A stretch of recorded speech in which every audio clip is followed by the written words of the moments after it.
Lippincott's Magazine of Popular Literature and Science, Volume 17, No. 100, April, 1876 ******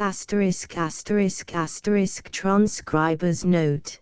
The table of contents and the list of illustrations were added by the transcriber.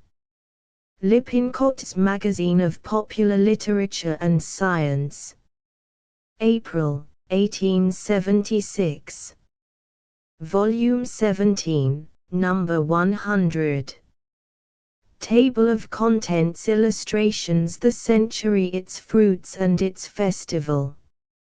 For the Centennial Exposition under Roof. 393 Sketches of India. For Conclusion 409 The College Student by James Morgan Hart. 428 Sonnet by Maurice Thompson. 439 The House That Susan Built by Sarah Winter Kellogg. 440 After a Year by Kate Hillard. 457 The Berkshire Lady by Thomas Hughes. 458 The Sabbath of the Lost. 462 The Atonement of Leem Dundas by Mrs. E. Lynn Linton. Chapter 6. The Friend of the Future. 464 Chapter XXX.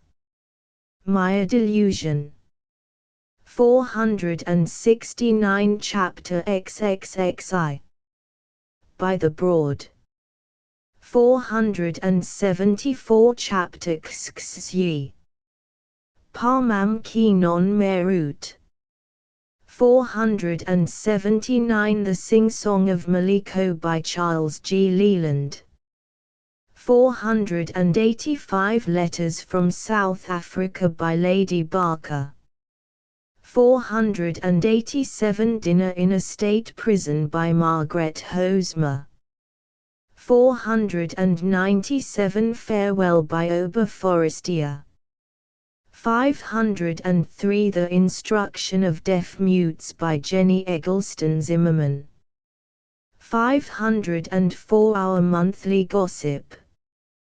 The City of Violets by Elise Pulko.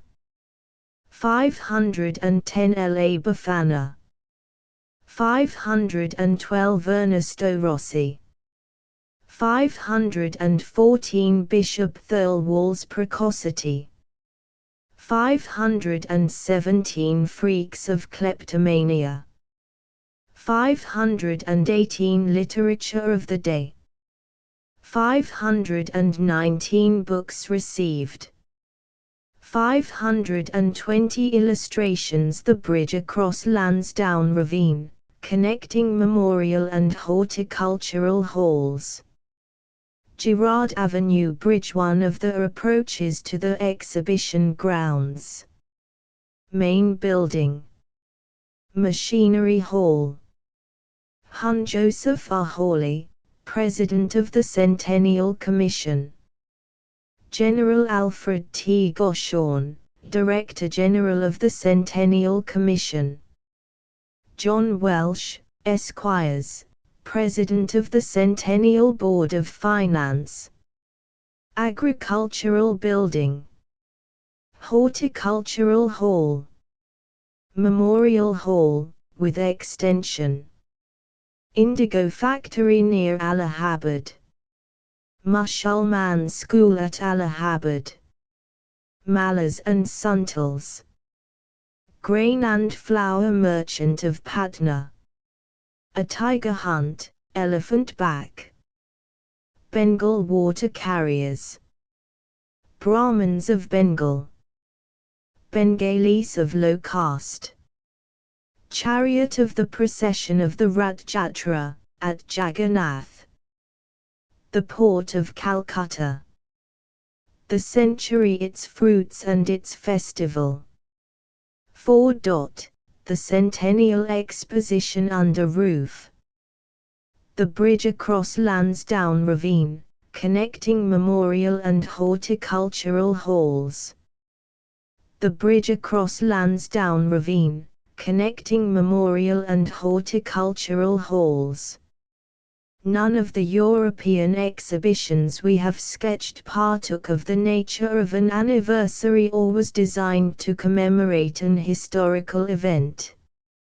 Some idea of celebrating the close of the calendar half-century may have helped to determine the choice of 1851 as the year for holding the first London Fair, but if so, it was only with reference to the general progress during this period, and not to any notable fact at its commencement.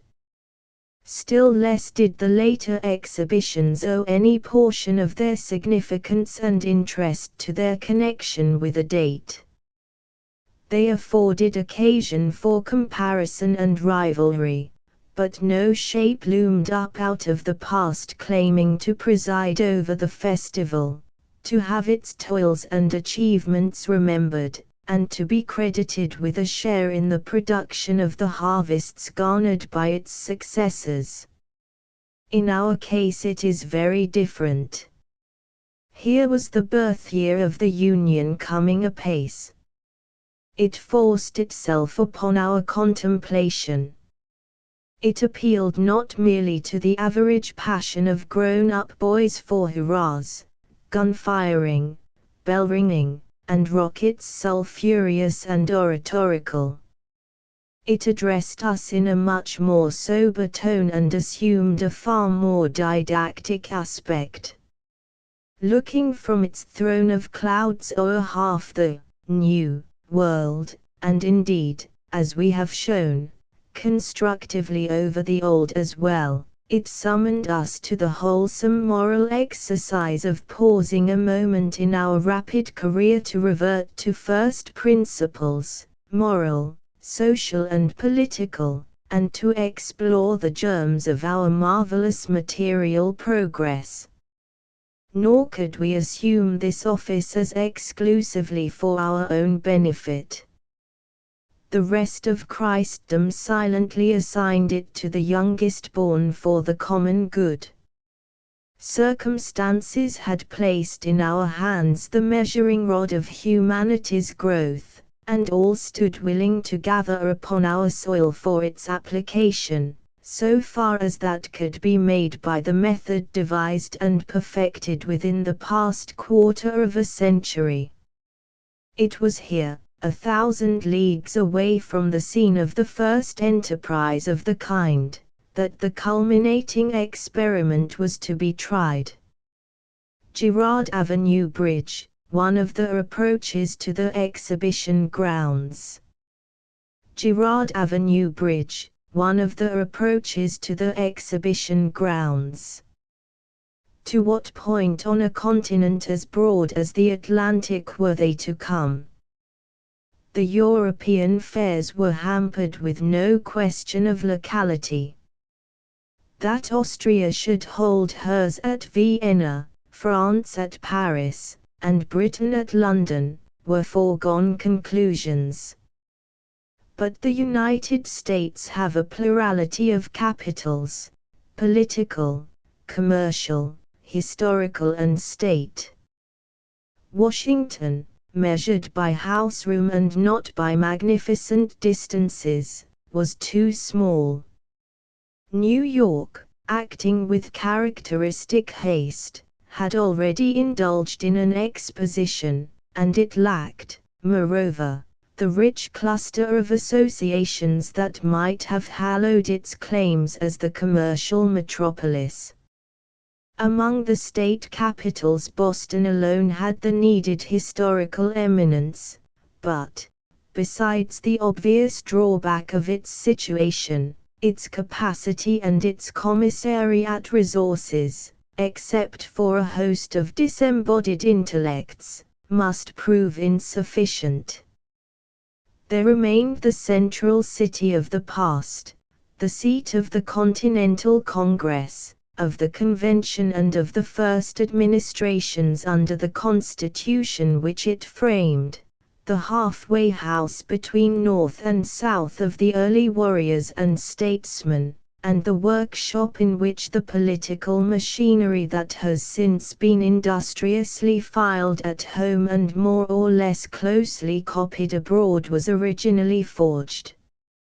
Where else could the two ends of the century be so fitly brought together? Here was the whole of 1776, the other whole that nearly 2 years earlier received the first assemblage of that hallowed name that freed the Atlantic, the modest building in a bedchamber of which the Declaration of Independence was penned, and other localities rich with memories of the men of our heroic age. The space of a few blocks covered the council ground of the Union. Those few acres afforded room enough for the beating of its political heart for 25 years, from the embryonic period to that of maturity, from the meeting of a consulting committee of subject colonists to the establishment of unchallenged and symmetrical autonomy. The growth of Philadelphia from this contracted germ was only less remarkable than that of the government. The capital of the provincial rebels had expanded into one fit for an empire, comparable to Vienna as a site for a world's exposition and a caravanserai for those who should attend it. Such advantages would have caused its selection had the question been submitted in the first instance to the unbiased vote of various quarters of the Union, all expected and all prepared to contribute an equal quota, according to population and means, of the cost. But the enterprise of the community itself anticipated such decision. Its own citizens hastened to appropriate the idea and shoulder the responsibility. They felt that the standpoint wherefrom they were able to address their countrymen was a commanding one, and they lost no time in lifting up their voice. Aware that those who take the initiative have always to carry more than their share of the burden, they were very moderate in their calls for aid, and the demand for that they rested chiefly upon the same ground which naturally sustained part of their own calculations of reimbursement in some shape, direct or indirect, local self-interest. The dislike to the entire loss of a large outlay on an uncertain event is not peculiar to this commercial age. Appeals on the side of patriotism and of public enthusiasm over the jubilee of a century would be at least as effective with the American people as with any other in the world, but they could not be expected to be all-powerful, and to need no assistance from the argument of immediate and palpable advantage. In default of subscriptions to the main fund from distant towns and states, these were invited to provide for the cost of collecting, transporting and arranging their individual shares of the display. This they have generally, and in many cases most liberally, done, in addition to direct subscriptions greater in amount than the provinces of either Austria, France or England made to their respective expositions. Withal, it could surprise no one that Pennsylvania and her chief city would have to be the main capitalists of an undertaking located on their own soil. These came forward with a promptness that at once raised the movement above the status of a project. The city with 1.5 million, and the state with 1 million, replenished the exchequer of the association after a fashion that ensured in every quarter confidence in its success, and at the same time extinguished what little disposition may have been manifested elsewhere to cavil at the choice of location. These large subventions very properly contemplated something more than the encouragement of a transient display, and were for the most part devoted to the erection of structures of a permanent character, such as the art gallery or memorial hall and the horticultural building. To endowments of this description, called forth by the occasion, we might add the Girard Avenue Bridge, the finest in the country, erected by the city at the cost of $1.5 million, and leading direct to the exhibition grounds. The concession of 260 acres of the front of Fairmount Park, with the obliteration of costly embellishments that occupied the ground taken for the new exposition buildings, may be viewed in the light of another contribution. Main building. A treasury meant to accommodate $7 million, $3 million less than the Vienna outlay, still showed an aching void, which was but partially satisfied by the individual subscriptions of Philadelphians. It became necessary to sound the financial tocsin in the ears of all the Union.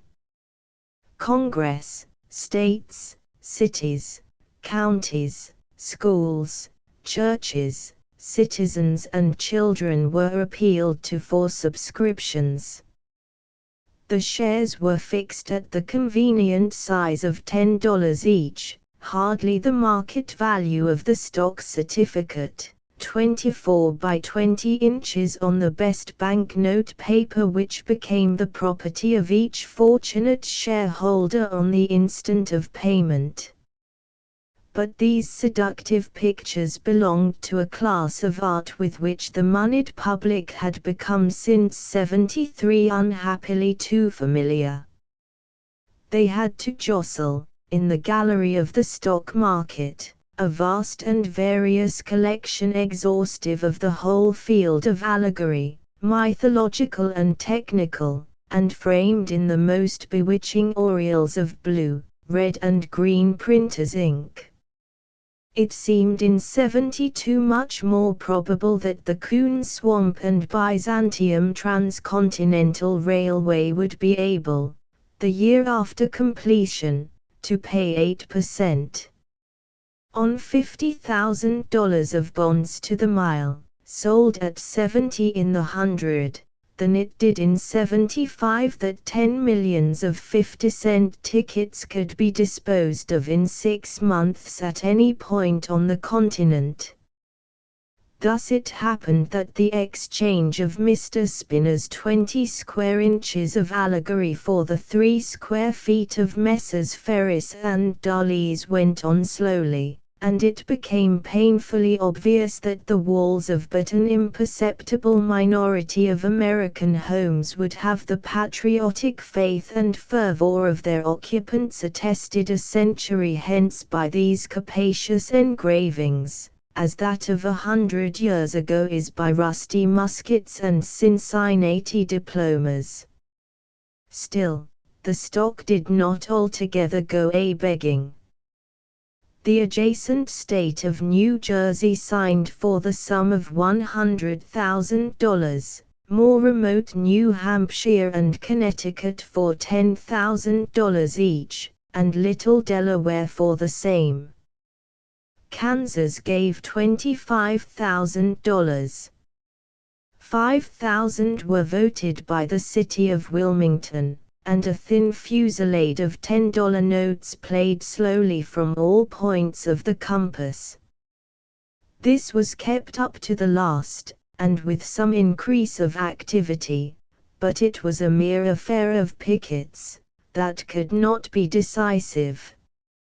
Undismayed, the managers fought their way through fiscal brake and briar, the open becoming more discernible with each effort, till in February, 1876, Congress rounded off their strong box with the neat capping of $1.5 million.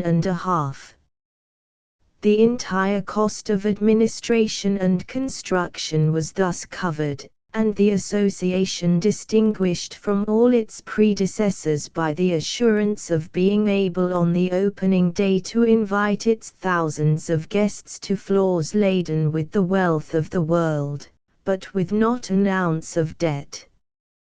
The assistance extended in another and indirect form by the states collectively and individually was valuable. Congress appropriated $505,000 for the erection of a building and the collection therein of whatever the different federal departments could command of the curious and instructive. Massachusetts gave for a building of her own, and for aiding the contribution of objects by her citizens, $50,000, New York for a like purpose, $25,000, New Hampshire, Nevada and West Virginia, $20,000 each, Ohio, $13,000, Illinois, $10,000, and other states less sums. The states in all, and in both forms of contribution, have given over $400,000, not a fourth, strange to say, of the sums appropriated by foreign governments in securing an adequate display of the resources, energy and ingenuity of their peoples. It does not approach the donation of Japan, and little more than doubles that of Spain. In explanation, it may be alleged that our exhibitors, being less remote, will encounter less expense, and a larger proportion of them will be able to face their own expenses. Great as is the value to a country of a free and facile interchange of commodities and ideas between its different parts, of not less, under many circumstances far greater, importance is its wide and complete intercourse with foreign lands. Provincial differences are never so marked as national. The latter are those of distinct idiosyncrasies, the former, but modifications of one and the same. To study members of our own family is only somewhat to vary the study of ourselves. Really to learn we must go outside of that circle. Hence the tremendous effect of the world-searching commerce of modern times in the enlightenment and enrichment of the race. For the best fruits of the exposition its projectors and all concerned in its success looked abroad. In this estimate of highest results they had the example of Europe. It was remembered that British exports rose from 131 million sterling in 1850 to 214 in 1853, an increase equal to our average annual export at present, and double what it was at that time. The declared satisfaction of Austria with her apparent net loss of $7 millions by the exhibition of 1873, in view of the offset she claimed in the stimulus it gave to her domestic industry and the extended market it earned for her foreign trade, was also eloquent. We must therefore address the world in the way most likely to ensure its attention and attendance. The chief essential to that end was that it should be official. Government must address government. Machinery Hall. Machinery Hall. Naturally, this necessity was apparent from the beginning. Congress was addressed betimes, and the consequence was a sufficiently sonorous act of date 3 March, 1871, assuming in the title to provide for celebrating the 100th anniversary of American independence. It made, however, no provision at all for that purpose financially. On the contrary, It provided very stringently that the federal treasury should not be a cent the worse for anything contained in the bill. It furnished, however, the stamp wanted. It created the United States Centennial Commission, and it directed the President, as soon as the private corporates should have perfected their work, to address foreign nations, through their diplomatic representatives and our own, in its behalf. A commissioner and alternate were appointed by the President, on the nomination of the respective governors, from each state and territory, who should have exclusive control of the exhibition. Subsequently, an act of the 1st of June, 1872, established a Centennial Board of Finance, as a body corporate, to manage the FIC of the exhibition, provide ways and means for the construction of the buildings according to the plans adopted by the Commission, and after the close of the exhibition to convert its property into cash and divide the same, after paying debts, pro rata among the stockholders.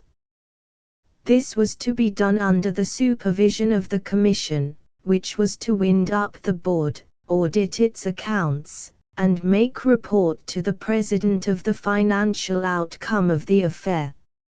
An inroad on the terms of this act is made by the law of last winter, which makes preferred stock of the $1.5 million then subscribed by the federal government, a provision, however, the literal enforcement of which, by the covering back of so much money into the Treasury of the United States, is, in our opinion, not probable.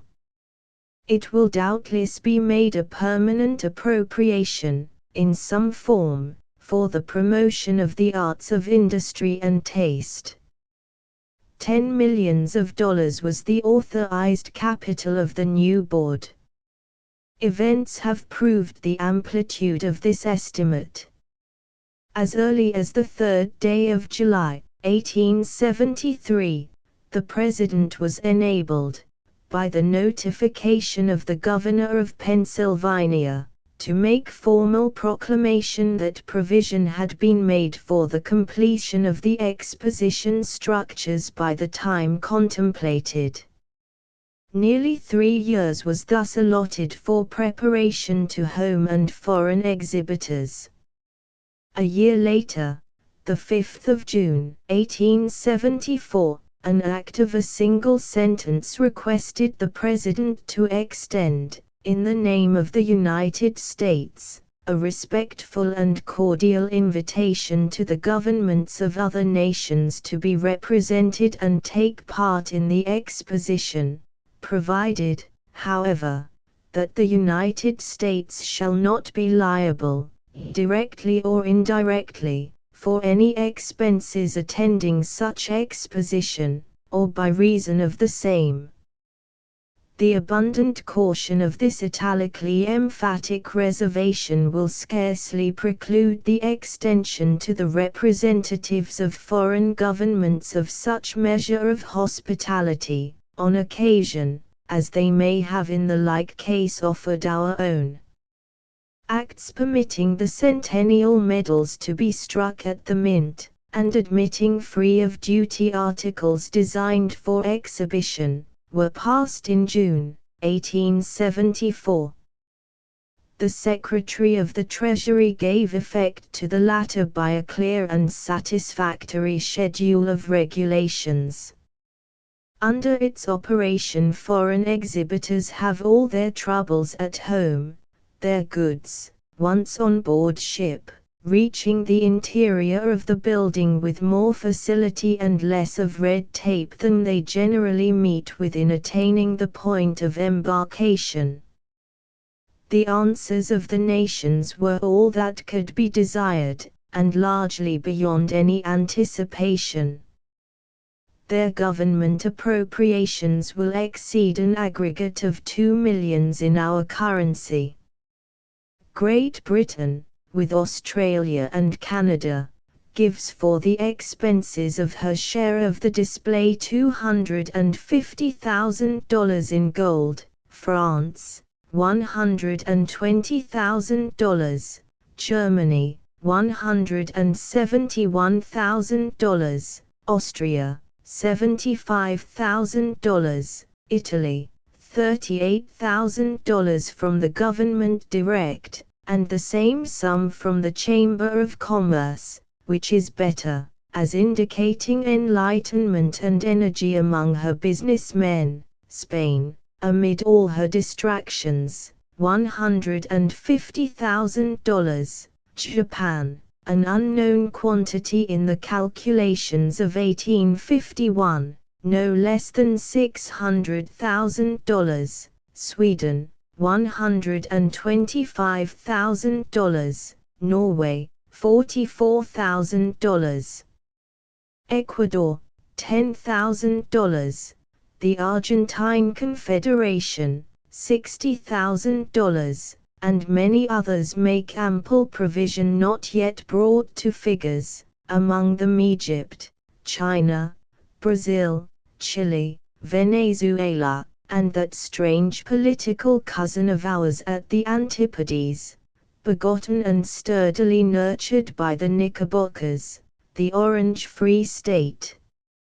In all, we may reckon at 40 the governments which have made the affair a matter of public concern, and have ranked with the ordinary and regular cares of administration the interest of their people in being adequately represented at Philadelphia. Many other states will be represented by considerable displays sent at private expense. It results that we shall have 21 acres under roof of the best products of the outer world, more than the entire area of the London Exposition of 1851. A Muscovite journal, the Gloss, expresses a wide popular sentiment in declaring that our exposition will have immense political importance in the way of international relations. The people suspect they have found what they have long needed, a great commercial, industrial and political change to aid in regulating and equalizing the market of ideas and making a common fund of that article of trade, circulating freely and interchangeable everywhere at sight. Practically, the territory of the United States is an island like Great Britain. Everything that comes to Philadelphia, save a little from Canada, will traverse the sea. We are assuming the metropolitan character, where to isolation is a step. All the imperial centers, old and new, have been seated on islands or promontories. Look at England, Holland, Venice, Carthage, Syracuse, Tyre, Rome and Athens. Shall we add New York and San Francisco, little wards as they are of a continental metropolis? A unanimous, graceful and cordial bow of acceptance having thus swept round the globe in response to the invitation of the youngest member of the family, let us glance at the preparations made for the comfortable entertainment of so august an assemblage. An impression that its host was not yet fully out of the woods, that the chestnut burrs were still sticking in his hair, and that the wolf, the buffalo and the Indian were among his intimate daily chums, may have tended to modify its anticipations of a stylish reception. The rough but hearty ways of a country cousin who wished to retaliate for city hospitalities probably limited the calculations of the expectant world. This afforded the cousin aforesaid opportunity for a new surprise, of which he fully determined to avail himself. It is not his habit to aim too low, and that was not his failing in the present instance. Hun Joseph R. Hawley, President of the Centennial Commission. Hun Joseph R. Hawley, President of the Centennial Commission. The edifices, according to the original plan, were to excel their European exemplars not less in elegance and elaboration than in completeness for their practical purposes, in adaptation and in capacity. The uncertainty, however, of success in raising the necessary funds in time enforced the abandonment of much that was merely ornate, a circumstance which was proved fortunate by the excess in the demands of exhibitors over all calculations, since the means it was at first proposed to bestow upon the artistic finish of the buildings were needed to provide additional space. As it is, the architectural results actually attained are above the average of such structures in general effect. The main building strikes the eye, at an angle of vision proper to its extent, more pleasingly than either of the English or French structures, while for the massiveness and dignity unattainable by glass and iron Memorial Hall has no rival among them, and its facade is inferior chiefly in richness of detail to the main entrance at Vienna. Were it otherwise, some shortcoming in point of external beauty might be pardoned in erections which are meant to stand but for a few months, and which can have no pretensions to the monumental character belonging to true architecture. Suitability to their transient purpose is the great thing to be considered, and their merit in that regard is amply established. Mr. P. Cunliffe Owen, familiar with all the minutiae of previous expositions, declares them supreme in thoroughness of plan and energy of construction, a judgment designed to cover the whole conception and administration of the exhibition, and one which, coming from a disinterested and competent foreign observer, may be cited as an amply expressive tribute to the zeal and fidelity of those in control. Ex-Governor Hawley of Connecticut, President of the Commission, is a native of North Carolina, and brings to the cause a combination of Southern ardor with Northern tenacity. The Secretary of the Commission, Mr. John L. Campbell of Indiana, was a good second in that bureaucratic branch of the management. The trying charge of supervising the work generally, conducting negotiations and correspondence, and leading as one harmonious body to the objective point of success an army of artists, contractors, superintendents, clerks, exhibitors, railroad companies and state and national commissioners, fell to General A.T. Goshorn of Ohio, Director General. We do not know that anything more eloquent can be said of him than simply thus to name what he had to do and point to what he has done. The duties of procuring the ways and means and controlling their expenditure devolved upon the Centennial Board of Finance.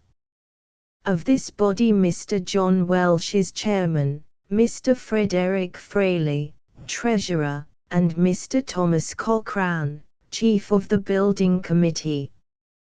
Their office was fixed upon the grounds at an early stage of the proceedings. Mr. Welsh, more fortunate than Wren, has been able while yet in the flesh to point to his monument, and see it rising around him from day to day. The exposition is peculiarly fortunate in its site. Had historical associations determined the choice of the ground, the array of them in Fairmount Park would have sufficed to justify that which has been made. Its eminences are dotted with the country houses of the revolutionary statesmen and with trees under which they held converse. On one of them Robert Morris, our American beau marquess, enjoyed his financial zenith and fell to its nadir. To another the wit and geniality of Peters were wont to summon for relaxation the staid Washington, the meditative Jefferson, Rittenhouse the man of mathematics, the gay Lafayette with enthusiasm as yet undamped by Omuts, and his fellow émigrés of two other stamps, Talleyrand and the citizen king that was to be. The house of one of the Penns looked down into a secluded dell which he aptly dubbed Solitude, but which is now the populous abode of monkeys, bears and a variety of other animals, more handsomely housed than any similar collection in America. General Alfred T. Goshorn, Director General of the Centennial Commission. General Alfred T. Goshorn, Director General of the Centennial Commission. Knolls not appropriated by the villas of the old time, or from which they have disappeared, offered admirable locations for some of the buildings of the Exposition, and a broad and smooth plateau, situated precisely where it was wanted, at the point nearest the city, offered itself for the largest two, the main building and machinery hall, with room additional for the art building. The amphitheatrical depression flanked on the east by this long wall of granite and glass, and spreading northward to the heights occupied by Horticultural Hall and the Agricultural Building, was assigned to the Mushroom City to be formed of the various state and foreign headquarters, restaurants, the Women's Pavilion, the United States Government Building, that of the Press, a monster dairy, a ditto brewery, and a medley of other outcroppings of public and private spirit. To this motley and incoherent assemblage a quiet lakelet nearly in the center would supply a sorely wanted feature of repose, were it not to be vexed by a fountain, giving us over bound and helpless to the hurly-burly. But that is what everyone will come for. When each member of the congregated world tries its own expressive power, madness not inappropriately rules the hour. Once in 100 years a 6 months carnival is allowable to so ponderous a body. Civilization here aims to see itself not simply as in a glass, but in a multitude of glasses.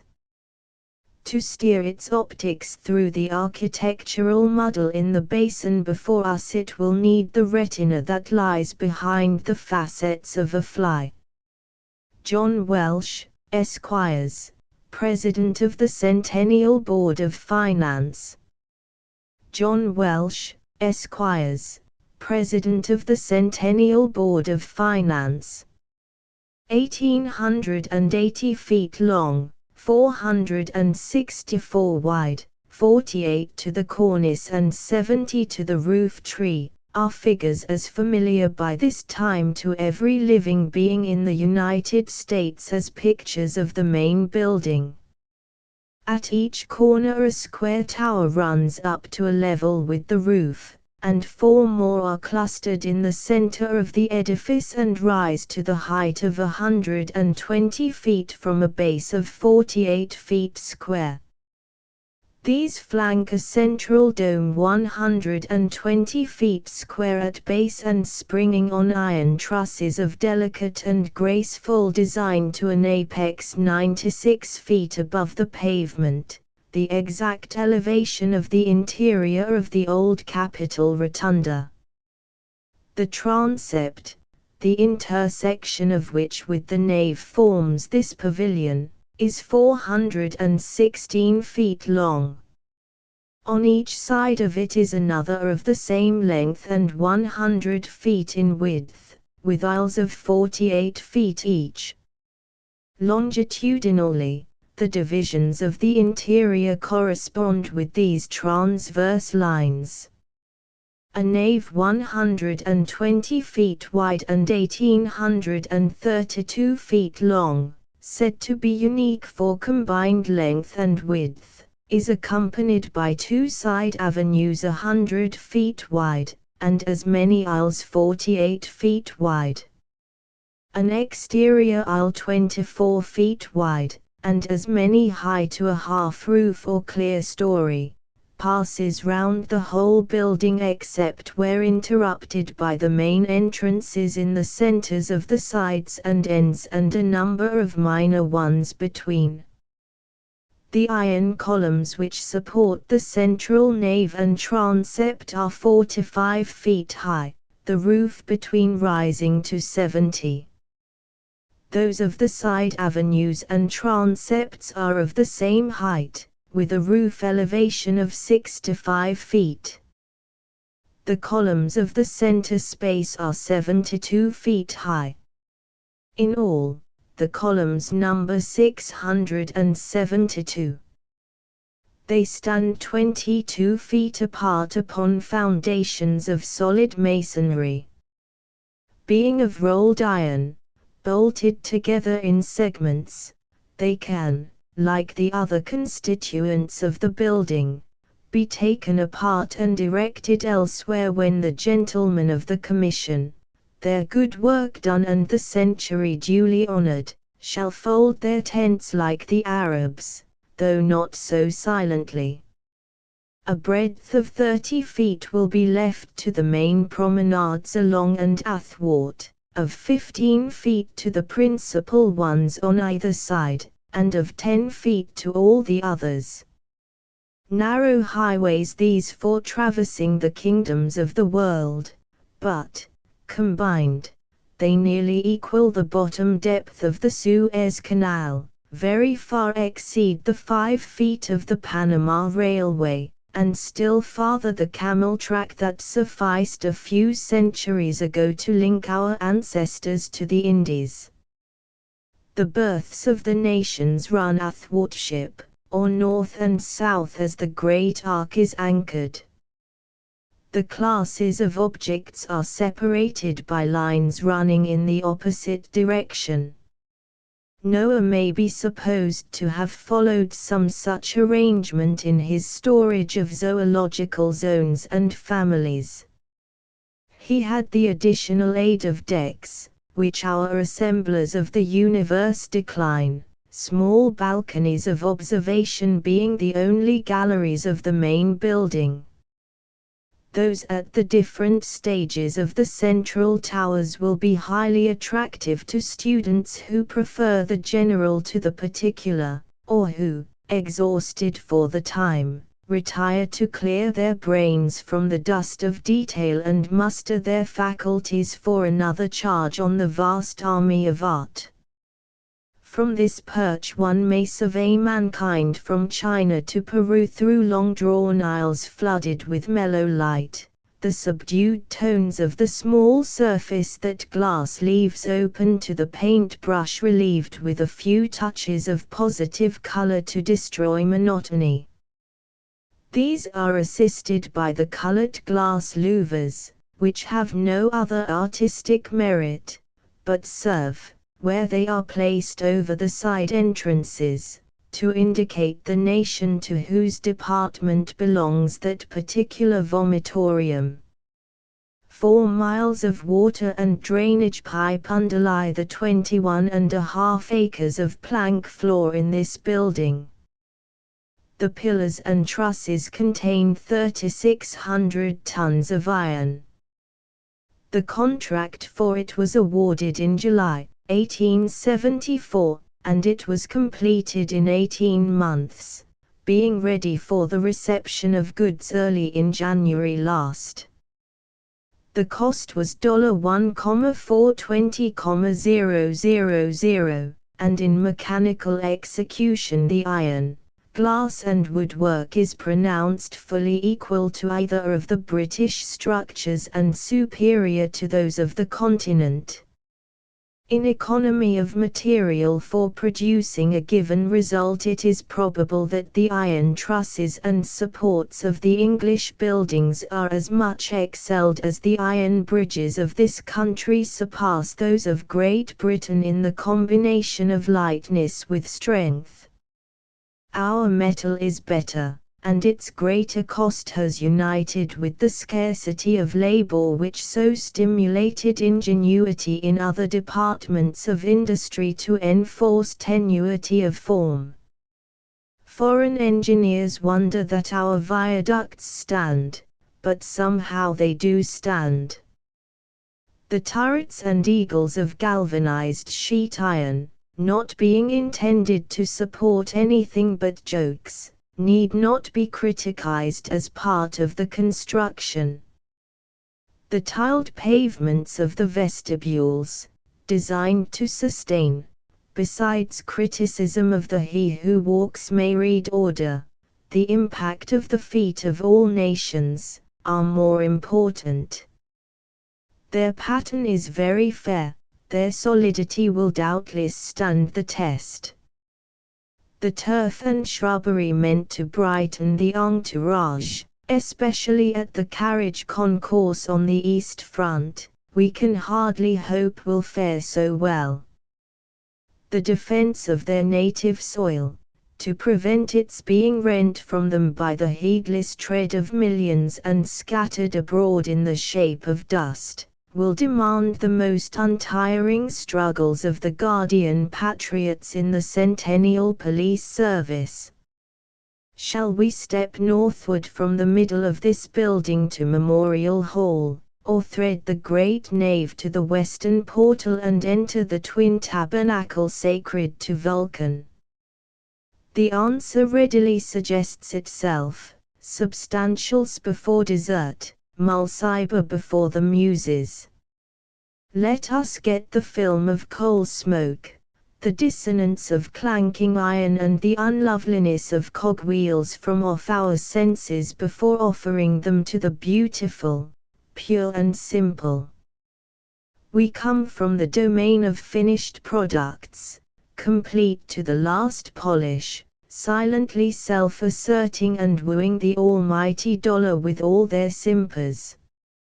We pass to their noisy hatching and training ground, where all the processes of their creation from embryo to maturity are to be rehearsed for our edification.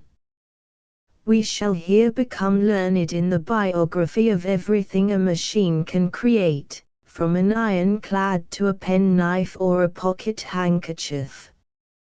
In the center of the immense hall, 1,402 by 360 feet and covering 14 acres, the demiges of this nest of titans, an engine, which if really of 1,400 horsepower must be the largest hitherto known, is getting together its bones of cast and thews of wrought iron, and seems already like the first lion pawing to be free.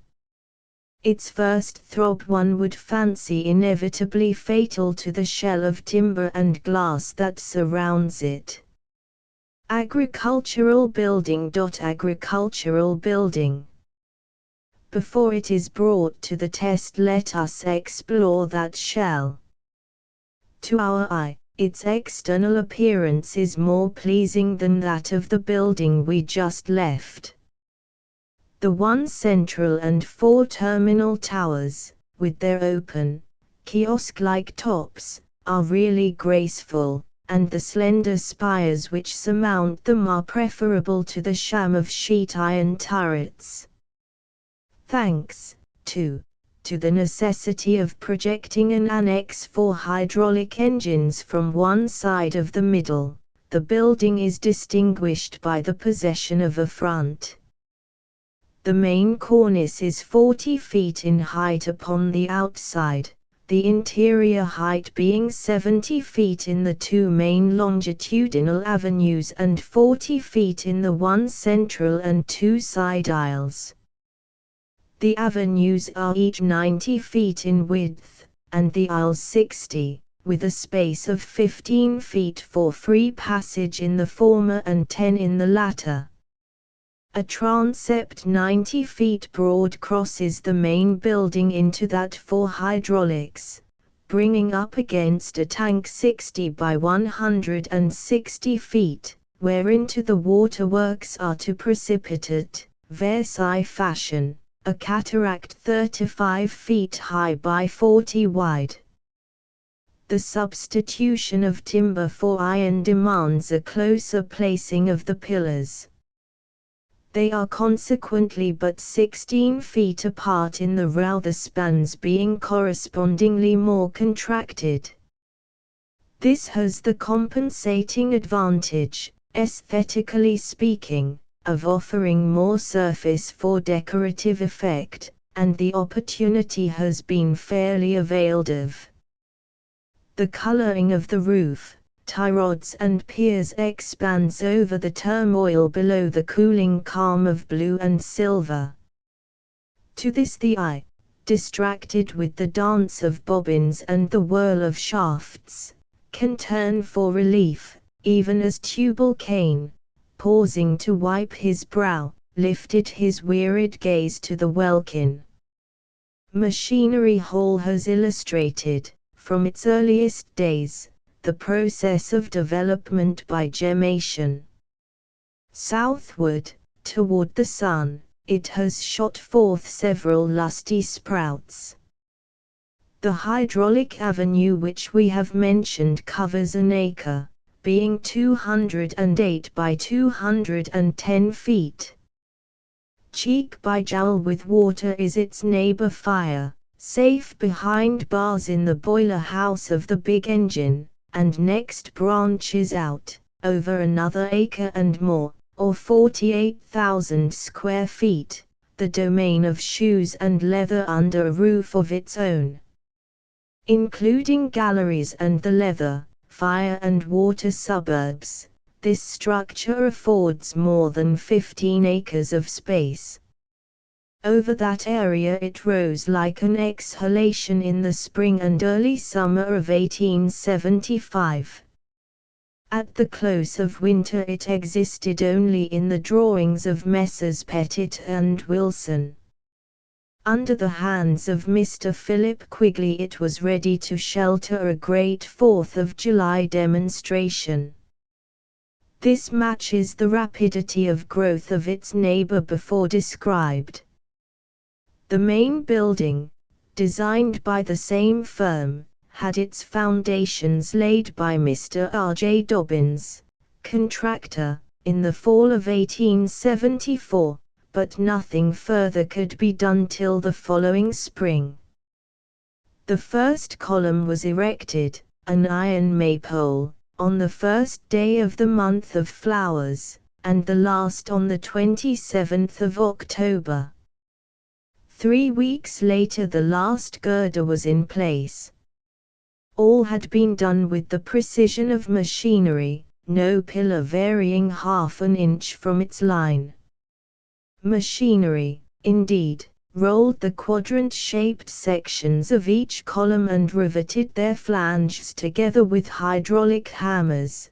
Great steam derricks dropped each on its appointed seat, and the main tasks of manual labor in either building were painting, glazing, floor-laying and erecting the ground wall of masonry, from 5 to 7 feet high, that fills in the outer columns all round to a level with the heads of theorists who, holding that la propriété c'est le vol, assert the propriety of theft. Following Belmont Avenue, the Appian Way of the Centennial, to the northwest, we penetrate a mob of edifices, fountains, restaurants, government offices, etc., and reach the agricultural building, the palace of the farmer. The hard fate of which he habitually complains, that of being thrust into a corner save when he is wanted for tax-paying purposes, does not forsake him here. The Commission does not tax him, however, and the boreal region where Tohi and his belongings are consigned is in no other way objectionable than as not being nearer the front.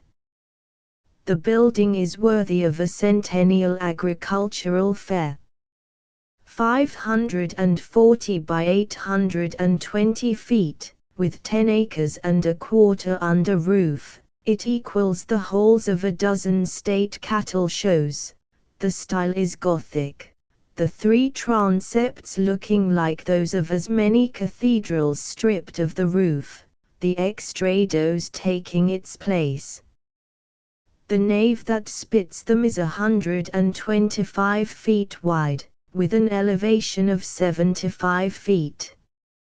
An ecclesiastical aspect is imparted by the great oriel over the main entrance, and the resemblance is aided by a central tower that suggests the symbol's glorious swinging uproarious in honor of the apotheosis of the plough. The materials of this bucolic temple are wood and glass. The contract price was $250,000. Its contents will be more cosmopolitan than could have been anticipated when it was planned. Germany claims 5,000 feet and Spain 6,000. Among other countries, tropical America is fully represented. Besides this indoor portion of the world's farmsteading, a barnyard of correspondent magnitude is close at hand, where all domestic animals will be accommodated, and the weirs, landseers and bonheurs will find many novelties for the portfolio. A racetrack, too, is an addendum of course. What would our Panathenaic Games be without it? From this exhibition of man's power over the fruits of the earth and the beasts of the field we cross a ravine where the forest is allowed to disport itself in ignorance of his yoke, and ascend another eminence where floral beauty, gathered from all quarters of the globe, is fed in imprisonment on its native soil and breathes its native climate. We predict that woman will seek her home among the flowers on the hill rather than in the atelier specially prepared for her in the valley we have passed. Her tremendous struggles through the mud, while yet the grounds were all chaos, to get sight of the first plants that appeared in the horticultural building, left no doubt of this in our mind. Horticultural Hall. Horticultural Hall. No site could have been more happily chosen for this beautiful Congress Hall of flowers. It occupies a bluff that overlooks the Schuylkill 100 feet below to the eastward, and is bounded by the deep channels of a pair of brooks equidistant on the north and south sides. Up the banks of these clamber the sturdy arboreal natives as though to shelter in warm embrace their delicate kindred from abroad. Broad walks and terraces prevent their too close approach and the consequent exclusion of sunlight. For the expression of its purpose, with all the solidity and grace consistent with that, the moresque structure before us is not excelled by any within the grounds. The curved roofs of the forcing houses would have the effect upon the eye of weakening the base, but that, being of glass and showing the greenery within, their object explains itself at once, and we realize the strong wall rising behind them and supporting the lofty range of iron arches and fretwork that springs 72 feet to the central lantern. The design of the side portals and corner towers may be thought somewhat feeble. They and the base in its whole circuit might with advantage have been a little more emphasized by masonry. The porticos or narrow verandas above them on the second story are in fine taste. The eruption of flagpoles is, of course, a transient disease, peculiar to the season. They have no abiding place on a permanent structure like this, and will disappear with the exposition. Entering from the side by a neat flight of steps in dark marble, we find ourselves in a gaily tiled vestibule 30 feet square, between forcing houses each 100 by 30 feet. Advancing, we enter the great conservatory, 230 by 80 feet, and 55 high, much the largest in this country, and but a trifle inferior in height to the palm houses of Chatsworth and Co. A gallery 20 feet from the floor will carry us up among the dates and cocoa nuts that are to be. The decorations of this hall are in keeping with the external design. The woodwork looks out of place amid so much of harder material, but there is not much of it. Outside promenades, 4 in number and each 100 feet long, lead along the roofs of the forcing houses, and contribute to the portfolio of lovely views that enriches the park. Other prospects are offered by the upper floors of the east and west fronts, the aerial terrace embracing in all 17,000 square feet. The extreme dimensions of the building are 380 by 193 feet. Restaurants, reception rooms and offices occupy the two ends. The contractor who has performed his work so satisfactorily is Mr. John Rice. A few years hence this winter garden will, with one exception to which we next proceed, be the main attraction at the park. It will by that time be effectively supplemented by 35 surrounding acres of outdoor horticulture, to which the soil of decomposed gneiss is well suited. Passing from the bloom of nature, we complete our circuit with that which springs from the pencil, the chisel and the berin. Here we alight upon another instance of inadequate calculation. That the art section of the exposition would fill a building 365 by 210 feet, affording 89,000 square feet of wall surface for pictures, must, when first proposed, have struck the most imaginative of the projectors as a dream. The actual result is that it proved indispensably necessary to provide an additional building of very nearly equal dimensions, or 349 by 186 feet, to receive the contributions offered, and this after the promulgation of a strict requirement that all works of art must be of a high order of merit. Half the space in the extension had been claimed by Great Britain, Germany, France, Belgium, Austria and Italy before ground was broken for its foundation, and recent demands at home have rendered necessary a further projection of the wings, with the effect of giving to the building the form of a Greek cross. This building is on the rear, or north side, of Memorial Hall, and is the first portion of the fine art department that meets the eye of one coming from Horticultural Hall. It is of comparatively temporary character, being built of brick instead of the solid granite that composes the pile in front of it. Its architectural pretensions are of course inferior. It is the youngest of all the exposition buildings, the present spring witnessing its commencement and completion. The drying of such green walls in such manner as to render them safe for valuable pictures has been compassed by the use of asbestos brick, which is said to be fire as well as waterproof.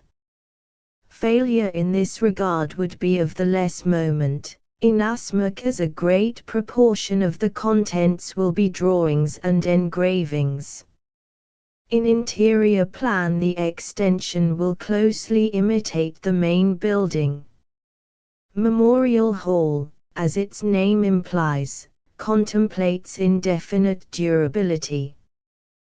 What Virginia and Massachusetts granite, in alliance with Pennsylvania iron, on a basis of $1.5 million, can effect in that direction, seems to have been done. The facade, designed by Mr. Schwarman, is in ultra-renaissance, the arch and balustrade and open arcade quite overpowering pillar and pediment. The square central tower, or what under a circular dome would be the drum, is quite in harmony with the main front so far as proportion and outline are concerned, but there is too much blank surface on the sides to match the more noisy details below it. This apart, the unity of the building is very striking. That its object, of supplying the best light for pictures and statuary, is not lost sight of, is evidenced by the fact that 3/4 of the interior space is lighted from above, and the residue has an ample supply from lofty windows. The figures of America, art, science, etc., which stud the dome and parapet were built on the spot, and will do very well for the present. The eagles are too large in proportion, and could easily fly away with the allegorical damsels at their side. The 8 arched windows of the corner towers, 12.5 by 34 feet, are utilized for art display. Munich fills 2 with stained glass, England also claims a place in them. The iron doors of the front are inlaid with bronze panels bearing the insignia of the states, the artist prudently limiting himself to that modest range of subjects in recognition of the impossibility of eclipsing Ghiberti at 6 months' notice. 30 years is not too much time to devote to completing the ornamentation of this building. 5, 7 or 10 millions of people will pass through it in the course of its first year, and among them will be some capable of making sound suggestions for its finish. The wisdom that comes from a multitude of counsels will remain to be sifted. Then will remain the creation of the artists who are to carry the counsels into execution. We shall be fortunate if the next 3 decades bring us men thoroughly equal to the task. Memorial Hall, with extension. Memorial Hall, with extension. It would be an unpardonable neglect of the maxim which enjoins gratitude to the bridge that carries us safely over were we to complete our tour of the exposition structures without a glance at the graceful erections, diverse in magnitude and design, which overleap the depressions so attractive to the student of the picturesque and so trying to the pedestrian. The aesthetic capabilities of bridge architecture are very great, and a fine field is here offered for their display. The flat expanses of Hyde Park, the Champs de Mars and the Prater could afford no such exhibition. The ground and the buildings became, perforce, 2 sharply distinct things, and the blending into unity of landscape and architecture could be but imperfectly attained. Here the case is very different. With the aid of an art that embraces in its province alike the fairy trellis and the monumental arch and pilaster, the lines of Memorial Hall and other permanent edifices may be led over the 300 acres appropriated to the exposition. From the foundation of a bridge pier to the crowning statue of America, the artist finds an uninterrupted range. The work of his foster brother, the artisan, has certainly been well done. The structures we have been traversing are, in their way, works of art, very worthy, if not the choicest conceivable, blossoms of our century plant.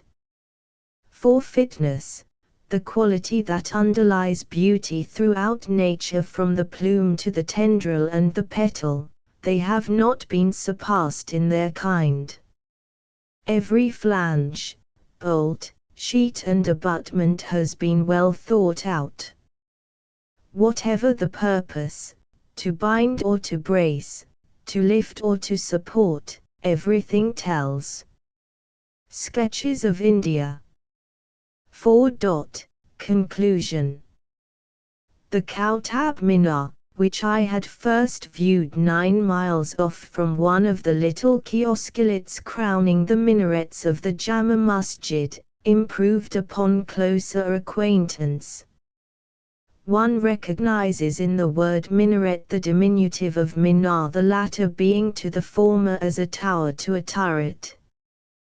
This minar of Kautab's, it was erected by the Musulman general Kautabuddin Beg in the year 1200 to commemorate his success over the Rajput Emperor Prithviraj, is 220 feet high, and the cunning architect who designed it managed to greatly intensify its suggestion of loftiness by its peculiar shape. Instead of erecting a shaft with unbroken lines, he placed 5 truncated cones one upon another in such a way that the impression of their successively lessening diameters should be lengthened by the 4 balconies which result from the projection of each lower cone beyond the narrower base of the cone placed on it, thus borrowing, as it were, the perspective effects of 5 shafts and concentrating them upon one. The lower portion, too, shows the near color of red. It is built of the universal red sandstone with which the traveler becomes so familiar, while the upper part reveals the farther color of white from its marble casing. Each cone, finally, is carved into reeds, like a bundle of buttresses supporting a weight enormous not by reason of massiveness, but of pure height. The group of ruins about the Kautab Minar was also very fascinating to me. The Gate of Aladdin, a veritable fairy portal, with its bewildering wealth of arabesques and flowing traceries in white marble inlaid upon red stone, the tomb of Altamsh, the mosque of Kautab, all these, lying in a singular oasis of trees and greenery that forms a unique spot in the arid and stony ruin plain of Delhi, drew me with great power. I declared to Pima Gandharva that it was not often in a lifetime that we could get so many centuries together to talk with at once, and wrought upon him to spend several days with me, unattended by servants, in this tranquil society of the dead ages, which still live by sheer force of the beautiful that was in them. Very pretty, said my companion, but not by force of the beautiful alone. Do you see that iron pillar? We were walking in the court of the Mosque of Kautab, and Pima pointed, as he spoke, to a plain iron shaft about a foot in diameter rising in the center of the enclosed space to a height of something over 20 feet. Its base is sunken deeper in the ground than the upper part is high. It is in truth a gigantic nail, which, according to popular tradition, was constructed by an ancient king who desired to pledge Il to a certain Caesar that was in his way. It is related that King Anangpal was not satisfied with having conquered the whole of northern India, and that a certain Brahmin, artfully seizing upon the moment when his mind was foolish with the fumes of conquest, informed him there was but one obstacle to his acquisition of eternal power. "What is that?" said King Anangpal. "It is," said the Brahmin, "the serpent Seknaga, who lies under the earth and stops it, and who at the same time has charge of change and revolution." "Well, and what then?" said King Anangpal. "If the serpent were dead there would be no change," said the Brahmin. "Well, and what then?" said King Anangpal. "If you should cause to be constructed a great nail of iron, I will show you a spot where it shall be driven so as to pierce the head of the serpent." It was done, and the nail, being this column which you now contemplate, was duly driven. Then the Brahmin departed from the court. Soon the king's mind began to work, to question, to doubt, to harass itself with 1,000 speculations, until his curiosity was inflamed to such a degree that he ordered the nail to be drawn out. With great trouble and outlay this was done. Slowly the heavy mass rose, while the anxious king regarded it. At last the lower end came to his view. Rama! It was covered with blood. "Down with it again," cries the joyful king. "Perhaps the serpent is not yet dead, and is escaping even now." But, alas! It would not remain stable in any position, pack and shove howsoever they might. Then the wise Brahmin returned. "O king," said he, in reply to the monarch's interrogatories, "your curiosity has cost you your kingdom, the serpent has escaped. Nothing in the world can again give stability to the pillar or to your reign." And it was true. Change still lived, and King Anangpal, being up, quickly went down. It is from this pillar that yon same city gets its name. In the tongue of these people Dilla is, being interpreted, tottering, and hence Dilhi or Delhi. It must be confessed, however, that this is not the account which the iron pillar gives of itself, for the inscription there declares it to have been erected as a monument of victory by King Dara in the year 317, and it is known as the Lath, or Pillar, of Dara. Indigo factory near Allahabad. Indigo factory near Allahabad.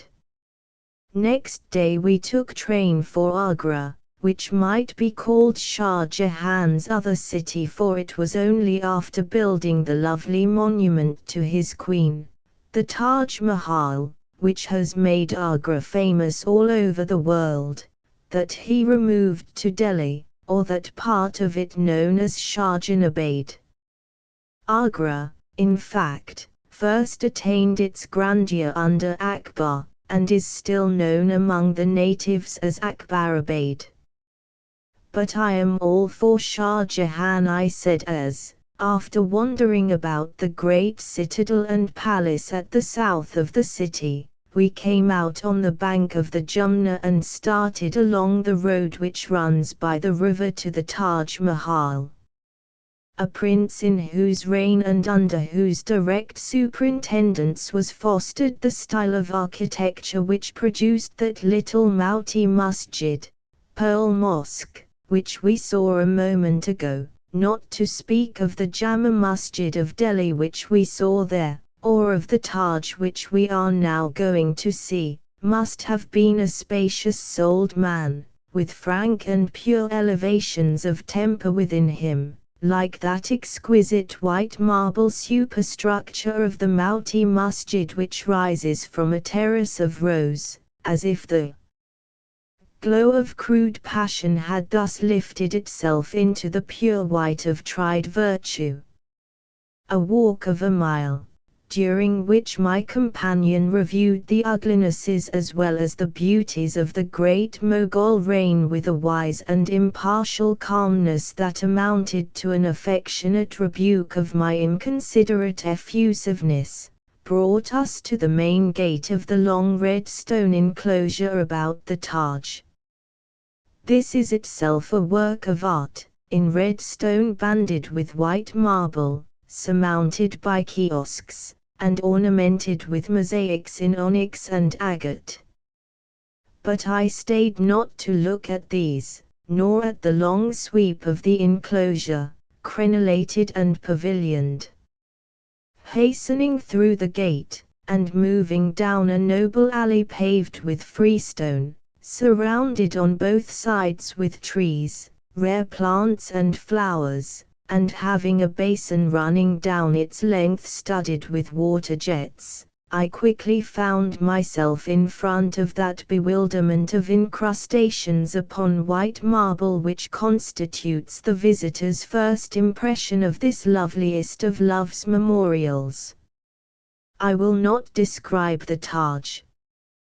This is not self-denial, the Taj cannot be described.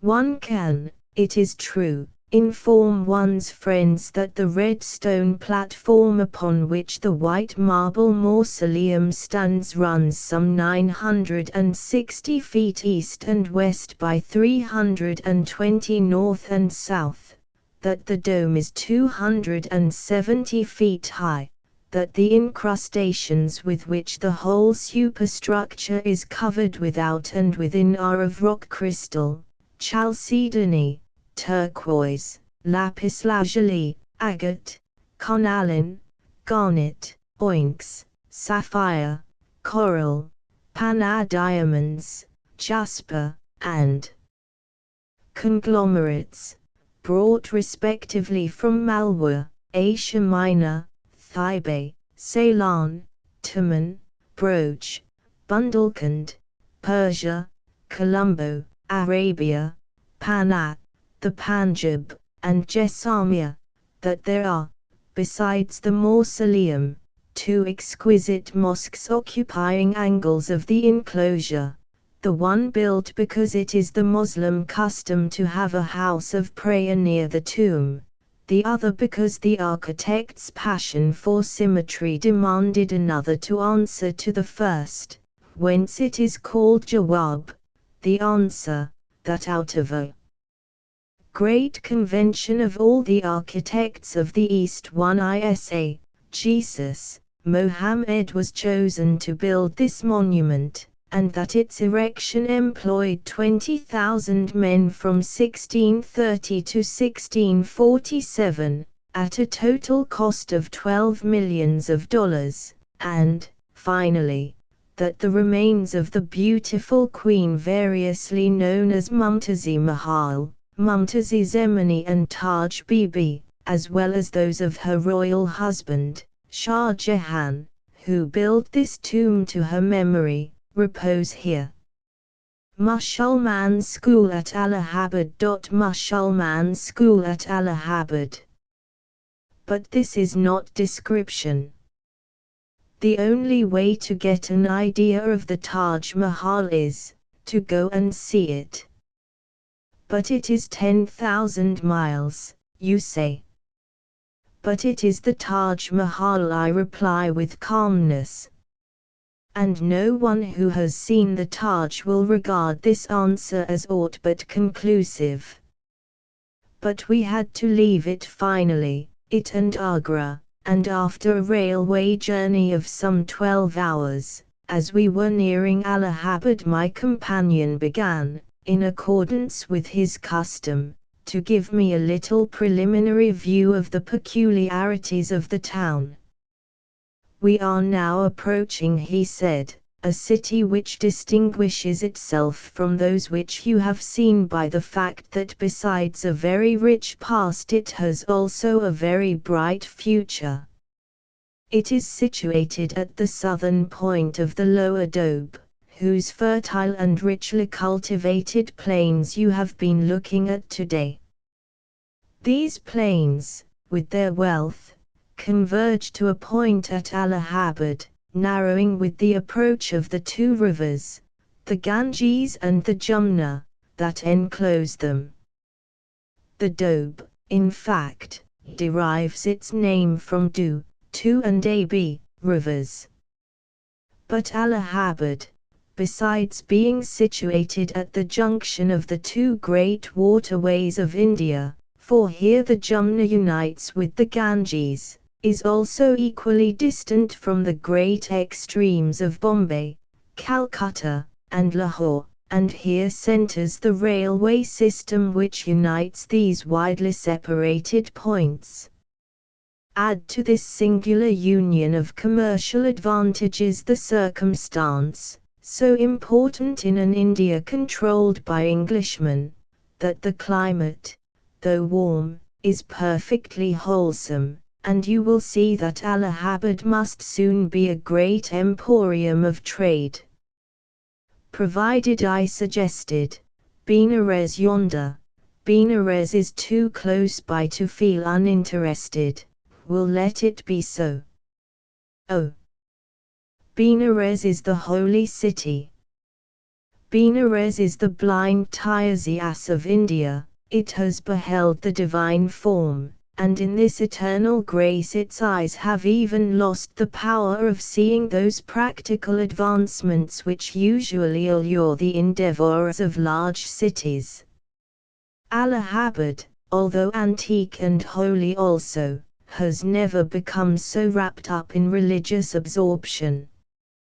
On the day after our arrival my companion and I were driven by an English friend engaged in the cultivation of indigo to an indigo factory near the town, in compliance with a desire I had expressed to witness the process of preparing the dye for market.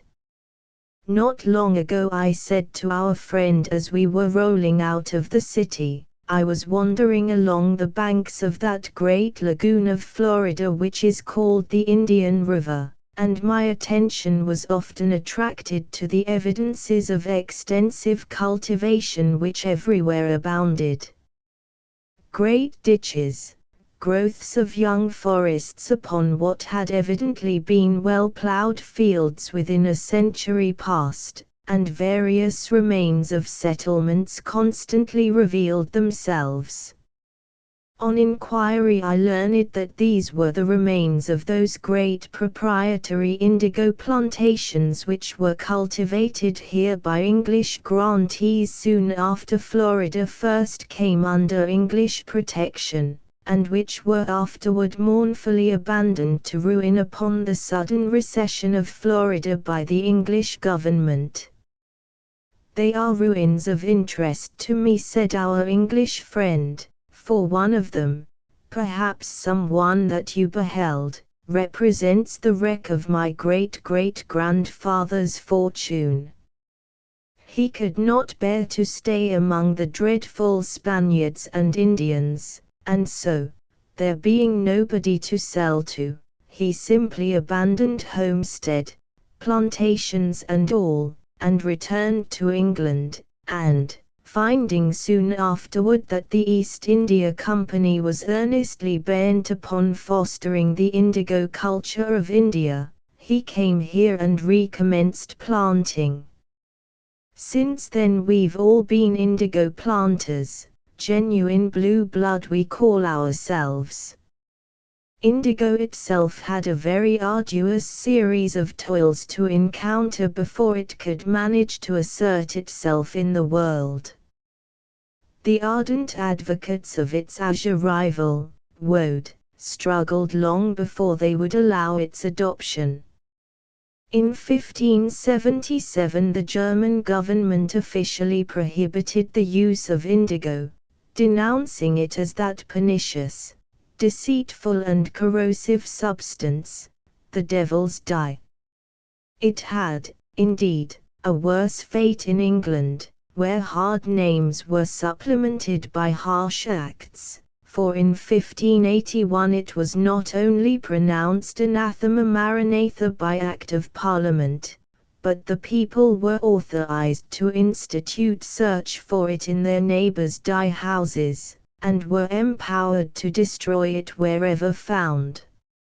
Not more than 200 years have passed since this law was still in force. It was only after a determined effort, which involved steady losses for many years, that the East India Company succeeded in re-establishing the culture of indigo in Bengal.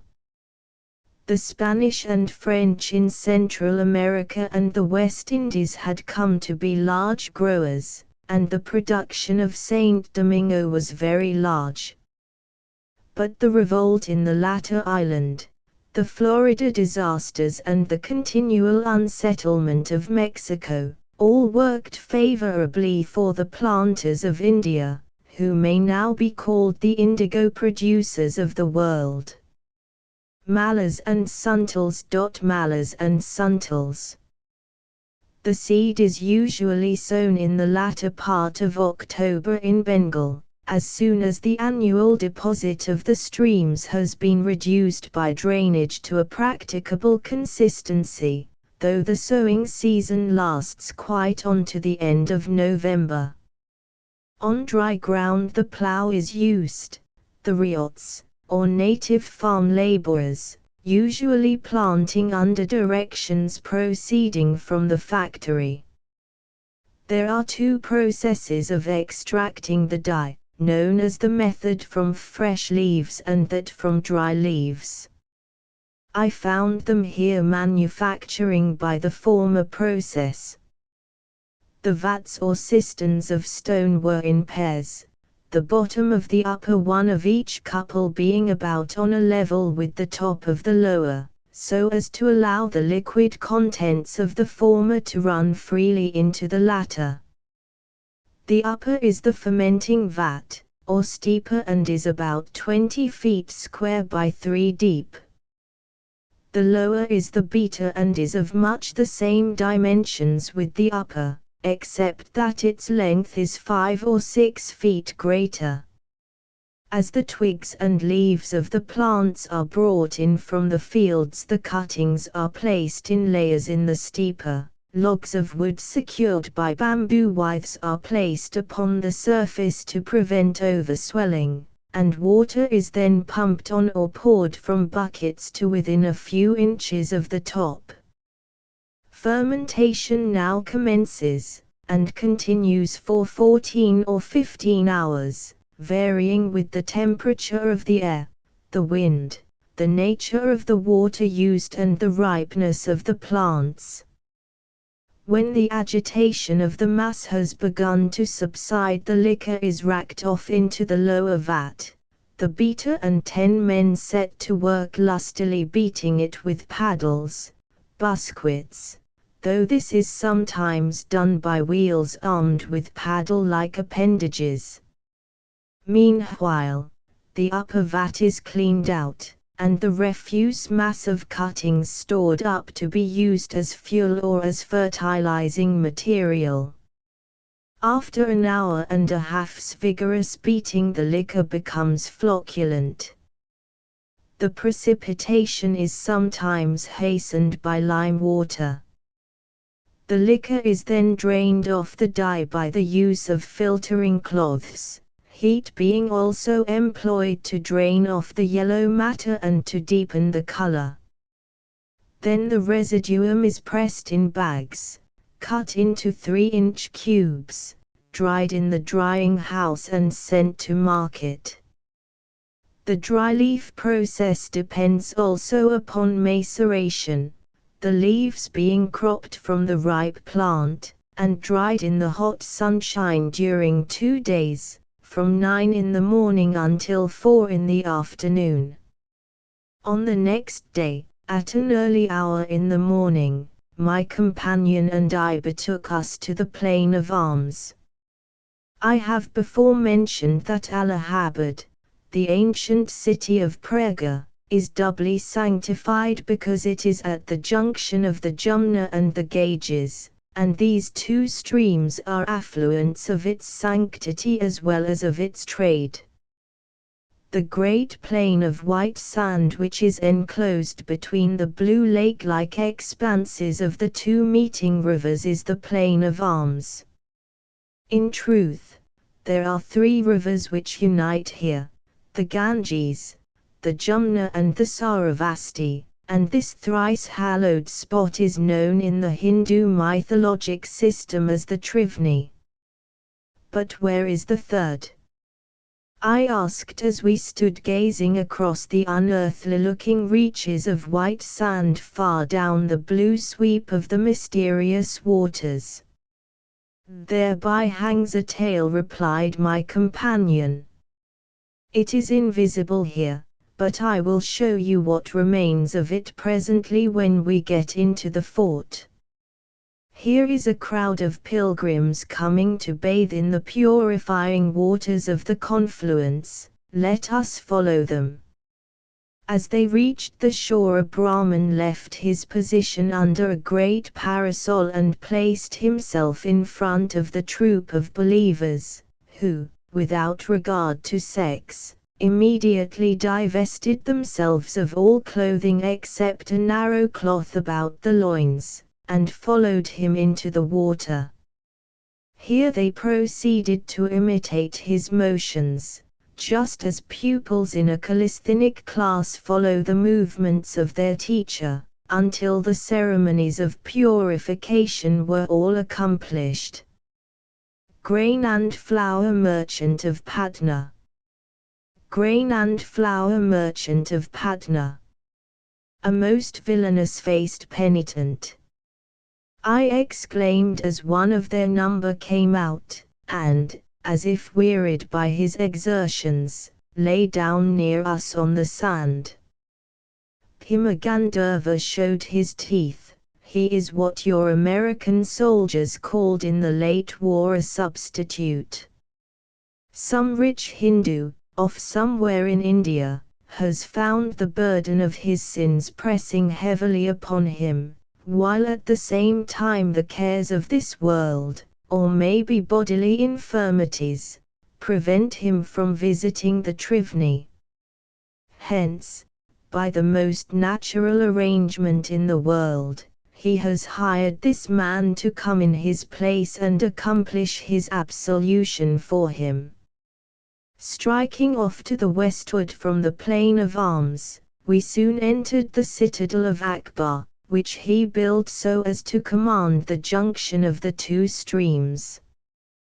Passing the lath, pillar, of Asoka, my companion led me down into the old subterranean Buddhistic temple of Patalpuri and showed me the ancient Akaya bat, or sacred tree trunk, which its custodians declare to be still living, although more than 2,000 years old.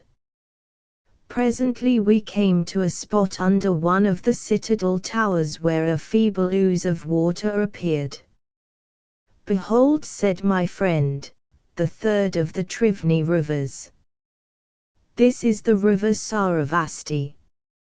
You must know that once upon a time, Saravasti, goddess of learning, was tripping along fresh from the hills to the west of Yamuna, the Jumna, bearing in her hand a book. Presently she entered the sandy country, when on a sudden a great press of frightful demons uprose, and so terrified her that in the absence of other refuge she sank into the earth.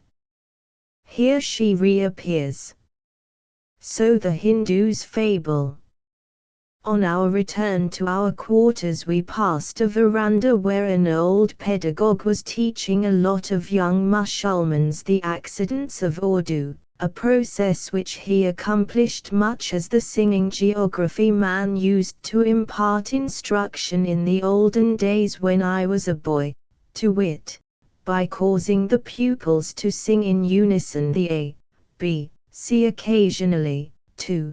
The little, queer-looking chaps squatted tailor-wise on the floor would take a turn at writing the Arabic character on their slates. A friendly hookah in the midst of the group betrayed the manner in which the wise man solaced the labors of education. On the next day, as our indigo planter came to drive us to the gardens of Chusru, he said, "An English friend of mine who is living in the Mofussil. The Mofussil is anywhere not in Calcutta, Bombay or Madras, not far from Patna, has just written me that word has been brought from one of the Santal villages concerning the depredations of a tiger from which the inhabitants have recently suffered, and that a grand hunt, elephant back, has been organized through the combined contributions of the English and native elephant owners. He presses me to come, and as an affair of this sort is by no means common, for it is no easy matter to get together and support a dozen elephants and the army of retainers considered necessary in a great hunt, I thought perhaps you would be glad to accompany me." Of course I was, and Pima Gandharva, though he would not take any active part in the hunt, insisted upon going along in order to see that no harm came to me. On the next day, therefore, we all took train and fared southeastward toward Calcutta, as far as to Bhagalpur, where we left the railway, sending our baggage on to Calcutta, and took private conveyance to a certain spot among the Rajmahal mountains, where the camp had been fixed by retainers on the day before. It was near a village of the Santals, which we passed before reaching it, and which was a singular enough spectacle with its round-roofed huts and a platform at its entrance, upon which, and under which, were ghastly heaps of the skulls of animals slain by the villagers. These Santals reminded me of the Gonds whom I had seen, though they seemed to be far manlier representatives of the autochthonal races of India than the former. They are said to number about 1,000,000, and inhabit a belt of country some 400 miles long by 100 broad, including the Rajmahal Mountains, and extending from near the Bay of Bengal to the edge of Bihar. So little have they been known that when in the year 1855 word was brought to Calcutta that the Santals had risen and were murdering the Europeans, many of the English are said to have asked not only who are the Santals, but what are the Santals? The more inaccessible tops of the same mountains, the Rajmahal, are occupied by a much ruder set of people, the Malus, who appear to have been pushed up here by the Santals, as the Santals were themselves pressed by the incoming Aryans. A tiger hunt, elephant back. A tiger hunt, elephant back. As we arrived at the camp I realized the words of our English friend concerning the magnitude of the preparations for a tiger hunt undertaken on the present scale. The tents of the sportsmen, among whom were several English army officers and civil officials, besides a native Raja, were pitched in a beautiful glade canopied by large trees, and near these were the cooking tents and the lodging places of the servants, of whom there was the liberal allowance which is customary in India. Through the great tree trunks I could see elephants, camels and horses tethered about the outskirts of the camp, while the carts, elephant pads and other impedimenta lying about gave the whole the appearance of an army at bivouac. Indeed, it was not an inconsiderable force that we could have mustered. There were 15 or 20 elephants in the party. Every elephant had 2 men, the mahout and his assistant, every 2 camels, 1 man, every cart, 2 men, besides whom were the kholasses, tent pitchers, the chikaris, native huntsmen to mark down and flush the tiger, letter carriers for the official personages, and finally the personal servants of the party, amounting in all to something like 150 souls. The commissary arrangements of such a body of men and beasts were no light matter, and had on this occasion been placed by contract in the hands of a flour and grain merchant from Patna.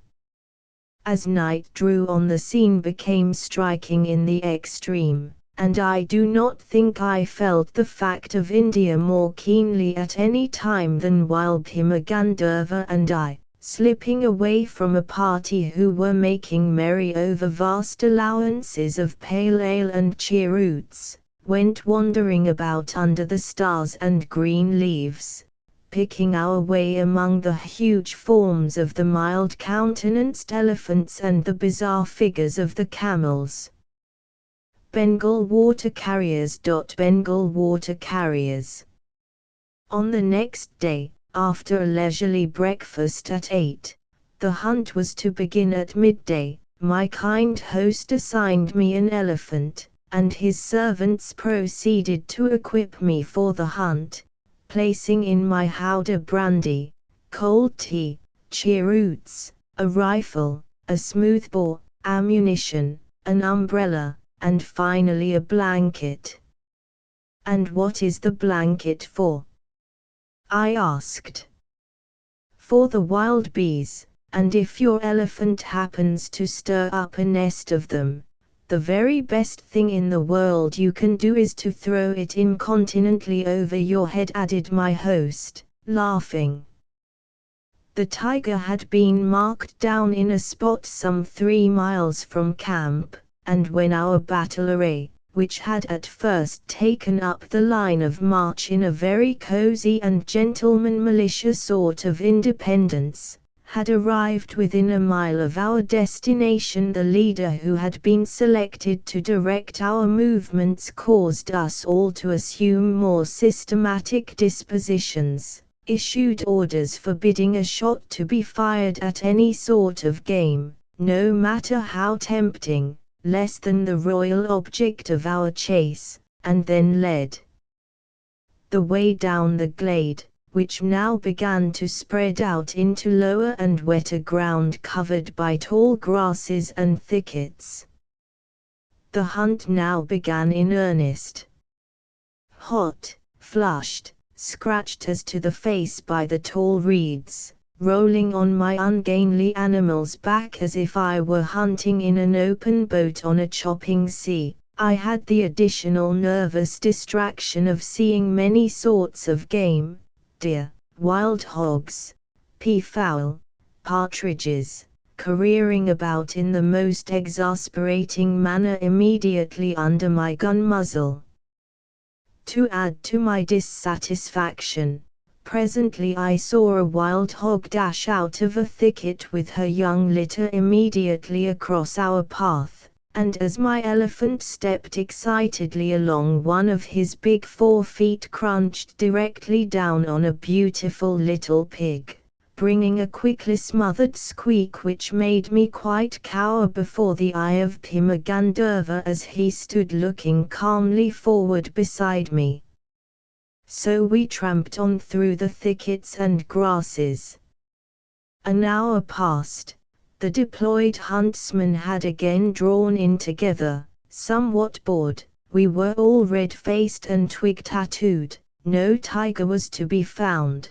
We gathered into a sort of circle and were looking at each other with that half-foolish, half-mad disconsolateness which men's faces show when they are unsuccessfully engaged in a matter which does not amount to much even after it is successfully achieved, when suddenly my elephant flourished his trunk, uttered a shrill trumpeting sound, and dashed violently to one side, just as I saw a grand tiger, whose coat seemed to be all alive with throbbing spots, flying through the air past me to the haunches of the less wary elephant beside which mine had been walking.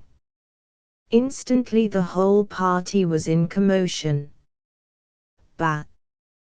Ba!" yelled the mahouts and attendants. The elephants trumpeted and charged hither and thither.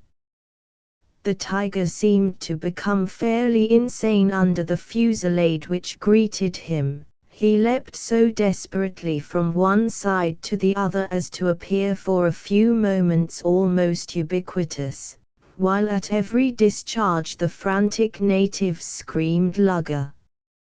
Lugger!" without in the least knowing whether he was hit, "Lugger!" or not, till presently, when I supposed he must have received at least 40 shots in his body, he fell back from a desperate attempt to scale the back of the Rajah's elephant, and lay quite still. Brahmins of Bengal. Brahmins of Bengal. "I thought that last shot of mine would finish him," said one of the English civil officials as we all crowded around the magnificent beast. "Whether it did or not, I distinctly saw him cringe at my shot," hotly said another. "There's always a peculiar look a tiger has when he gets his death wound, it's unmistakable when you once know it." "And I'll engage to eat him," interjected a third, "if I didn't blow off the whole side of his face with my smoothbore when he stuck his muzzle up into my howdah." "Gentlemen," said our leader, a cool and model old hunter, "the shortest way to settle who is the owner of this tiger skin is to examine the perforations in it." Which we all accordingly fell to doing. "B, I'm afraid you've a heavy meal ahead of you. His muzzle is as guiltless of harm as a baby's," said one of the claimants. "Well," retorted B, "but I don't see any sign of that big bore of yours, either." "By Jove," said the leader in some astonishment as our search proceeded unsuccessfully, "has anybody hit him? Maybe he died of fright." At this moment Bhima Gandharva calmly advanced, lifted up the great foreleg of the tiger and showed us a small blue hole just underneath it. At the same time he felt along the tiger's skin on the opposite side to the hole, rolled the bullet about under the cuticle where it had lodged after passing through the animal, and deftly making an incision with his knife drew it forth betwixt his thumb and finger.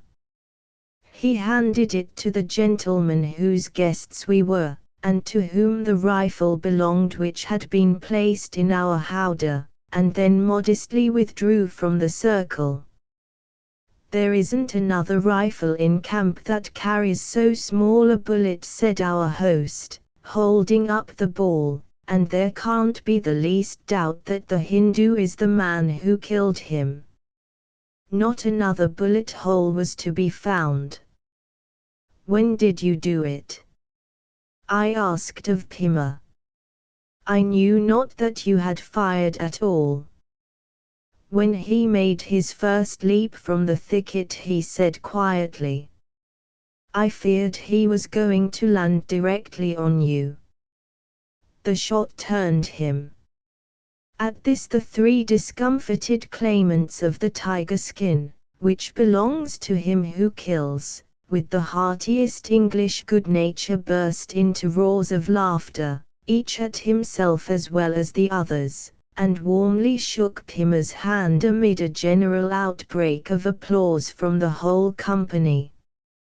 Then amid 1,000 jokes the tiffin baskets were brought out, and we had a royal lunch while the tiger was padded, i.e., placed on one of the unoccupied elephants, and finally we got us back to camp, where the rest of the day was devoted to dinner and cheroots.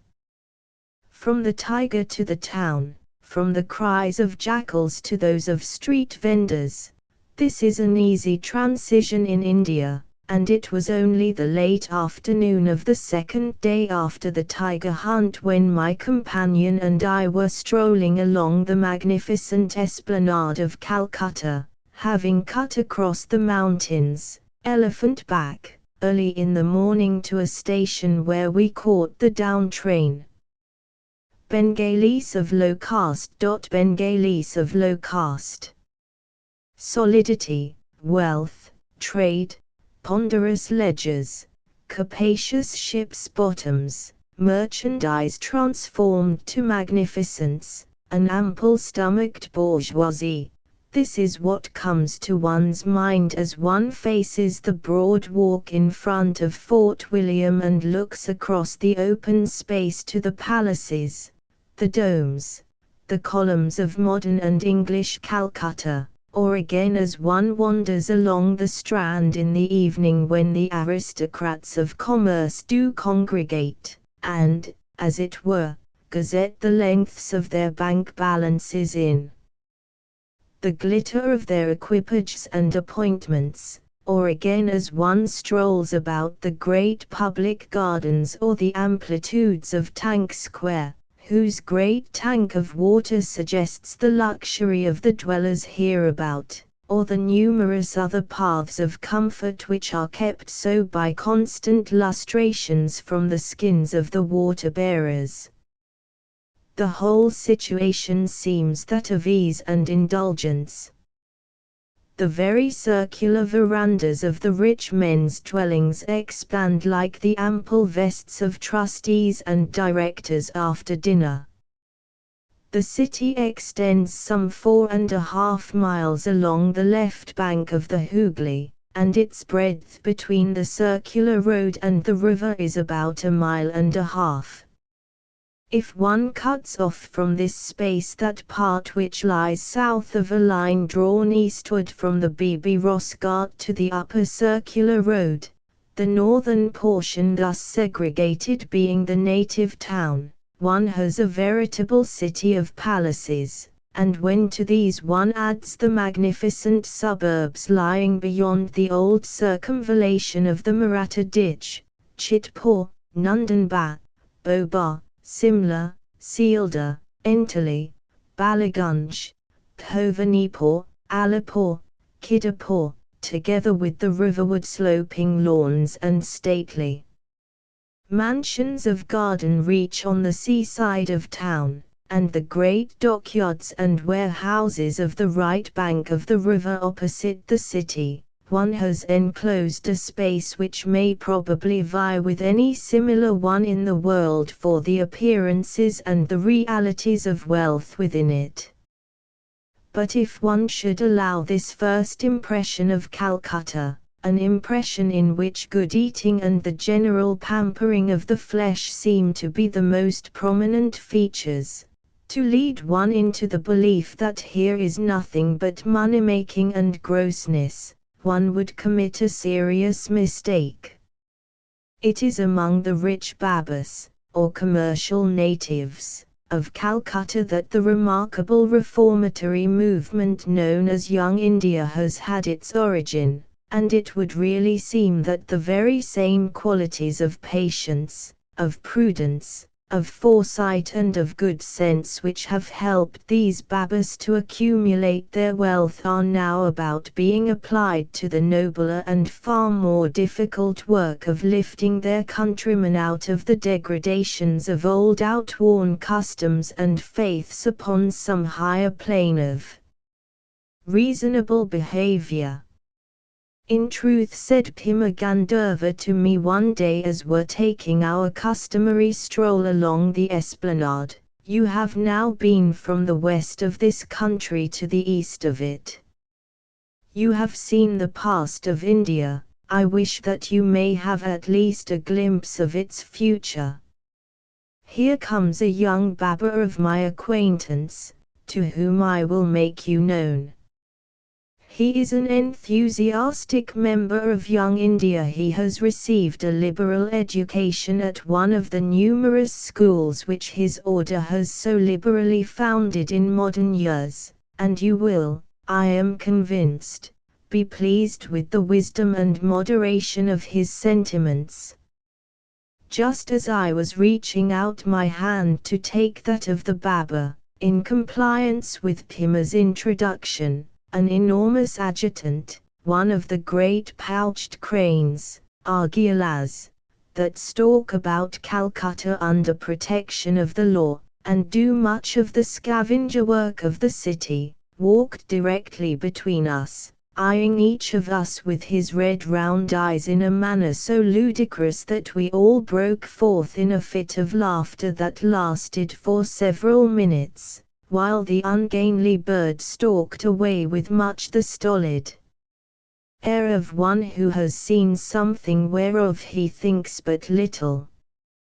The Baba addressed me in excellent English, and after some preliminary inquiries as to my stay in Calcutta, accompanied by hospitable invitations, he gradually began, in response to my evident desire, to talk of the hopes and fears of the new party. "It is our great misfortune," said he, "that we have here to do with that portion of my countrymen which is perhaps most deeply sunk in the mire of ancient custom. We have begun by unhesitatingly leading in the front ourselves whenever any disagreeable consequences are to be borne by reason of our infringement of the old customs. Take, for example, the problem of the peculiar position of women among the Hindus. Perhaps, and here the Baba's voice grew very grave and earnest, the human imagination is incapable of conceiving a lot more wretched than that of the Hindu widow. By immemorial tradition she could escape it only through the flames of the city, the funeral pile upon which she could burn herself with the dead body of her husband. But the city is now prohibited by the English law, and the poor woman who loses her husband is, according to custom, stripped of her clothing, arrayed in coarse garments and doomed thenceforth to perform the most menial offices of the family for the remainder of her life, as one accursed beyond redemption. To marry again is impossible. The man who marries a widow suffers punishments which no one who has not lived under the traditions of caste can possibly comprehend. The wretched widow has not even the consolations which come from books. The decent Hindu woman does not know how to read or write. There was still one avenue of escape from this life. She might have become a Nauchni. What wonder that there are so many of these? How, then, to deal with this fatal superstition, or rather conglomerate of superstitions, which seems to suffer no more from attack than a shadow? We have begun the revolution by marrying widows just as girls are married, and by showing that the loss of caste, which indeed we have quite abolished among ourselves, entails necessarily none of those miserable consequences which the priests have denounced, and we strike still more deeply at the root of the trouble by instituting schools where our own daughters, and all others whom we can prevail upon to send, are educated with the utmost care. In our religion we retain Brahma, by whom we mean the one supreme God of all, and abolish all notions of the saving efficacy of merely ceremonial observances, holding that God has given to man the choice of right and wrong, and the dignity of exercising his powers in such accordance with his convictions as shall secure his eternal happiness. To these cardinal principles we subjoin the most unlimited toleration for other religions, recognizing in its fullest extent the law of the adaptation of the forms of relief to the varying molds of character resulting from race, climate and all those great conditions of existence which differentiate men one from another. Chariot of the procession of the Rath Jatra, at Jagannath. Chariot of the procession of the Rath Jatra, at Jagannath.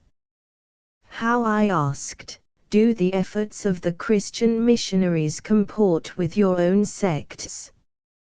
Substantially, we work together. With the sincerest good wishes for their success, for every sensible man must hail any influence which instills a single new idea into the wretched Bengali of low condition. I am yet free to acknowledge that I do not expect the missionaries to make many converts satisfactory to themselves, for I am inclined to think them not fully aware of the fact that in importing Christianity among the Hindus they have not only brought the doctrine, but they have brought the Western form of it, and I fear that they do not recognize how much of the nature of substance this matter of form becomes when one is attempting to put new wine into old bottles. Nevertheless, God speed them. I say, we are all full of hope. Signs of the day meet us everywhere. It is true that still, if you put yourself on the route to Orissa, you will meet thousands of pilgrims who are going to the temple at Jagannath, what your Sunday school books call Juggernaut, for the purpose of worshipping the hideous idols which it contains. And although the English policemen accompany the procession of the Rath Jatra, when the idol is drawn on the monstrous car by the frenzied crowd of fanatics, and enforce the law which now forbids the poor insane devotees from casting themselves beneath the fatal wheels, still, it cannot be denied that the devotees are there, nor that Jagannath is still the Mecca of millions of debased worshippers. It is also true that the pretended exhibitions of the tooth of Buddha can still inspire an ignorant multitude of people to place themselves in adoring procession and to debase themselves with the absurd rites of frenzy and unreason. Nor do I forget the fact that my countrymen are broken up into hundreds of sects, and their language frittered into hundreds of dialects. Yet, as I said, we are full of hope, and there can be no man so bold as to limit the capabilities of that blood which flows in English veins as well as in Hindu. Somehow or other, India is now not so gloomy a topic to read of or to talk of as it used to be. The recent investigations of Indian religion and philosophy have set many European minds upon trains of thought which are full of novelty and of promise. India is not the only land, you who are from America know it full well, where the current orthodoxy has become wholly unsatisfactory to many of the soberest and most practically earnest men.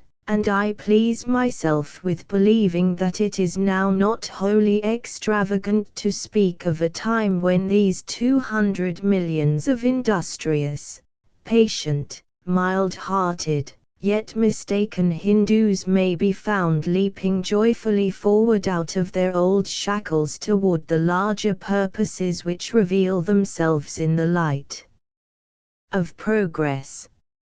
At the close of our conversation, which was long and to me intensely interesting, the Baba informed us that he had recently become interested with a company of Englishmen in reclaiming one of the numerous and hitherto wholly unused islands in the Sundarbans for the purpose of devoting it to the culture of rice and sugar cane, and that if we cared to penetrate some of the wildest and most picturesque portions of that strange region he would be glad to place at our disposal one of the boats of the company, which we would find lying at Port Canning. I eagerly accepted the proposition, and on the next day, taking the short railway which connects Calcutta and Port Canning, we quickly arrived at the latter point, and proceeded to bestow ourselves comfortably in the boat for a lazy voyage along the winding streams and canals which intersect the great marshes. It was not long after leaving Port Canning ere we were in the midst of the aquatic plants, the adjutants, the herons, the 1,000 sorts of water birds, the crocodiles, which here abound. The port of Calcutta. The port of Calcutta.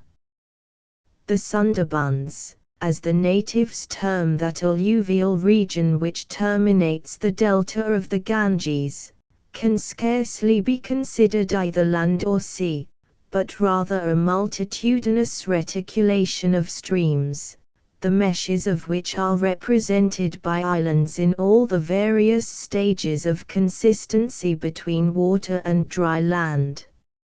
Sometimes we floated along the lovely curves of canals which flowed underneath ravishing arches formed by the meeting overhead of great trees which leaned to each other from either bank, while again our course led us between shores which were mere plats and interweavings of the long stems and broad leaves of gigantic water plants. The islands were but little inhabited, and the few denizens we saw were engaged either in fishing or in the manufacture of salt from the brackish water. Once we landed at a collection of huts where were quartered the laborers of another company which had been successfully engaged in prosecuting the same experiment of rice culture which our friend had just undertaken. It was just at the time when the laborers were coming in from the fields. The wife of the one to whose hut my curiosity led me had prepared his evening meal of rice and curry, and he was just sitting down to it as I approached. With incredible deftness he mingled the curry and the rice together. He had no knife, fork or spoon. By using the end joints of his thumb and fingers, then, when he had sufficiently amalgamated the mass, he rolled up a little ball of it, placed the ball upon his crooked thumb as a boy does a marble, and shot it into his mouth without losing a grain. Thus he dispatched his meal, and I could not but marvel at the neatness and dexterity which he displayed, with scarcely more need of a finger bowl at the end than the most delicate feeder you shall see at Delmonico's. The crops raised upon the rich alluvium of these islands were enormous, and if the other difficulties attending cultivation in such a region could be surmounted, there seemed to be no doubt of our friend the Baba's success in his venture.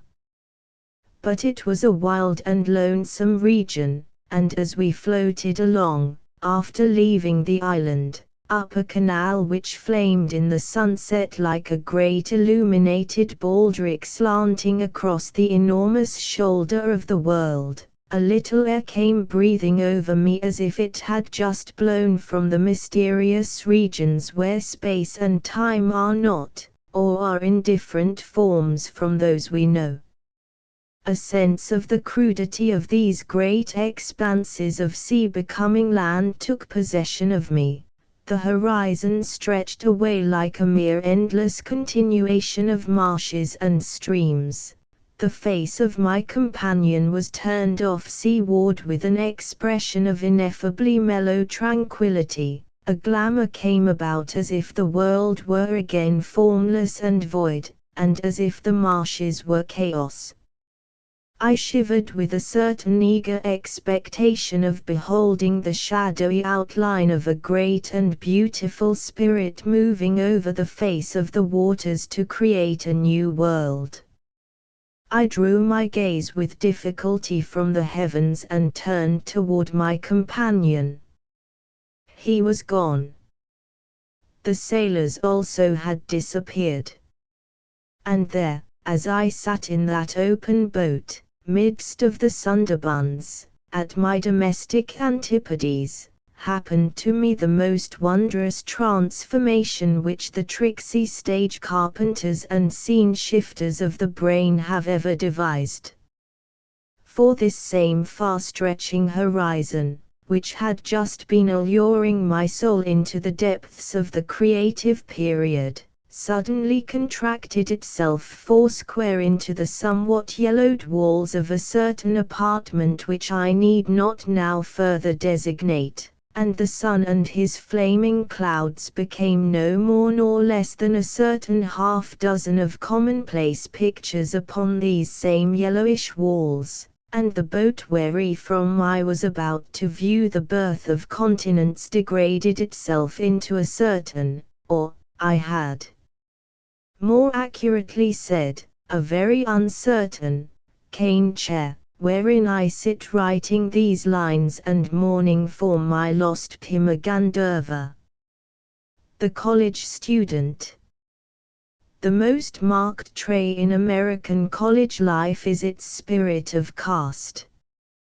This same spirit, it is true, manifests itself in other lands, in England, France and Germany. In fact, it reached its extreme development in the last named country. The very term Philistia is of German coinage. The causes that originated and kept alive this spirit in Europe are obvious.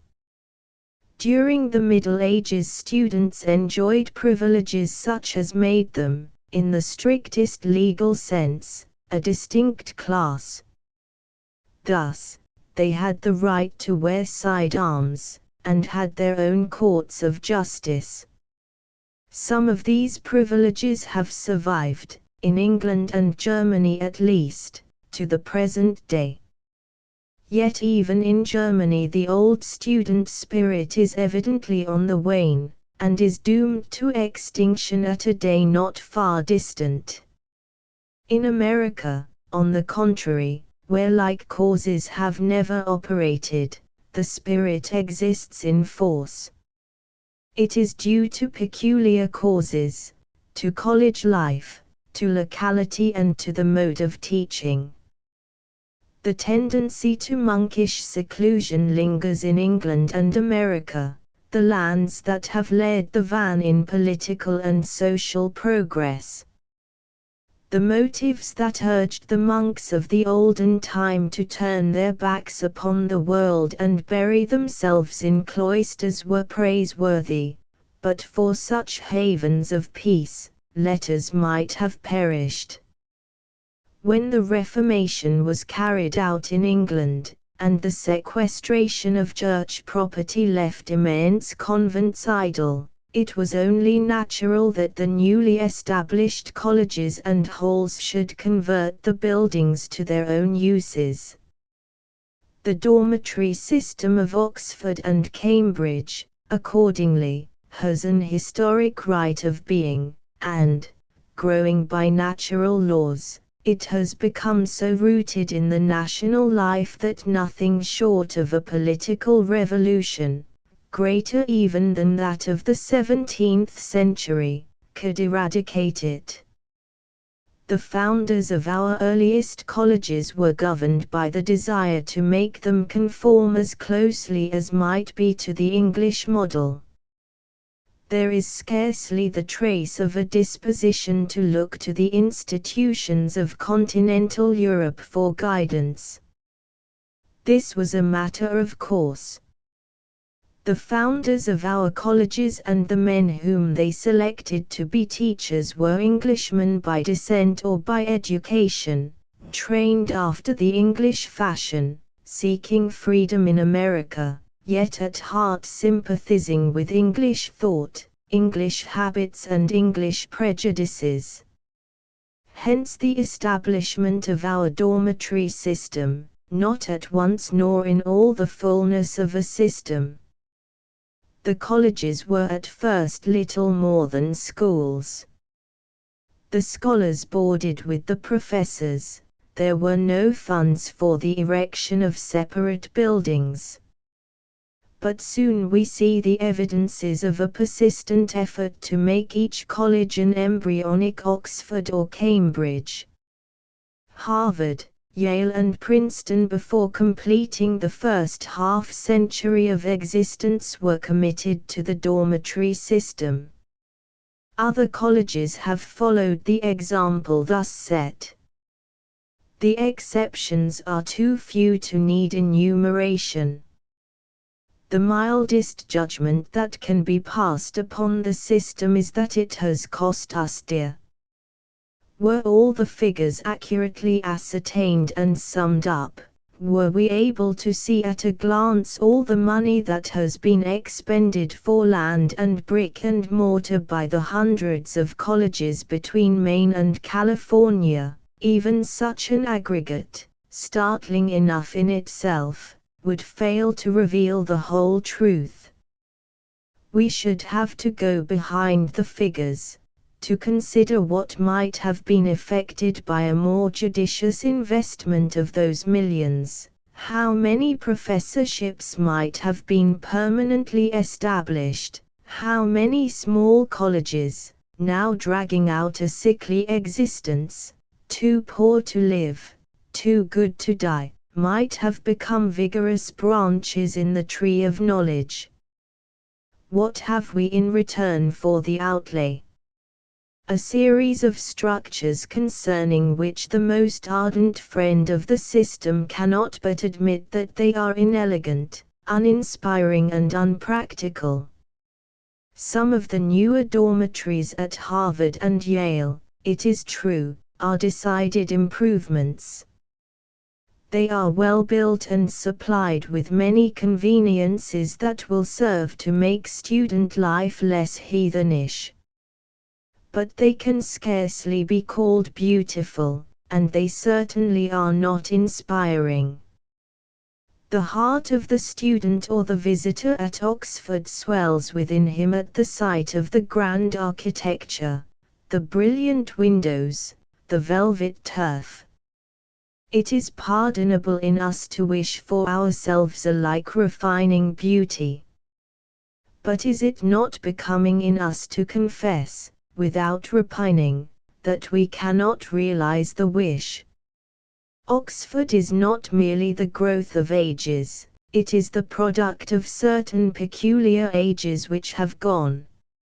Men build now for practical purposes, not for the glorification of architecture. The spirit of the Middle Ages and the Renaissance will probably never return, or, if it should, it will come as a folk spirit, neither springing from nor governed by the colleges, but carrying them along with it.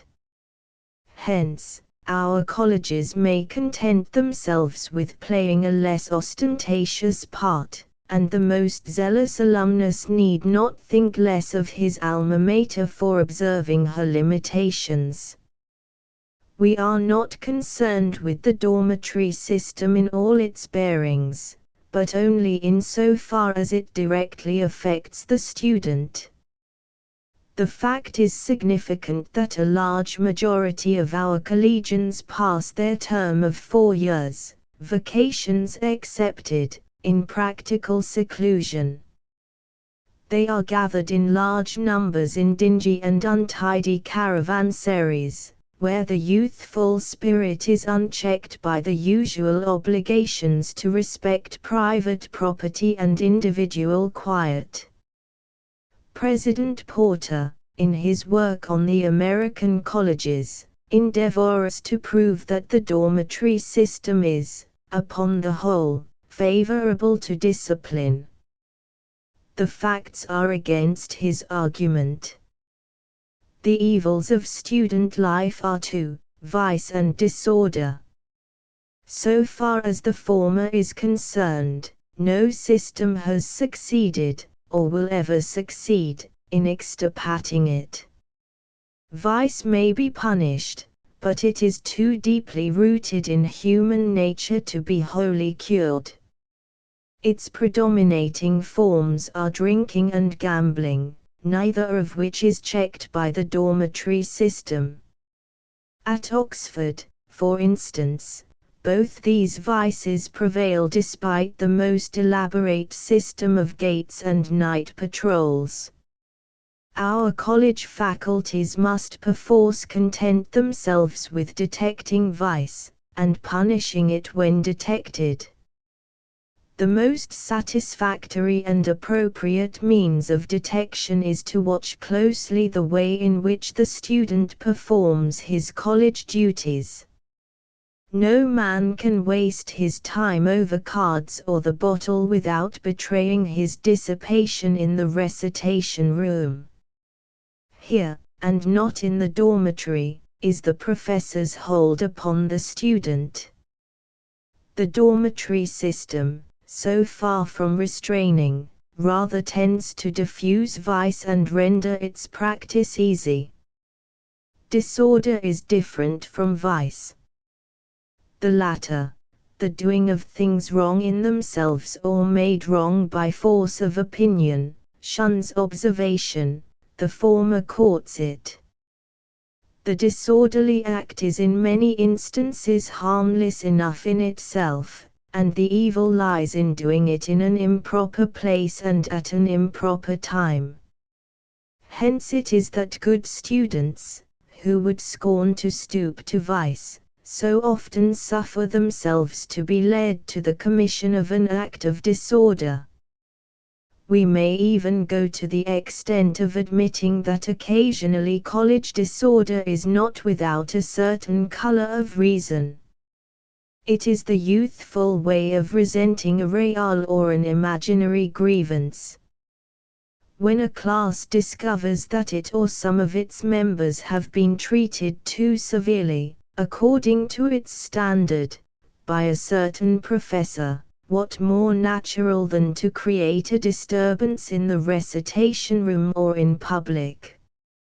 In itself considered, the act is a youthful ebullition, and we might be tempted at first to look upon it as something venial and pass it by in silence. Reflection, however, should lead us to the opposite conclusion. There is nothing that a college faculty cannot afford to pardon sooner than disorder. The reason is almost self-evident. There is nothing that ruins so effectually the general tone of the college and demoralizes all the students, good and bad. Vice moves in rather narrow circles, much more narrow than those in authority are apt to perceive. It does not affect the great body of students, who are filled with robust life, and whose very faults are conceits and extravagances rather than misdeeds. But disorder spreads from one to another, originating with the morally perverse. It gathers sufficient volume and momentum to overpower at times even the very best. To protect the better class of students, then, were there no other reason, the faculty is bound to interfere energetically and in season. Its position is not unlike that of the commander of a regiment. The colonel will not unfrequently wink at a certain amount of dissipation among the officers, and even among the privates. He may say to himself that the offense is one hard to prove, that perhaps it will wear itself out in time, that perhaps it is best not to draw the reins too tightly. But no commanding officer can afford to tolerate for an instant the slightest movement of insubordination. He must put it down on the spot, without regard to consequences, and without stopping to inquire into abstract questions of right and wrong. No one, of course, will assert that the head of a college is to act according to the military code. The differences between soldier life and college life are fundamental. Yet there are certain resemblances which prompt and justify the wish that a touch at least of the military spirit might be infused into our colleges. The spirit, be it carefully observed, and not the forms, for the incompatibility between the military and the literary scientific methods has been demonstrated repeatedly, the most recent evidence being furnished by those colleges that have attempted to combine, under the terms of the Congressional Land Grant, agriculture, the mechanic arts, classical studies and military tactics. But a touch of the military spirit would be possible and beneficial in many ways. It would make the relationship between professor and student more tolerable for both parties. The mental drill and substantial information acquired through the college course are undoubtedly great. Still greater is the formative influence exercised by the body of students upon the individual member. But the greatest lesson of the course, and the one which seems to have escaped the otherwise close observation of President Porter, should be the lesson of deference to position and authority. This deference to one's superiors in age and position, this respect due to the professor simply because he is a professor, and aside from any consideration of his personal character or attainments, should be the first thing to impress itself upon the student's mind, the last to forsake it.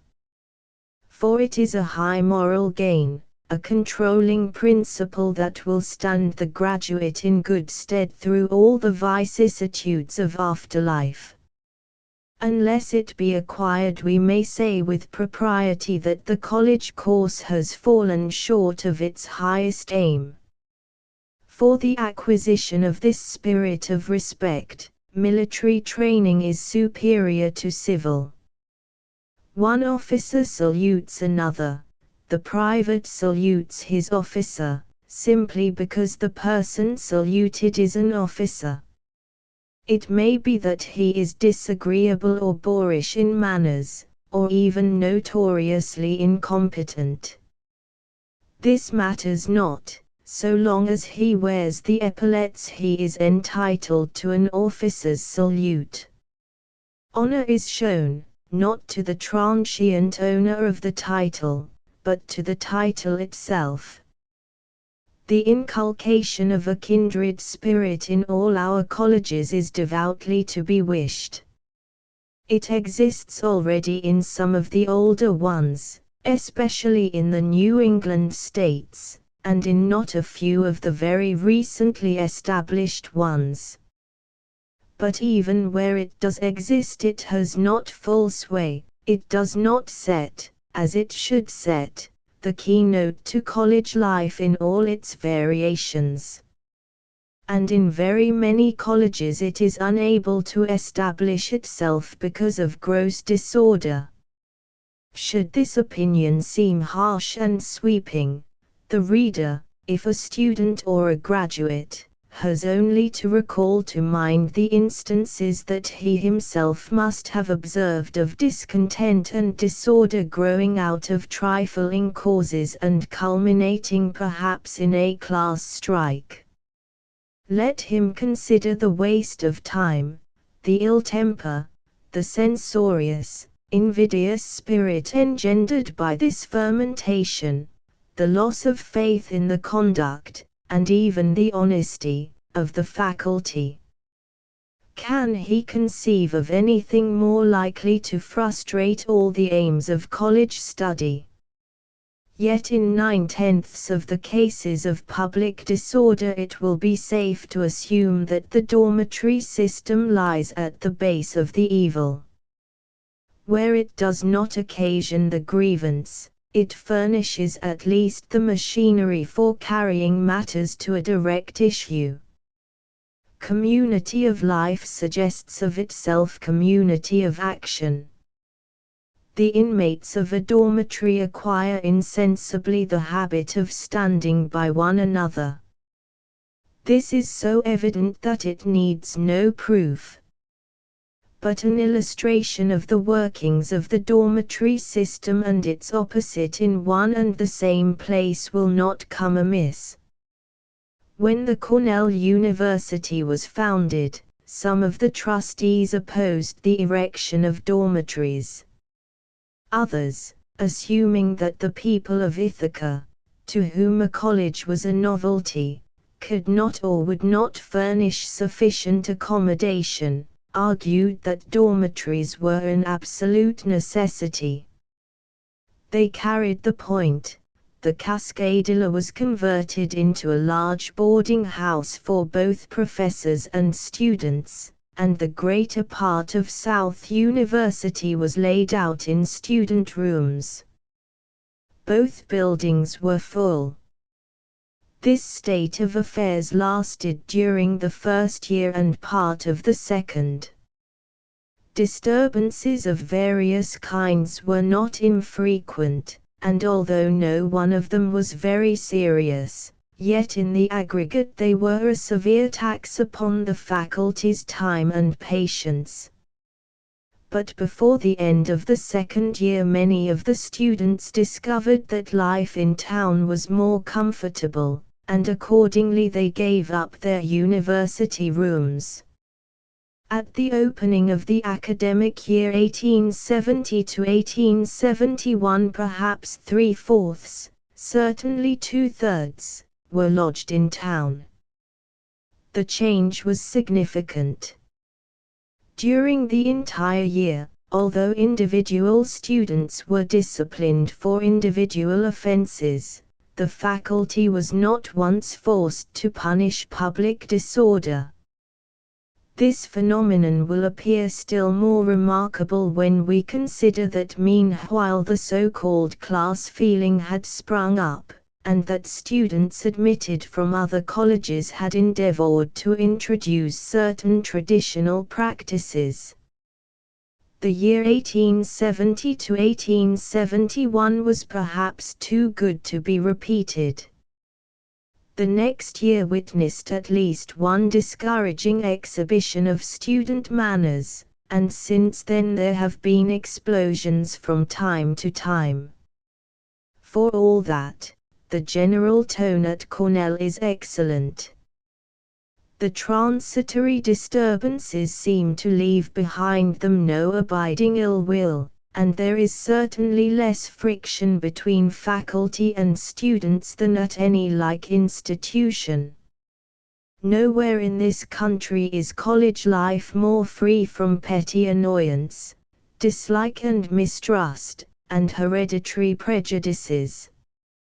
It should be added that those students who now reside in the university buildings belong almost exclusively to what is known as the working corps.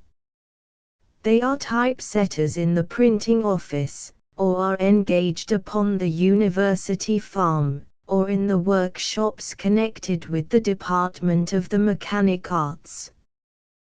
Their time is too valuable to them to be wasted. The experience of the Sheffield Scientific School resembles that of Cornell. In one respect it is even better. This school has never had a dormitory system. Its managers, imbued thoroughly with the German and French spirit of study, have resisted successfully from the outset every inducement to follow the usual college system. Although growing up in the shadow of one of the oldest colleges in the country, and exposed to formidable competition, and still more formidable criticism, the Sheffield Scientific has adhered strictly to its self-appointed mission. It has regarded instruction in science as its sole object. Whatever tended to this object has been adopted. Everything else has been rejected as irrelevant. We are not concerned in this place with the general reputation of the Sheffield Scientific at home and abroad. Singling out only one of its many merits, we can point to it with pride as the first institution to solve effectually the knotty problem of discipline. The means of its success are anything but occult. It has made its pupils feel from the moment of entrance that they were young men, and must act as such. It has refused to encumber itself with expensive and useless dormitories, and the faculty has in the main left the students to themselves. But whenever interference became necessary, it has acted promptly, without undue haste or severity, and also without vacillation. Here, at least, we do not find the ruinous practice of suspending a student 1 week, only to take him back the next. The mere existence, then, of the Sheffield Scientific, to say nothing of its success, by the side of the powerful corporation of Yale College is fatal to every argument in favor of the dormitory system. Most of our colleges are situated in small towns. To this circumstance, more than to any other, perhaps, is due the exclusiveness which, in its exaggerated manifestations, is so puzzling to the city visitor.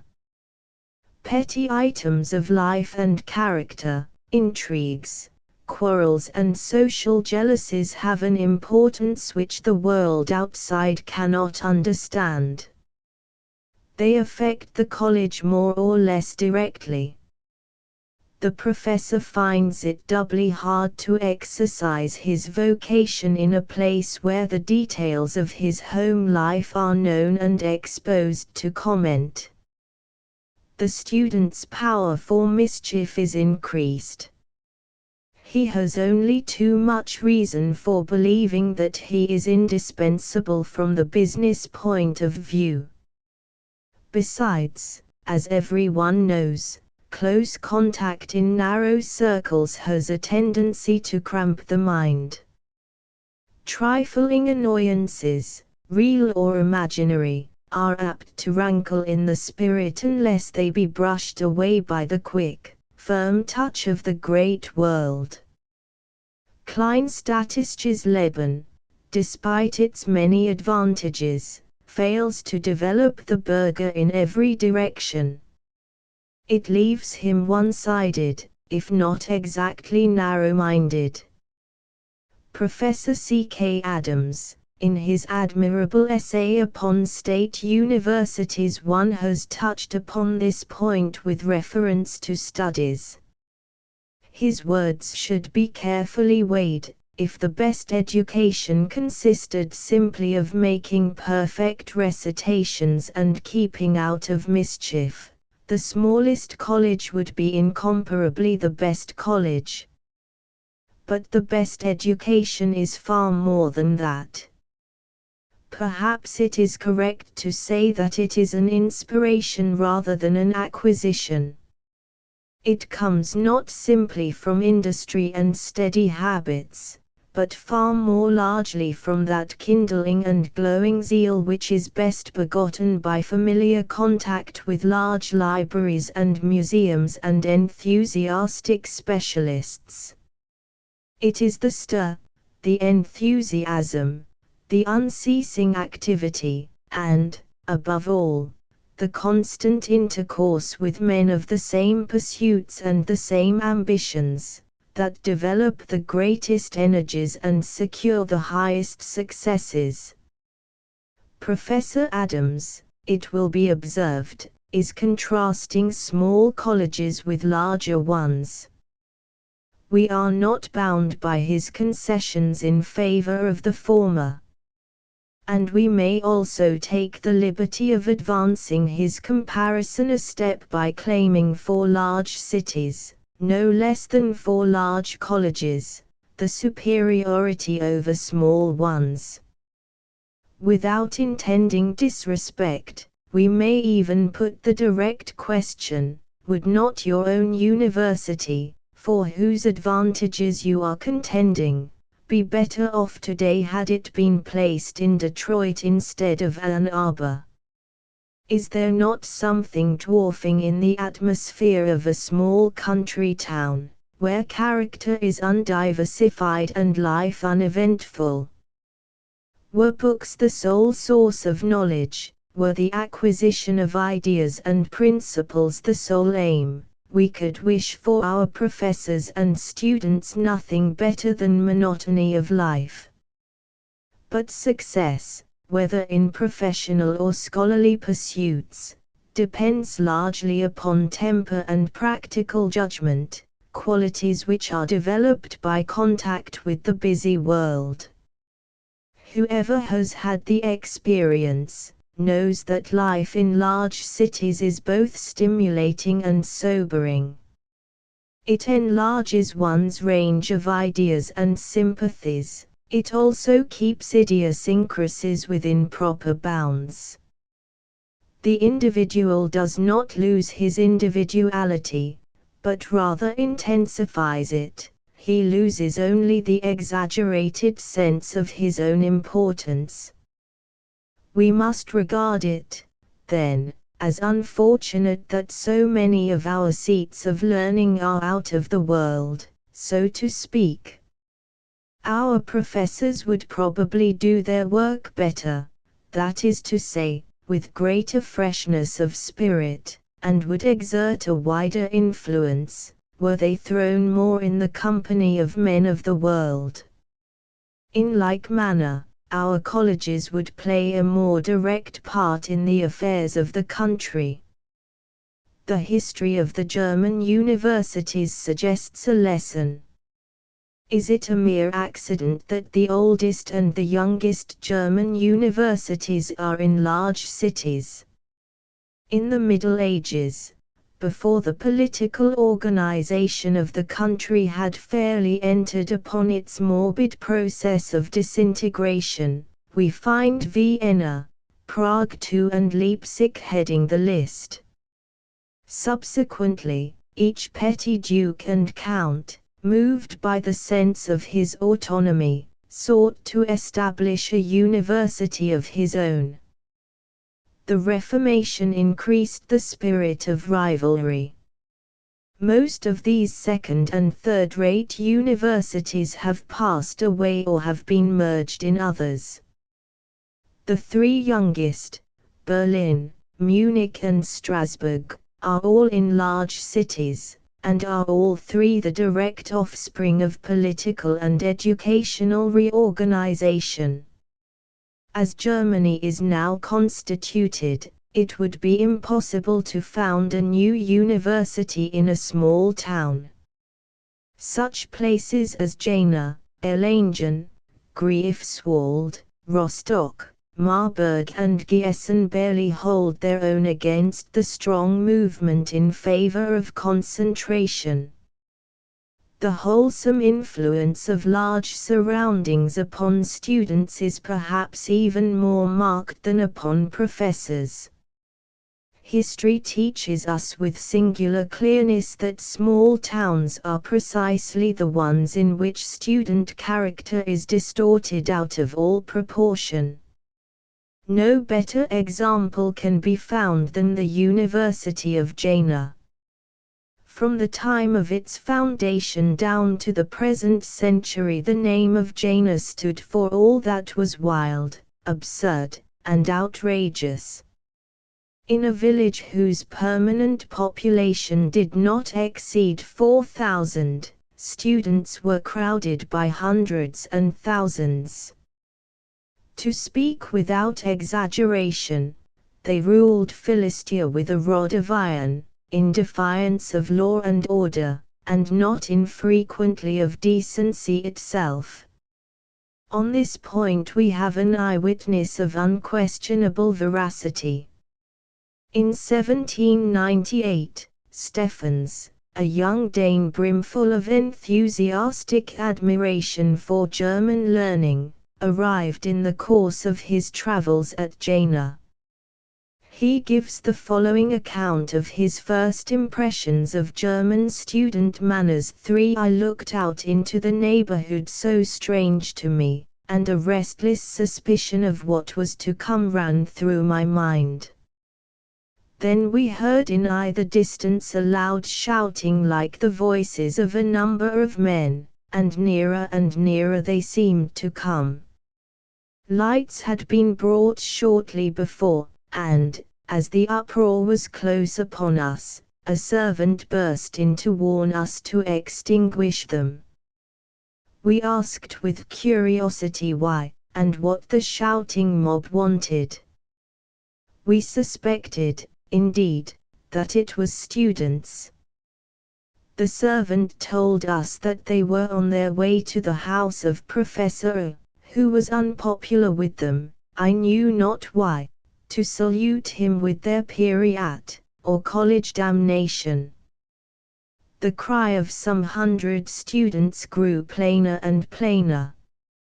"Out with lights," was called, and just then we heard the panes of glass clatter when the warning was not quickly enough complied with. I confess that this circumstance, occurring so soon after my arrival, filled me with a kind of gloom. It was not such things as this that had called me to Jena. These were not the voices which I had wished and expected to hear, and my first night was a sad one. Jena, be it said in her praise, is no longer what she was. Her students no longer break window panes or perform the Ganzmarsch or elect their Beer Duke of Liechtenstein. The great herd has scattered, and the few who are left dwell with their professors in peace. But has the spirit of brutality passed wholly away? Perhaps loving parents who have placed their sons under the protecting influence of some quiet country town believe so. It is almost a pity to disturb their faith. Yet truth is uncompromising. Let us record and ponder the fact, epithets are superfluous, that in the year of grace 1874, in a small college town not 100 miles distant from the city of brotherly love, students supposed to be guided and restrained by influences more distinctively Christian than any that ever mitigated the barbarism of Jena, could become utterly lost to all recollection of father and mother, brother and sister, could forget their own manhood, could steal under cover of night to the house of an unpopular professor and bombard the windows, to the peril of his wife and mother, and of his child in the cradle. Truly, we have been surfeited with mistaken praise of small colleges and rural virtue. We have a right to demand that our colleges, whatever they may undertake or omit, shall teach at least the first lesson of life, manliness. This lesson is not best learned by withdrawing oneself from the world, burying oneself in an obscure and unrefined village, foregoing social intercourse with amiable men and women, and wrapping oneself in a mantle of traditional prejudice. President Porter, although a staunch defender of the existing college system, concedes its weakness. He says, p. 168, it is no paradox to say that the first essay of the student's independence, i.e., the independence of college as contrasted with school, is often an act of prostrate subserviency to the opinion of the college community. This opinion he has little share in forming. He does little else than yield himself to the sentiment which he finds already formed. This community, is eminently a law unto itself, making and enforcing such laws as no other community would recognize or understand, laws which are often strangely incongruous with the usually received commandments of God and man. No community is swayed more completely by the force of public opinion. In none does public opinion solidify itself into so compact and homogeneous a force. Before its power, the settled judgments of individual opinion are often abandoned or overborne, the sacred associations of childhood are relaxed, the plainest dictates of truth and honor are misinterpreted or defied. It may surprise us to find the author contending, only a few pages farther on, for the civilizing and culturing influences which spring from college residence and college associations. The truth is that the case has two sides to it. No friend of education could wish to see student opinion or student sentiment banished wholly from student life, to reduce study to a mere intellectual process without any trace of esprit de corps. Some such spirit is not only good in itself, but is natural and unavoidable. 300 or 400 young men cannot associate freely day by day for years in succession, pursuing the same studies under the guidance of the same teachers, without establishing a certain community of sentiment and action, from which the students' intellectual efforts must derive a great share of their nourishment.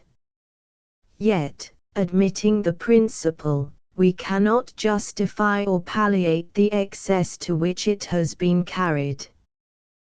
We insist upon the observance of certain limits, which no man, whether old or young, learned or unlearned, is at liberty to transgress. And when these limits are transgressed, we have a right to regard the offenders as all the more culpable because of their advantages. The circumstance that they come of a good stock, as it is called, and are pursuing liberal studies, is only an aggravation of the offense. We expect youthful extravagances, waste of time, neglect of opportunities, exaggerated self-importance, a supercilious way of looking down upon the outside world. These are all phases of growth, and are usually short-lived, but we cannot tolerate any violation of the rights of property, any overawing of individual conscience, any breach of public order, any disregard of public decency.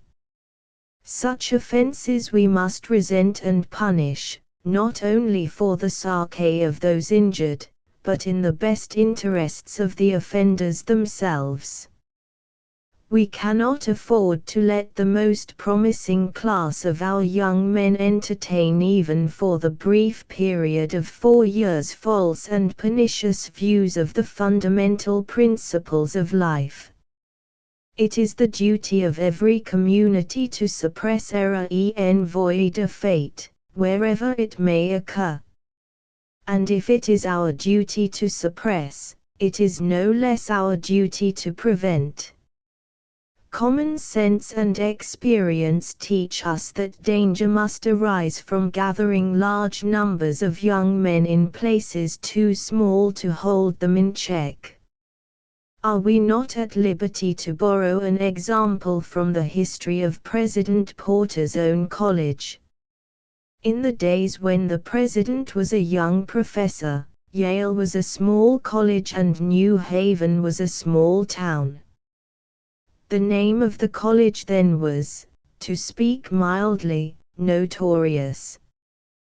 The Yale of 30 or 40 years ago seemed to personify everything that was obnoxious and lawless in our college life. In no other place did the conflict between town and gown assume such dimensions and lead to such deplorable results.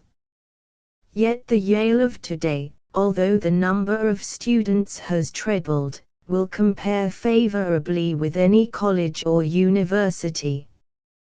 The students, without having lost a particle of true manliness and independence, riot less and learn more. They show in every way that they are better students and better citizens. Wherein, then, lies the secret of the change? Evidently, in the circumstance that the city has outgrown the college. New Haven is no longer an insignificant town, but has become the seat of a large local trade and the center of heavy manufacturing and railroad interests. Like other cities, it has established a paid fire department and a strong police force for the protection of all its residents, the college included. It is no longer overshadowed, much less overawed, by the college. On the contrary, the observation forces itself upon the visitor in New Haven that the college, notwithstanding its numerous staff of able professors, notwithstanding its great body of students, its libraries and scientific collections, is far from playing the leading part in municipal matters. It is only one among many factors. Life and its relations are on an ampler scale. The wealth and refinement of the permanent population are great, and are growing unceasingly. In a few years more New Haven will be fairly within the vortex of New York. This change, which has come about so gradually that those living in it perhaps fail to perceive it readily, has affected the college in many ways. It has made the life of the professors more agreeable, more generous, so to speak, and it has toned down the student spirit of caste. The young man who enters Yale feels, from the moment of matriculation, that he is indeed in a large city, and must conform to its regulations, that there are such beings as policemen and magistrates, whom he cannot provoke with impunity. Even were this all, it would be gain enough. But there is another gain of a far higher nature. The student perceives that outside his college world lies a larger world that he cannot overlook, a world whose society is worth cultivating, whose opinions are backed by wealth and prestige. It does not follow from this that he ceases to be a student. Companions and study make him feel that he is leading a peculiar life, that he is a member of an independent organization. But he does not feel, and this is the main point, that he has retired from the world or that he can set himself up against the world. In this connection we have to be on our guard against the opposite extreme, namely, the inference that the larger a city the better for the college. The very largest cities are perhaps not favorable to the growth of institutions of learning. Even in Germany, where the university system rests upon a different basis and adapts itself more readily to circumstances, the leading capitals, Berlin and Vienna, are at a disadvantage. The expenses of living are so great as to deter all but the wealthy or the very ambitious, and the pomp and pageantry of court and nobility, the numerous personnel of the several departments of state, finance, war and justice throw the less ostentatious votaries of science and letters into the shade. Nevertheless, the universities of Berlin and Vienna can scarcely be said to be threatened with permanent decline.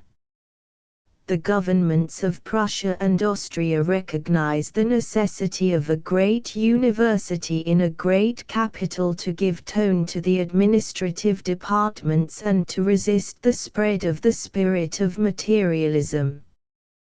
Besides, the resident population of each of these cities is entitled to a university, and would be sufficient of itself to support one. We may rest assured, therefore, that the Prussian government will act in the future as it has done in the past, by sparing no efforts to make the Frederico Guglielmo the head of the Prussian system in fact as well as in name.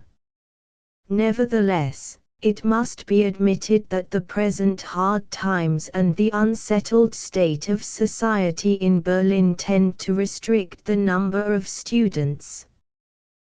The remarkable contrast presented in the sudden growth of the Leipzig University shows how even matters of education are influenced by social and economic laws. This Saxon city seems marked out by nature for a seat of learning. It combines almost all attractions and advantages. It is accessible from every quarter. The climate is good for North Germany, and the neighborhood is pleasant, although anything but picturesque. The newer houses are well built, rooms and board are not expensive.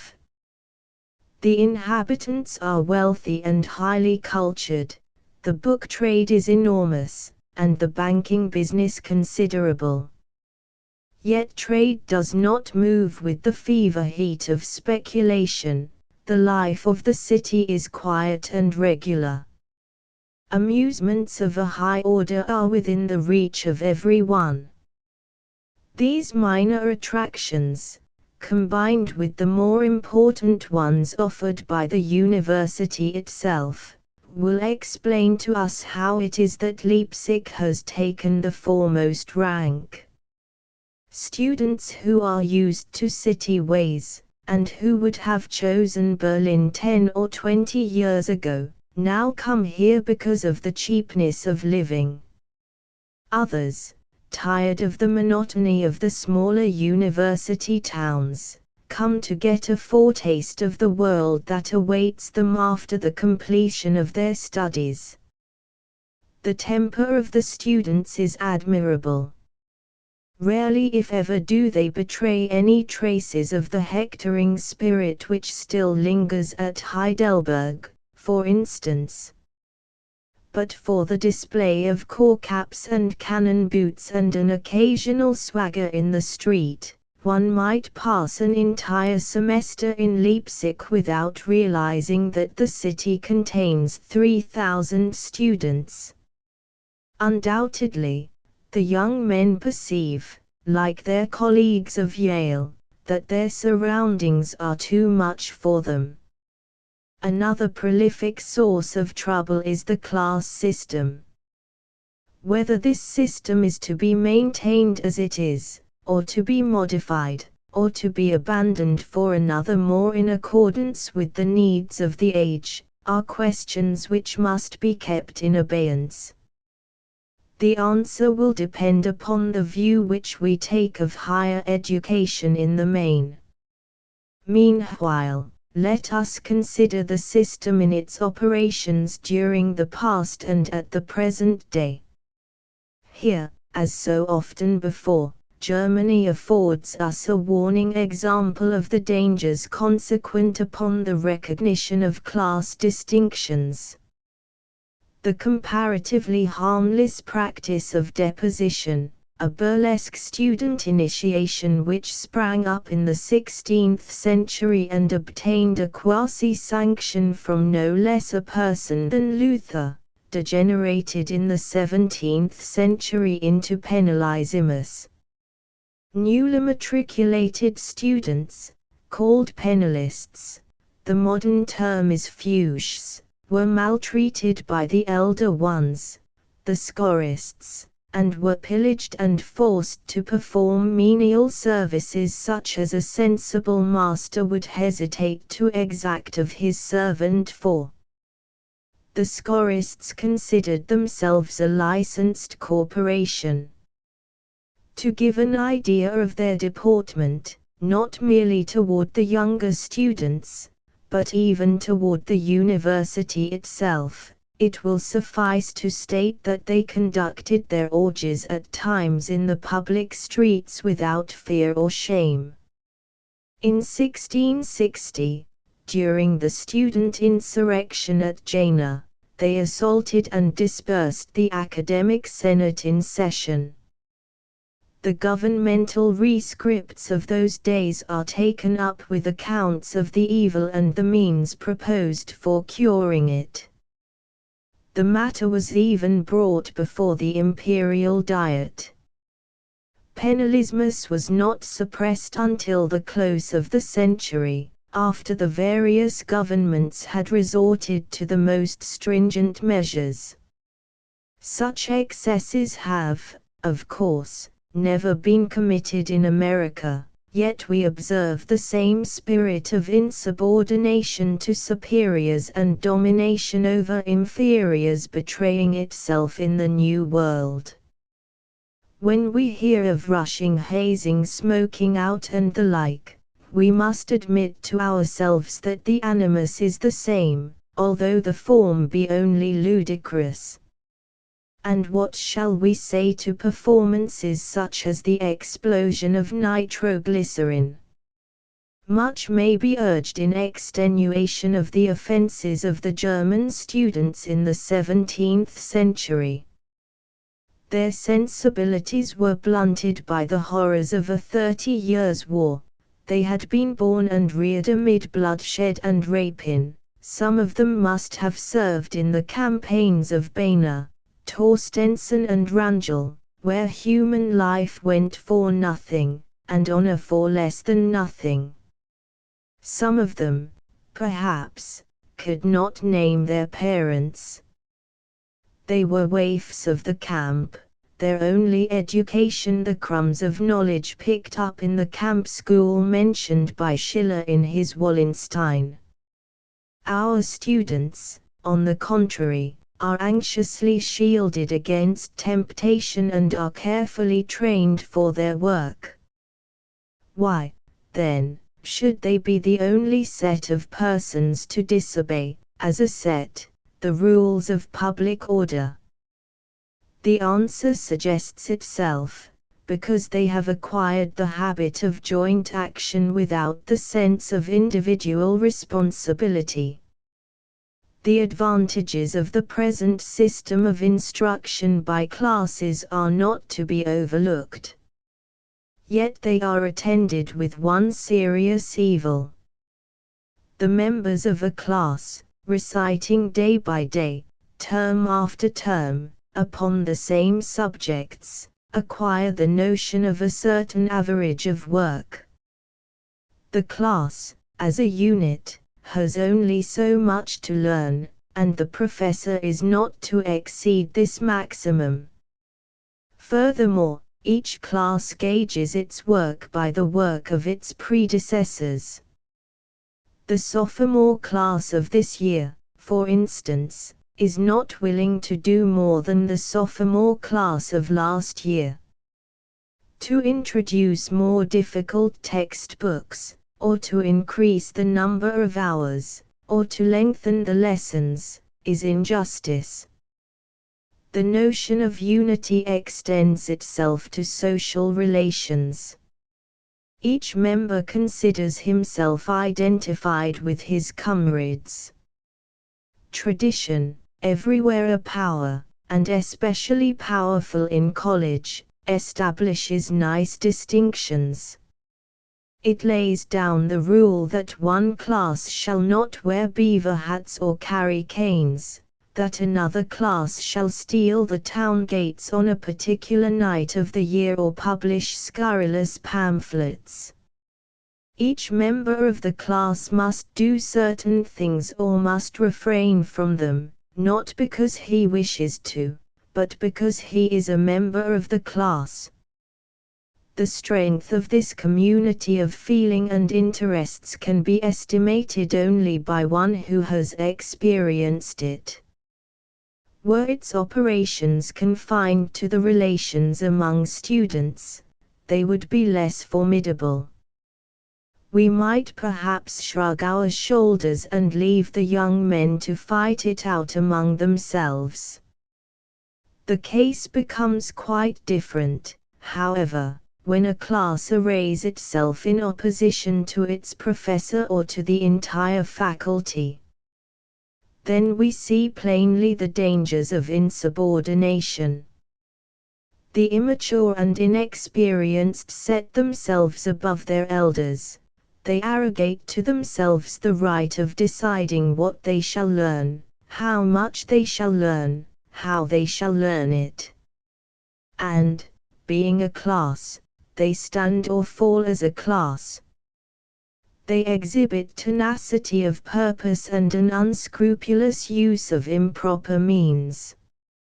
Many a professor has learned to his cost what it is to be defied by his class. An example will be more instructive than vague generalities. About 7 years ago a gentleman was engaged by one of our colleges to take charge of a new department until a permanent appointee might be found. The resident faculty committed one blunder after another. It added the new study outright without adjusting it to the previous studies. It also fixed upon Saturday as the day for beginning. Thus, the students were prejudiced against their new instructor before they had even seen him. Besides, they regarded the innovation as an interloper. The victim to student rule may now tell his own story. I took the 6 a.m. train Saturday morning from the city. After breakfast I was directed by the president to go to a certain room, unaccompanied, to meet the sophomore class. 100 hyenas. My entrance was greeted with groans, ahas, hums.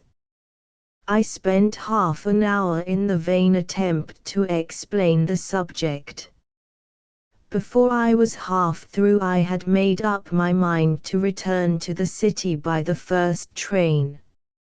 On leaving the room I met Professor, who comprehended the situation at a glance. He said that he had been through it all himself, that it had taken him 2 years to get control of his classes. I learned afterward that this is the usual time allowed for such purpose.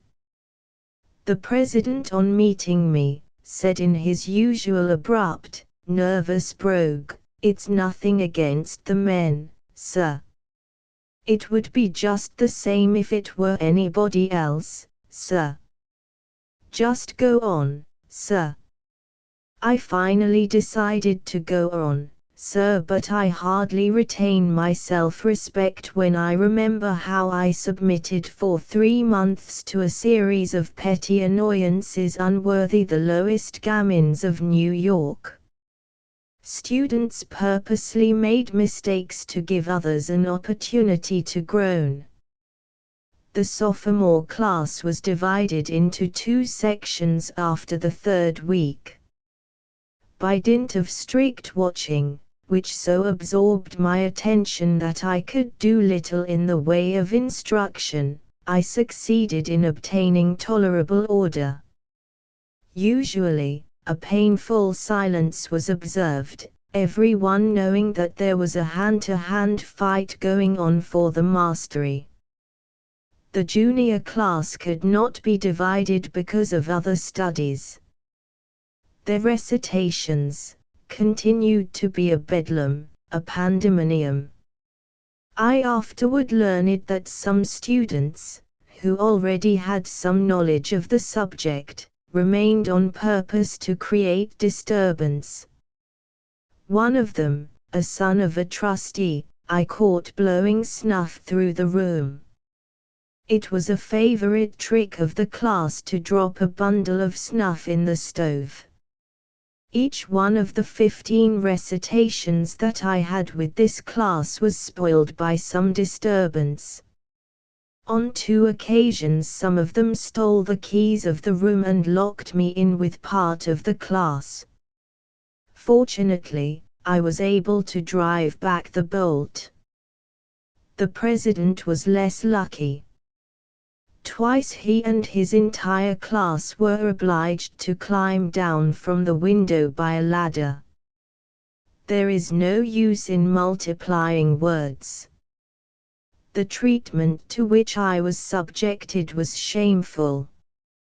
What made it even worse was that the authorities permitted such conduct toward one whom they had invited to take the initiative in beginning a new study.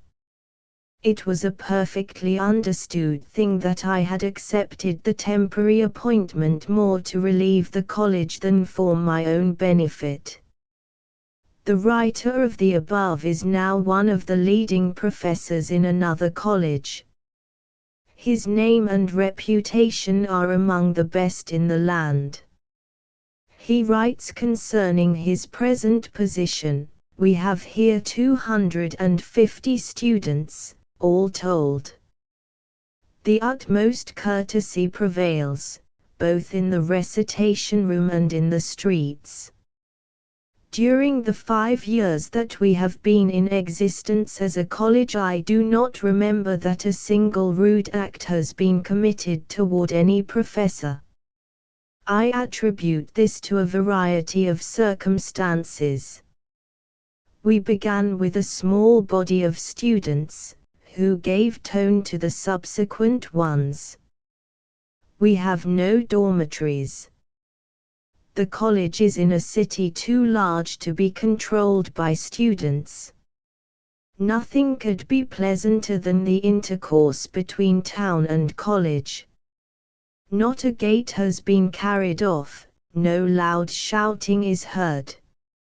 If there are night revels, nobody ever hears of them.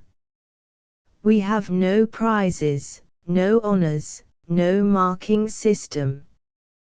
We hold rigid examinations, and watch the tendency to negligence if it shows itself.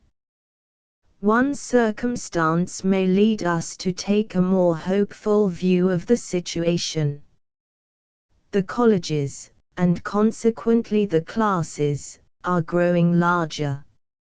At Yale and Harvard, for instance, the classes exceed 200 on entrance. It is clear that so large a body cannot cohere very firmly. The sense of homogeneousness is lost. Furthermore, the class is divided into sections and subsections. The occasions on which the student can see his entire class together are becoming comparatively few. The so-called elective studies will also help to keep down the class spirit. In many colleges the curriculum is no longer an inflexible routine. On reaching a certain standing, the student, although not entirely free to select his studies, has at least an option. He may take German instead of Greek, French in place of Latin, advanced mathematics or the natural sciences in place of both. Whatever estimate we may set upon the intrinsic value of such options, we can scarcely doubt their efficacy in the matter of discipline. The class which branches out on different lines of study has already ceased to be a class. The results of the system of free selection established at the Cornell University are very instructive. We find here 3 or 4 courses of study, now running parallel, now overlapping one another, and outside of them the elective students who follow partial courses or specialties. The university has scrupulously refrained from the official use of the terms senior, junior, sophomore and freshman, and arranges the students' names in the index in alphabetical order. The sections in certain departments, especially in the modern languages and history, are made up of students of all 4 years. Even the courses themselves are not inflexible. The policy of accepting bona fide equivalents has been adopted, and has given satisfaction to both teachers and pupils. There are probably not 20 students in the university at this moment who have recited side by side on exactly the same subjects and in the same order for 3 years. Hence the absence of any strong class feeling.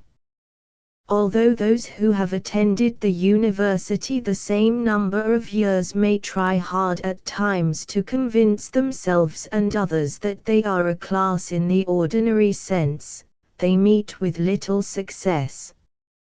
Individual freedom of opinion and conduct is the rule, and such a thing as class coercion is an impossibility. At one time it was argued by the adversaries of the university that this laxity must result in lowering the standard of scholarship. But recent events lead us to the opposite conclusion. The Saratoga Regatta last summer proved that the Cornell students are not wanting in muscle, and the intercollegiate contest of this winter shows still more conclusively that they are not wanting in brains. Cornell entered in 4 of the 6 contests, and won 4 prizes, 1 second and 3 firsts. 2 of these first prizes, be it observed, far outrank the others as tests of scholarship, namely, those in Greek and in mathematics. No shallow theory of luck will explain this sudden and remarkable success. The older colleges will do well to inquire into causes, and to ask themselves if their young rival is not possessed of a new power, if sturdiness of character and independence of thought are not more efficient than mere routine. After all, is it surprising that the institution which is most liberal should attract to itself the most progressive minds? James Morgan Hart. Footnote 1, Return, North American Review, October, 1875. Footnote 2, Return, Heidelberg comes between Vienna and Leipzig, but Heidelberg was then a much more important town than at present. Footnote 3, Return, German Universities. Translated by W. L. Gage. Philadelphia, J. B. Lippincott and Company, 1874. Stephens little imagined at the time that he was destined to become a German professor. Footnote 4, Return, The Words of the Decree of the Imperial Diet, 1654. C. von Raumer, Geschichte der Pädagogik, 4. 45. Sonnet. I saw a garden bed on which there grew, low down amid gay grass, a violet, with flame of poppy flickering over it, and many gaudy spikes and blossoms new, round which the wind with amorous whispers blew. There came a maid, gold-haired and lithe and strong, with limbs whereof the delicate perfumed flesh was like a babe's. She broke the flowering mesh of flaunting weeds, and plucked the modest bloom to wear it on her bosom all day long. So in pure breasts pure things find welcomest room, and poppied epics, flushed with blood and wrong, are crushed to reach love's violets of song. Maurice Thompson. The House That Susan Built.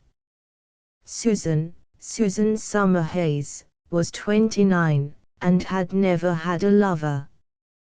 You smile. You people have a way of smiling at the mention of a maiden lady who has never had a lover, as though there was a very good joke in the matter. You ought to be ashamed to smile. You have a tear for the girl at the grave of her lover, and for the bride of a month in her widow's cap, and even for her who mourns a lover changed. But in each of these cases the woman has had her romance, her spirit has thrilled to enchanted music, there is a consecrated something in her nature, a tender memory is hers forever. Nothing is so pathetic as the insignificant. Than a dead blank, better a path marked by, well, anything, perhaps, except dishonor. The colorless, commonplace life was especially dreary to my Susan, because of a streak of romance, and a broad streak it was, that ran from end to end of her nature. It's another provoking way you people have of laughing at romantic young women. Sentimental, you call them. I tell you it's the most womanly thing in the world to be sentimental.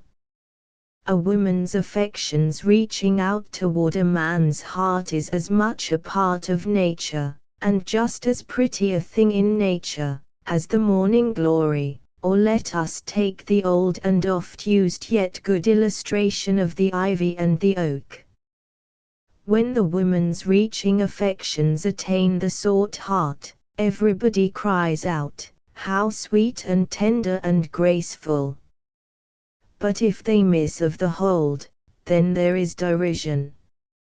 Here, as everywhere else, there are cheers for success and no pity for failure. Well, however you may receive it, the truth must be acknowledged, my Susan was sentimental. She had had her longings and dreams, and an abundance of those great vague heartaches which only sentimental people can have. She had gone through with the whole, the sweet hopes, the yearning expectancy, the vague anxiety, the brooding doubt, the slow giving up, the reluctant acceptance of her fading life. Her romance died hard. Very gradually, and with many a protest, the woman of heartaches and sentiment glided into the practical and commonplace maiden lady who served on all sorts of committees and watched with sick people. At an early age, when she was barely 16, the suggestion had been forced on Susan that it was her duty to spread her wings and leave the paternal nest to earn her living. Of course she went to teaching. That's what such people as Susan always do in like circumstances. At first her earnings went into the family fund to buy bread for little mouths that were not to blame for being hungry, and shoes for little feet that did not know wherefore they had been set to travel life's road. But after a while a portion of Susan's salary came to be deposited in bank as her very own money, to have and to hold. She had now reached the giving up period of her life, when the heartaches were dulling, and the nameless longings were being resolved into occasional lookings back to the time when there had been hopes of deliverance from the commonplace. Having tasted the sweets of being a capitalist, Susan came in process of time to be eager at money getting and at money saving and at speculating. The day arrived when my sentimental Susan had United States bonds and railroad stocks, and owned a half-acre in city lots in a great, teeming, tempestuous state metropolis. It was at this period in her affairs that Susan received a gift of $1,500 from her bachelor uncle Adolphus, as a token. So the letter of transmission read, "Of my approval of your industry and of your business ability and successes, and as a mark of my gratitude for your kindness to me 21 years ago when I was sick at your father's house. You were the only one of my brother's children that showed me any consideration." 21 years ago, exclaimed Gertrude, Susan's younger sister, when she had read the letter through. "Why, that was before I was born. How in the world could I show him consideration? I wish to goodness he'd come here now and get sick.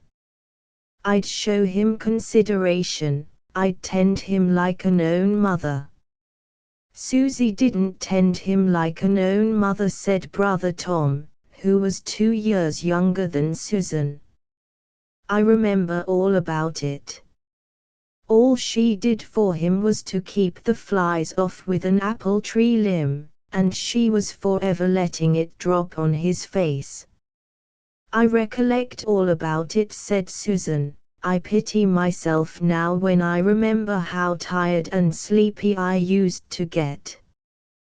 The room was always so quiet, not a sound in it but the buzzing of the lazy flies and poor uncle's hard breathing. I used to feel as though I were in prison or all alone at a funeral. But self-abnegation has its reward, Susie," said Brother Tom, lifting his eyebrows and shrugging his shoulders. "Oh, I'm free to acknowledge that I performed the duties at that bedside very reluctantly," Susan answered. "I had many a cry over my hard fate. Indeed, I believe I always had to wash off the tear stains before going to the task. I can recall now just how the little red-eyed girl looked standing before the glass with towel and brush. But still, I did keep the flies off, and I did bring Uncle fresh water from the well, and perhaps I deserve a reward all the more because the work was distasteful." "Mother used to try to make me do it," said Brother Tom. "I remember how I used to slip away from the table while she was pouring out Father's 4th cup of coffee, and put for the playground, to escape that fly brush. I wasn't a good boy, alas. Or I might now be a happy man with all my debts paid. I wish my mother had trounced me and made me keep those flies off Uncle Adolphus." Brother Tom was one of those people who are always trying to say and look funny things. Sometimes he succeeded, and sometimes he didn't. "Anyhow, I think it's a shame," Gertrude said, pouting. "Downright mean for Uncle Adolphus to give you all that money, and never give me a cent." "Very likely," Susan replied dryly. "Well, it is, Susie. You've got lots more money now than you know what to do with. You don't need that money at all." "Don't I?" "No, you don't, Susie, you know you don't. You never go into society, and you wear your dresses the same way all the time, just as Grandma Summer Hayes does." "But I'm just making my debut," and Gertrude flushed and tossed her head with a pretty confusion, because she was conscious of having made a sounding speech, "and I need lots of things, such as the rest of the girls have." "My dear Gertrude," began Brother Tom, "beauty unadorned, oh, do, pray, Tom, have mercy upon us," Gertrude said testily. "Unfortunately, I happen not to be a beauty, so I need some adorning. Moreover, I don't admit that beauty can do without adorning. There's Minnie Lathrop, she's a beauty, but she wouldn't improve herself by leaving off flowers and ribbons and laces, and dressing herself like a nun. Dear me. She does have the loveliest things. Mine are so shabby beside them. I'm about the tag end of our set, anyhow, in matters of dress. I think, Susie, you might give me $100 or $2. To waste in ribbons and bonnets, asked businesswoman Susan. Why, Susie, how you do talk. A body would think you had never worn a ribbon, and that you'd gone bareheaded all the days of your life. But you needn't talk, it's not so long ago, but I can remember when you were as fond of dress as any girl in the city. I remember how you used to tease Mama for pretty things, which I never got, even though I was earning them over and over. Susan spoke half sadly, half bitterly. Well, you ought to have had nice things, Susie, when you were in society, Gertrude insisted. Girls can't get married if they're shabby and old-fashioned. That's true, said Susan gravely. I think, continued her sister, it's the meanest feeling, the sheepishest. Gertrude syllabled the word to make sure of her hold on it, in this world, to know that the gentlemen are ashamed to show you attention. Now, I'm cleverer and better looking than lots of girls in our set, Delia Spaulding, for instance, but I don't have half the attention she receives, just on account of her fixings and furbelows. And Miss Spaulding always manages to keep ahead in those sublimities, said Brother Tom. Yes, assented Gertrude briskly. No matter what on earth the rest of us girls get, Delia Spaulding manages to have something to cast us into the shade.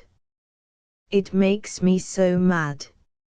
Now, last week at Mrs. Gildersleeve's, when I dressed for the party, I thought I looked really nice. I felt a complacency toward myself, as Margaret Pillsbury would say. But when I got to the party, there was Delia Spaulding prinked out with such lights and shades and lustres that I looked plain as a Quaker in comparison with her, or with any of the other girls, for that matter.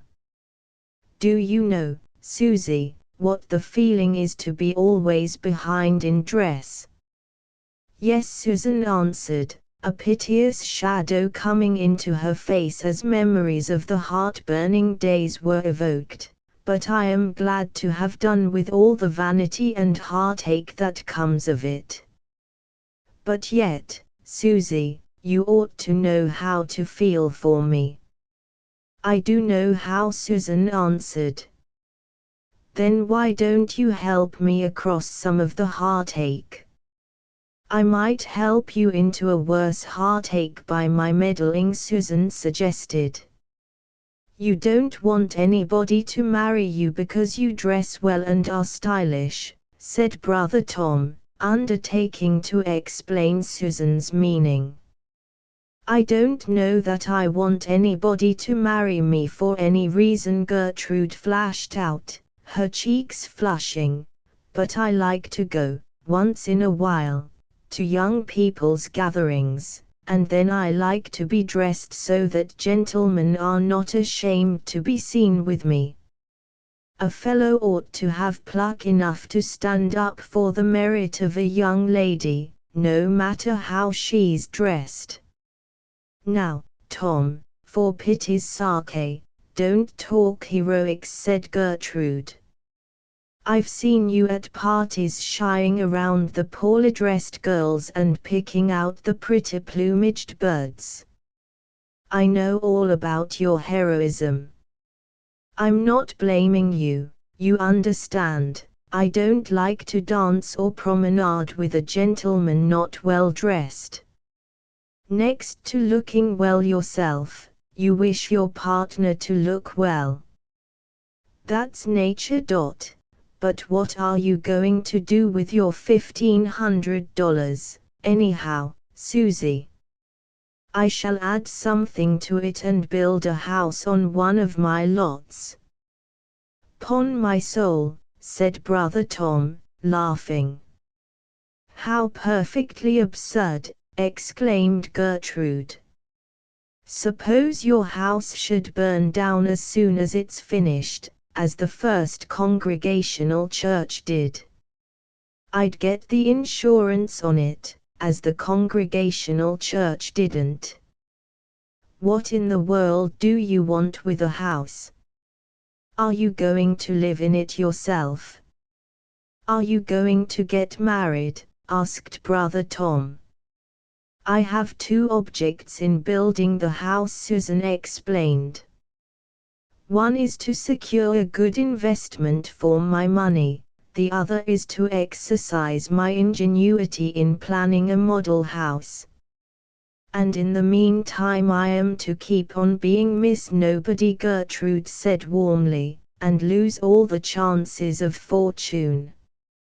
I wouldn't have believed, Susie, that you could be so hard-hearted," and tears began to gather in Miss Gertrude's pretty eyes. "It must be that you want an old maid sister for company," she added with some spite. Tom went out of the room whistling. He was apt to run if he perceived a fight waxing. He had a soft place in his silly heart for his pretty young sister. He wished Susan would do something for Gertrude. He thought she might. He'd feel considerably more comfortable in escorting Gertrude to parties if she ranked higher in the dress circle. He'd help her if he could, but he was already behind at his tailor's and at Hunsaker's cigar shop. "I'm invited to Mrs. Alderson's next week," Gertrude continued, "and I've nothing on earth to wear but that everlasting old white muslin that I've worn 5 times hand running." "I heard you say that Amanda Stewart had worn one dress to all the parties of this season," Susan remarked. "Amanda Stewart can afford to wear one dress, her father's worth millions, and everybody knows it. Everybody knows she can have a dozen new dresses for every day of the year. But we poor folks have got to give ocular demonstration of our ability to have new dresses, or nobody will ever believe that we can. Everybody knows that I wear that white muslin because I can't afford any other. I do wish I could have a new dress for Mrs. Alderson's. It will be a dreadfully select party. I've rung all the changes possible on that white muslin. I've worn pink trimmings, and white trimmings, and blue trimmings, and I've worn flowers, and now I'm at my wit's end." "I wish I were able to advise you," Susan said. "Advise me?" Gertrude exclaimed impatiently. "What good would advice do? It takes money to get up changes in evening dresses." "You poor little goose," said Susan with a grave smile, "I suppose I was once just as foolish. Well, here are $25 you may have. It is really all I can spare, for I mean to go at building my house immediately." "Susie, you're a duck," cried the delighted Gertrude, eagerly taking the bills. "I can get along nicely with $25 for this time, but, oh dear, the next time." But Susan did not heed her sister's foreboding cry. Getting pencil and paper, she was soon engaged in sketching the ground floor of a cottage house. It was to cost about $2,600. This was years before the day of high prices, when a very cozy house could be compassed for $2,600. The following 3 weeks were very busy weeks for Susan, though all she did was to work at the plan of her house. Her mother grumbled. Brother Tom made his jokes, and Gertrude feased, to use her own word. The neighbors came and went, and still Susan continued to sit with drawing tools at her desk, sketching plan after plan, and rejecting one after another. "I declare," Susie said her sister, "I don't believe Christopher Wren gave as much thought to the planning of St. Paul's as you have to that cottage you're going to build.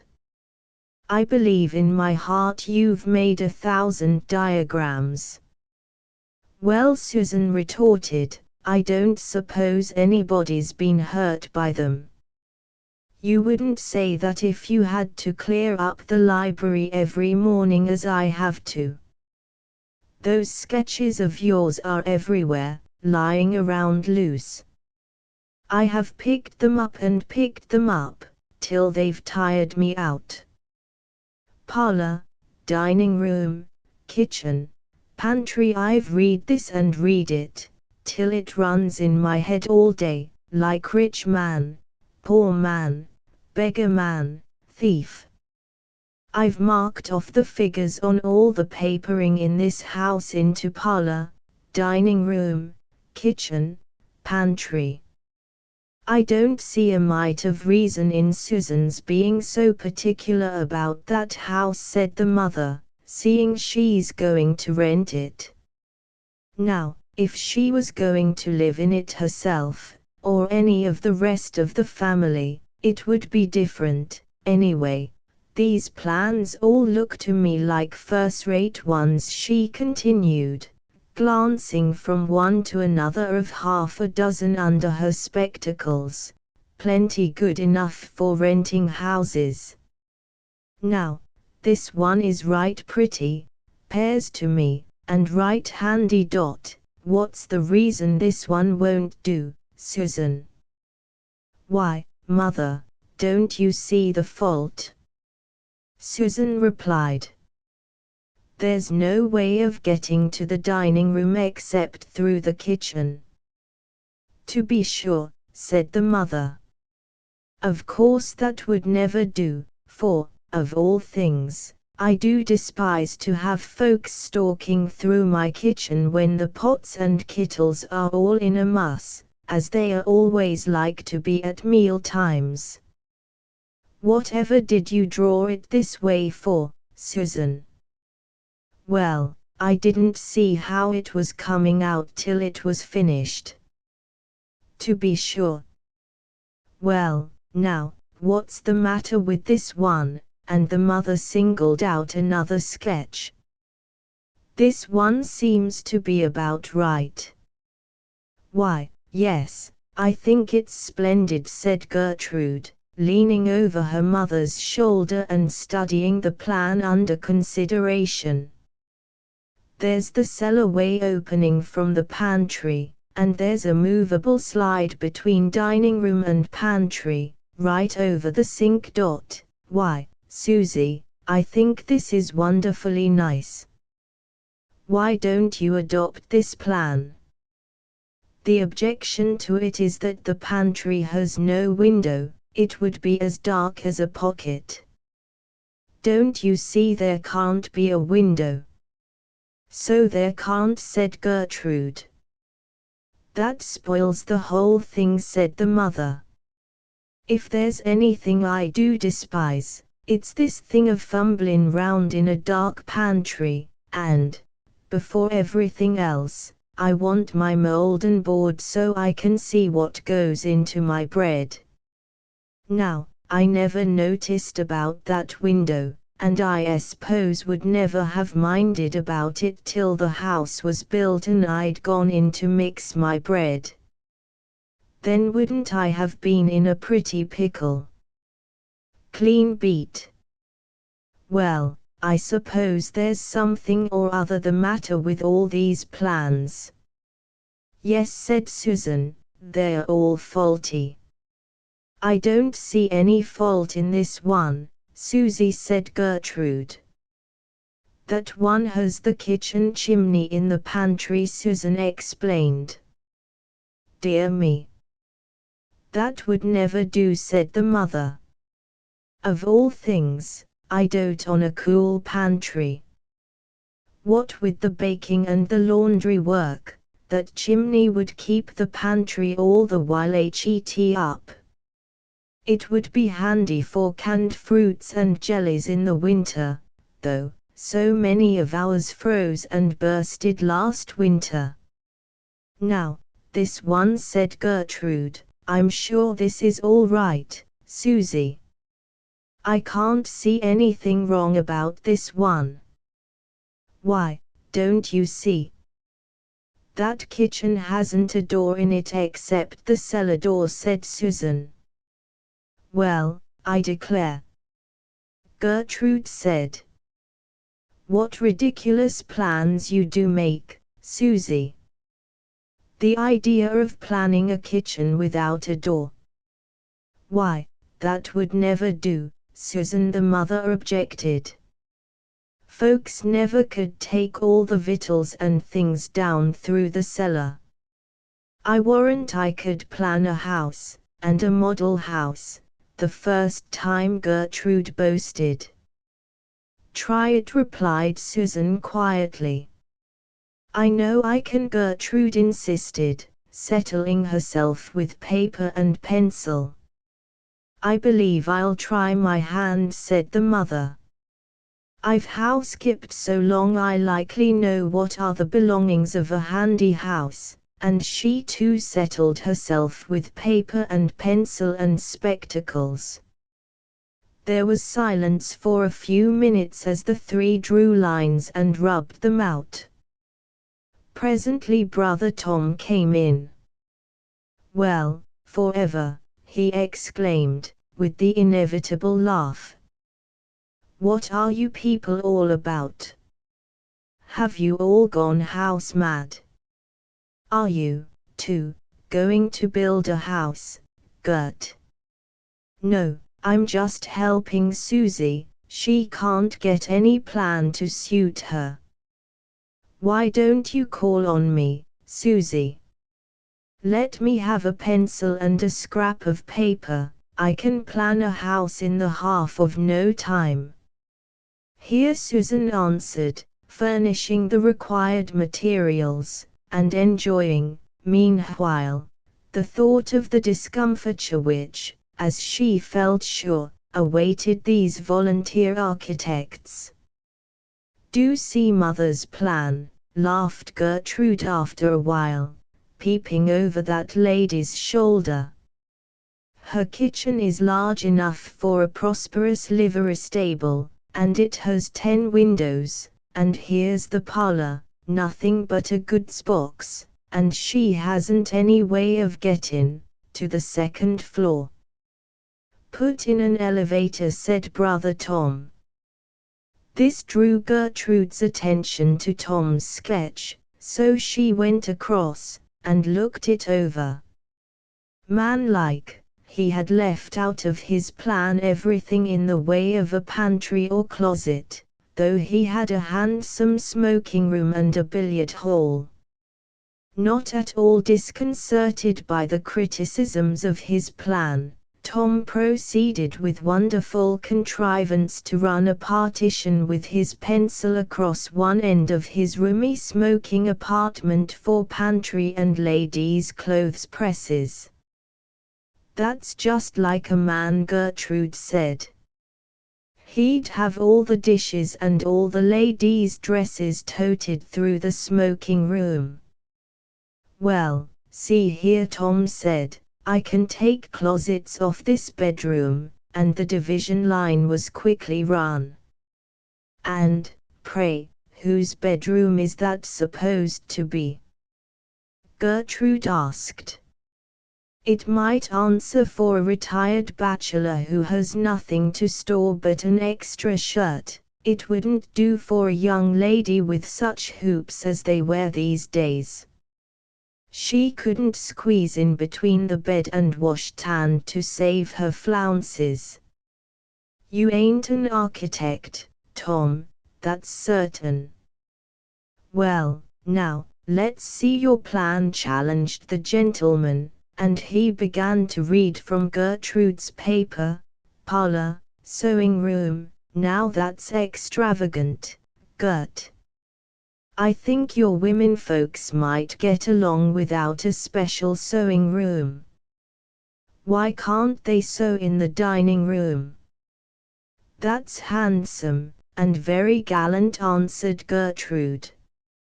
Your men can have a billiard room and a smoking room, while my poor women can't even have a comfortable place for darning the men's stockings and sewing on their shirt buttons. Oh, men are such selfish creatures. Well, now, said Brother Tom, I'll leave it to Susie if those tenants of hers can afford to have a special sewing room. And I'll leave it to Susie if, but Susan interrupted her, you and Tom must settle your disputes without my help. There, now. I think I have my plan decided upon at last. After 101 trials I believe I have a faultless sketch. Let's see it, said one and another, all gathering about the speaker. Susan explained her plan. The only objection to it came from the mother. She was afraid if things were made so dreadful handy the folks would get to be lazy, and, anyhow, there wasn't any use in having things so nice in a rented house, they'd get put out of kilter right away. But Susan had set out to build a perfect house, and she was not to be frightened from her object. So in process of time there were delivered into the owner's hands the keys of the house that Susan had built. 3 lines in a morning paper inviting a tenant brought a throng of applicants. Susan, like the generality of landlords, had her face set against tenants with certain encumbrances, so a score or more of applicants had been refused the house before the close of the first day. Toward evening a gentleman called to see Miss Summerhays, announcing himself as Mr. Falconer. When Susan entered the parlor she found a heavy-set, rather short man, who had bright grey eyes, a broad full forehead, and was altogether a very good-looking person. I have called, he said immediately, to inquire about the house you have advertised for rent on North Jefferson Street. I am ready to answer your inquiries, said Susan, like the businesswoman she was. After the questions usual in such circumstances, by which Mr. Falconer satisfied himself that the house would probably answer his purpose, it became Susan's turn to satisfy herself that he was such a tenant as she desired for her model house. Before going to look at the house, she said, I ought to ask you some questions, for I feel particular about who goes into it.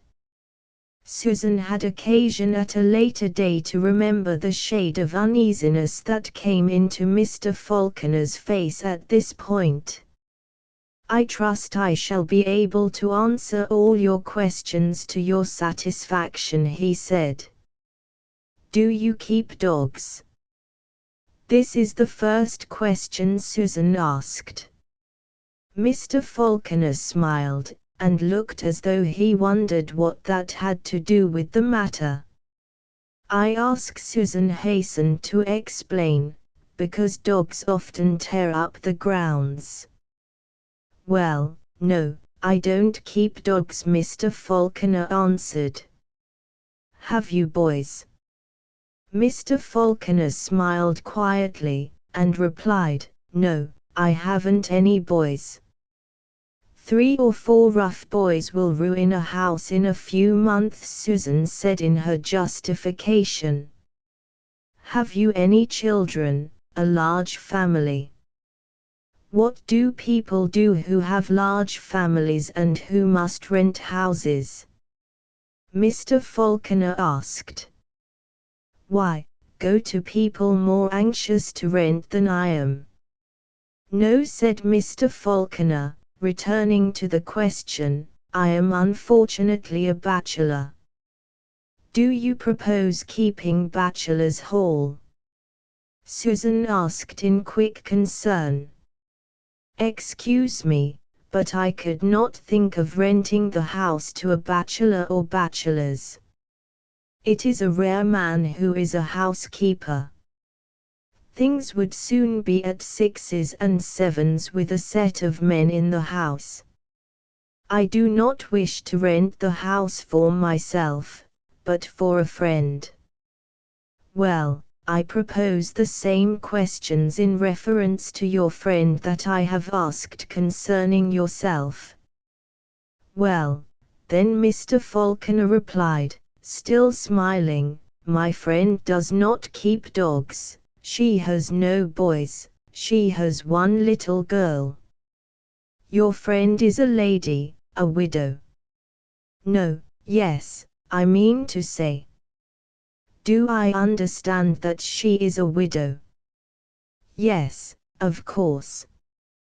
There was a confusion in Mr. Falconer's manner that Susan remembered afterward. Can you give me references, Mr. Falconer? And Susan looked him straight in the eye. Well, yes. Mr. Hamilton of the Hamilton block I know, and Mr. Dorsheimer of the Metropolitan Hotel. I am also acquainted with Andrew Richardson, banker, and with John Y. Martindale, M.C. Those references are sufficient, Susan said, her confidence restored. I will make inquiries, and if everything is right, as I have no doubt it is, you can have the house if you should find that it suits you. Will you go over now and look at it? It is scarcely a half block from here. Yes, if you please, I should like the matter settled as soon as possible. So Susan put on her bonnet and brought a bunch of keys, and walked away with Mr. Falconer to show the house which she had built. And a proud woman was Susan as she did this, and a perfect right had Susan to be a proud woman. She had, indeed, built a model house as far as $2,600 could do this. That amount was never, perhaps, put into brick and mortar in better shape. So Mr. Falconer thought, and so he said very cordially. Oh, sighed our poor Susan when she was again at home, how good it seems to have such appreciation. Susan made inquiries of Mr. Hamilton of the Hamilton block concerning Mr. Falconer. Very nice man, indeed. Mr. Hamilton answered briskly, deals on the square, and always up to time. So the papers were drawn up, and Mr. Falconer paid the first month's rent, $40. Here, Gertrude, Susan said, handing her sister a roll of bills, half the rent of my house I shall allow you. Make yourself as pretty as you can with it. Oh, you blessed darling angel! Gertrude cried in a transport. You're the best sister that ever lived, Susie, you really are. Make myself pretty. I tell you I mean to shine like a star with this money. $20 a month.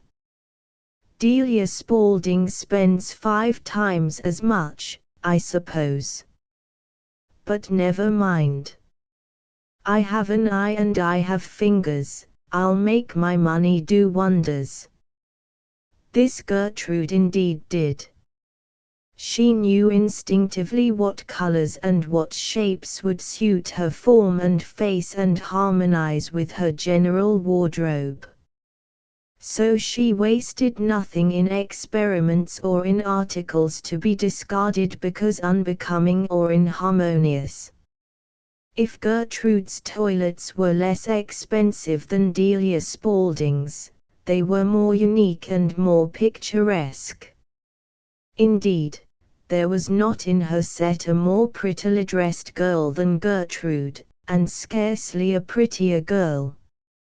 Her society among the gentlemen was soon quoted at par, and then rose to a premium. Promptly on the first day of the second month Mr. Falconer called to pay Susan's rent. "How does your friend like the house?" she asked with a pardonable desire to hear her house praised.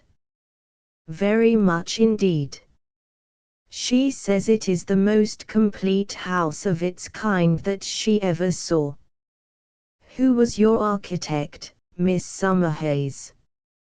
"I ask because the question has been asked of me by a gentleman who contemplates building an inexpensive residence."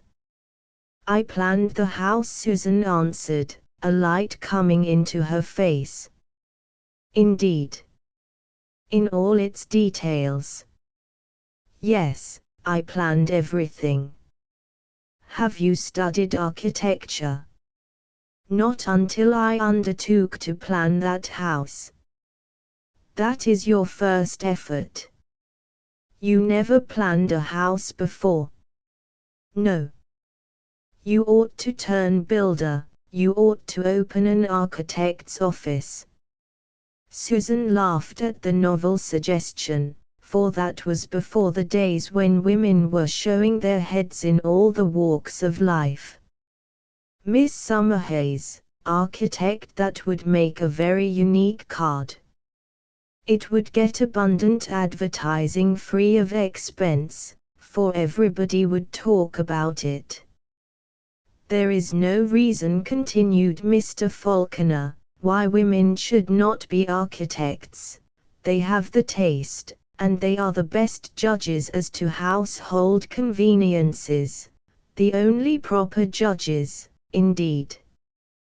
This has now a very commonplace sound, but for the period it was fresh and original, and seemed so to Susan.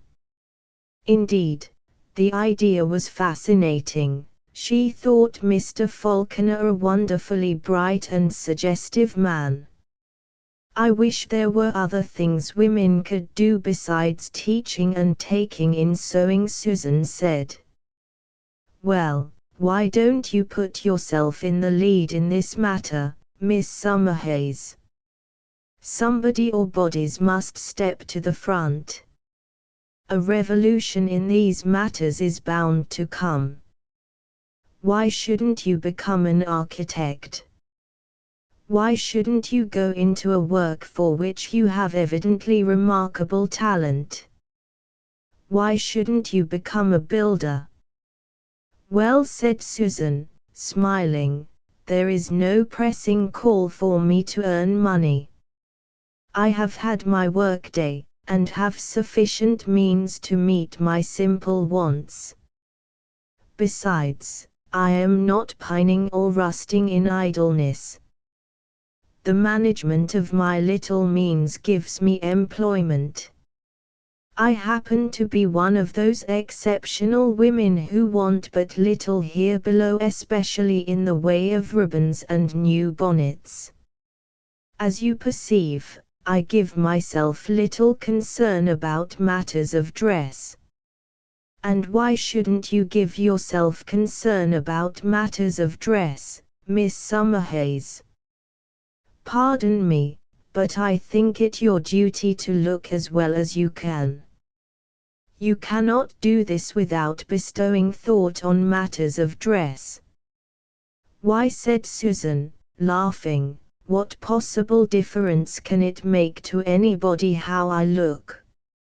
It makes a difference to every person whom you encounter, Mr. Falconer replied incisively. To you? Susan challenged laughingly.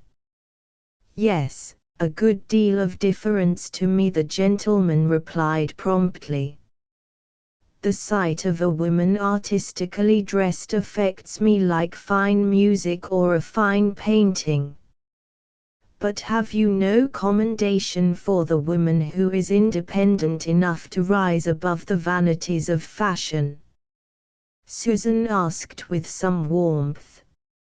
Most certainly I have. I admire the woman who rises above vanities of whatever nature. By all means throw the vanities of dress overboard, but don't let sense and taste go with them. But I am making a lengthy call, I had forgotten myself. Excuse me. Good morning, and Mr. Falconer went out, and left Susan standing in the parlor just opposite an oil painting over the mantel. She lifted her eyes to the picture. A simple little landscape it was, where cows stood in a brook which wound in and out among drooping willows. Susan always liked to look at this picture, because she knew it was well painted. The cows had a look of quiet enjoyment in their shapely figures. A coolness was painted in the brook and a soft wind in the willow branches. She stood there before it this morning thinking how sweet it would be to move some man's soul as a fine painting might move it. Then she sighed, and went to divide her month's rent with her sister. Gertrude, she said, do I look very old-fashioned? Of course you do, said Gertrude. You look fully as old-fashioned as Grandma does, more old-fashioned than Mother does. I do wish, Susie, you would dress better. You make me feel terribly sheepish sometimes. You can afford to dress well. I have decided to get a new dress, said Susan. What shall it be? And how shall it be made? Something for the street. Oh, I know exactly what you ought to have, Gertrude said with enthusiasm. A dark blue merino, a shade lighter than a navy, with blue velvet bretelles. You would look superb in it, Susie, you'd be made over new. I never looked superb in anything, said Susan with a smile through which one saw a heartache. Because you never had pretty things to wear, Susie, because you never dressed becomingly. The tears were actually in Gertrude's eyes, so keen was her sympathy with any woman who didn't wear pretty things. Mayn't I go and select your dress this afternoon? Please let me, I know the exact shade you ought to have. Susan gave her consent, and away sailed Gertrude to the shops, brimming with interest. Through the enterprising management of this exuberant lady, the new blue dress soon arrived from the dressmakers, bearing at its throat a white favor in the shape of a good-sized bill. But then the dress was handsome and stylish, and Susan, when duly arrayed in it, did indeed seem made over.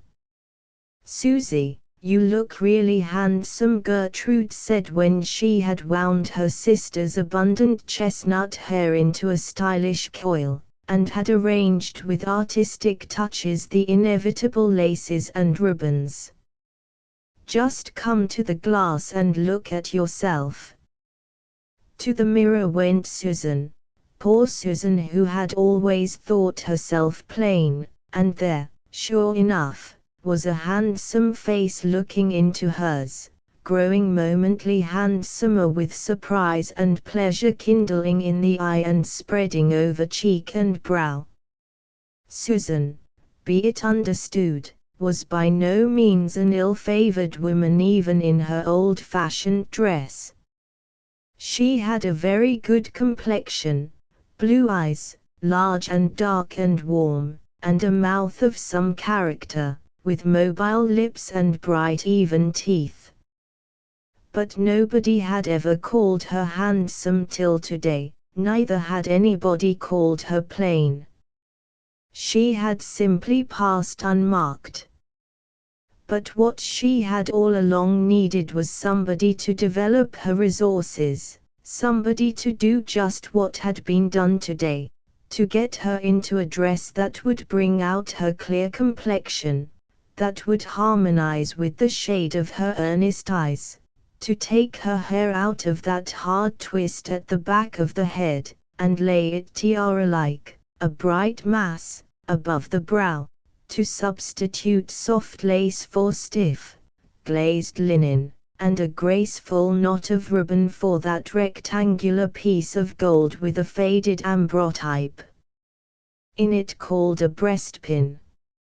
And, too, she needed that walk she took in the crisp air to bring the glow into her cheek, and then she needed that meeting with Mr. Falconer, which chanced in that walk, to heighten the glow and to brighten her already pleased eyes. The meeting took place at the door of her house. It was an arrested, lingering look which he gave her, and doubtless it was the character of this look, conscious and significant, that deepened the glow in her face. I wonder if I affected him like a fine picture or a fine strain of music? Susan asked herself in passing him. Miss Summerhayes must be acting on the hint I gave her, thought Mr. Falconer, and he went on with a little smile about his mouth. It pleased him to think he had influenced her. Thus it was that this man and this woman came to think of each other. And now you are guessing that this thinking of each other advanced into a warmer interest, that these two people fell in love if they were not too far gone in years for such nonsense. Well for us all that there are hearts that are never too old for the sweet nonsense, the nonsense that is more sensible than half the philosophy of the sages. Your guess is so good that I should feel chagrined if I were one of those writers who delight in mysteries and in surprising the reader. But my highest aim is to tell a straightforward story, so I acknowledge the guess correct, so far, at least, as my Susan is concerned. I have said that the romance in her nature died hard, but it never died at all. This man, this almost stranger, was rousing it as warmth and light stir the sleeping asphodels of spring. The foolish Susan came to think of Mr. Falconer whenever she made her toilet, to thrill at every sight of him and at his lightest word. But this was not till after many other meetings and interviews than those this story has recorded. As Mr. Falconer was frequently at the house which Susan built, and as this was less than a block removed from the one she occupied, there naturally occurred many a chance meeting, when some significant glance or word would send Susan's heart searching for its meaning. And these chance meetings were not all. Who was it that called, Susie? Gertrude asked one evening when her sister came up from a half-hour's interview with someone in the parlor. The gentleman who rents my house, Susan replied, Her face turned from Gertrude. What is he forever coming here for? He came to tell me that there were some screws loose in a door hinge, Susan answered. For pity's sake, exclaimed Gertrude. That's a great thing to come bothering about. Why didn't he get a screwdriver and screw up the screws? It's my place to keep the house in order, said Susan. The report of things out of order usually sets landlords in a fees, but you keep as serene as the moon with your tenants' complaints. He's always finding something out of order, which seems strange, considering that the house is brand new. Not many days after Gertrude had occasion to repeat her question to Susan, who was it called? She received the reply she was expecting, the man who rents my house. Indeed. What's the matter now? Another screw loose? Gertrude asked. He wanted to suggest an alteration in the pantry. Why, he's forever wanting alterations made. I don't see how you can be so patient with his criticisms. We all know you are house proud. I wouldn't listen to that man, he'll ruin your house with his improvements. I don't know, anyhow, what he can mean by saying in one breath that it is a perfect house, and in the next asking for an alteration. I'm sure I don't know, said Susan. And then her heart went into a happy wondering as to what Mr. Falconer could mean. What is it this time? Gertrude asked about 3 days after in reference to the man who rents my house as described by Susan. Does he want another story put on your house? No, he simply wanted to say that it would suit him to pay the rent semi-monthly, instead of monthly, Susan answered somewhat warmly. And, pray, what's his notion for that? Gertrude asked. I didn't inquire, replied Susan shortly, resenting the evident criticism in her sister's tone. But Susan did inquire why it was, inquired not of Mr. Falconer, but of her own heart. I don't see any reason for his making 2 errands to do a thing that could be done in 1 call. Instead of putting off payday, after the manner of most men, he proposes to anticipate it. Well, perhaps you and he understand it, I don't. Why was this? Was it because it would double his visits to her? Was Susan vain or foolish that she thus questioned herself? It was perhaps a little singular that Mr. Falconer's name had never passed between these 2 sisters, neither had Gertrude ever seen the gentleman who made these frequent business calls on Susan. The man who rents my house, this reply told something, all that Gertrude cared to know on the subject, whereas the reply, Mr. Falconer, would have conveyed no information. And because the name had never been mentioned, Susan was startled one morning after one of Gertrude's fine parties. She was sitting at the window with a new magazine while the young people talked over the party. I liked him so much, said Gertrude. He says such bright, sensible things, he's so original. Some men are good to dance, and some are good to talk, he's good for both. I heard him when he asked for an introduction to you, said Brother Tom. He designated you as the young lady in the blonde dress, then he said, her dress is exquisite, just the color of golden hair. I never saw a more beautiful toilette. Isn't that delightful?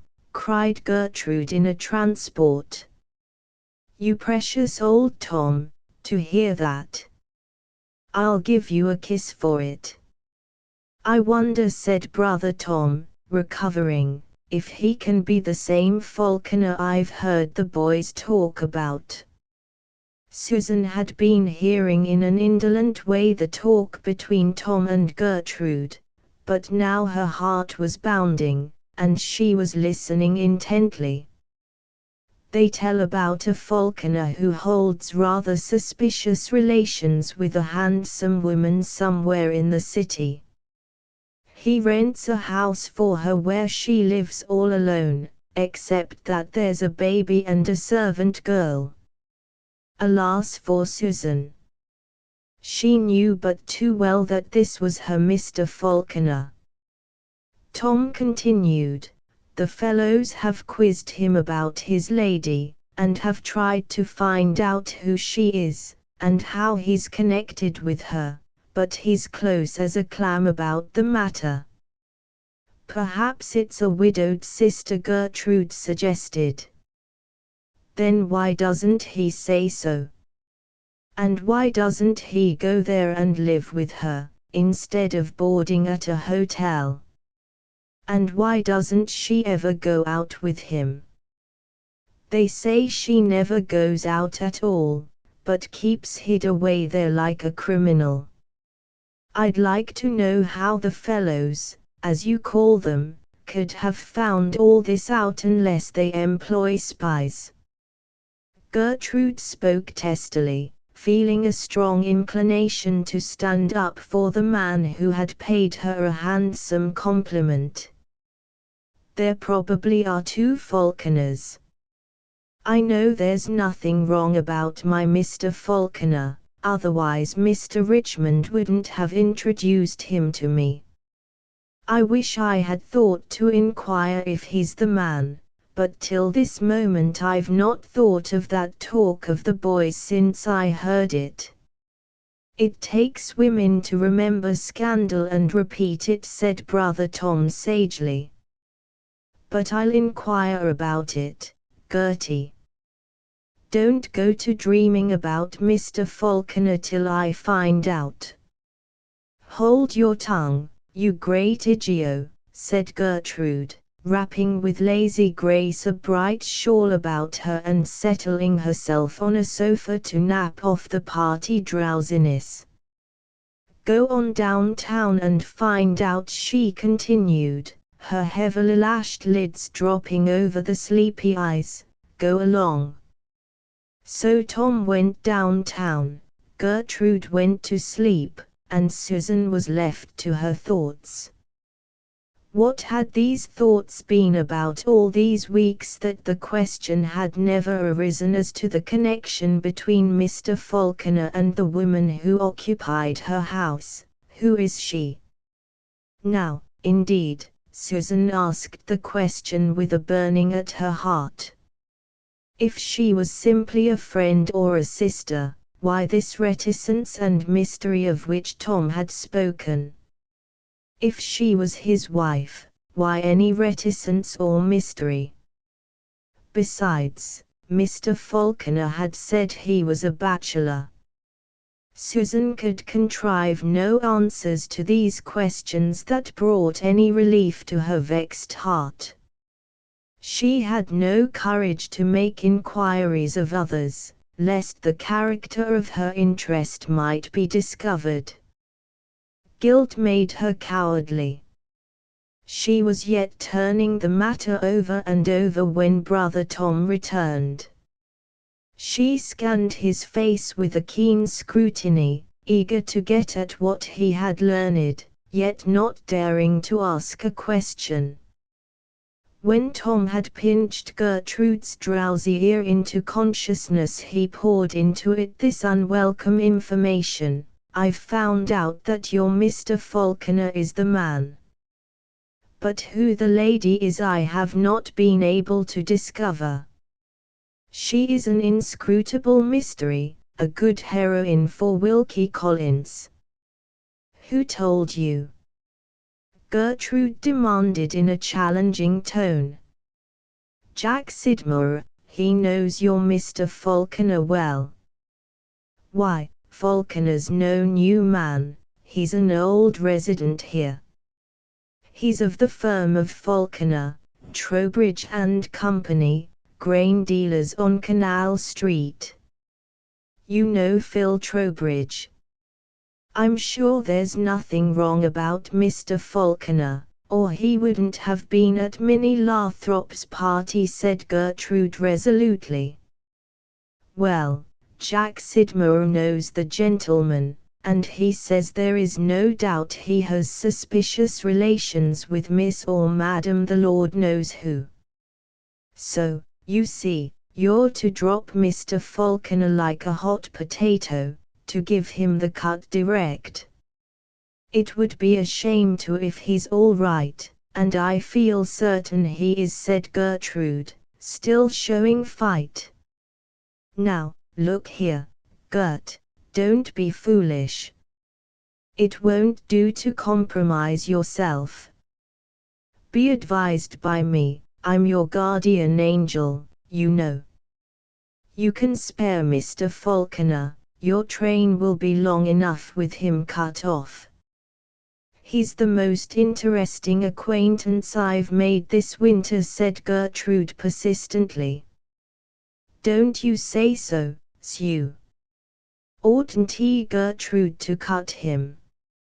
You've heard what we've been talking about, haven't you? Please don't appeal to me, Susan managed to say without lifting her eyes from the blurred page before her.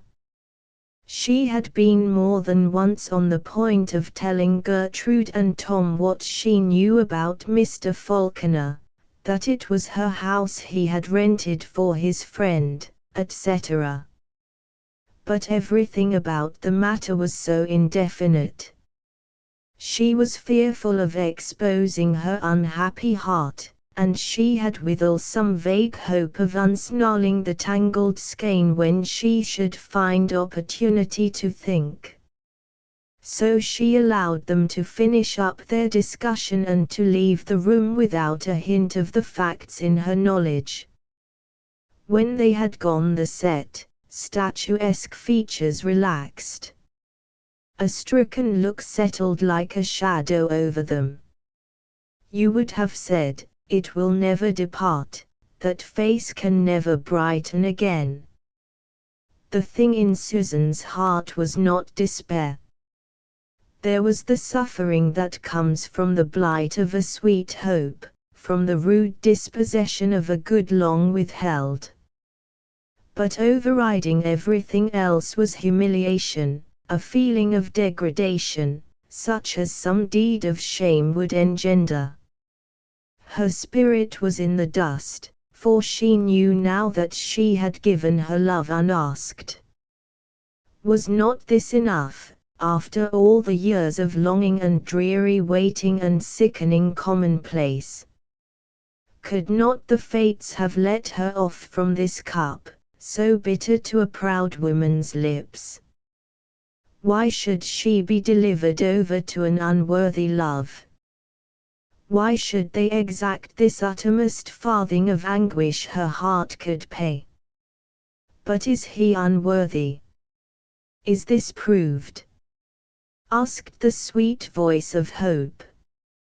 Then the face which you were sure could never brighten, did brighten, but, alas, so little.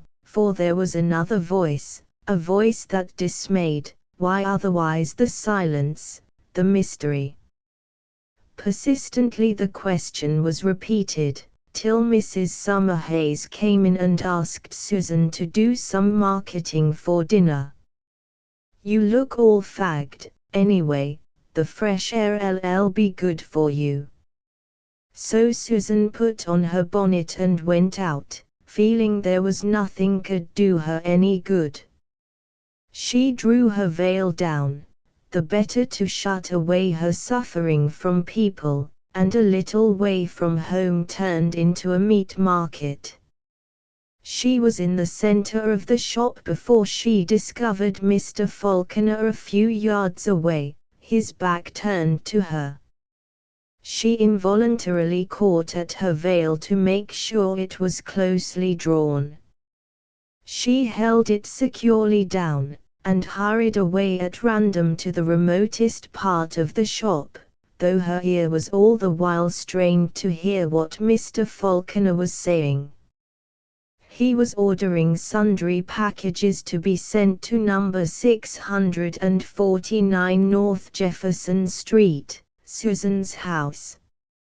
In her remote corner, from behind her veil, with eager eyes Susan looked at the face that to her had been so noble, at the form which had seemed full of graceful strength.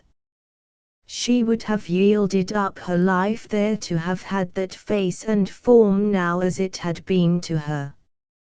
He went out of the shop, and she went about making her purchases in a dazed kind of way that caused the shopman to stare. Then she wandered up the street past her home to 649 North Jefferson Street to the house she had built with such abounding pride and pleasure. How changed it now seemed! It had become a haunted house, haunted by the ghosts of her faith and peace. For 3 days Susan as much as possible kept away from the family, and appeared very much engaged with Prescott's conquest of Peru.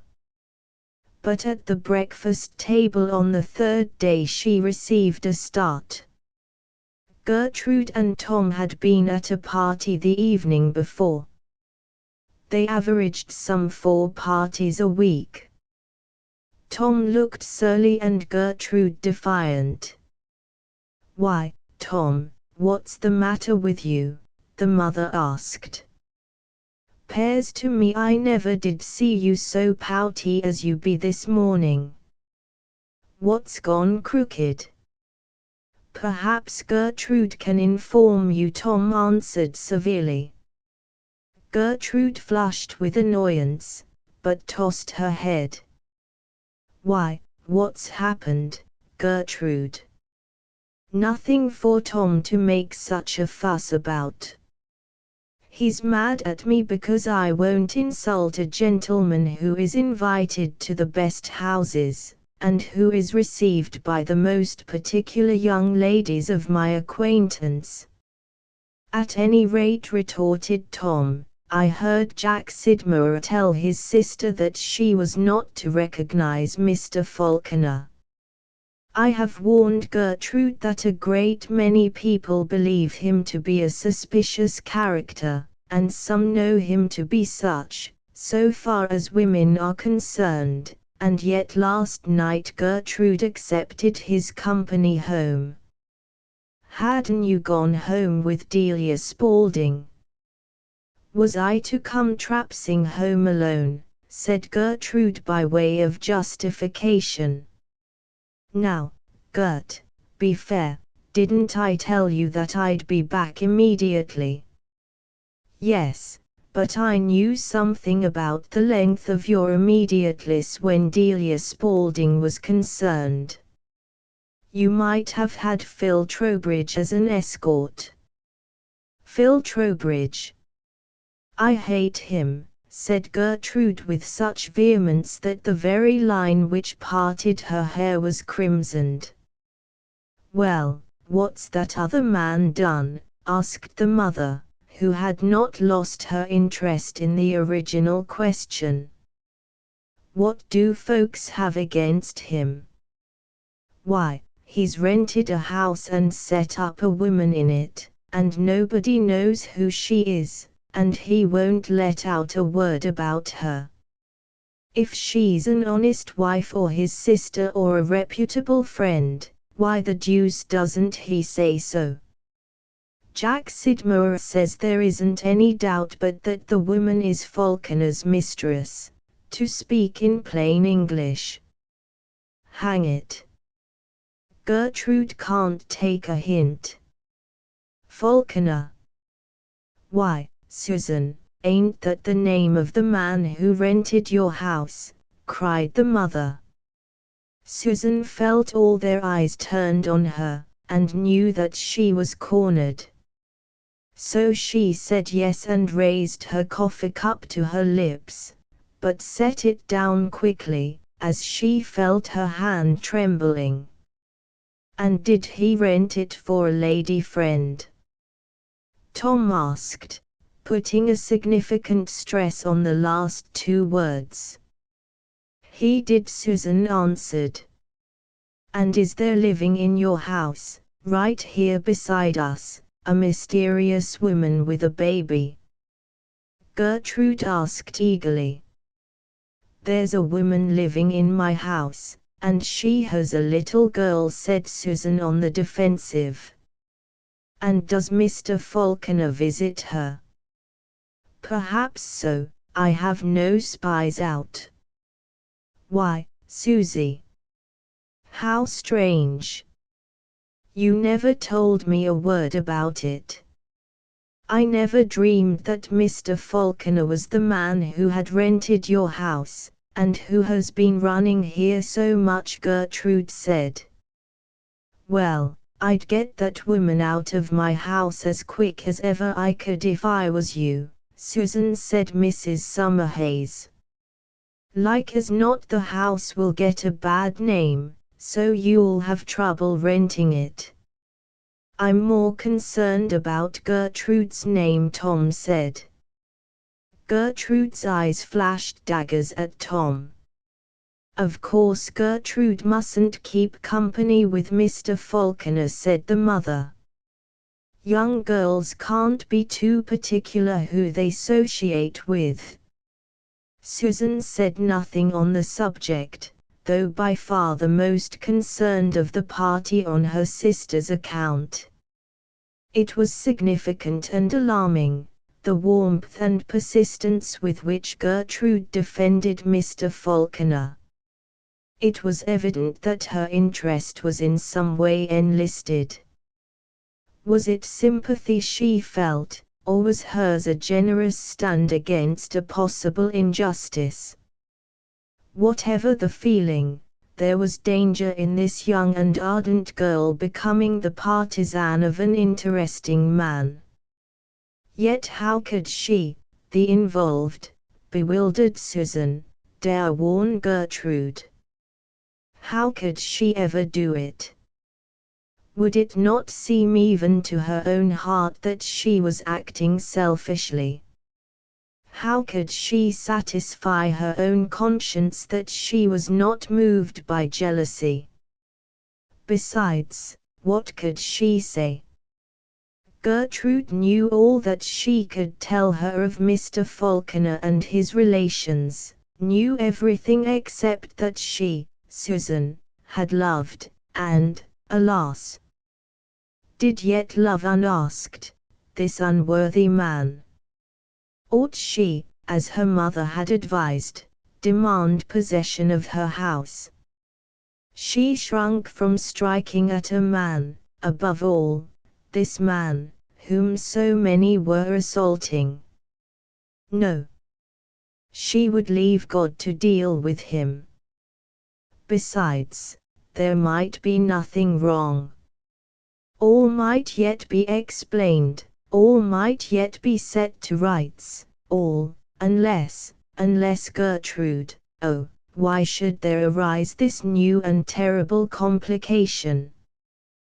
Gertrude, with her youth and beauty and enthusiasm, why must she be drawn into the wretchedness? For days, feverish, haunted days, Susan went over and over these questions and speculations. In the meantime, Tom entered another complaint against Gertrude. She gave the greater part of last evening to the fellow, he said. The party was stiff and stupid, Margaret Pillsbury's parties always are, no dancing, no cards. Mr. Falconer was the only man there who could say anything. This was Gertrude's defense, given with some confusion, and with more of doggedness than defiance in her tone.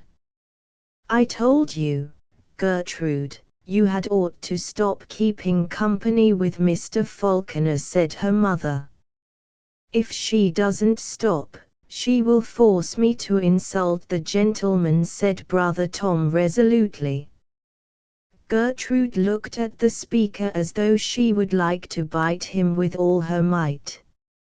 "Now, don't go to getting into a fuss," the mother said to Tom. "Gertrude must stop, or else she'll have to stop going to parties and stay to home." Gertrude did not speak, but Susan, glancing up, saw a set look in the young face that struck a terror to her heart. She believed that she could interpret her sister's every look and mood, that she knew Gertrude by heart. By their opposition they are only strengthening her interest, this was Susan's conclusion. In the meantime, Mr. Falconer's next payday was approaching. With a dreadful kind of fascination Susan counted the hours that must bring the interview with him. She longed yet dreaded to meet him. Would he look changed to her? Would she seem changed to him? How should she behave? How would he behave? Would she be able to maintain a calm coldness, or would her conscious manner betray her mistrust, her wounded heart? So great, at times, grew her dread of the meeting that she was tempted to absent herself, and to ask her mother or Tom to see Mr. Falconer and receive the rent money. But she did not dare trust either of these. Tom might take that opportunity of conveying the insult with which he had threatened Mr. Falconer, while the plain-spoken mother would be certain to forbid him Gertrude's society, and probably give him notice to vacate Susan's house. No, she must stay at home and abide the meeting, and, after all, what would she not rather do and suffer than miss it? But an interview with Mr. Falconer came sooner than Susan had anticipated. It was in the early evening, immediately after tea, that the servant brought her Mr. Falconer's card, on which was written, "An emergency. May I see you immediately?" Susan hid the card in her dress pocket, and went wondering and blundering downstairs and into the parlor. Mr. Falconer rose and came quickly forward. His manner was nervous and hurried. "I thank you for this prompt response to my appeal, Miss Summerhays. You can do a great kindness for me, and not for me only, you can serve a woman who is in sore need of a friend." Susan's heart was ready to leap from her bosom. Was she to be asked to befriend this woman toward whom people's eyes were turning in mistrust, and about whom their lips were whispering, "May I depend on you?" Mr. Falconer asked. "Go on," said Susan vaguely. "But may I depend upon you?" "Upon your secrecy. In all that is honest you may depend upon me," she replied. Briefly, then. "The lady for whom I rented your house is my sister. I could never tell you her story, it ought never to be told. But the man she married betrayed all her trust, and made her life one long nightmare of horrors. At length, in a drunken fury one wretched autumn night, in the rain and sleet, he turned her and her baby into the street at midnight, and bolted the doors against them. Then she resolved to fly from him and be rid of him forever. A train was about leaving the depot, some 3 blocks distant. Without bonnet or shawl, the damp ice in her hair and on her garments, she entered the car, the only woman in it. She came to me. Thank God. She had me to come to. Mr. Falconer was crying, so was Susan. The beneficent law gives the child to the father, Mr. Falconer continued. The father is now in the city seeking the child. He has his detectives at work, and I have mine. In his very camp there is a man in my service. Fortunately, I outmoney him. Now, my sister knows of Patterson's being here. The man's name is Patterson. She has grown pitifully nervous, and is full of apprehension. She is very lonely. I must get her away from that house, and yet I must keep her here with me. She has no one else to look to. I don't know, Miss Summerhays, why I should come to you for help when there are hundreds of others here whom I have known so much longer. I am following an impulse. He paused and looked at Susan, as if waiting for her reply. Happy Susan. Eager, trembling, her face glowing with a tender enthusiasm, a tearful ecstasy, feeling that it would be sweet to die in the service of this man whom her thoughts had so wronged, she gave her answer, I am so glad you have come to me. Anything on earth I can do to aid you I will do with all my heart. As for myself, let your sister come here if that will suit you. It was what he wanted. I am sorry I have not made your sister's acquaintance. Would it be convenient for me to go with you this evening and get acquainted with her? Perfectly convenient, and I should be glad to have you go. I will bring my bonnet and shawl, and we will go at once. If you please. Susan quickly crossed the parlor, but stopped at the door. Perhaps your sister would feel more secure and more at peace to come to us right away, tonight. Shan't I bring her away tonight? It would be a great mercy if you would do so, Miss Summerhays. Mr. Falconer replied with an earnest thankfulness in his voice. Then please wait a few minutes till I explain things a little to my mother. And with a quick, light step Susan hurried away. Great were the surprise and interest awakened in the household by the revelation she made in the next 10 minutes. Have her come right along tonight, poor thing, the mother said, overflowing with sympathy. Gertrude was triumphant. There was a warm glow on her cheek, and such a happy light in her eyes as Susan afterward remembered with a pang. She had better have my room, it is so much more cheerful than the guest chamber, Gertrude said. Even brother Tom, though demonstrated to have been on the wrong side, was pleased, for he was good-natured and generous in his light manner. So Susan went back to Mr. Falconer, feeling that she had wings and could soar to the heavens. And she was happier yet as she walked that half-block, her arm in his, feeling its warmth and strength. It is all very well to speculate in stocks and to build houses, but for such hearts as Susan's there is perhaps something better. Too soon for one of them their brief walk was ended, and Susan sat in the neat, plainly furnished parlor waiting the return of Mr. Falconer, who had gone to seek his sister. When at length the door opened, Susan sat forgetful, her gaze intent on the rare face that appeared by Mr. Falconer's side.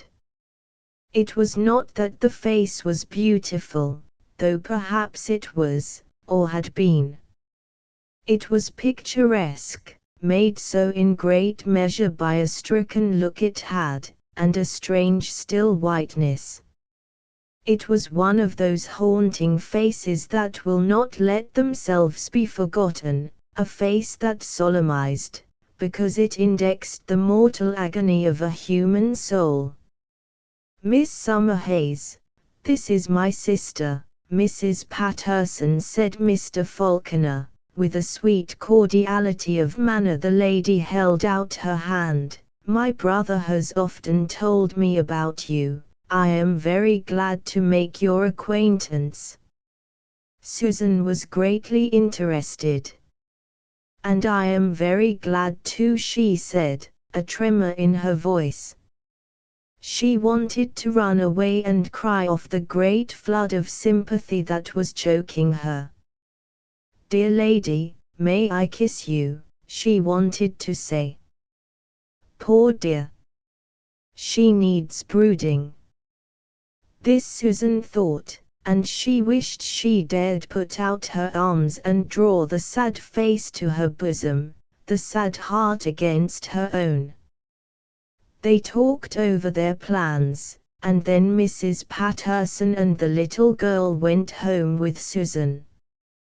During Mrs. Patterson's stay with the Summerhayses, Mr. Falconer made frequent calls, though his movements were marked by great caution, lest they might betray the pursued wife to her husband.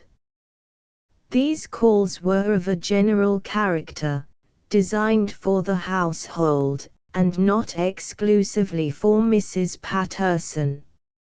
And they were continued after the lady had returned to number 649. But they were to Susan tortures. They were but opportunities for noting the interest between Mr. Falconer and Gertrude. This was evident not alone to Susan, or she might have had some chance of charging it to the invention of her jealousy. Tom and Mrs. Summerhays had both remarked it. "He's well-to-do," Tom says, "and stands respectable with the businessmen," the mother commented to Susan, "and Gertrude 'pears fond of him, and he does of her, so I can't see any good reason why they shouldn't marry if they want one another.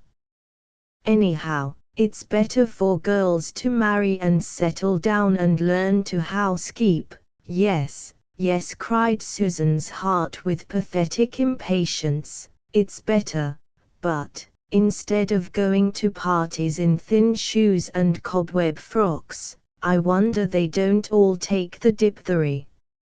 And then they set up till morning.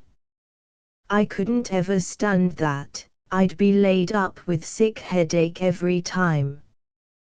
Besides, they eat them unhealthy oysters and charlotte ruches, and such like. No wonder so many people get the dyspepsy. Yes, I think Gertrude had better take Mr. Falconer if he wants her to. Ain't that your mind about it, Susan? She had better accept him if they love each other." Then Susan grew faint and soul-sick, and something in her heart seemed to die, as though she had spoken the fatal words that made them each other's forever, that cut her loose from her sweet romance and sent her drifting into the gloom. That evening Mr. Falconer called. Susan said she was not well, and kept her room. Gertrude had planned to go to the opera with Tom, but she decided to remain at home. Long after Tom had gone out, Susan in her chamber above could hear from the parlor the murmur of voices, Mr. Falconer's and Gertrude's. They were low and deep. The topic between them was evidently no light one. While she listened, her imagination was busy concerning their subject, their attitudes, their looks, and even their words. And every imagining was such a pain that she tried to close her ear against their voices. Then she went to her mother's room. Here, being forced to reply to commonplaces when all her thought was strained to the parlor, she was soon driven back to her own chamber. She turned the gas low and lay on a lounge, her face buried in the cushion, abandoned to a wrecked feeling. After a time she heard someone enter her room. She sat up, and saw Gertrude standing beside her, the gas turned high. She wished her sister would go away. She hated the sight of that beautiful, glad face. She turned her eyes away from it, and then, ashamed to begrudge the young thing her happiness, she lifted her stained lids to Gertrude's face and smiled all she possibly could. She tried in that moment to feel glad that the disappointment and grief had come to her instead of Gertrude. Her heart was inured to a hard lot, but Gertrude's had always been sheltered. It would be a pity to have it turned out into the cold. Her own had long been used to chill and to hunger. "Susie, won't you go with us sleigh riding tomorrow evening?" Gertrude asked. "Mr. Falconer and I have planned a sleighing party for tomorrow evening. They say the sleighing is perfectly superb." "Is that what you've been doing?" Susan asked, feeling somehow that there would be a relief in hearing that it was all. "That's a part of what we've been doing."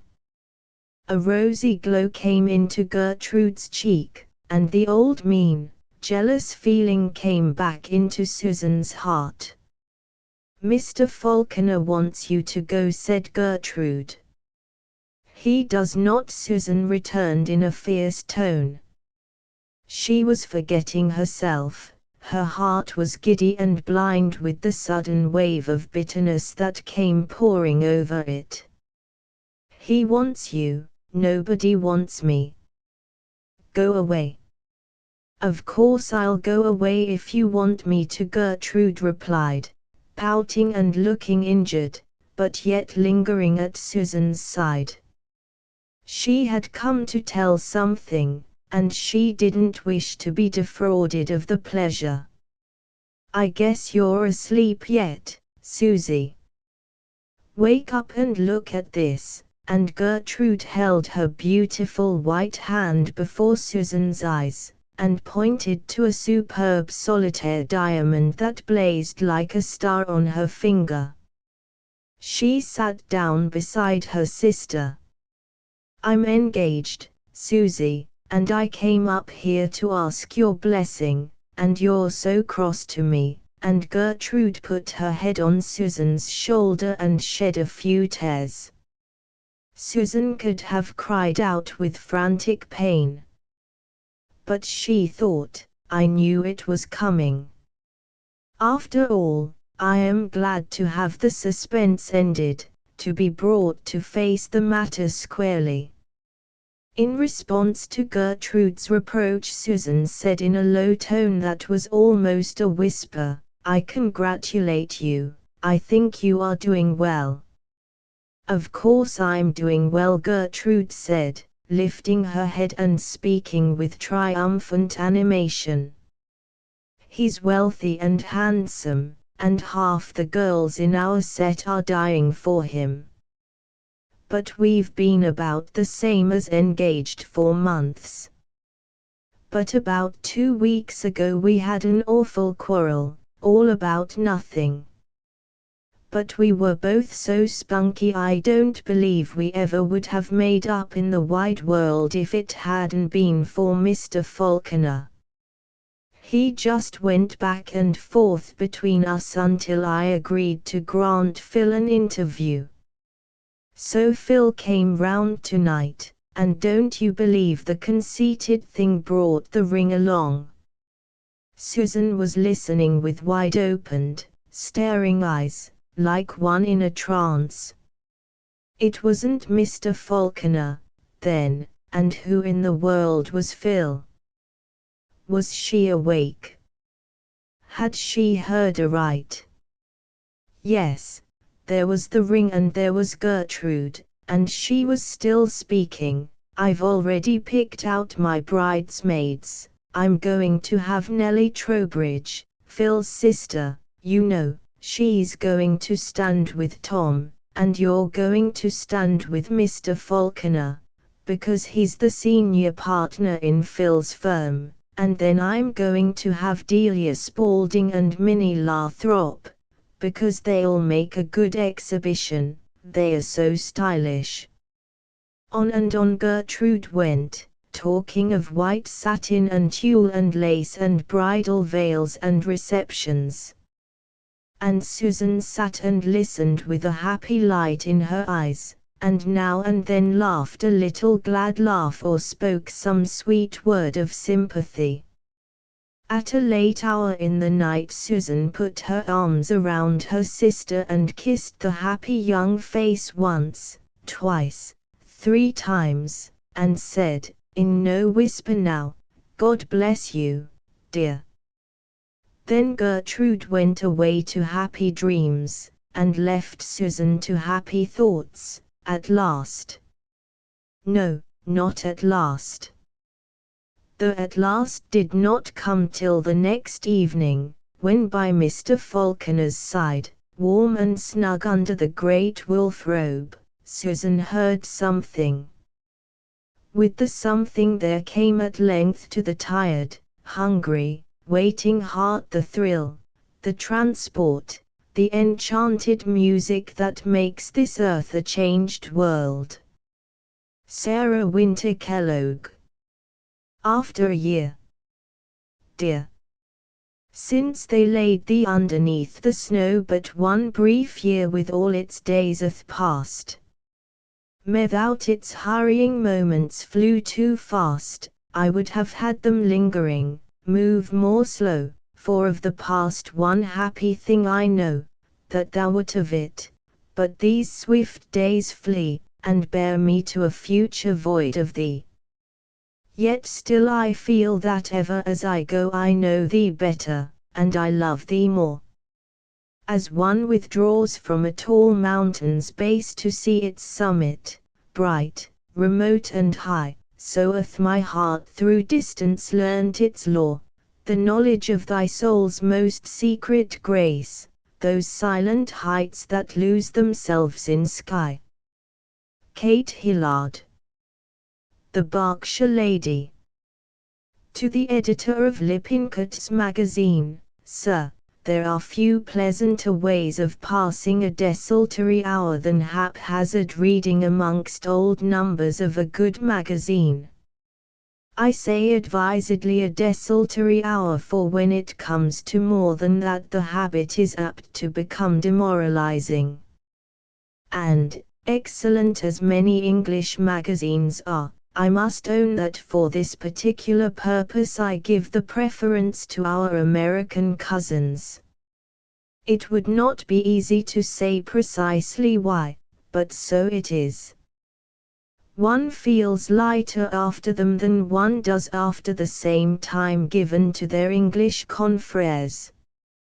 It may be that there is more abandon, more tumbling in them, much more of that borderland writing, if one may use the phrase, so good, as I think, for magazine purposes, which you skim with a kind of titillating doubt in your mind whether it is jest or earnest, whether you are to take seriously, or the writer intended you to take seriously, what he is telling you, and so you may drop into a sort of dreamy Alice in Wonderland state, prepared to accept whatever comes next in a purely receptive condition, and without any desire to ask questions.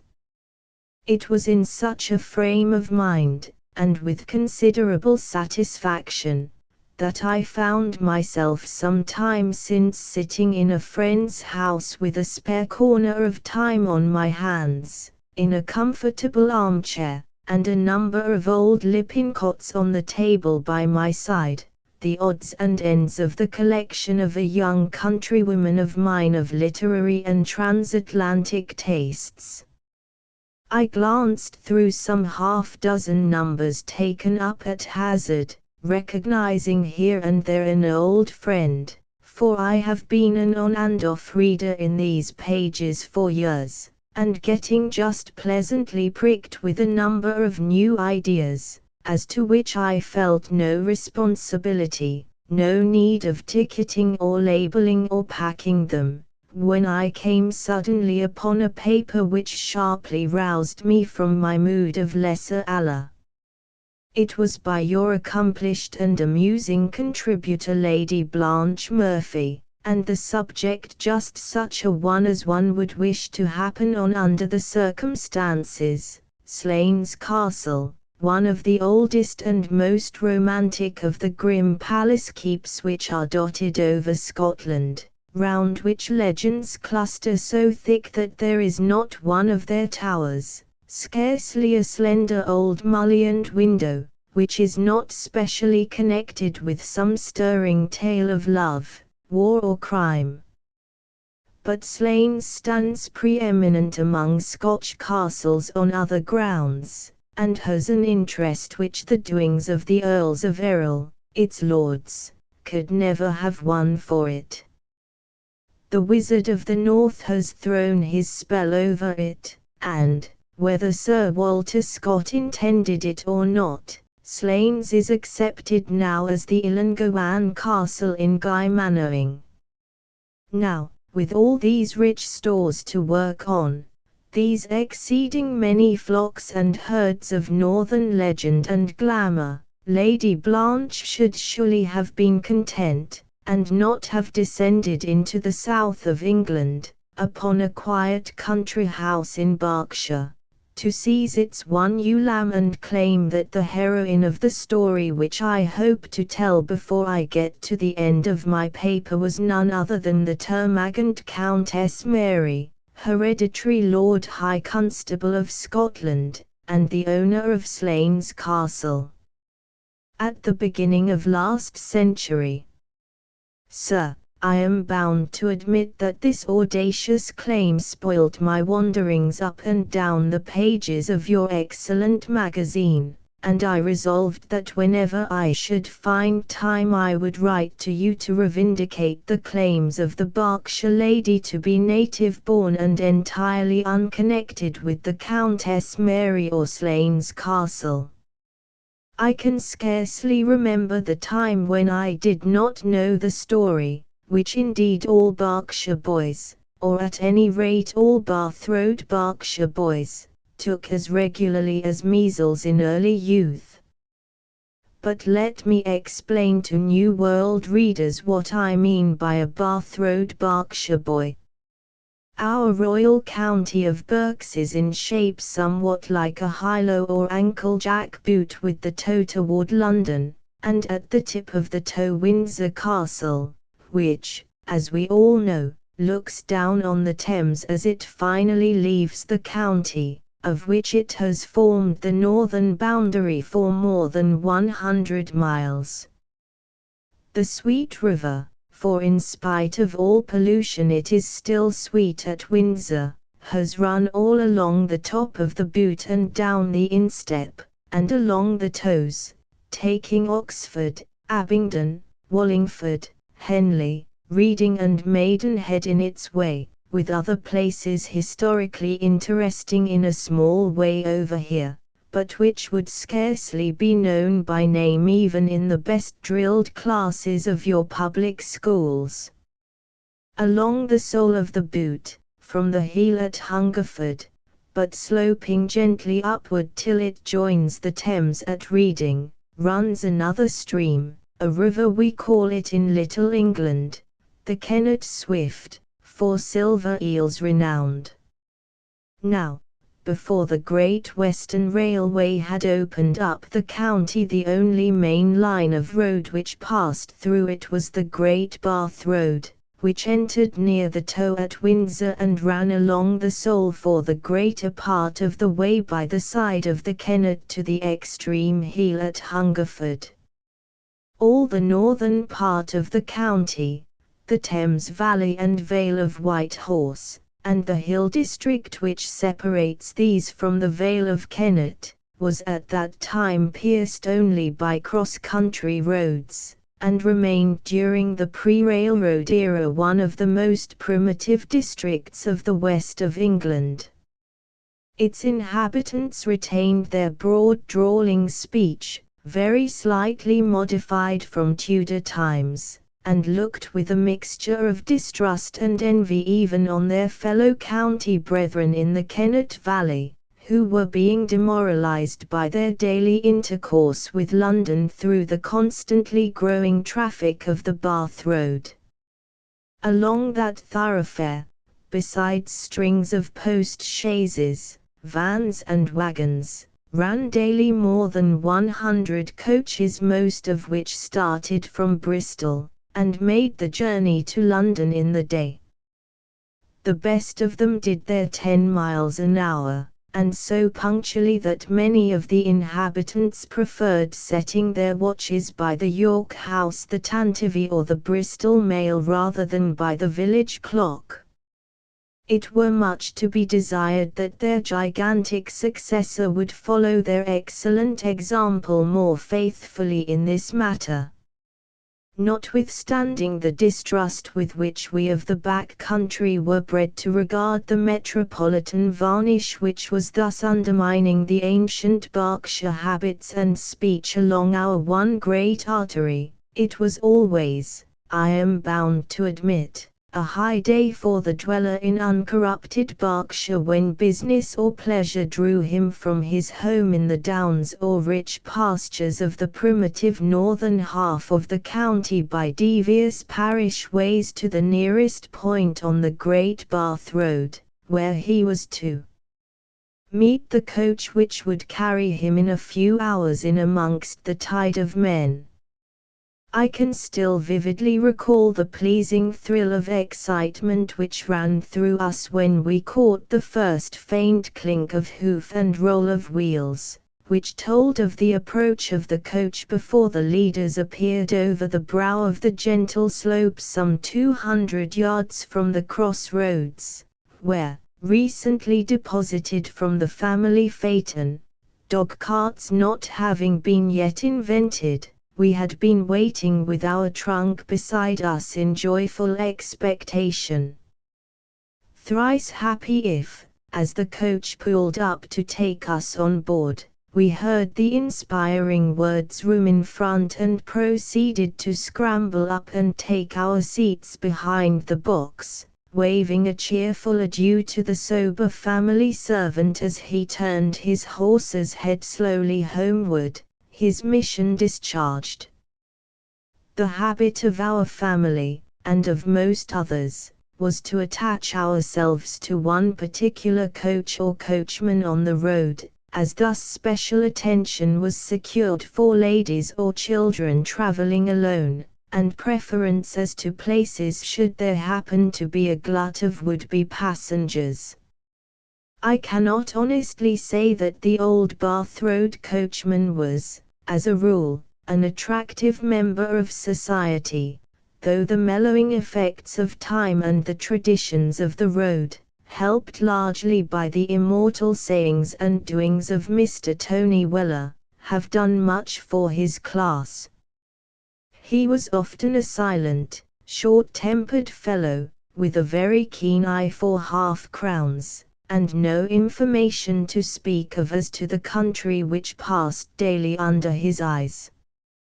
But there were plenty of exceptions to the rule, of whom Bob Naylor was perhaps the most remarkable example. He had no doubt been selected as our guardian on the road for his kindly and genial nature and great love of children, and for his repute as one of the safest of whips. But, Besides these sterling qualities, he was gifted with irrepressible spirits, a good voice and ear, and a special delight in the exercise of them. To county magnate or parson or stranger seated by him on the box he could be as decorous as a churchwarden, and talk of politics or cattle or county business with all due solemnity. But he was only at his best when the front was occupied by boys, or at any rate with a strong sprinkling of boys, amongst whom he was quite at his ease, and who were even more eager to hear than he to sing and talk. And of both songs and talk he had a curious and ample store.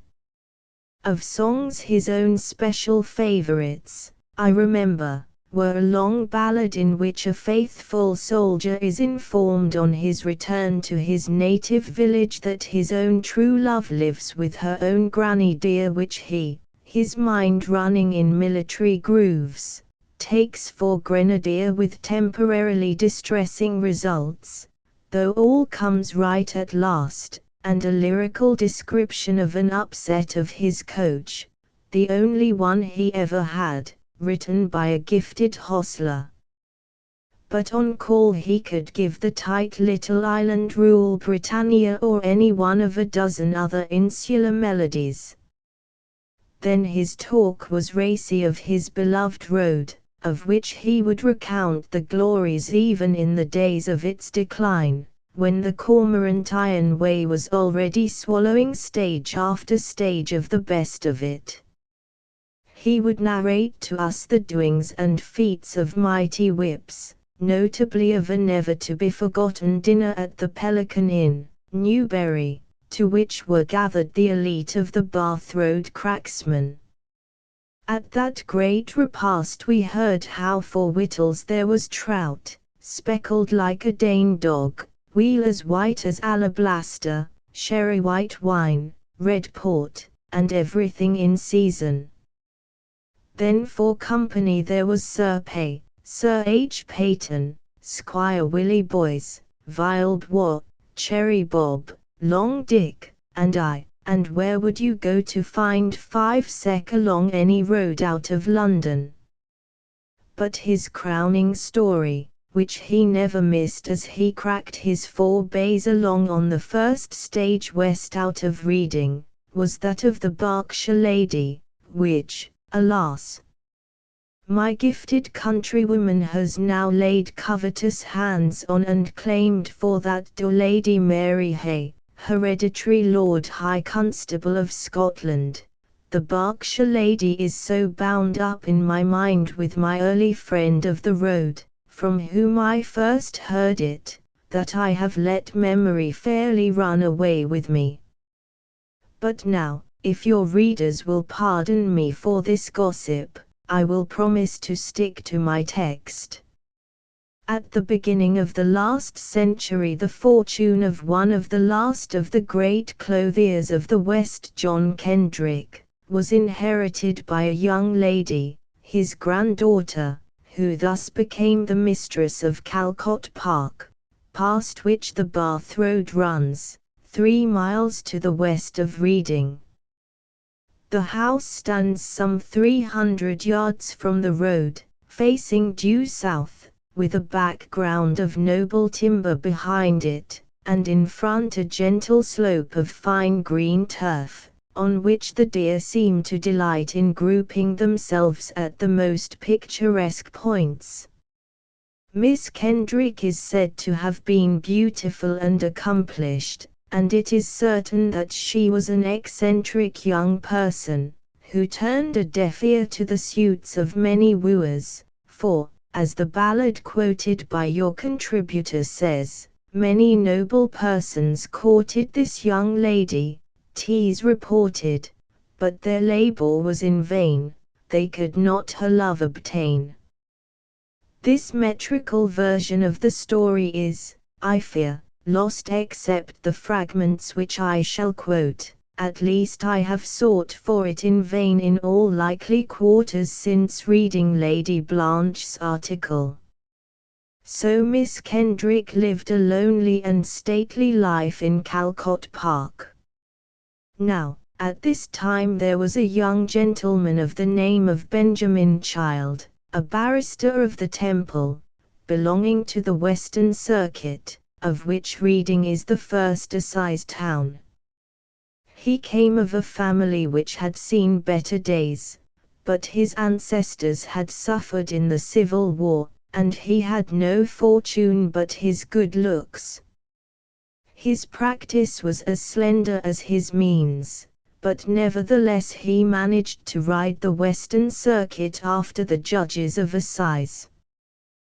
The arrival of the judges in a county town in those days was a signal for hospitalities and festivities in which the circuit barristers were welcome guests, and one spring assizes Benjamin Child found himself at a wedding and ball, where no doubt he carried himself as a young gentleman of good birth and town breeding should. Next morning he received at his lodgings a written challenge, which alleged that he had grievously injured the writer at the entertainments on the previous day, and appointed a meeting in Calcott Park on the following morning to settle the affair in mortal combat. In those days no gentleman could refuse such an invitation, and accordingly Child appeared at the appointed time and place, accompanied by another young barrister as his second. The rendezvous was at a spot near the present lodge, and the young men on arriving found the lawn occupied by two women in masks, while a carriage was drawn up under some trees hard by. They were naturally in some embarrassment, from which they were scarcely relieved when the ladies advanced to meet them, and Child learned that one of them was his challenger, the mortal offence being that he had won her heart at the Reading ball, and that she had come there to demand satisfaction. "So, now take your choice," says she, "either fight or marry me." Said he, "Madam, pray, what mean ye? In my life I ne'er have seen ye, pray, unmask, your visage show, then I'll tell you, ay or no." "Lady, I shall not my face uncover till the marriage rites are over. Therefore, take you which you will, wed me, sir, or try your skill." Benjamin Child retires to consult with his friend, who advises him, "If my judgment may be trusted, wed her, man, you can't be worsted. If she's rich, you rise in fame, if she's poor, you are the same." This advice, coupled perhaps with the figure and appearance of his challenger, and the family coach in the background, prevails, and the two young men and the masked ladies drive to Tilchurst Parish Church, where the priest is waiting. After the ceremony the bride, with a courteous, kind behaviour, did present his friend a favour, then she did dismiss him straight, that he might no longer wait. They then drive, the bride still masked, to Calcott House, where he is left alone in a fair parlour for 2 hours, till he began to grieve at last, for he had not broke his fast. Then the steward appears and asks his business, and there was peeping, laughing, jeering, all within the lawyer's hearing, but his bride he could not see. "Would I were at home," said he. At last the dinerment comes. The lady of the house appears and addresses him, "Lady, sir, my servants have related that some hours you have waited in my parlour. Tell me who in this house you ever knew." "Gentleman." "Madam, if I have offended it is more than I intended. A young lady brought me here." "That is true," said she, "my dear." His challenger was the heiress of Calcott, where he lived with her for many years, and now he's clothed in rich attire, not inferior to a squire. Beauty, honor, riches, store. What can man desire more? They had 2 daughters, through one of whom the property has descended to the Blagraves, the present owners. And so ends the story of the Berkshire lady, and if it should meet the eye of your accomplished contributor, I trust she will forever hereafter give up all claim on behalf of Lady Mary Hay. Perhaps, too, some of your readers may be led to visit the scene of these doings if they ever come to wander about the old country. Reading is only an hour from London nowadays, and I will promise them that they will not easily find a fairer corner in all England. The Bath Road, it is true, is now comparatively deserted, and no well-appointed coaches flash by in front of Calcott Park.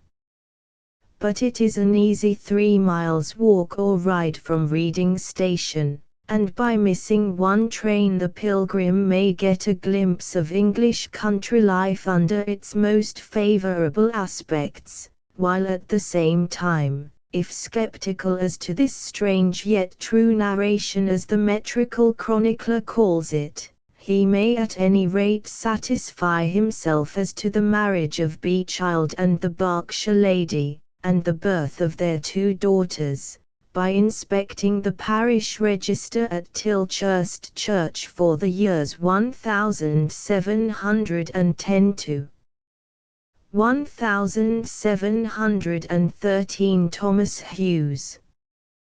The Sabbath of the Lost. 1 Mid Homes Eternal of the Blessed Iruhail beheld in trance of prayer, a secret wish the saint possessed to see the regions of despair. The power in whose omniscient ken the thoughts of every heart abide sent him to those lost souls of men, a splendid spirit for his guide, Michael, the warrior, the prince of those before the throne who dwell, the brightest of archangels since, eclipsed, the sun of morning fell.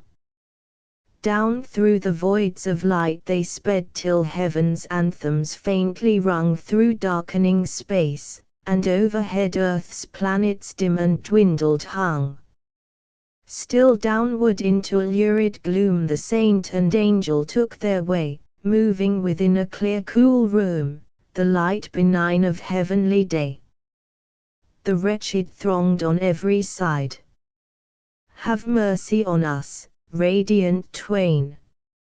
O Paul, beloved of God," they cried, "pray heaven for surcease of our pain. Weep, weep, unhappy ones, bewail.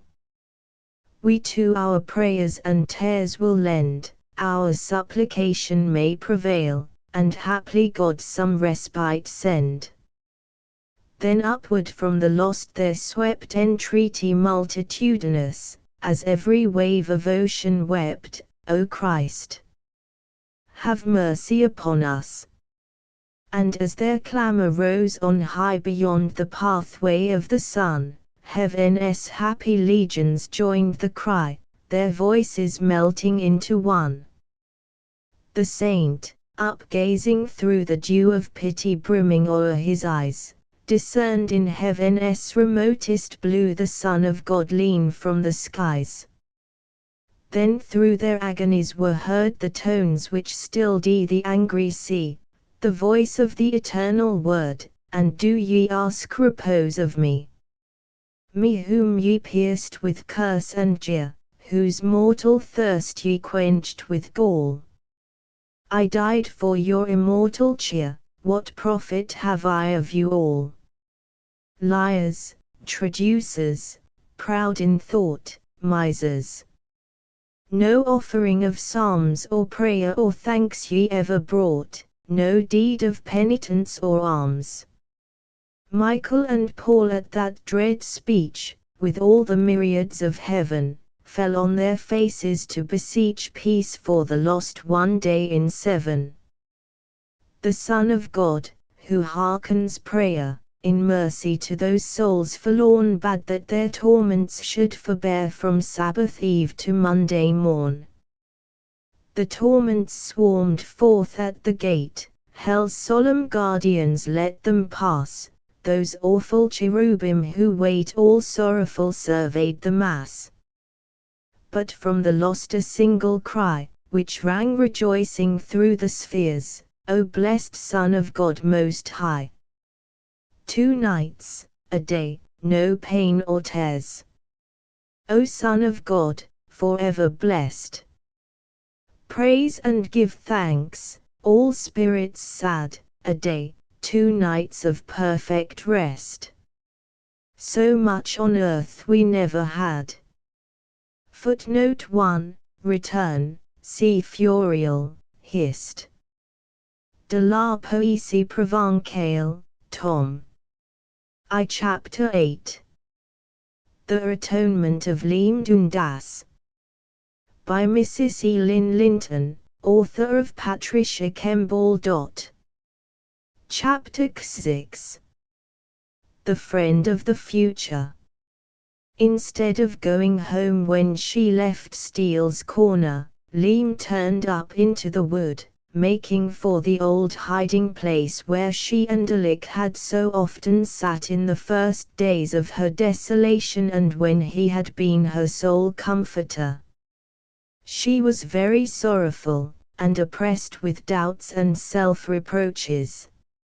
As she climbed the steep wood path, her eyes fixed on the ground, her empty basket in her hand, and her heart as void of hope or joy as was this of flowers, she thought over the last hour as she might have thought over a death. How sorry she was that Alec had said those words.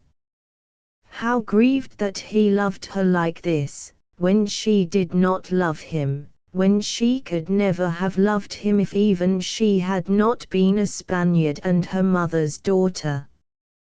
But she did not wish that he was different from what he was, so that she might have been able to return his love. Liam had none of that shifting uncertainty, that want of a central determination, which makes so many women transact their lives by an if. She knew what she did not feel, and she did not care to regret the impossible, to tamper with the indefinite. She knew that she neither loved Alec nor wished to love him. Whether she had unwittingly deceived him in the first place, and in the second ought to sacrifice herself for him, unloving, was each a question on which she pondered, full of those doubts and self-reproaches that so grievously beset her. As she was wandering drearily onward, Mr. Gryce saw her from a side path. He struck off to meet her, smiling, for he had taken a strong affection for this strange and beautiful young creature, which he justified to himself as interest in her history.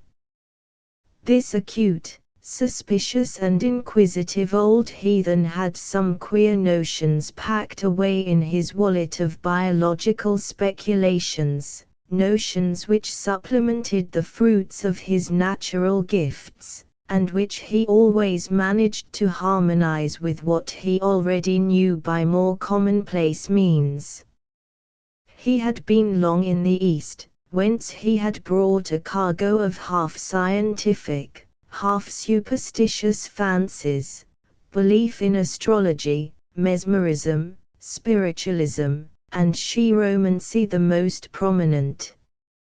He could cast a horoscope, summon departed spirits, heal the sick and read the reticent by mesmeric force, and explain the past as well as prophesy the future by the lines in the hand. So at least he said, and people were bound to believe that he believed in himself when he said so. He had once looked at Liam's hand, and had seen something there which, translated by his rules, had helped him on the road that he had already opened for himself by private inquiry based on the likelihood of things.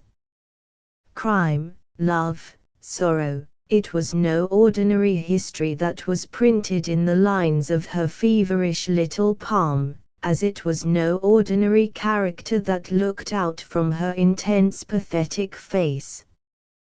There was something almost as interesting here as a meditation on the mystic nirvana or a discourse on that persistent residuum of all myths, Maya, delusion.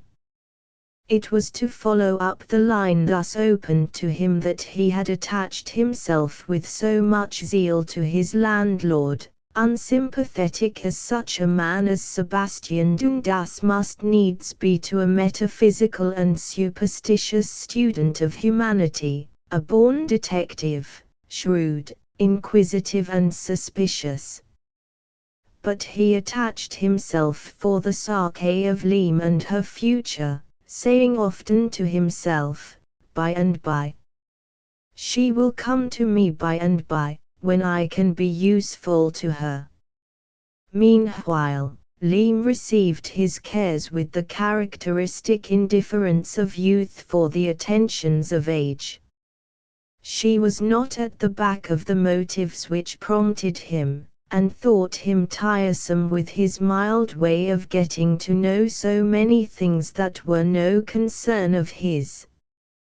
The shrewd guesses which he was making, and the terrible mosaic that he was piecing together out of such stray fragments as he could pick up, and he was always picking them up, were hidden from her, and she understood nothing of the mingled surmise and certainty which made his interest in her partly retrospective and partly prophetic, as he fitted in bit by bit that hidden thing in the past or foresaw the discovery that must come in the future.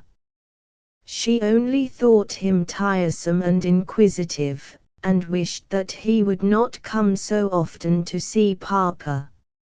It did not take a large amount of that faculty of thought-reading which Mr. Gryce claimed as so peculiarly his own to see that something unusual had happened to disturb poor Liam today. As she came on, so wrapped in the sorrow of her thoughts that the world around her was as a world that is dead, taking no heed of the flowers, the birds, the sweet spring scents, the glory of the deep blue sky, while the flickering shadows of the budding branches played over her like the shadow of the net in which she had entangled herself, she looked the very embodiment of despair. Her face, never joyous, was now infinitely tragic. Her dark eyes were bright with the tears that lay behind them. Her proud mouth had drooped at the corners. She was walking as one who neither knows where she is nor sees what is before her, as one for whom there is no sun by day and no stars for the night, lost to all sense but the one faculty of suffering. She did not even see that someone stood straight in the path before her, till whither and whence, asked Mr. Gryce, barring her way. Then she started and looked up. Evidently she had not heard him. He repeated the question with a difference. "Ah. Good morning to you, Miss Dundas. Where are you going?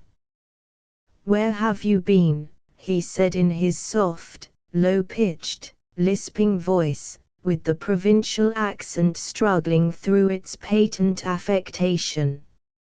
"I am going to the yew tree and I have been to Steele's Corner," she answered slowly, in her odd, almost mathematically exact manner of reply.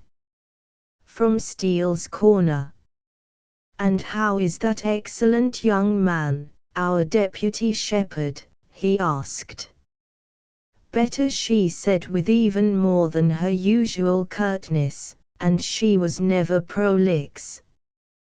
"He has been fearfully ill, poor fellow," said Mr. Gryce, in the manner of an ejaculation. She looked at the flowers with which the wood was golden and azure. "Yes," was her not too eloquent assent. "And you have been sorry?" "Every one has been sorry," said Leam evasively. "Yes, you have been sorry," he repeated. "I have read it in your face." He had done nothing of the kind. He had guessed it from the fact of her daily visits, and he had surmised a special interest from that other group of facts which had first set him thinking, namely, that Steele's Corner owned a laboratory, too, for the matter of that old Dr. Corfield was a clever toxicologist, that Leam had stayed there during her father's honeymoon, and that her stepmother had died on the night of her arrival. "And your average Englishman calls himself a creature with brains and inductive powers," was his unspoken commentary on the finding of the coroner's jury and the verdict of the coroner. "Bull is a fool," the old heathen used to think, hugging his own superior sagacity as a gift beyond those which nature had allowed to Bull in the abstract. "I have known him since I was a child." "Of course, I have been sorry," said Leam coldly. She disliked being questioned as much as being touched. The two, indeed, were correlative. "Early friendships are very dear," said Mr. Gryce, watching her. He was opening the vein of another idea which he had long wanted to work. She was silent. "Don't you think so?" he asked. "They may be," was her reluctant answer. "No, they are, believe me, they are. The happiest fate that man or woman can have is to marry the early friend, transform the playmate of childhood into the lover of maturity, the companion of age." Leam made no reply. She was afraid of this soft-voiced, large-eyed, benevolent old man who seemed able to read the hidden things of life at will. It disturbed her that he should speak at this moment of the happiness lying in the fulfillment of youthful friendship by the way of mature love, and, proud and self-restrained as her bearing was, Mr. Gryce saw through the calmer surface into the disturbance beneath. "Don't you think so?" he asked for the second time. "How should I know?" Leam answered, raising her eyes, but not looking into her companion's face, looking an inch or two above his head. "I have seen too little to say which is best." "True, my child, I had forgotten that," he said kindly. "Will you take my word for it, then, in lieu of your own experience?" "That depends," said Leam. "What is good for one is not good for all."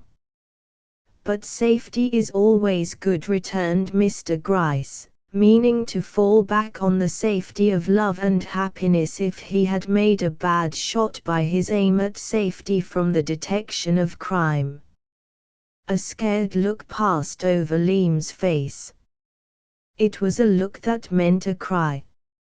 She pressed her hands together and involuntarily drew back a step, cowering. She felt as if some strong hand had struck her a heavy blow, and that it had made her reel. "You are cruel to say that. Why should I marry?" she began in a defiant tone, and then she stopped. Was she not betraying herself for the very fear of discovery? Alec Corfield, for instance," put in Mr. Gryce, at a venture. "He may serve for an illustration as well as anyone else," he added with a soothing kind of indifference, troubled by the intense terror that came for one moment into her face. How soon he had startled her from her poor little hiding place. How easy the assumption of extraordinary powers based on the clever use of ordinary faculties. Your true magician is, after all, only your quiet and accurate observer. "You are not vexed that I speak of him when I want a name?" he asked, after a pause to give Leem time to regain her self-possession, to readjust the screen, to fasten once more the mask. "Why should I be vexed?" she said in a low voice. "He is not disagreeable to you?" "No, he is my friend," she answered. "And a good fellow," said Mr. Gryce, lisping over a maple twig. "Don't you think so?" "He is good," responded Leem like a dry and lifeless echo. "An admirable son?" "Yes." "A devoted friend, a friend to be trusted to the death, a man without his price, incorruptible, with whom a secret, say, would be as safe as if buried in the grave. He would not give it even to the wind, and no reed on his land would whisper Midas his ass's ears." "He is good," she repeated with a shiver. Yet the sun was shining and the springtide air was sweet and warm. "And he would make the most faithful and indulgent husband." There was no answer. "Do you not agree with me?" "How should I know?" she answered, and she said no more, though she still shivered. "Be sure of it, take my word for it," he said again, earnestly. "It is nothing to me." "And I hate your word indulgent," cried Leem with a flash of her mother's fierceness. Mr. Gryce, still watching her, smiled softly to himself. His love of knowledge, as he euphemistically termed his curiosity, was roused to the utmost, and he was like a hunter who has struck an obscure trail. He wished to follow this thing to the end, and to know in what relations she and her old friend stood together, if Alick knew what he, Mr. Gryce, knew now, and had offered to marry her notwithstanding, and whether, if he had offered, Leem had refused or accepted. Observation and induction were hurrying him very near the point.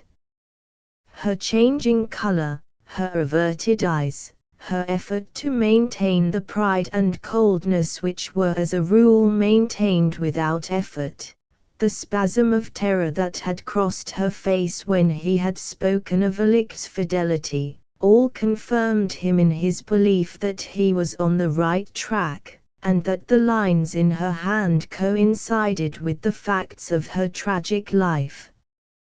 Tragic indeed, one of those lives fated from the beginning, doomed to sorrow and to crime like the Aurists, the Oedipus, of old. But if he was curious, he was compassionate; if he tortured her now, it was that he might care for her hereafter. That hereafter would come, he knew that, and then he would make himself her salvation. He thought all this as he still watched her, Leem standing there like a creature fascinated, longing to break the spell and escape, and unable. "Tell me then," said Mr. Gryce in a soft and crooning kind of voice, coming nearer to her, "what do you think of gratitude?" "Gratitude is good," said Leem slowly, in the manner of one whose answer is a completed thesis. "But how far?" I do not know what you mean, she answered with a weary sigh. Again he smiled. It was a soft, sleepy, soothing kind of smile, that was almost an opiate. You are not good at metaphysics, he said, coming still nearer and passing his short thick hands over her head caressingly. I am not good at anything, she answered dreamily. Yes, at many things, to answer me for one, but bad at dialectics. I do not understand your hard words, said Lim, her sense of injury at being addressed in an unknown tongue rousing her from the torpor creeping over her. How much she wished that he would release her. She had no power to leave him of her own free will. A certain compelling something in Mr. Gryce always forced her to do just as he wished, to answer his questions, stay when he stopped, follow when he beckoned. She resented in feeling, but she obeyed in fact, and he valued her obedience more than he regretted her resentment. How far would you go to prove your gratitude? He continued. I do not know, said Lim, the weary sigh repeated. Would you marry for gratitude where you did not love? No, she answered in a low voice. Would you marry for fear, then, if not for gratitude or love? If you were in the power of a man, would you marry that man to save yourself from all chance of betrayal? I have known women who would. Are you one of them? Again he passed his hands over her head and across and down her face. His voice sounded sweet and soft as honey, it was like a cradle song to a tired child. Lim's eyes drooped heavily. A mist seemed stealing up before her through which everything was transformed, by which the sunshine became as a golden web wherein she was entangled, and the shadows as lines of the net that held her, where the songs of the birds melted into distant harmonies echoing the sleepy sweetness of that soft compelling voice, and where the earth was no longer solid, but a billowy cloud whereon she floated rather than stood. A strange sense of isolation possessed her. It was as if she were alone in the universe, with some all-powerful spirit who was questioning her of the secret things of life, and whose questions she must answer. Mr. Gryce was not the tenant of Lionett, as the world knew him, but a mild yet awful God, in whose presence she stood revealed, and who was reading her soul, like her past, through and through. She was before him there as a criminal before a judge, discovered, powerless, and all attempt at concealment was at an end. Tell me what you know, said the soft and honeyed voice, ever sweeter, ever more soothing, more deadening to her senses. Lim's whole form drooped, yielded, submitted. In another moment she would have made full confession, when suddenly the harsh cry of a frightened bird near at hand broke up the sleepy harmonies and scattered the compelling charm. Lim started, flung back her head, opened her eyes wide and fixed them full on her inquisitor. Then she stiffened herself as if for a personal resistance, passed her hands over her face as if she were brushing it from cobwebs, and said in a natural voice, offended, haughty, cold, I did not hear what you said. I was nearly asleep. Wake, then, said Mr. Gryce, making a movement as if he too were brushing away cobwebs from her face. After a pause he took both her hands in his. Child, he said, speaking naturally, without a lisp and with a broader provincial accent than usual, speaking, too, with ill-concealed emotion. "Some day you will need a friend. When that day dawns, come to me. Promise me this. I know your life and what lies in the past. Do not start, no, nor cover your face, my child. I am safe, and so are you. You must feel this, that I may be of use to you when you want me, for you will want me some day, and I shall be the only one who can save you." "What do you know?" asked Leem, making one supreme effort over herself and confronting him. "Everything," said Mr. Gryce solemnly. "Then I am lost," she answered in a low voice. "You are saved," he said with tenderness. "Do not be afraid of me, rather thank God that He has given you into my care. You have two friends now instead of one, and the latest the most powerful. Goodbye, my poor misguided and bewildered child. A greater than you or I once said, her sins, which are many, are forgiven her, because she loved much. Cannot you take that to yourself? If not now, nor yet when remorse is your chief thought, you will later. Till then, trust and hope." He turned to leave her, tears in his eyes. "Stay," cried Leem, but he only shook his head and waved his hand.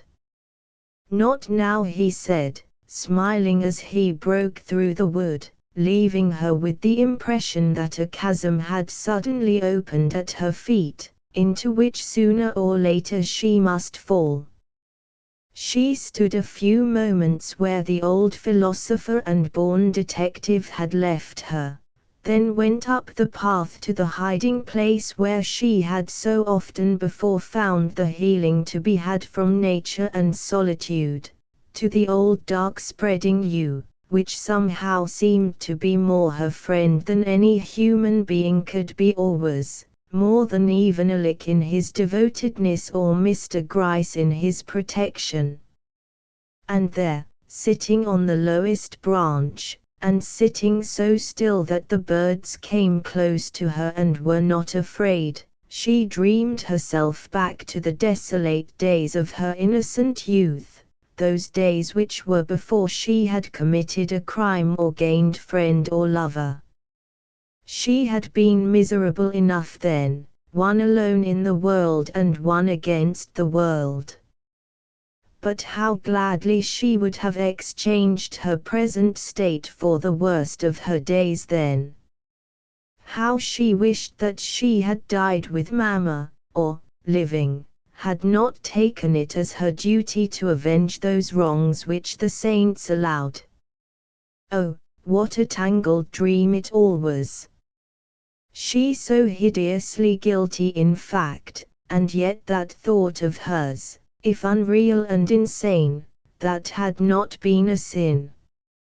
But she must wake to the reality of the present, not sit here dreaming over the past and its mystery of loving crime.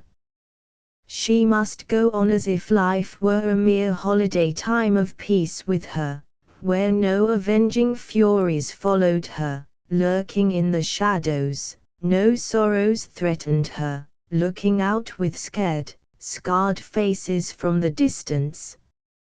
She must carry her burden to the end, remembering that it was one of her own making, and for self-respect must be borne with that courage of despair which lets no one see what is suffered. Of what good to dream, to lament? She must live with dignity while she chose to live. When her grief had grown too great for her strength, then she could take counsel with herself whether the fire of life was worth the trouble of keeping alight, or might not rather be put out without more ado. Chapter XXX. Maya, Delusion. Liam was not dedicated to peace today.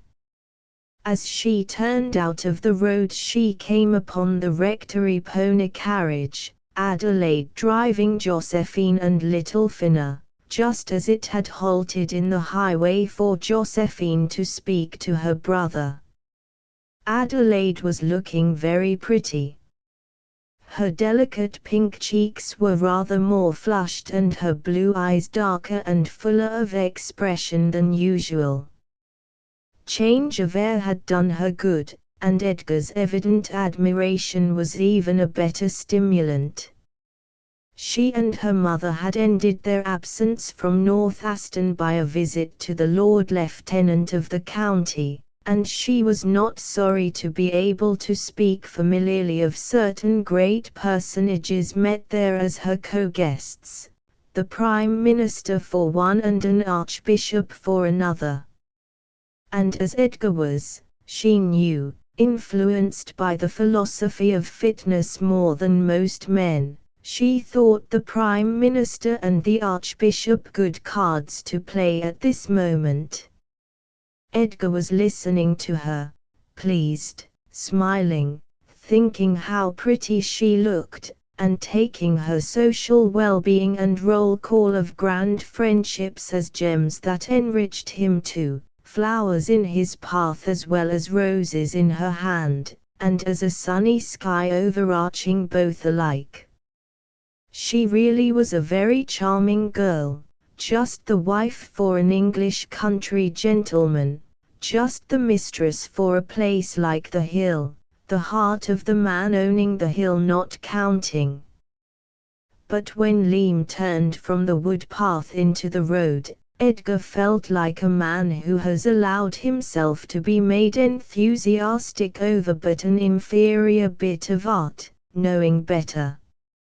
Her beautiful face, with its glorious eyes so full of latent passion, dreaming thought, capacity for sorrow, all that most excites yet most softens the heart of a man, her exquisite figure, so fine in its lines, so graceful yet not weak, so tender yet not sensual, as she stood there in the sunlight, the gleam of dusky gold showing on the edges of her dark hair, her very attitude and action as she held a basket full of wild flowers which with unconscious hypocrisy she had picked to give herself.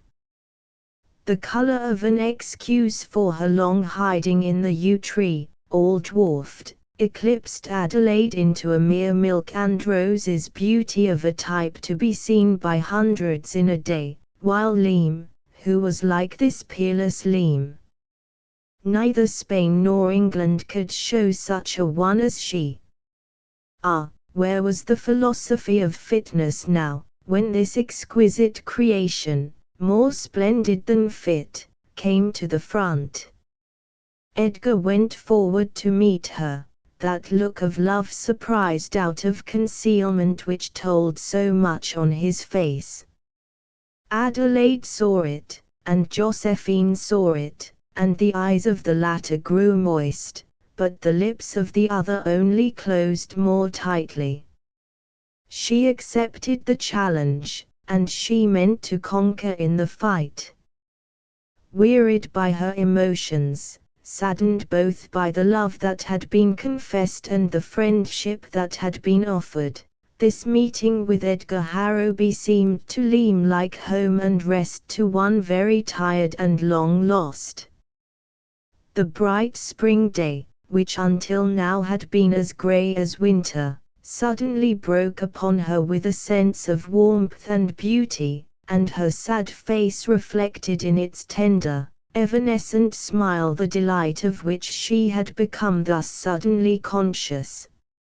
She laid her hand in his frankly, he had never seen her so frankly glad to meet him, and a look, a gesture, from Liam, grave, proud, reticent Liam, meant as much as cries of joy and caresses from others. "Good morning, Miss Dundas," "Where have you been?" said Edgar, his accent of familiar affection, which meant beloved Leam in no wise overlaid by the formality of the spoken Miss Dundas. "Into the woods," said Leam, her hand, as if for proof thereof, stirring the flowers. "It is a new phase to see you given to rural delights and wild flowers," Leam said Adelaide with a little laugh. "But how pleasant that our dear Leam should have found such a nice amusement," said Josephine. "As picking primroses and bluebells, Joseph."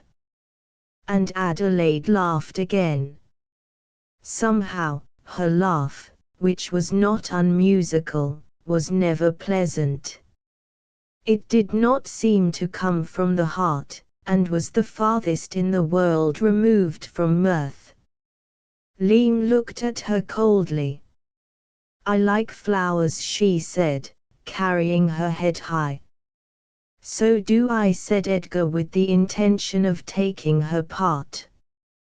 "What are these things?" holding up a few cuckoo flowers that were half hidden like delicate shadows among the primroses. "You certainly show your liking by your knowledge." "I thought every schoolboy knew the cuckoo flower," cried Adelaide, trying to seem natural and not bitter in her banter, and not succeeding. "I can learn. Never too late to mend, you know." "And Miss Dundas shall teach me," said Edgar. "I do not know enough, I cannot teach you," Leam answered, taking him literally. "My dear Leam, how frightfully literal you are," said Adelaide.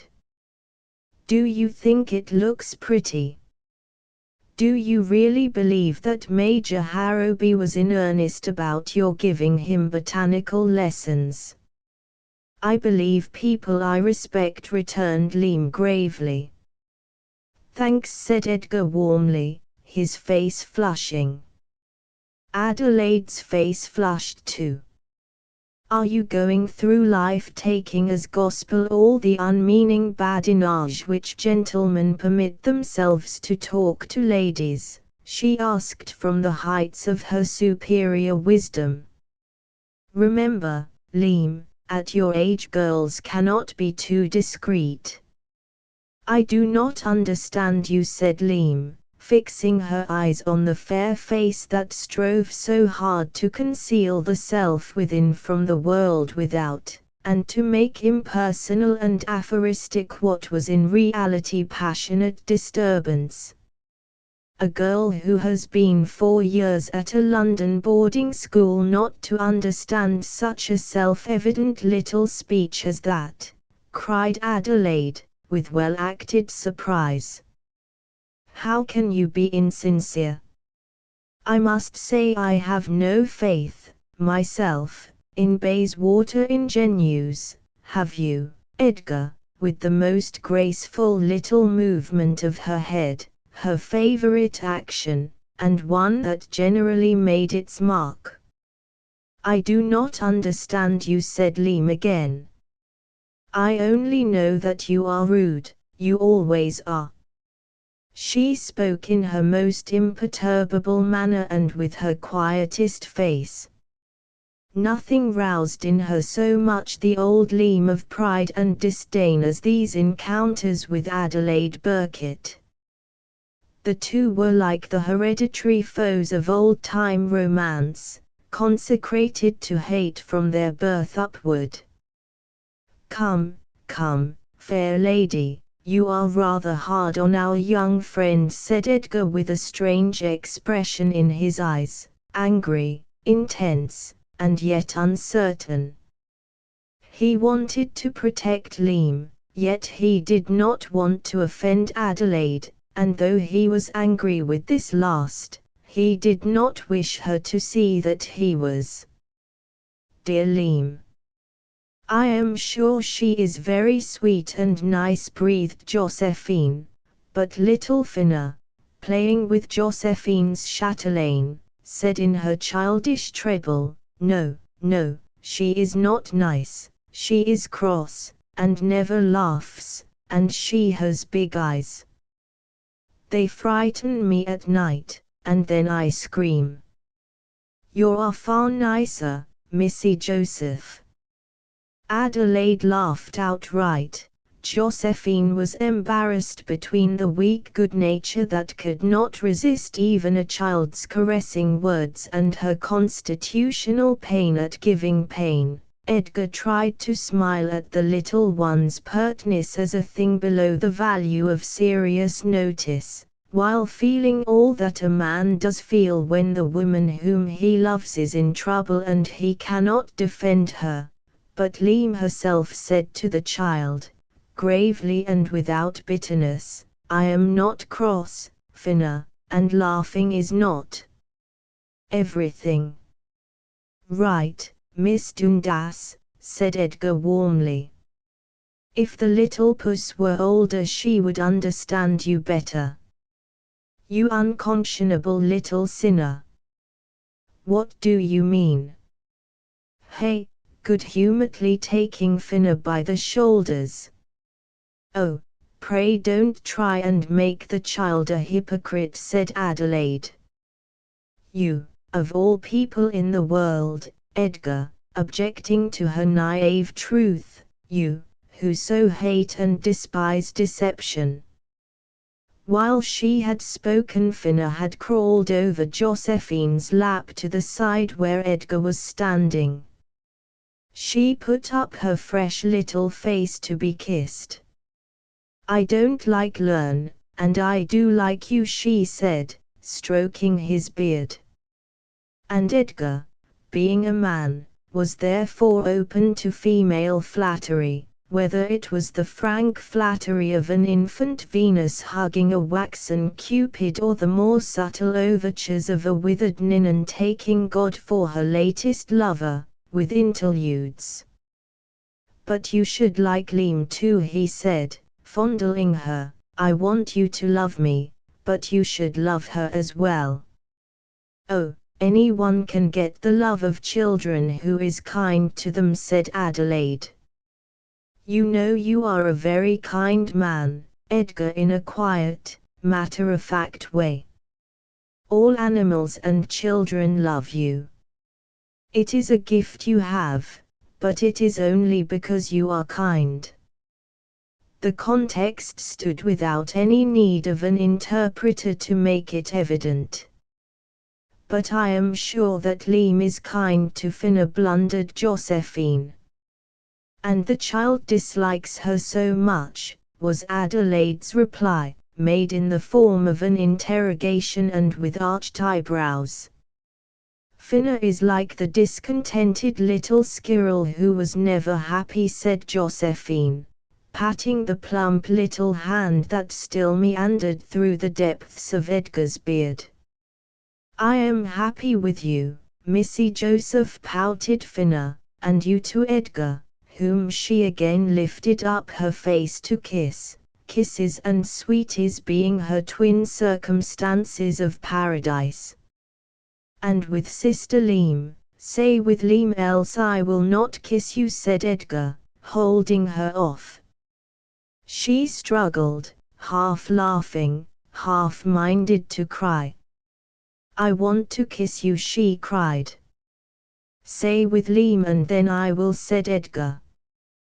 The child's face flushed a deeper crimson, her struggles became more earnest, more vicious, and her laugh lost itself in the puckered preface of tears. "Don't make her cry because she will not tell a falsehood," remonstrated Adelaide quietly. "She does not like me." Saying that she does would not be true, and would not make her, added Leem just as quietly and with a kind of hopeless acceptance of undeserved obloquy. On which Edgar, not wishing to prolong a scene that began to be undignified, released the child, who scrambled back to Josephine's lap and hid her flushed and disordered little face on the comfortable bosom made by nature for the special service of discomposed childhood. "She is right to like you best," said Liam, associating Edgar as the brother with Josephine's generous substitution of maternity. "I don't think so. You are the one she should love, who deserves her love," he answered emphatically. "Come, Joseph," cried Adelaide. "If these two are going to bandy compliments, you and I are not wanted." "Don't go, Adelaide, I have words yet to say to you," said Edgar. "Thanks. Another time. I do not like to see things of which I disapprove," was her answer, touching her ponies gently and moving away slowly. When she had drawn off out of earshot, she beckoned Edgar with her whip. It was impolitic, but she was too deeply moved to make accurate calculations. "Dear Edgar, do not be offended with me," she said in her noblest, most sisterly manner. "Of course I do not wish to interfere, and it is no business of mine, but is it right to fool that unhappy girl as you are doing? I put it to you, as one woman anxious for the happiness and reputation of another, as an old friend who values you too much to see you make the mistake you are making now without a word of warning. It can be no business of mine, outside the purest regard and consideration for you as well as for her. I do not like her, but I do not want to see her in a false position and with a damaged character through you." Had they been alone, Edgar would probably have accepted this remonstrance amicably enough. He might even have gone a long way in proving it needless. But in the presence of Josephine his pride took the alarm, and the weapon intended for Liam cut Adelaide's fingers instead. He listened patiently till she ended, then he drew himself up. "Thanks," he drawled affectedly. "You are very kind both to Miss Dundas and myself. All the world knows that the most vigilant overseer a pretty girl can have is a pretty woman. When the reputation of Miss Dundas is endangered by me, it will then be time for her father to interfere. Meanwhile, thanks. I like her quite well enough to take care of her." "Now, Adelaide, you have vexed him," said Josephine in dismay as Edgar strode back to where Liam remained waiting for him. "I have done my duty," said Adelaide, drawing her lips into a thin line and lowering her eyebrows, and her friend knew her moods and respected them. On this point of warning Edgar against an entanglement with Liam, she did really think that she had done her duty. She knew that she wished to marry him herself, in fact, meant to marry him, and that she would probably have been his wife before now had it not been for this girl and her untimely witcheries. But though, naturally enough, she was not disposed to love Liam any the more because she had come between her and her intended husband, she thought that she would have borne the disappointment with becoming magnanimity if she had been of the right kind for Edgar's wife. With Adelaide, as with so many among us, conventional harmony was a religion in itself, and he who despised its ritual was a blasphemer. And surely that harmony was not be found in the marriage of an English gentleman of good degree with the daughter of a dreadful low-class Spanish woman, a girl who at 15 years of age had prayed to the saints, used her knife as a wanger, and maintained that the sun went round the earth because Mamma said so, and Mamma knew.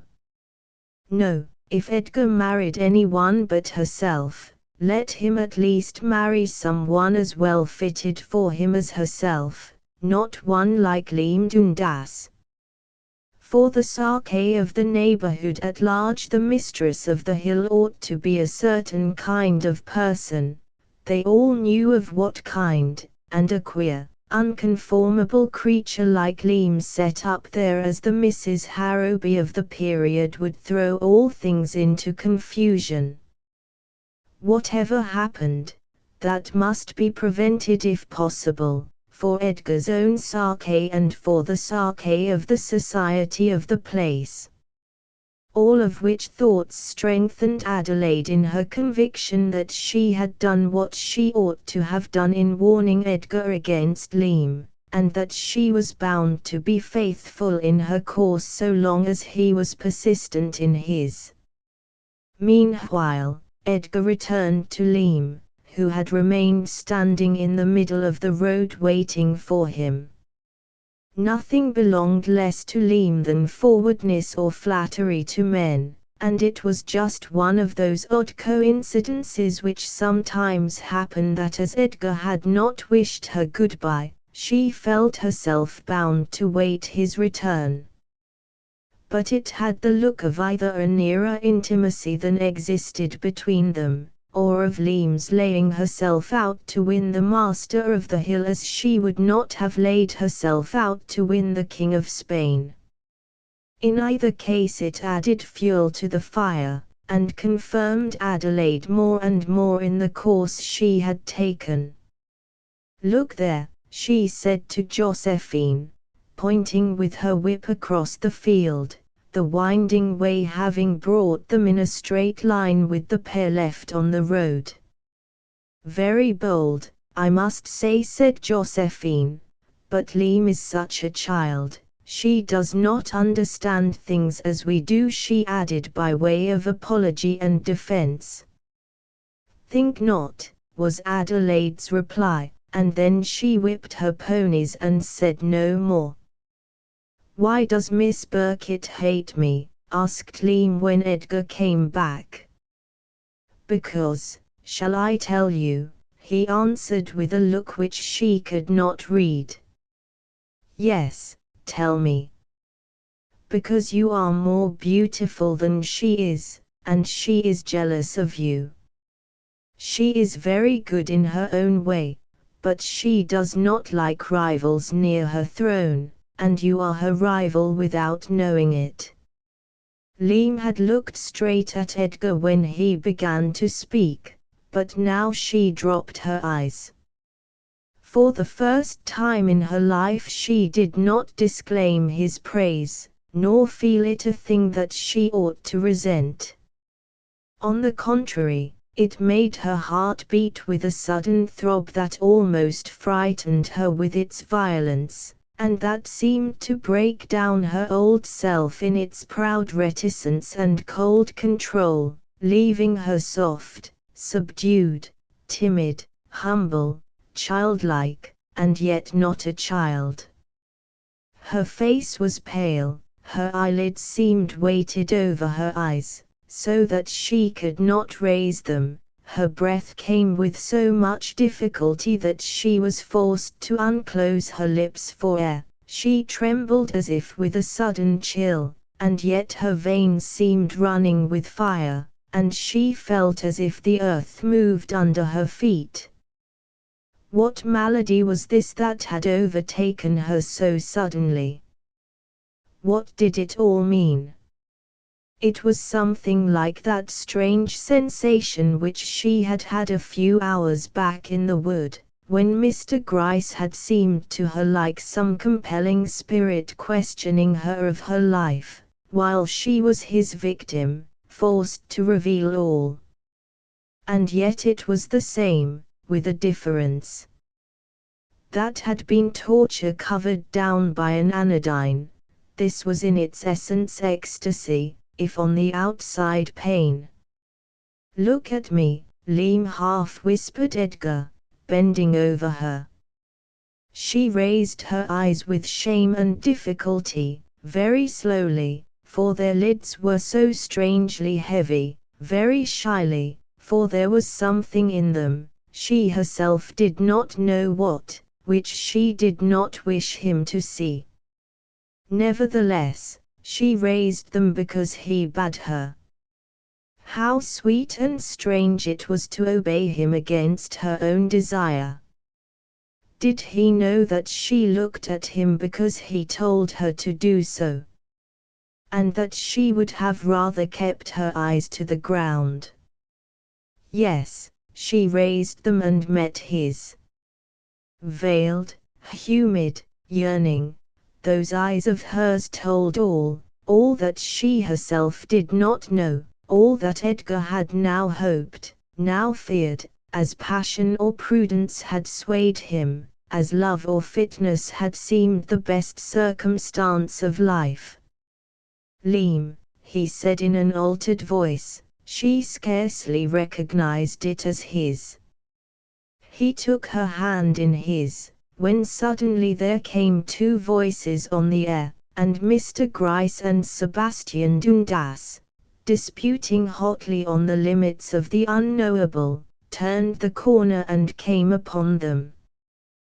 Then the moment and its meaning passed, the enchanted vision faded, and all that remained of that brief foretaste of paradise before the serpent had entered or the forbidden fruit been tasted was the bald, prosaic fact of Major Harrowby bidding Miss Dundas good day, too much pressed for time to stop and talk on the unknowable.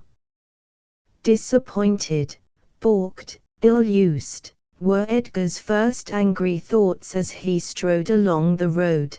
His second, those that were deepest and truest to his real self, came with a heavy sigh. Saved just in time from making a fool of myself, he said below his breath, his eyes turned in the direction of the hill. It must be a warning for the future.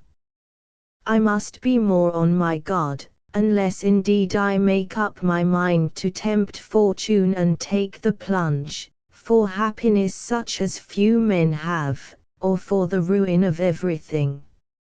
Meanwhile, pending this determination, Edgar kept himself out of Leam's way, and days passed before they met again.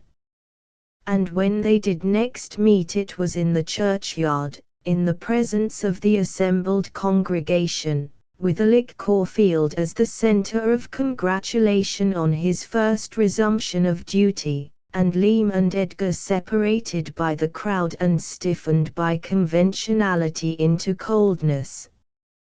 Maya, delusion. That strange trouble, sweet and thrilling, which disturbed Leam's whole being, Edgar's unfathomable eyes, which seemed almost to burn as she looked at them, his altered voice, scarcely recognizable, it was so changed, all a mere fantasy born of a dream, all, what is so much in this life of ours, a mockery, a mistake, a vague hope without roots, a shadowy heaven that had no place in fact, the cold residuum of enthralling and bewitching myths, all Maya, delusion. Chapter XXXI. By the Broad. After that scene in the pony carriage, Leam began to take it to heart that little Finna did not love her. Hitherto, solicitous only to do her duty unrelated to sentiment, she had not cared to win the child's rootless and unmeaning affection. Now she longed to hear her say to Major Harrowby, "I love Leam."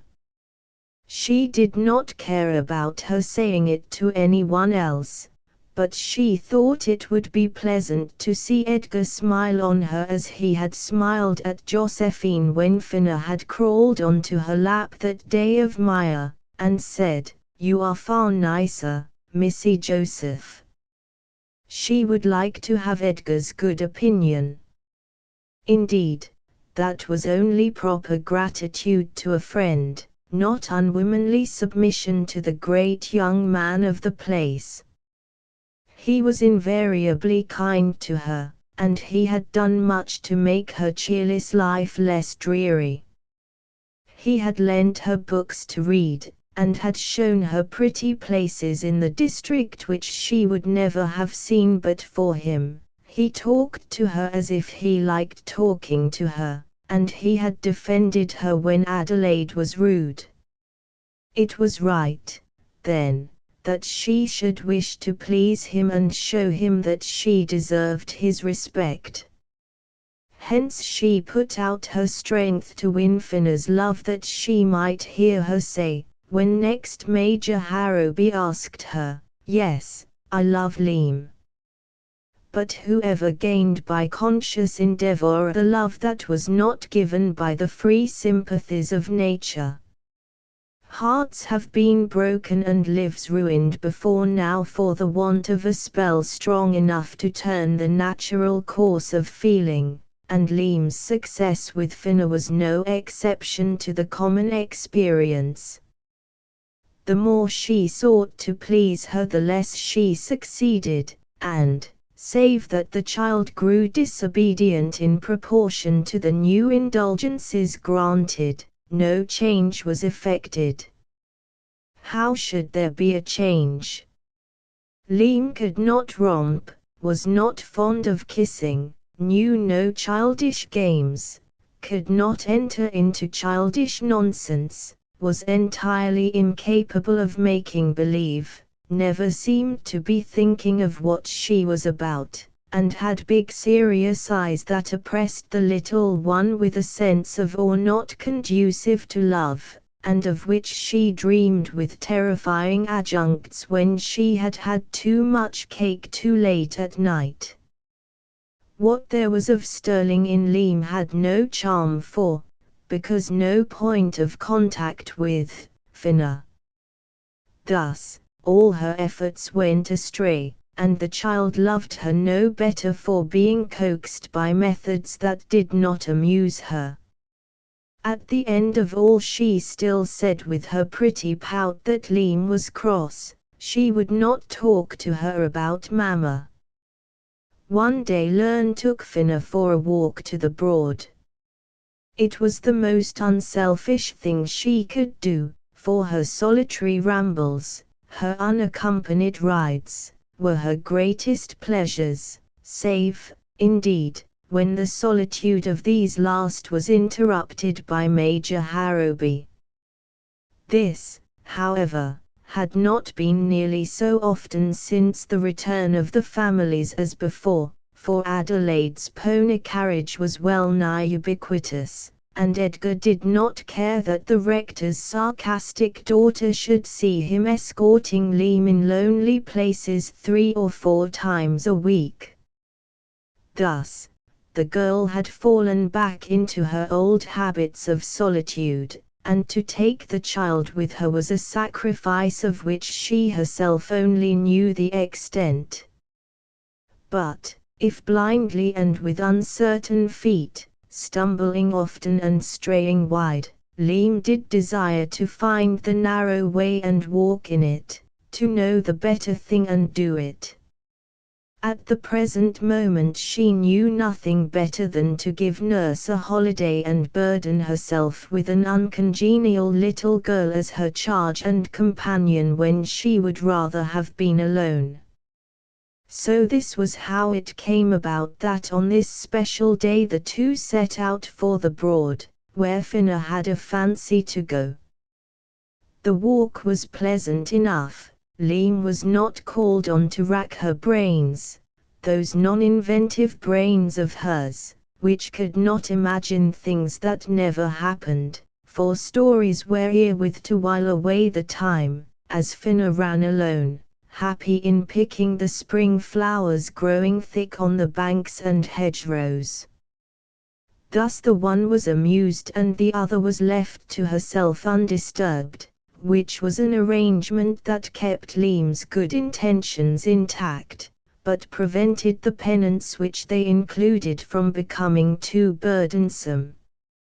Indeed, Her penance was so light that she thought it not so great a hardship, after all, to make little Finna her companion in her rambles if she would but run on alone and content herself with picking flowers that neither scratched nor stung, and where therefore neither the surgery of needles nor the dressing of dock leaves was required, nor yet the supplementary soothing of kisses and caresses for her tearful, sobbing, angry pain.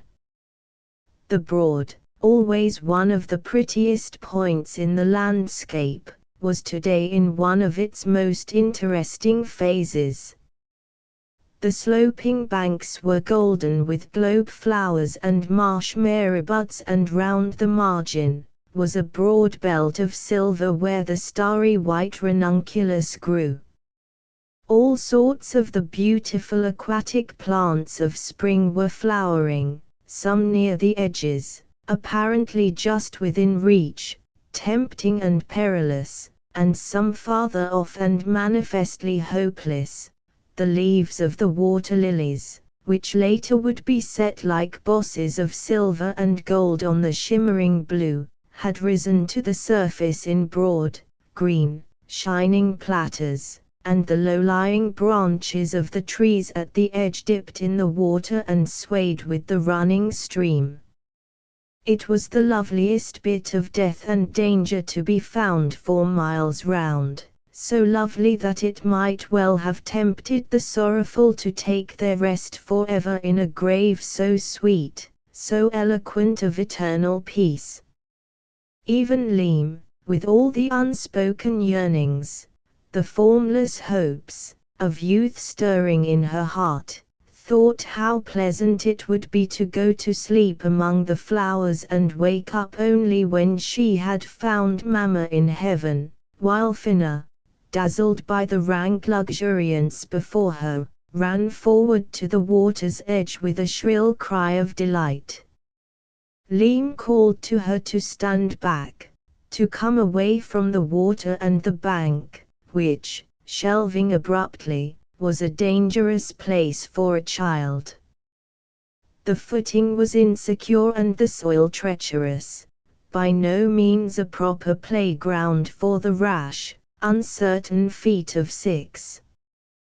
Twice or thrice Leam called, but Finna would not hear, and began gathering the flowers with the bold haste of a child disobeying orders and resolved to make the most of her opportunity before the time came of her inevitable capture.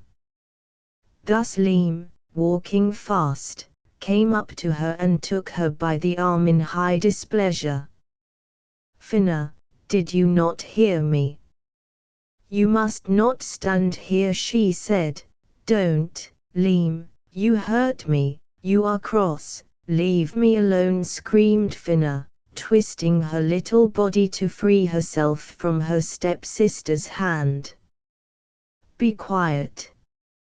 You will fall into the river and be drowned if you go on like this," said Leam, tightening her hold, and those small nervous hands of hers had an iron grasp when she chose to put out her strength. "Leave me alone.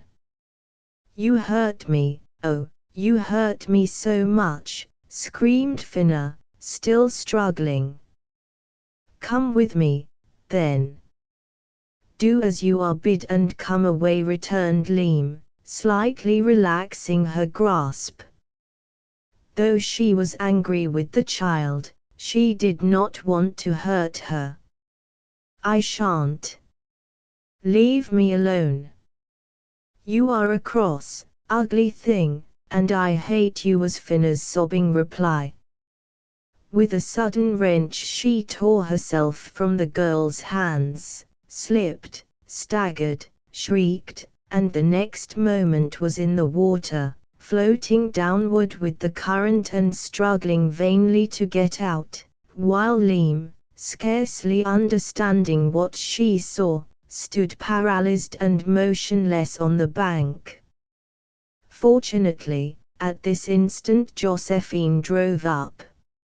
She was alone, driving her grey ponies in the basket phaeton, and saw the child struggling in the stream, with Lern standing silent, helpless, struck to stone as it seemed, watching her without making an effort to save her. Liam. Finna. Save her! Save her! Cried Josephine, who herself had enough to do to hold her ponies, in their turn startled by her own sudden cries. Liam, save her, she repeated, and then breaking down into helpless dismay she began to sob and scream with short, sharp hysterical shrieks as her contribution to the misery of the moment. Poor Josephine!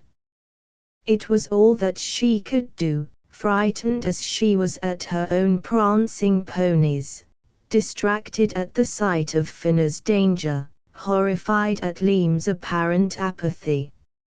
As things turned out, it was the best that she could have done, for her voice roused Liam's faculties into active life again, and broke the spell of torpor into which horror had thrown them.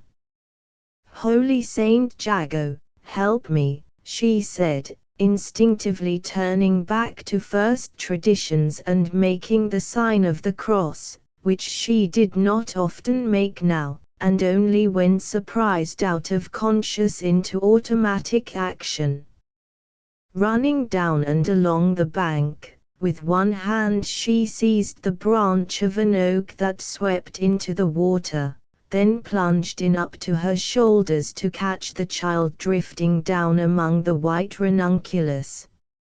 Fortunately, Finna was still near enough to the shore to be caught as she drifted by without absolute danger of drowning to Liam, who waded back to land, drawing the child with her, not much the worse for her dangerous moment save for the fright which she had suffered and the cold of her dripping clothes, in both of which conditions Liam was her companion.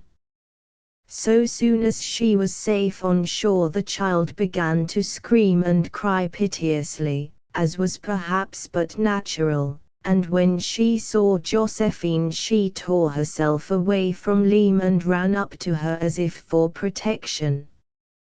"Take me home to nurse," she sobbed, climbing into the little low phaeton and clinging to Josephine, who was also weeping and trembling hysterically. Liam pushed me in. "Take me away from her." "You say what is not true," Finna said Liam gravely, trembling as much as Josephine, though her eyes were dry and she did not sob. "You fell in because you would not let me hold you. You pushed me in, and I hate you," reiterated Finna, cowering close to the bosom of her warm, soft friend. "Do you believe this?" asked Liam, turning to Josephine and speaking with all her old pride of voice and bearing. Nevertheless, she was as white as those flowers on the water. It was Madame's child who accused her of attempting to kill her, and it was the child whom she had so earnestly desired to win who now said, "I hate her," to the sister of the man to whom she longed to hear her say, "I love Liam." "Believe that you pushed her in, that you wanted to drown dear little Finna." "No," cried Josephine in broken sentences through her tears. "She mistakes. You must not say such dreadful things, my darling, to Finna. Dear sister Liam would not hurt a hair of your head, I am sure." "She did. She pushed me in on purpose," persisted the shivering child, beginning to cry afresh.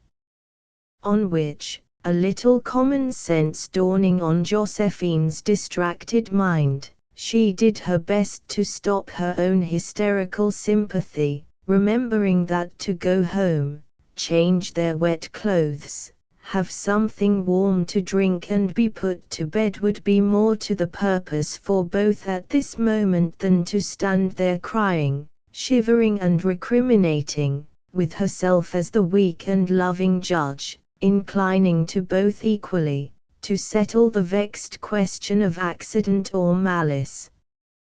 Good gracious! Why are we waiting here? She cried, drying her eyes quickly and ceasing to sob. You will both get your deaths from cold if you stand here in your wet clothes. Come in, dear Leam, and I will drive you home at once. Finna, my darling, leave off crying, that's my little angel. I will take you to Papa, and you will be all right directly. I cannot bear to see you cry so much, dear Finna, don't, my pet. Which only made the little one weep and sob the more. Children, like women, liking nothing better than to be commiserated because of distress which they could control without difficulty if they would. Seating the child at the bottom of the carriage and covering her with the rug, Josephine flicked her ponies, which were glad enough to be off and doing something to which they were accustomed, and soon brought her dripping charge to Ford House, where they found Mr. Dundas in the porch drawing on his gloves, his horse standing at the door. Good heavens! What is all this about? He cried, rushing forward to receive the disconsolate cargo, unloading one by one the whole group dank and dismal, Josephine's scared face swollen with tears, white and red in the wrong places, Leam's set like a mask, blanched, rigid, tragic, Finna's now flushed and angry, now pale and frightened, with the child's swift varying emotions, and the garments of the last two clinging like cerements and dripping small pools on the gravel. Learn pushed me into the river, said Finna, beginning to cry afresh, and holding on by Josephine, who now kissed and coaxed her, and said, Finna, my darling, don't say such a wicked thing of poor Leam, it is so naughty, so very naughty, and then took to hugging her again, as the mood of the instant swayed her toward the child or the girl, but always full of womanly weakness and kindness to each, and only troubled that she had to make distinctions, as it were, between them. What is it you say, Finna? Asked Mr. Dundas slowly. Leam pushed you into the river. Yes, sobbed Finna. I did not, Papa. And I went in myself to save her, said Leam, holding her head very straight and high. Mr. Dundas looked at her keenly, sternly. Well, no, Leam, he answered, with, as it seemed to her, marked coldness, and in a strange voice. With all your unpleasant temper, I do not like to suppose you could be guilty of the crime of murder. The girl shuddered visibly. Her proud little head drooped, her fixed and fearless eyes sank shamed to the ground. I have always taken care of Finna, she said in a humbled voice, as if it was a plea for pardon that she was putting forward.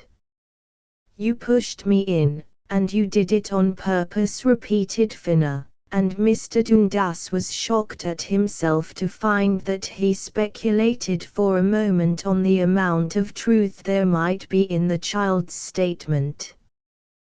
Cold, trembling, distressed, Leam turned away. Would that sin of hers always thus meet her face to face? Should she never be free from its shadow? Go where she would, it followed her, ineffaceable, irreparable.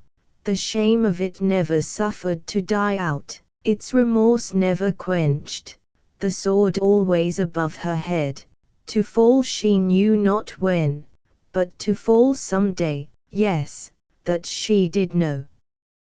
"But you must go upstairs now," said Josephine with a creditable effort after practicality. "We shall have you both seriously ill unless you get your clothes changed at once." Mr. Dundas looked at her kindly.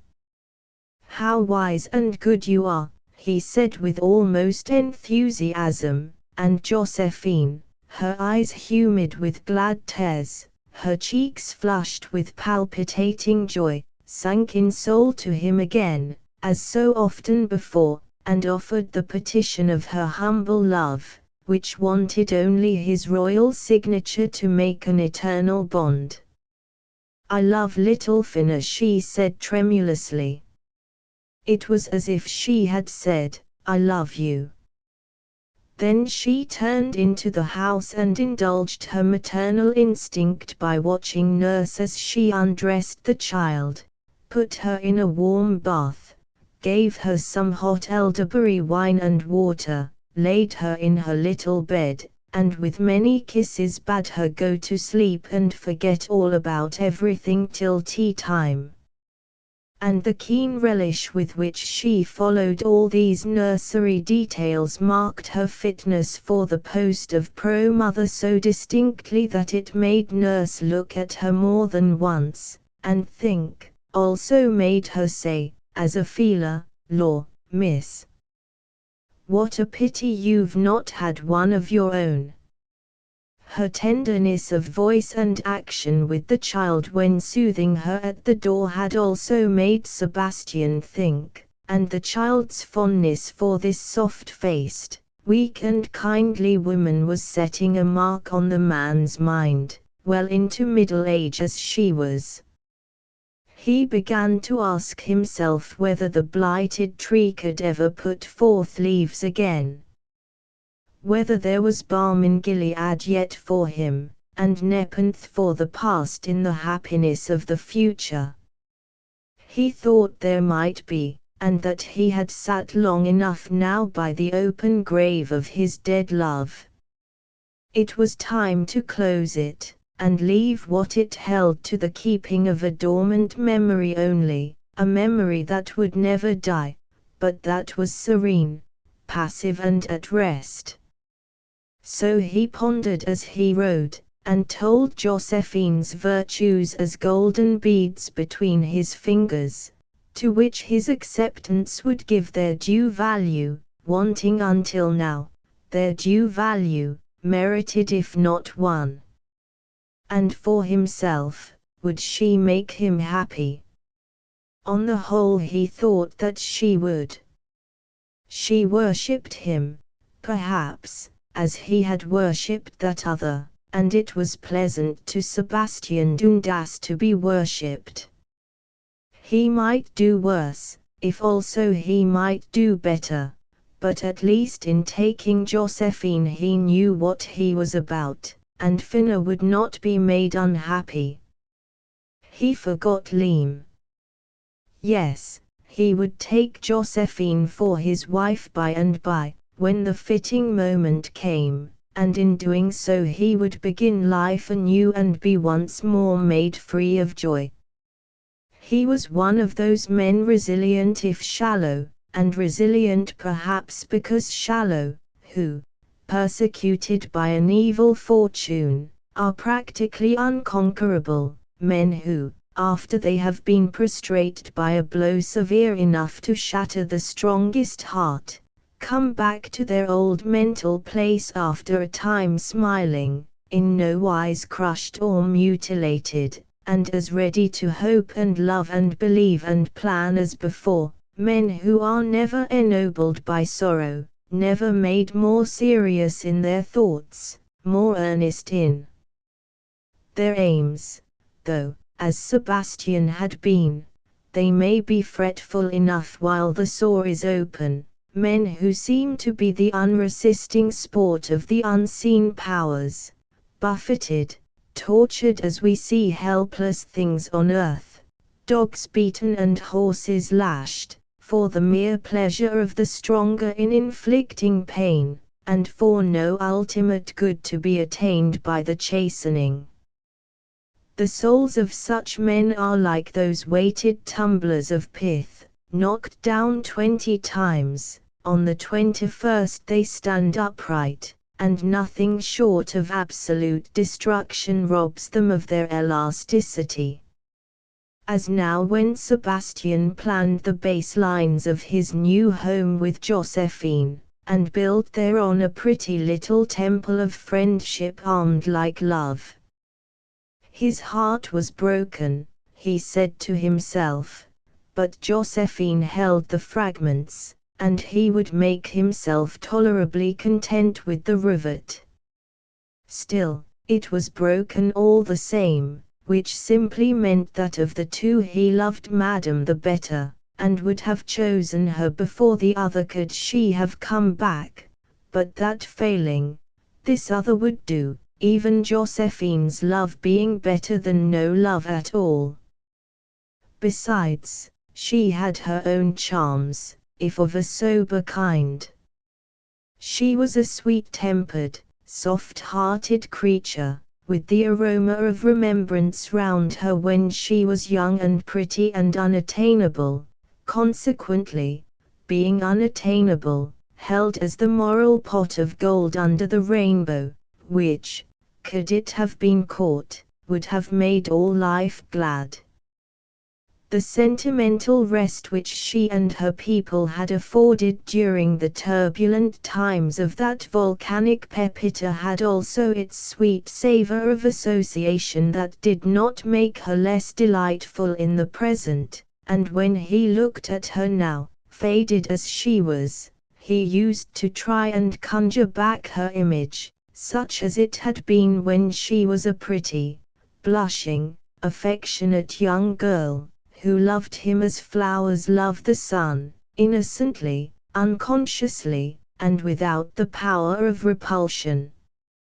Also, she had the aroma of remembrance about her from another side, remembrance when she had been Madame's chosen friend and favorite, and the unconscious chaperone, poor dear, who had made his daily visits to Lionette possible and respectable.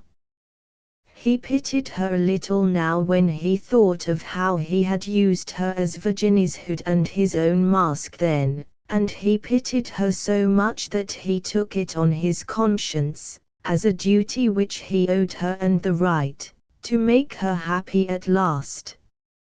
Yes, it was manifestly his duty, unquestionably the right thing to do. The petition must be signed. The suppliant raised, Ahasuerus must exalt his Esther, his loving, faithful, humble Esther, and when inclination models itself as duty the decision is not far off. Chapter XXI. Parmam qui non meruit. All North Aston rang with the story of little Finna's peril, Josephine's admirable devotion and Liam's shameful neglect, so shameful as to be almost criminal. It was the apportionment of judgment usual with the world. The one who had incurred no kind of risk, and had done only what was pleasant to her, received unbounded praise, while the one who was of practical use got for her personal peril and discomfort universal blame.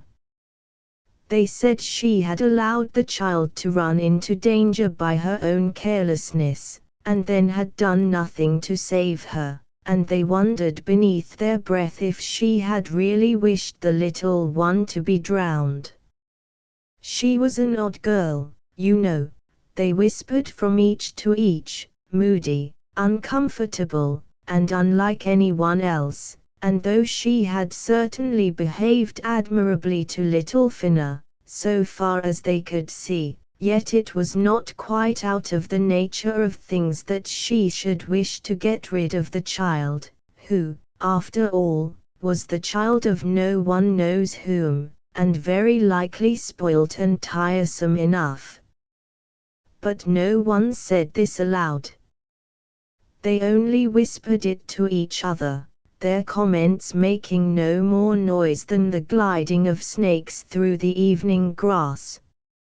As for Finna, she suffered mainly from a fit of indigestion consequent on the shower of sweetmeats which fell on her from all hands as the best consolation for her wilful little ducking known to sane men and women presumably acquainted with the elements of physiology.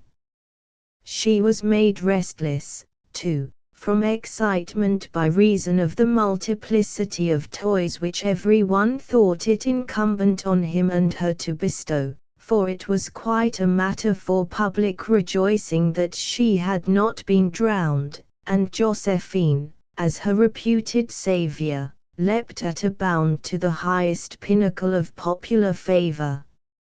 It made not the slightest difference in the estimation of these clumsy thinkers that the thing for which Josephine was praised was a pure fiction, just as the thing for which Leam was condemned was a pure fiction. Society at North Aston had the need of hero worship on it at this moment, and a mythic heroine did quite as well for the occasion as a real one. No one was so lavish of her praise as Adelaide. It was really delightful to note the generosity with which she eulogized her friend Joseph, and the pleasure that she had in dwelling on her heroism, Josephine deprecating her praises in that weak, conscious, and blushing way which seems to accept while disclaiming. She invariably said, "No, Adelaide, I do not deserve the credit of it, it was Leam who saved the child," but she said it in that voice and manner which every one takes to mean more modesty than truth, and which therefore no one believes as it is given, the upshot being that it simply brings additional grist to the mill whence popularity is ground out. Her disclaimers were put down to her good-natured desire to screen Leam. She had always been good to that extraordinary young person, they said. But then Josephine Harrowby was good to every one, and if she had a fault it was the generalized character of her benevolence, which made her praise of no value, you see, because she praised every one alike, and took all that glittered for gold. Hence, her assurances that Leam had really and truly put herself into the appearance of actual danger to save Finna from drowning, while she herself had done nothing more heroic than take the dripping pair of them home when all was over. She forgot to add, sit in the carriage and scream, went for nothing, and the popular delusion for all. She was still the heroine of the day, and Parmam keen on Meerut, the motto which the unconscious satirists bestowed on her. She did not mean it to be so, quite the contrary, but wrong comes about from good intentions to the full as often as from evil ones.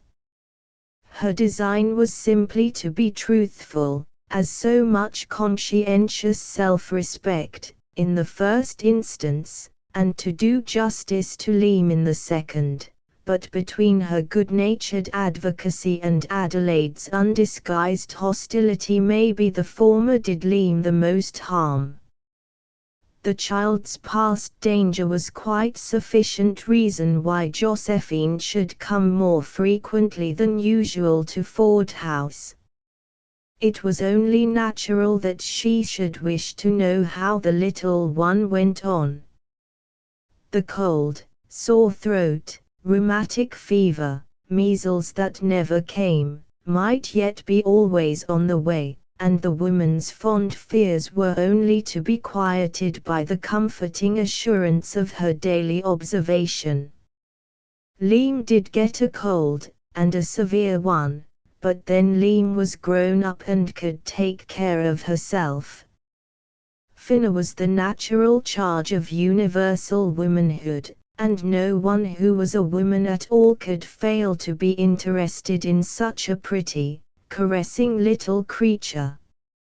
And then Sebastian Dundas loved best the child which was not his own, and that, too, had its weight with Josephine, who somehow seemed to have forgotten by now that little Finna was Madame's child, false and faithless Madame, and was not part and parcel of the man she loved, as also in some strange sense her own.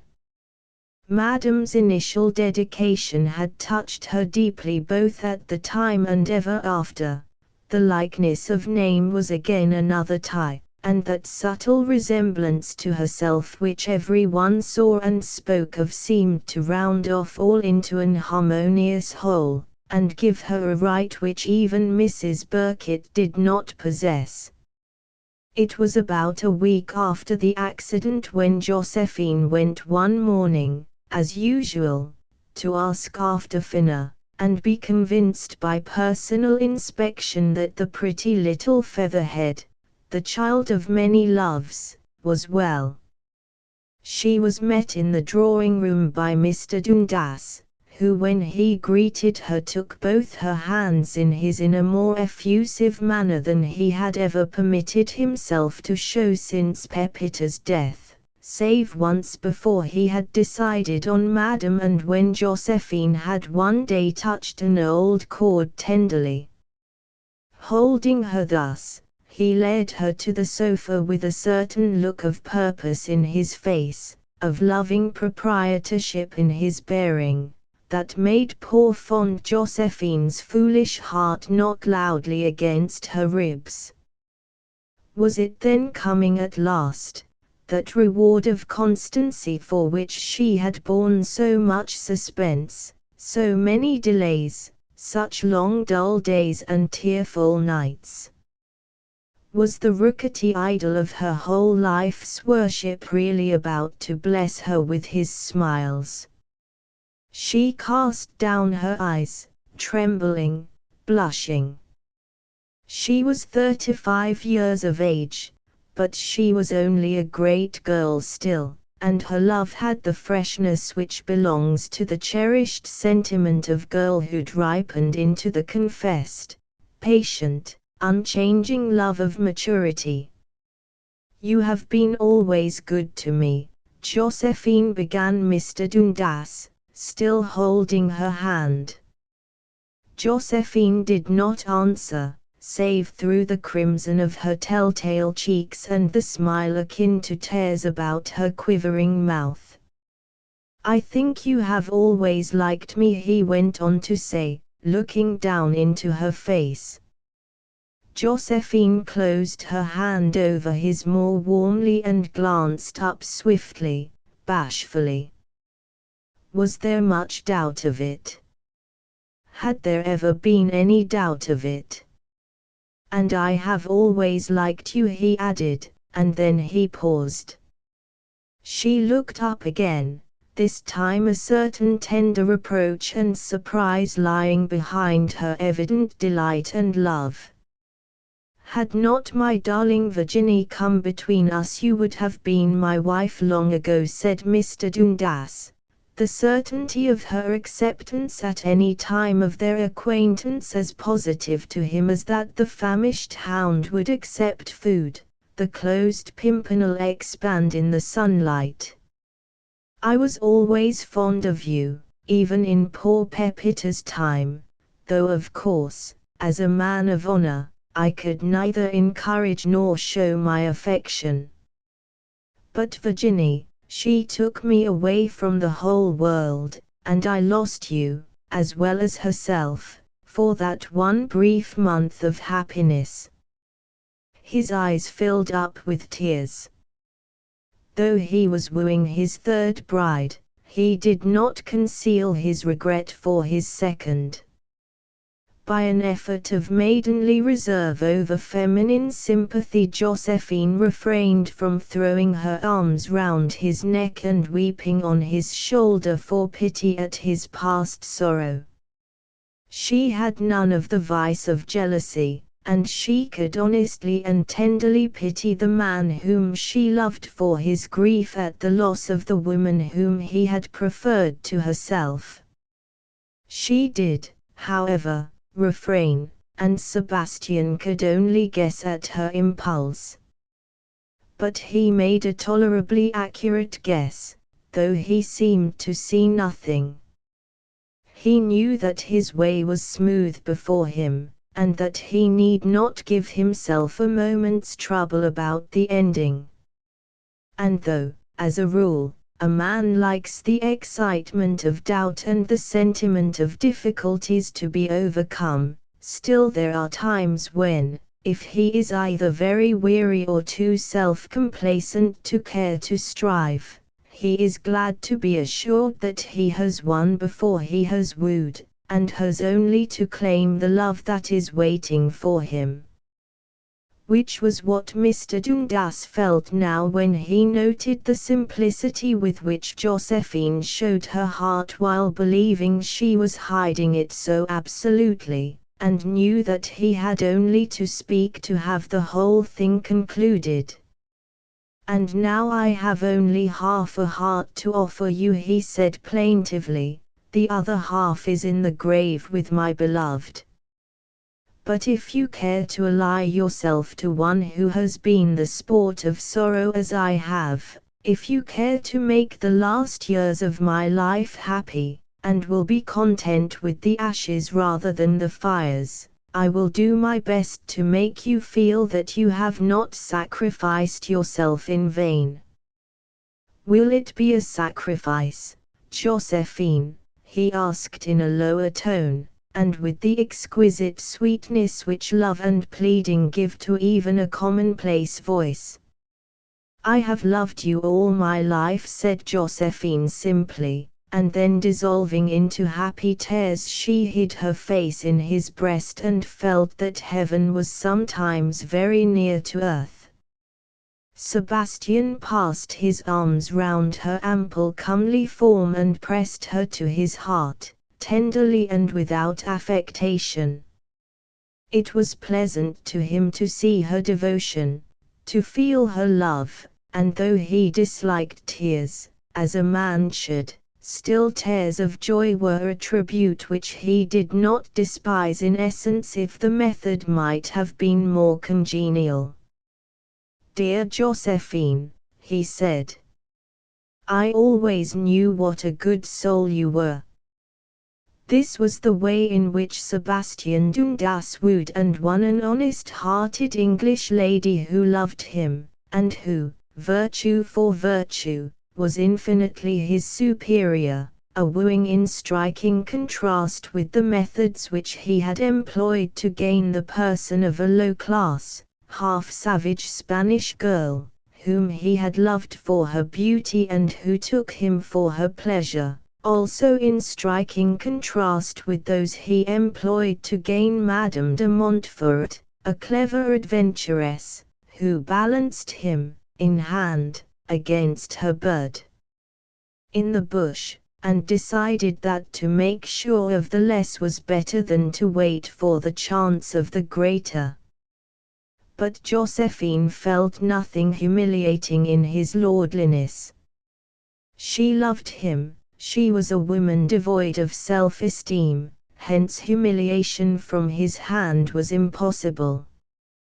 Just then pretty little Finna came running to the window from the garden, where she was playing. "Come here, Poppet," said Mr. Dundas, holding out his left hand, his right round comely Josephine. She came through the open window and ran up to him. "Nice papa," she lisped, stroking his hand. He took her on his knee. I given you a new mamma, Finna," he said, kissing her, and then he kissed Josephine for emphasis. "Will you be good to her and love her very much? This is your mamma." "Will you love me, little Finna?" asked Josephine in a voice full of emotion, taking the child's fair head between her hands. Will you like me to be your mamma? Yes, cried Finna, clapping her hands. I shall like a nice new mamma instead of Learn. I hate Leem, she is cross and has big eyes. Oh, we must not hate poor Leem, remonstrated Josephine tenderly. I cannot understand the child's aversion, said Mr. Dundas in a half-musing, half-suspicious way. Leem seems to be all that is good and kind to her, but nothing that she does can soften the little creature's dislike. It must be natural instinct, he added in a lower voice. Yes, perhaps it is, assented Josephine, who would have answered, yes, perhaps it is to anything else that her lover might have said. Where is Leem, my little Finna? Do you know? Asked Sebastian of the child. In the garden. She is coming in, answered Finna, and at the word Leem passed before the window as Finna had done. Leem, my child, come in, I want to speak to you, said her father, with unwonted kindness, and Leem, too, as Finna had done before her, passed through the open window and came in.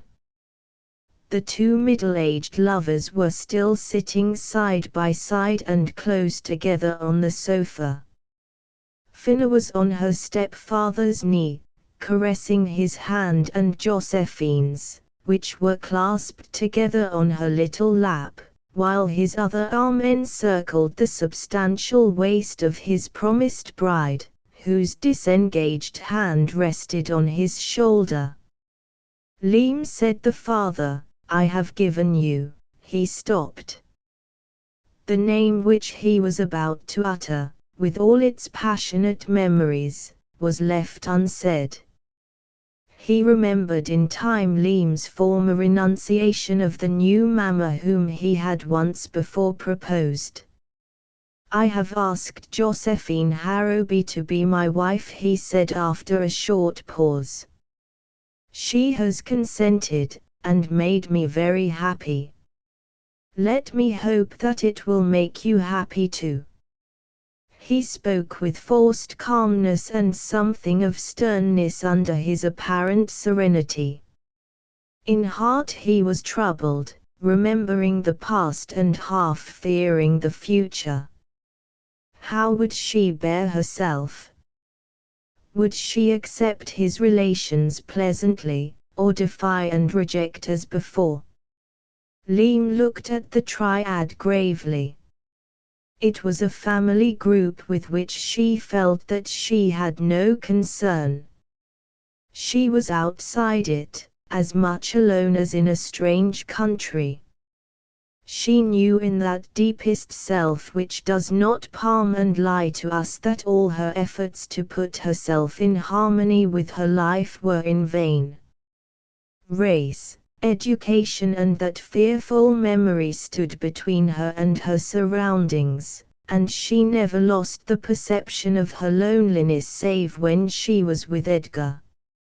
At this moment she looked on as at a picture of love and gladness with which she had nothing in common. Nevertheless, she accepted what she saw, and if not expansive, which was not her way, was, as her father said afterward, perfectly satisfactory.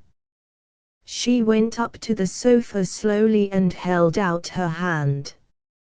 You are welcome, she said gravely to Josephine, but the contempt which she had always had for her father, though she had tried so hard of late to wear it down, surged up afresh, and she could not turn her eyes his way. What a despicable thing that must be, she thought, that thing he called his heart, to shift from one to the other so easily. To her, the keynote of whose character was single-hearted devotion, this facile, fluid love, which could be poured out with equal warmth on every one alike, was no love at all. It was a degraded kind of self-indulgence for which she had no respect, and though she did not feel for Josephine as she had felt for Madame, as her mother's enemy, she despised her father even more now than before. Also a rapid thought crossed her mind, bringing with it a deadly trouble. If Josephine was her stepmother, would Major Harrowby be her stepfather? They were brother and sister, and she had an idea that the family followed the relations of its members.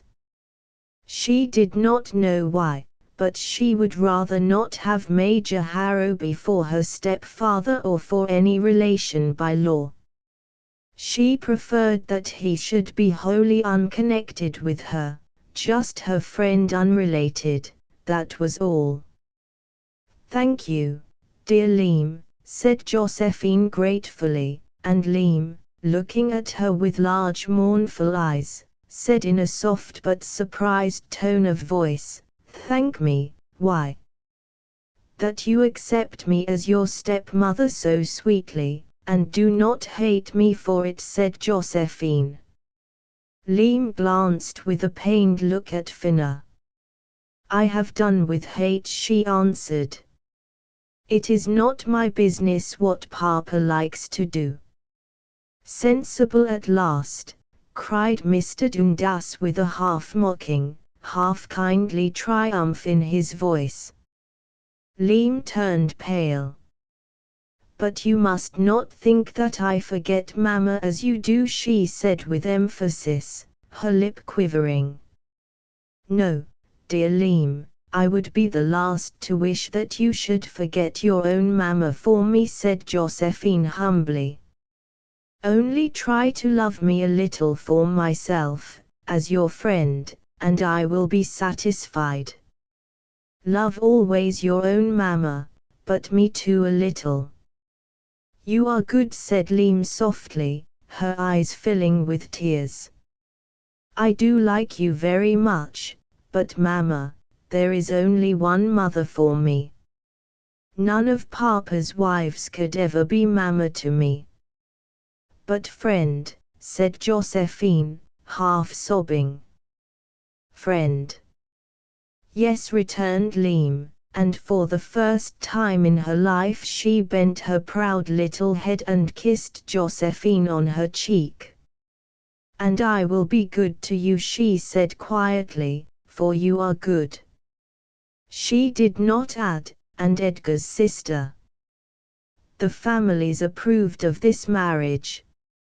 Everyone said it was what ought to have been when Pepita died, and that Mr. Dundas had missed his way and lost his time by taking that doubtful Madam meanwhile. Adelaide and her mother were especially congratulatory, but, though the rector said he was glad for the sake of poor Josephine, who had always been a favourite of his, yet he could not find terms of too great severity for Sebastian. For a man to marry 3 times, it was scarcely moral, and he wondered at the Harrowbys for allowing one of their own to be the 3rd venture. And then, though Josephine was a good girl enough, she was but a weak sister at the best, and to think of any man in his senses taking her as the successor of that delightful and superior Madam. Mrs. Birkett dissented from these views, and said it would keep the house together and be such a nice thing for Finna and Leem, both would be the better for a woman's influence and superintendence, and Josephine was very good. "Yes," said the rector with his martial air, "good enough, I admit, but confoundedly slow." To Edgar, Adelaide expressed herself with delightful enthusiasm. She was not often stirred to such a display of feeling.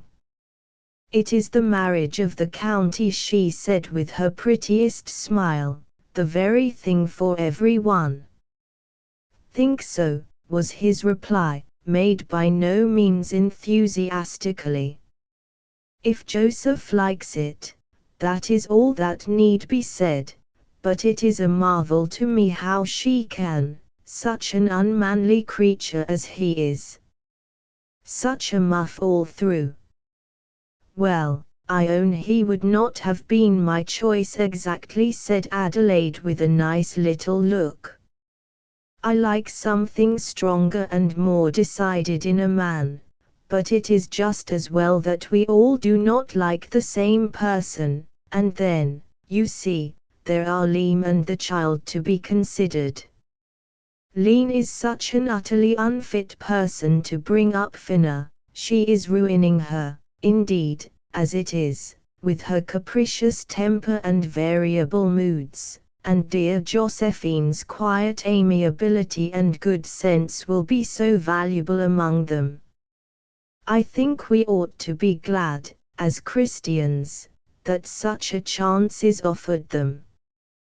Whatever else you may be, at least you are no hypocrite, said Edgar with a forced smile that did not look much like approbation. She chose to accept it simply. No, she answered quite tranquilly, I am not a hypocrite. At all events, you do not disguise your dislike to Liam Dundas, he said. No, why should I? I confess it honestly, I do not like her. The daughter of such a woman as her mother was, up to 15 years of age, a perfect savage, a heathen with a temper that makes me shudder when I think of it, capable of any crime. No, don't look shocked, Edgar, I am sure of it. That girl could commit murder, and I verily believe that she did push Finna into the water, as the child says, and that if Josephine had not got there in time she would have let her drown. And if I think all this, how can I like her? No, if you think all this, as you say, you cannot like her, replied Edgar coldly. I don't happen to agree with you, however, and I think your assumptions monstrous. You are not the first man blinded by a pair of dark eyes, Edgar, said Adelaide with becoming mournfulness. It makes me sorry to see such a mind as yours dazzled out of its better sense, but you will perhaps come right in time. At all events, Josephine's marriage with Mr. Dundas will give you a kind of fatherly relation with Liam that may show you the truth of what I say. Fatherly relation? What rubbish, cried Edgar, irritated out of his politeness. Adelaide smiled. Well, you would be rather a young father for her, she answered. Still, the character of the relation will be, as I say, fatherly. Edgar laughed impatiently. Society will accept it in that light, said Adelaide gravely, glad to erect even this barrier of shadows between the man of her choice and the girl whom she both dreaded and disliked. And she was right in her supposition.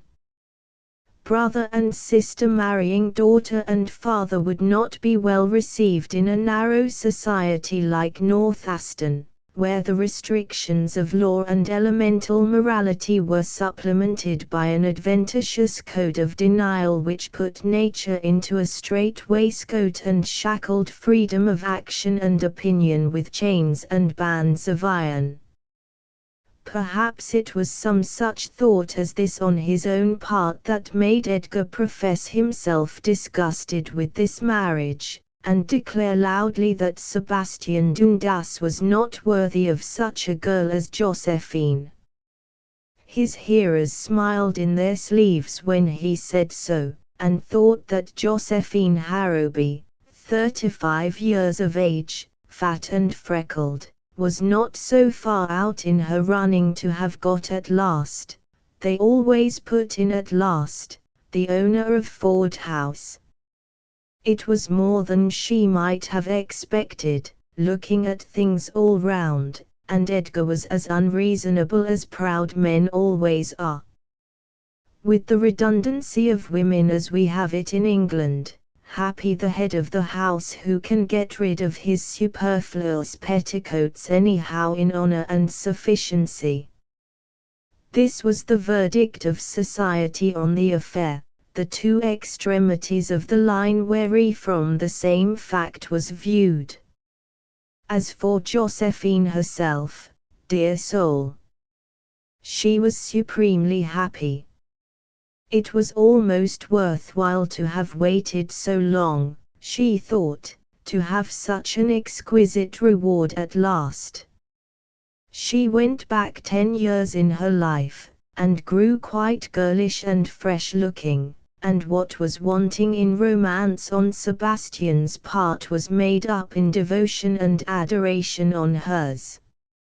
Sebastian himself took pleasure in her happiness, her adoration, the supreme content of her rewarded love. It made him glad to think that he had given so good a creature so much happiness, and he warmed his soul at his rekindled ashes as a philosophic widower generally knows how. Only Liam began to look pitifully mournful and desolate, and to shrink back into a solitude which Edgar never invaded, and whence even a look was banished, and Edgar was irritable, unpleasant, moody, would take no interest in the approaching marriage, and, save that his settlements on Josephine were liberal, seemed to hold himself personally aggrieved by her choice, and conducted himself altogether as if he had been injured somehow thereby, and his wishes disregarded. He was very disagreeable, and caused Joseph many bitter hours, till at last he took a sudden resolution, and to the relief of every one at the Hill went off to London, promising to be back in time for that little fool's wedding with her sentimental muff, as he disrespectfully called his sister and Sebastian Dundas, but giving no reason why he went, and taking leave of no one, not even of Adelaide, nor yet of Liam. To be continued. The sing-song of Maliko. 1 In he city of Wampo live Jos Pigeon Man 2 name Co, Mr. Co he missionally 3 Kashi 1 Cal Chilo 4, Mali. Father man he led E5 book, Mali talkie with the cook. Good Olo 6 Father talkie Josh 7 but China woman talkie Bosch. BYM by Mali get he so she only Pidgin English no 8 and Father man he solely 9 see she thinky leeson 10 like Chinese. One day some Flynn 11 Flum 12 Boston come and asky, Mr. Co at home. He servant go to op door. But Marley Lund 13 chop 14 before. And Slanger 15 say when in he come, is Mr. Co, my dear, at home. And Marley answer velly clue, my thinky this Tim no can do 16 he ollo father, still as mouse. Chin Jos top sidey house 17 allo Tim he make Jos pigeon 18 what you fan qui 19 callie ligion. He gentlyum much stergalo 20 to heary girly talkie so, and say, dear child, may I inquire which form of faith you most admire? And Marley answer he request, my like Chinese Jos pigeon best. My love Quan 121 with Chilo neat, and Jos stick 22 smelly velly sweet. A fong, our Olo cook downstairs, make tea she Mali Chinese players 23 say, if my chin for 2 oh joy, next time my born boy, 25 and then my getty nice and you it'll dack it 26. Tozers 2, and run about with a low 27 boys, in beautiful boots that make noise. Ter come in he gently amise, and then he anger gentilize 28 he waylo 29 scoldy Mr. Co forglectin little Molly so. And Mr. Co feel velly sore, so go and scoldy comprada, and comprada, with holler 30 shook, lun 31 downy stairs and bt cook. And worse a low pain, Molly go Boston homo gain, no filey clackers 32 any more, nor talk with cook and comprada. Moral pigeon. If Boston girlie be let go, she sartin sure to believe in full, and the next PC of her plan is to lun lound 33 and act like man. So, little Chilo's 34 mind you look, and nevy talky with the cook, you make so fashion, first you know you cashy sclub 35 like Molly Co. Charles G. Leland. Footnote 1, Return, The Ballad of Mary Co. Footnote 2, Return, Joss Pigeon Man, Clergyman. Footnote 3, Return, Missionary. Footnote 4, Return, had a female child. Footnote 5, Return, Lady or Lady, read. Footnote 6, Return, Ollo, old. Footnote 7, Return, Talky Josh, or Joss, converses on religion. Footnote 8, Return, Pidgin English, the patois spoken in China, meaning business English, Pidgin being the ordinary Chinese pronunciation of English. Footnote 9, Return, solely, sorry. Footnote 10, Return, reason, reason.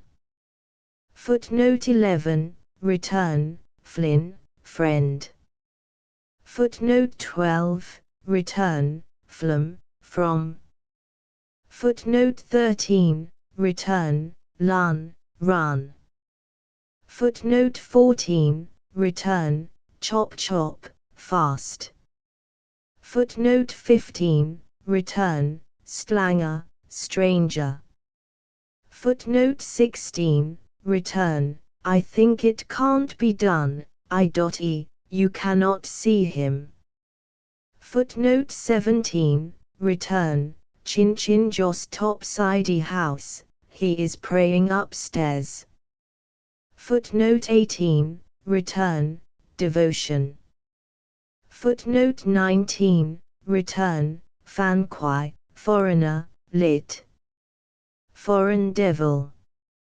Footnote 20, Return, Gallo, galore or gala, a meaningless word, but much used. Footnote 21, Return, Quan Wan, a Chinese female divinity represented with a babe in her arms. Footnote 22, Return, Joss stick, a stick composed of fragrant gum, etc., burnt as incense. Footnote 23, Return, prayers. Footnote 24, Return, Chin Chin Fu, worship Buddha. Footnote 25, Return, Chinese women believe that by frequent repetition of a prayer to Fu they can secure the privilege of being born again as males.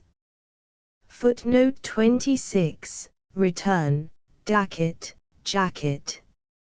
Footnote 27, Return, allo, all. Footnote 28, Return, lies, rise. Footnote 29, Return, waylo, run, go. Footnote 30, Return, horror. Footnote 31, Return, run. Footnote 32, Return, firecrackers. Footnote 33, return, run round. Footnote 34, return, children. Footnote 35, return, scrape. Letters from South Africa. By Lady Barker. Maritzburg. November, 1875. The weather at the beginning of this month was lovely and the climate perfection, but now, I am writing on its last day, it is getting very hot and trying. If ever people might stand excused for talking about the weather when they meet, it is we Natalians, for, especially at this time of year, it varies from hour to hour. All along the coast one hears of terrible buffeting and knocking about among the shipping in the open roadsteads which have to do duty for harbours in these parts, and it was only a few days ago that the lifeboat, with the English mail on board, capsized in crossing the bar at Durban. The telegram was, as telegrams always are, terrifying in its vagueness, and spoke of the mail bags as floating about. When one remembers the vast size of the breakers on which this floating would take place, it sounded hopeless for our letters. They turned up, however, a few days later, in a pulpy state, it is true, but quite readable, though the envelopes were curiously blended and engrafted upon the letters inside, so much so that they required to be taken together, for it was impossible to separate them. I had recourse to the expedient of spreading my letters on a dry towel and draining them before attempting to deceive the leaves. Still, we were all only too thankful to get our correspondence in any shape or form, for precious beyond the power of words to express our home letters to us, so far away from home. But to return to our weather. At first it was simply perfect. Bright hot days, not too hot, for a light breeze tempered even the midday heat, and crisp, bracing nights succeeded each other during the first fortnight. The country looked exquisitely green in its luxuriant spring tints over hill and dale, and the rich red clay soil made a splendid contrast on road and track with the brilliant green on either hand.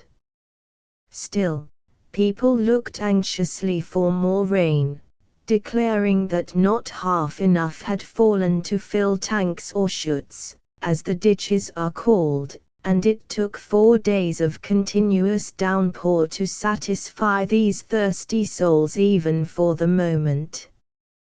Toward the middle of the month the atmosphere became more oppressive and clouds began to come up in thick masses all round the horizon, and gradually spread themselves over the whole sky. The day before the heaviest rain, though not particularly oppressive, was remarkable for the way in which all manner of animals tried to get under shelter at nightfall. The veranda was full of big frogs. If a door remained open for a moment they hopped in, and then cried like trapped birds when they found themselves in a corner. As for the winged creatures, it was something wonderful the numbers in which they flew in at the windows wherever a light attracted them. I was busy writing English letters that evening. I declare the cockroaches fairly drove me away from the table by the mad way in which they flung themselves into my ink bottle, whilst the smell of singed moths at the other lamp was quite overpowering. Well, after this came rain indeed, not rain according to English ideas, but a tropical deluge, as many inches falling in a few hours as would fill your rain gauges for months. I believe my conduct was very absurd that first rainy night. The little house had just been newly papered, and as the ceiling was not one to inspire confidence, consisting as it did merely of boards roughly joined together and painted white, through which and through the tiles beyond the sky could be seen quite plainly, I suffered the gravest doubts about the water getting in and spoiling my pretty new paper. Accordingly, whenever any burst of rain came heavier than its immediate predecessor, I jumped out of bed in a perfect agony of mind, and roamed, candle in hand, all over the house to see if I could not detect a leak anywhere. But the unpromising-looking roof and ceiling stood the test bravely, and not a drop of all that descending downpour found its way to my new walls. By the way, I must describe the house to you, remarking, first of all, that architecture, so far as my observation extends, is at its lowest ebb in South Africa. I have not seen a single pretty building of any sort or kind since I arrived, although in these small houses it would be so easy to break by gable and porch the severe simplicity of the unvarying straight line in which they are built. Whitewashed outer walls with a zinc roof are not uncommon, and they make a bold and hideous combination until kindly, luxuriant nature has had time to step in and cover up man's ugly handiwork with her festoons of roses and passion flowers. Most of the houses have, fortunately, red-tiled roofs, which are not so ugly, and mine is among the number. It is so squat and square, however, that, as our landlord happens to be the chief baker of Maritzburg, it has been proposed to christen it Cottage Loaf, but this idea requires consideration on account of the baker's feelings. In the meantime, it is known briefly as Smith's, that being the landlord's name. It has, as all the houses here have, a broad projecting roof extending over a wide veranda. Within are 4 small rooms, 2 on either side of a narrow passage which runs from one end to the other.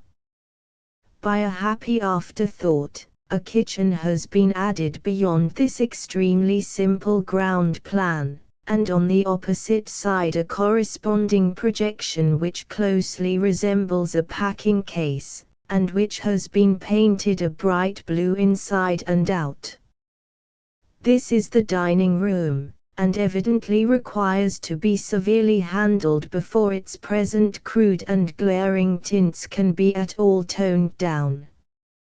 At a little distance stands the stable, saddle room, etc., and a good bedroom for English servants, and beyond that, again, among large clumps of rose bushes, a native hut. It came up here half-built, that is, the frame was partly put together elsewhere, and it resembled a huge crinoline more than anything else in its original state. Since that, however, it has been made more secure by extra pales of bamboo, each tied in its place with infinite trouble and patience by a knot every inch or 2. The final stage consisted of careful thatching with thick bundles of grass laid on the framework, and secured by long ropes of grass binding the whole together. The door is the very smallest opening imaginable, and inside it is of course pitch dark. All this labor was performed by stalwart Kafir women, one of whom, a fearfully repulsive female, informed my cook that she had just been bought back by her original husband. Stress of circumstances had obliged him to sell her, and she had been bought by 3 other husband-masters since then, but was now resold, a bargain, to her first owner, whom, she declared, she preferred to any of the others.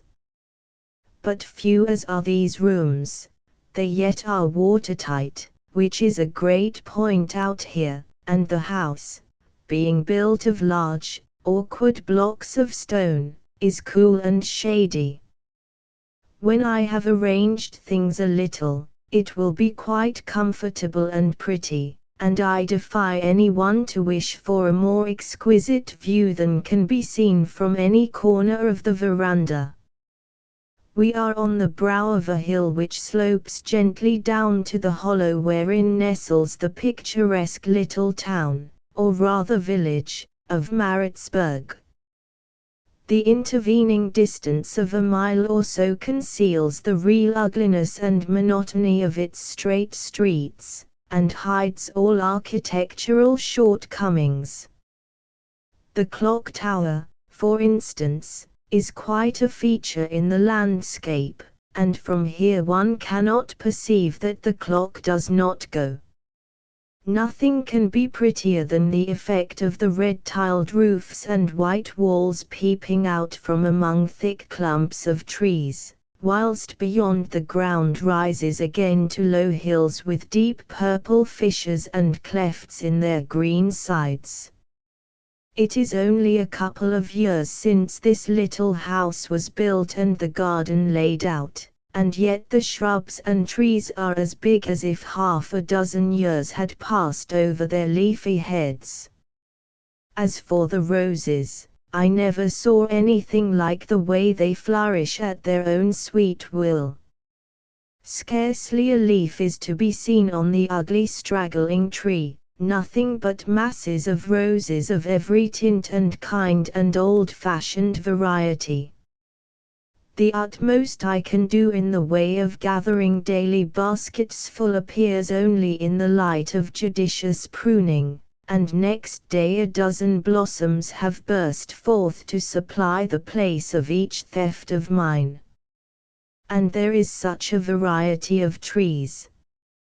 Oaks and bamboos, blue gums and deodars, seem to flourish equally well within a yard or two of each other, and the more distant flower beds are filled with an odd mixture of dahlias and dachuras, white fleur-de-lis and bushy geraniums, scarlet euphorbias and verbenas. But the weeds, they are a chronic eyesore and grief to every gardener. On path and grass plat, flower bed and border, they flaunt and flourish. Jack the Zulu refugee wages a feeble and totally inadequate warfare against them with a crooked hoe, but he is only a quarter in earnest, and stops to groan and take snuff so often that the result is that our garden is precisely in the condition of the garden of the sluggard, gate and all. This hingeless condition of the gate, however, is, I must in fairness state, neither Jack's nor our fault. It is a new gate, but no one will come out from the town to hang it. That is my standing grievance. Because we live about a mile from the town, it is next to impossible to get anything done. The town itself is one of the shabbiest assemblages of dwellings I have ever seen in a colony. It is not to be named on the same day with Christ Church, the capital of Canterbury, New Zealand, which 10 years ago was decently paved and well lighted by gas. Poor sleepy Maritzburg consists now, at more than 40 years of age, Christ Church is not 25 yet, of a few straight, wide, grass-grown streets, which are only picturesque at a little distance on account of their having trees on each side. On particularly dark nights a dozen oil lamps standing at long intervals apart are lighted, but when it is even moderately starlight these aids to finding one's way about are prudently dispensed with. There is not a single handsome and hardly a decent building in the whole place. The streets, as I saw them after rain, are veritable sloughs of despond, but they are capable of being changed by dry weather into deserts of dust. It is true, I have only been as yet twice down to the town, but on both visits it reminded me more of the sleepy villages in Washington Irving's stories than of a smart, modern, go-ahead colonial city. There are some fairly good shops, but they make no show outside, and within the prices of most of the articles sold are nearly double the same things would bring either at Melbourne or at Christchurch. As Durban is barely a month away from London in point of communication, and New Zealand, when I knew it, nearly treble the distance and time, this is a great puzzle to me. A certain air of quaint interest and life is given to the otherwise desolate streets by the groups of Kaffirs and the teams of wagons which bring fuel and forage into the town every day. 20 bullocks drag these ponderous contrivances, bullocks so lean that one wonders how they have strength to carry their wide-spreading horns aloft, bullocks of a stupidity and obstinacy unparalleled in the natural history of horned beasts. At their head walks a Kaffir lad called a voorlooper who tugs at a rope fastened to the horns of the leading oxen, and in moments of general confusion invariably seems to pull the wrong string and get the whole team into an inextricable tangle of horns and yokes. Sometimes of a quiet Sunday morning these teams and wagons I see outspanned on the green slopes around Maritzburg, making a picturesque addition to the sylvan scenery. Near each wagon a light wreath of smoke steals up into the summer air, marking where some preparation of mealies is on foot, and the groups of grazing oxen, spans as each team is called, give the animation of animal life which I miss so sadly at every turn in this part of the world. In Maritzburg itself I only noticed 2 buildings which made the least effect. One is the Government House, standing in a nice garden and boasting of a rather pretty porch, but otherwise reminding one, except for the sentinel on duty, of a quiet country rectory.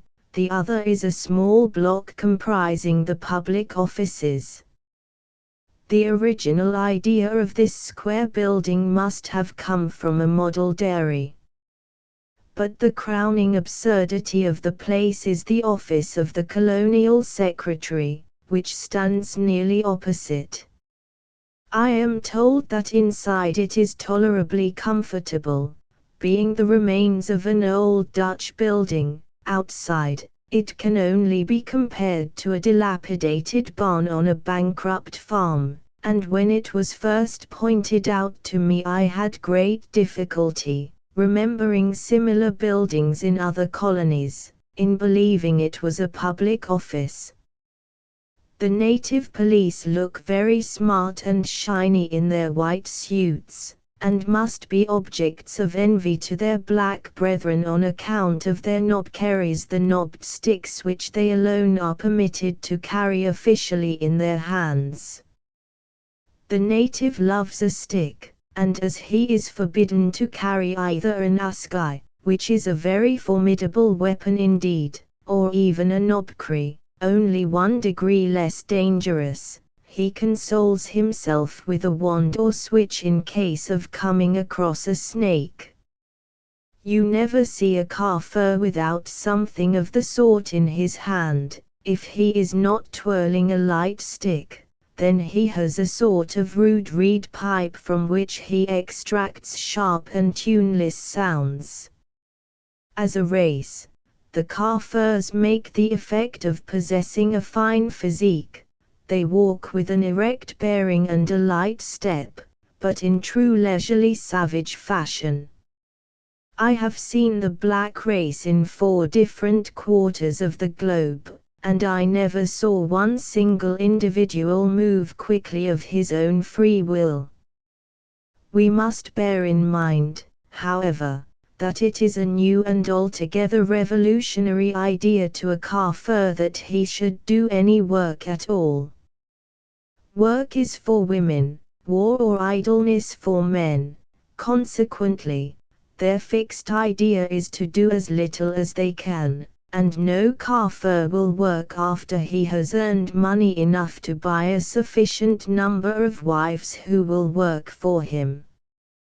Charlie, our groom, who is, by the way, a very fine gentleman and speaks in jealous after a strange fashion of his own, only condescends to work until he can purchase a wife.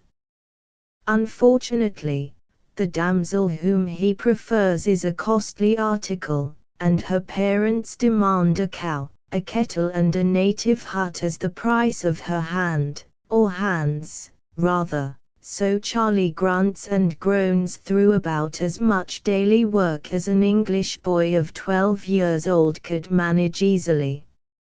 He is a very amusing character, being exceedingly proud, and will only obey his own master, whom he calls his great Inkosi or chief. He is always lamenting the advent of the Inkosi Kasa, or chieftainess, and the pickaninnies and their following, especially the Vater whom he detests. In his way, Charlie is a wag, and it is as good as a play to see his pretense of stupidity when the Vater or French butler desires him to go and eat sapanish. Charlie understands perfectly that he is told to go and get his breakfast of mealy porridge, but he won't admit that it is to be called panish, preferring his own word scoff, so he shakes his head violently and says, "Nay, nay, panish." Then, with many nods, scoff, and so in this strange gibberish of 3 languages he and the Frenchman carry on quite a pretty quarrel. Charlie also mocks himself of the other servants, I am informed, and asserts that he is the Indama or headman. He freely boxes the ears of Jack, the Zulu refugee, poor Jack, who fled from his own country, next door, the other day, and arrived here clad in only a short flap made of 3 bucks' tails. That is only a month ago, and Jack is already quite a petit maître about his clothes. He ordinarily wears a suit of knickerbockers and a shirt of blue check bound with red, and a string of beads round his neck, but he cries like a baby if he tears his clothes, or still worse if the color of the red braid washes out. At first he hated civilized garments, even when they were only 2 in number, and begged to be allowed to assume a sack with holes for the arms, which is the Kafir compromise when near a town between clothes and flaps made of the tails of wild beasts or strips of hide. But he soon came to delight in them, and is now always begging for something to wear. I confess I am sorry for Jack. He is the kitchen boy, and is learning with much pains and difficulty the wrong language. My cook is also French, and, naturally, all that Jack learns is French, and not English. Imagine poor Jack's dismay when, after his 3 years' apprenticeship to us is ended, he seeks perhaps to better himself, and finds that no one except Madame can understand him. Most of their dialogues are carried on by pantomime and the incessant use, in differing tones of voice, of the word J. Jack is a big, loutish young man, but very ugly and feeble, and apparently under the impression that he is perpetually wanted to answer for the little indiscretion, whatever it was, on account of which he was forced to flee over the border. He is timid and scared to the last degree, and abjectly anxious to please if it does not entail too much exertion.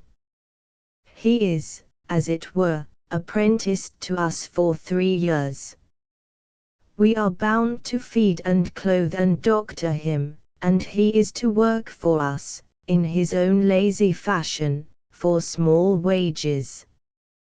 The first time Jack broke a plate his terror and despair were quite edifying to behold. Madam called him a maladroit on the spot. Jack learned this word, and after his work was over seated himself gravely on the ground with the fragments of the plate, which he tried to join together, but gave up the attempt at last, announcing in his own tongue that it was dead. After a little consideration he said slowly, several times, "Mal draw, ja," and hit himself a good thump at each ja. Now, I grieve to say, Jack breaks plates, dishes and cups with a perfectly easy and unembarrassed conscience, and is already far too civilized to care in the least for his misfortunes in that line. Whenever a fowl is killed, and I came upon Jack slowly putting one to death the other day with a pair of nail scissors, he possesses himself of a small store of feathers, which he wears tastefully placed over his left ear. A gay ribbon, worn like a bandeau across the forehead, is what he really loves. Jack is very proud of a tawdry ribbon of many colors with a golden ground which I found for him the other day, only he never can make up his mind where to wear it, and I often come upon him sitting in the shade with the ribbon in his hands, gravely considering the question. The pickle and plague of the establishment, however, is the boy Tom, a grinning young savage fresh from his kraal, up to any amount of mischief, who in an evil hour has been engaged as the baby's body servant. I cannot trust him with the child out of my sight for a moment, for he snuffs enormously, and smokes coarse tobacco out of a cow's horn, and is anxious to teach the baby both these accomplishments. Tom wears his snuff box, which is a brass cylinder a couple of inches long, in either ear impartially, there being huge slits in the cartilage for the purpose, and the baby never rests till he gets possession of it and sneezes himself nearly into fits. Tom likes nursing baby immensely, and croons to him in a strange buzzing way which lulls him to sleep invariably. He is very anxious, however, to acquire some words of English, and I was much startled the other day to hear in the veranda my own voice saying, "What is it, dear?" over and over again. This phrase proceeded from Tom, who kept on repeating it, parrot fashion, an exact imitation, but with no idea of its meaning. I had heard the baby whimpering a little time before, and Tom had remarked that these 4 words produced the happiest effect in restoring good humor, so he learned them, accent and all, on the spot, and used them as a spell or charm on the next opportunity. I think even the poor baby was puzzled. But one cannot feel sure of what Tom will do next.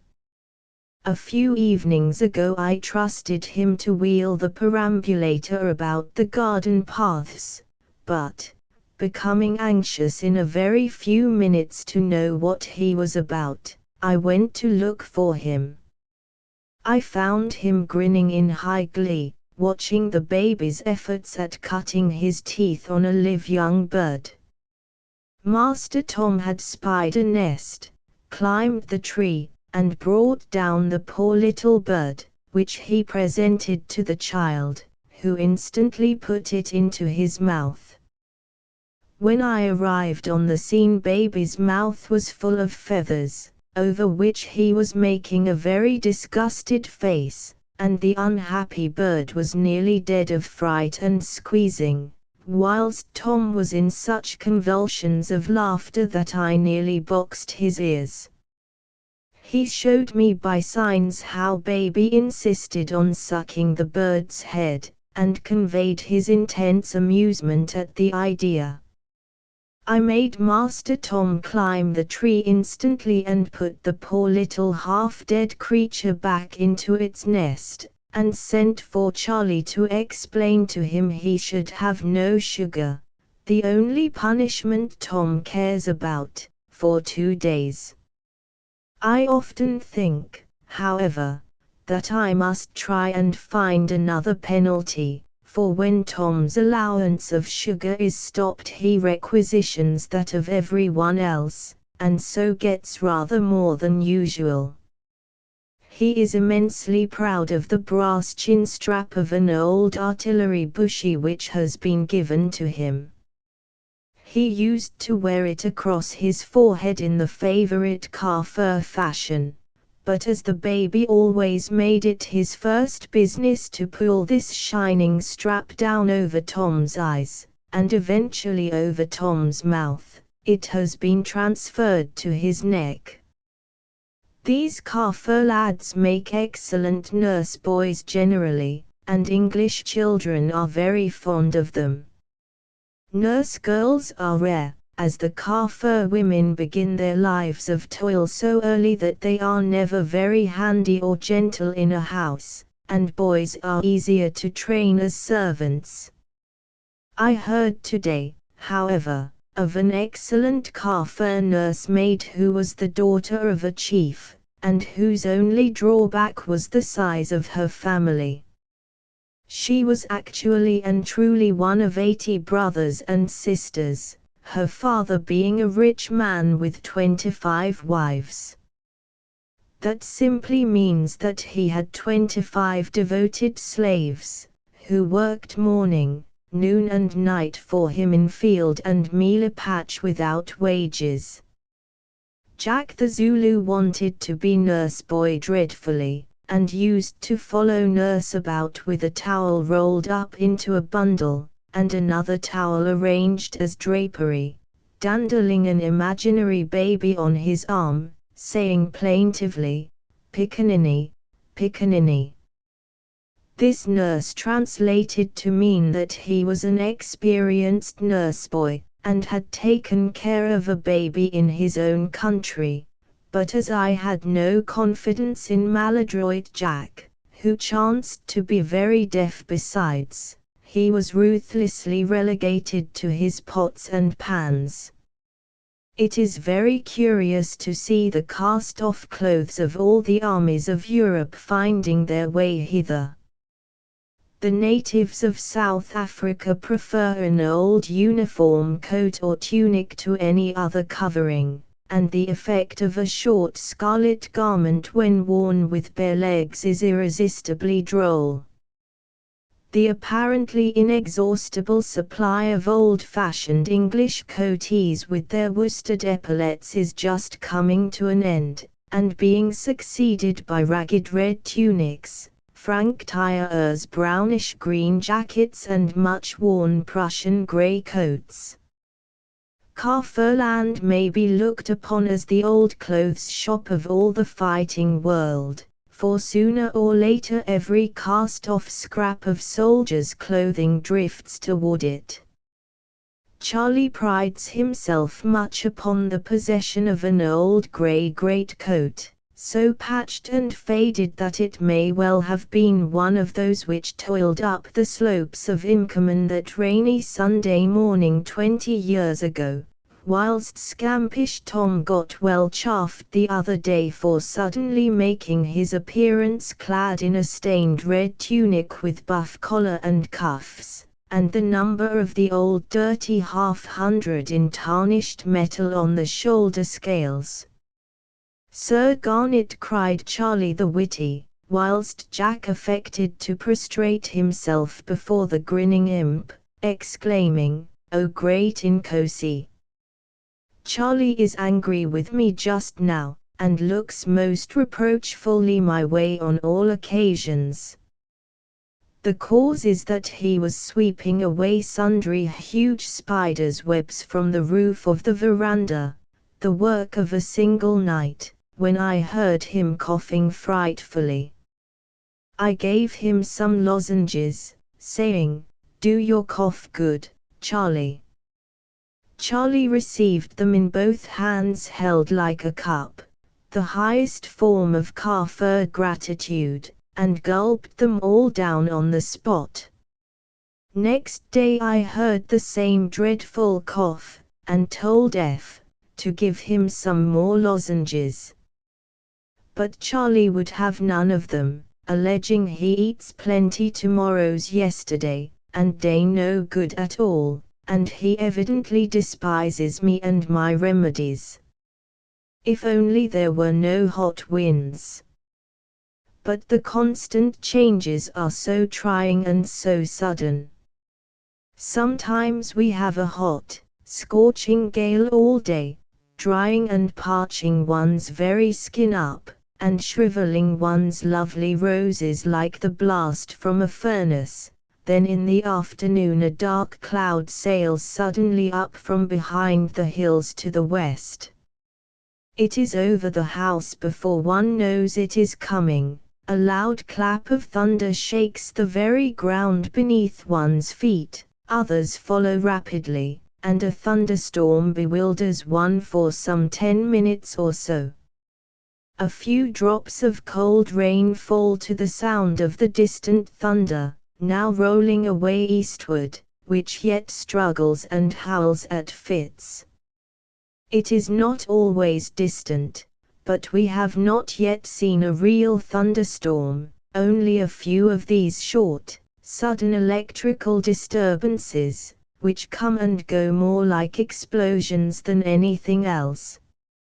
A few days ago there was a dust storm which had a very curious effect as we looked down upon it from this hill. All along the roads one could watch the dust being caught up, as it were, and whirled along in dense clouds, whilst the poor little town itself was absolutely blotted out by the blinding masses of fine powder. For half an hour or so we could afford to watch and smile at our neighbours' plight, but soon we had to flee for shelter ourselves within the house, for a furious hot gale drove heavily up behind the dust and nearly blew us away altogether. Still, there was no thunderstorm, though we quite wished for one to cool the air and refresh the parched and burnt-up grass and flowers. Such afternoons are generally pretty sure to be succeeded by a cold night, and perhaps a cold, damp morning, and one can already understand that these alternations during the summer months are apt to produce dysentery among young children. I hear just now of a good many such cases among babies. I have been so exceedingly busy this month packing, arranging and settling that there has been but little time for going about and seeing the rather pretty environs of Maritzburg, besides which, the weather is dead against excursions, changing as it does to rain or threatening thunderstorms nearly every afternoon. One evening we ventured out for a walk in spite of growlings and spittings up above among the crass-looking clouds. Natal is not a nice country, for women at all events, to walk in. You have to keep religiously to the road or track, for woe betide the rash person who ventures on the grass, though from repeated burnings all about these hills it is quite short. There is a risk of your treading on a snake, and a certainty of your treading on a frog. You will soon find your legs covered with small and pertinacious ticks, who have apparently taken a header into your flesh and made up their minds to die sooner than let go. They must be the bulldogs of the insect tribe, these ticks, for a sharp needle will scarcely dislodge them. At the last extremity of extraction they only burrow their heads deeper into the skin, and will lose this important part of their tiny bodies sooner than yield to the gentlest leverage. Then there are myriads of burrs which cling to you in green and brown scales of roughness, and fringe your petticoats with their sticky little lumps. As for the poor petticoats themselves, however short you may kilt them, you bring them back from a walk deeply flounced with the red clay of the roads, and as the people who wash do not seem to consider this a disadvantage, and take but little pains to remove the earth stains, one's garments gradually acquire, even when clean, a uniform bordering of dingy red. All the water at this time of year is red too, as the rivers are stirred up by the heavy summer rains, and resemble angry muddy ditches more than fresh-water streams. I miss at every turn the abundance of clear, clean, sparkling water in the creeks and rivers of my dear New Zealand, and it is only after heavy rain, when every bath and large vessel has been turned into a receptacle during the downpour, that one can compass the luxury of an inviting-looking bath or glass of drinking water. Of course this turbid water renders it pretty difficult to get one's clothes properly washed, and the substitute for a mangle is an active Kafir, who makes the roughly dried clothes up into a neat parcel, places them on a stone and dances up and down upon them for as long or short a time as he pleases. Fuel is so enormously dear that the cost of having clothes ironed is something astounding, and altogether washing is one of the many costly items of Natalian housekeeping. When I remember the frantic state of indignation and alarm we were all in England 3 years ago when coals rose to £2.10 a ton, and think how cheap I should consider that price for fuel here, I can't help a melancholy smile. 9 solid sovereigns purchase you a tolerable-sized load of wood, about equal for cooking purposes to a ton of coal, but whereas the coal is at all events some comfort and convenience to use, the wood is only a source of additional trouble and expense. It has to be cut up and dried, and finally coaxed and cajoled by incessant use of the bellows into burning. Besides the price of fuel, provisions of all sorts seem to me to be dear and bad. Milk is sold by the quart bottle, it is now 4p per bottle, but rises to 6p during the winter. Meat is 8p a pound, but it is so thin and bony, and of such indifferent quality, that there is very little saving in that respect. I have not tasted any really good butter since we arrived, and we pay 2 shillings a pound for cheesy, rancid stuff. I hear that mealies, the crushed maize, are also very dear, and so is forage for the horses. Instead of the horses being left out on the run night and day, summer and winter, as they used to be in New Zealand, with an occasional feed of oats for a treat, they need to be carefully housed at night and well fed with oaten straw and mealies to give them a chance against the mysterious and fatal horse sickness which kills them in a few hours. Altogether, so far as my very limited experience, of only a few weeks, remember, goes, I should say that Natal was an expensive place to live in, owing to the scarcity and dearness of the necessaries of life. I am told that far up in the country food and fuel are cheap and good, and that it is the dearness and difficulty of transport which forces Maritzburg to depend for its supplies entirely on what is grown in its own immediate vicinity, where there is not very much land under cultivation, so we must look to the coming railway to remedy all that. If only one could eat flowers, or if wheat and other cereals grew as freely and luxuriously as flowers grow, how nice it would be.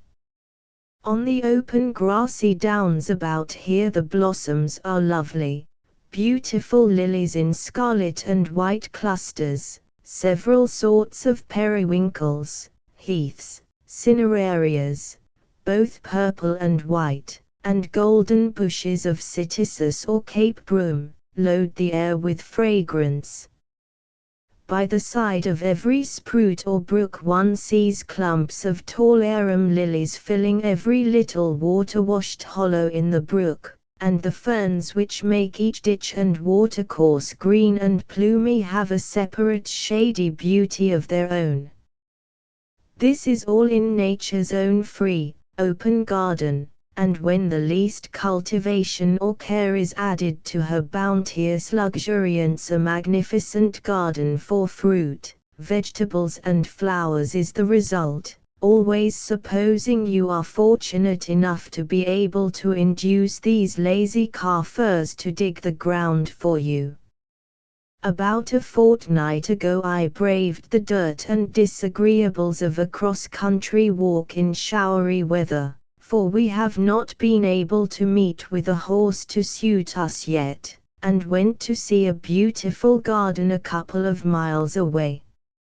It was approached by a long double avenue of blue gum trees, planted only 9 years ago, but tall and stately as though a century had passed over their lofty, pointed heads, and with a broad red clay road running between the parallel lines of trees.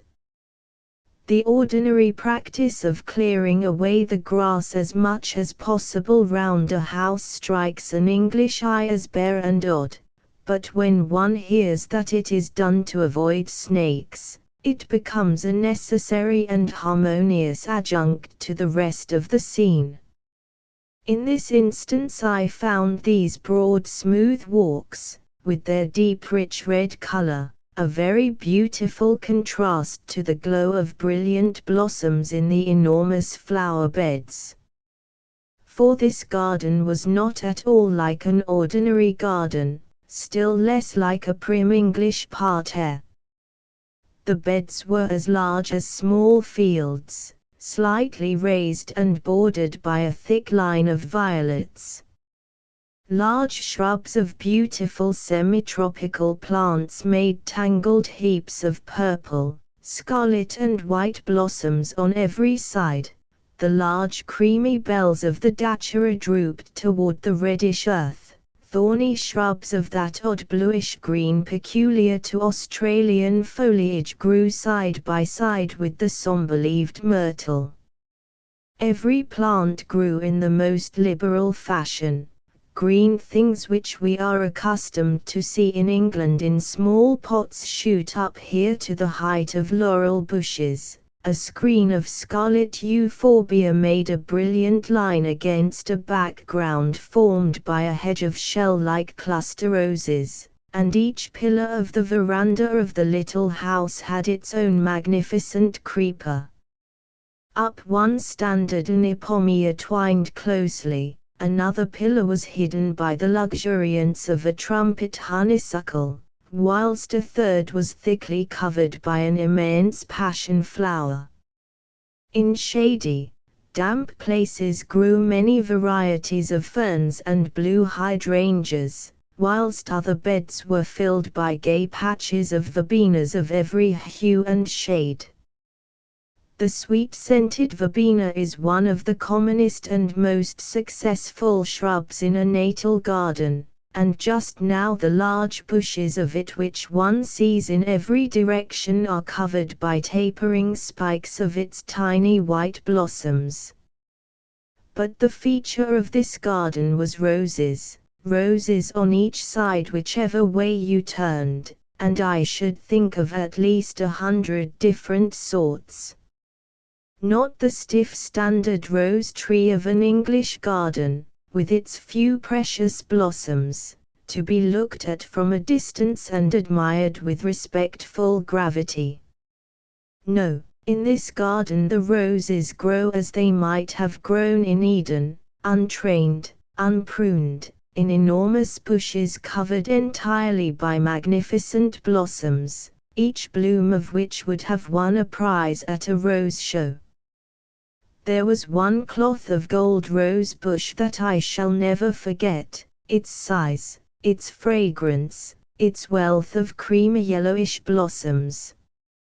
A few yards off stood a still bigger and more luxuriant pyramid, some 10 feet high, covered with the large, delicate and regular pink bloom of the Souvenir de Malmaison. When I talk of a bush I only mean one especial bush which caught my eye. I suppose there were 50 cloth of gold and 50 souvenir rose bushes in that garden. Red roses, white roses, tea roses, blush roses, moss roses, and, last not least, the dear old-fashioned, homely cabbage rose, sweetest and most sturdy of all. You could wander for acres and acres among fruit trees and plantations of oaks and willows and other trees, but you never got away from the roses. There they were, beautiful, delicious things at every turn, hedges of them, screens of them and giant bushes of them on either hand. As I have said before, though kept free from weeds by some half-dozen scantily clad but stalwart Kaffirs with their awkward hoes, it was not a bit like a trim English garden. It was like a garden in which Lalla Rookh might have wandered by moonlight talking sentimental philosophy with her minstrel prince under old Fadladene's chaperonage, or a garden that Boccaccio might have peopled with his Arcadian fine ladies and gentlemen. It was emphatically a poet's or a painter's garden, not a gardener's garden. Then, as though nothing should be wanting to make the scene lovely, one could hear through the fragrant silence the tinkling of the little sprout or brook at the bottom of the garden, and the sweet song of the Cape Canary, the same sort of greenish finch which is the parent stock of all our canaries, and whose acquaintance I first made in Madeira. A very sweet warbler it is, and the clear, flute-like notes sounded prettily among the roses. From blossom to blossom lovely butterflies flitted, perching quite fearlessly on the red clay walk just before me, folding and unfolding their big painted wings. Every day I see a new kind of butterfly, and the moths which one comes upon hidden away under the leaves of the creepers during the bright noisy day are lovely beyond the power of words. One little fellow is a great pet of mine.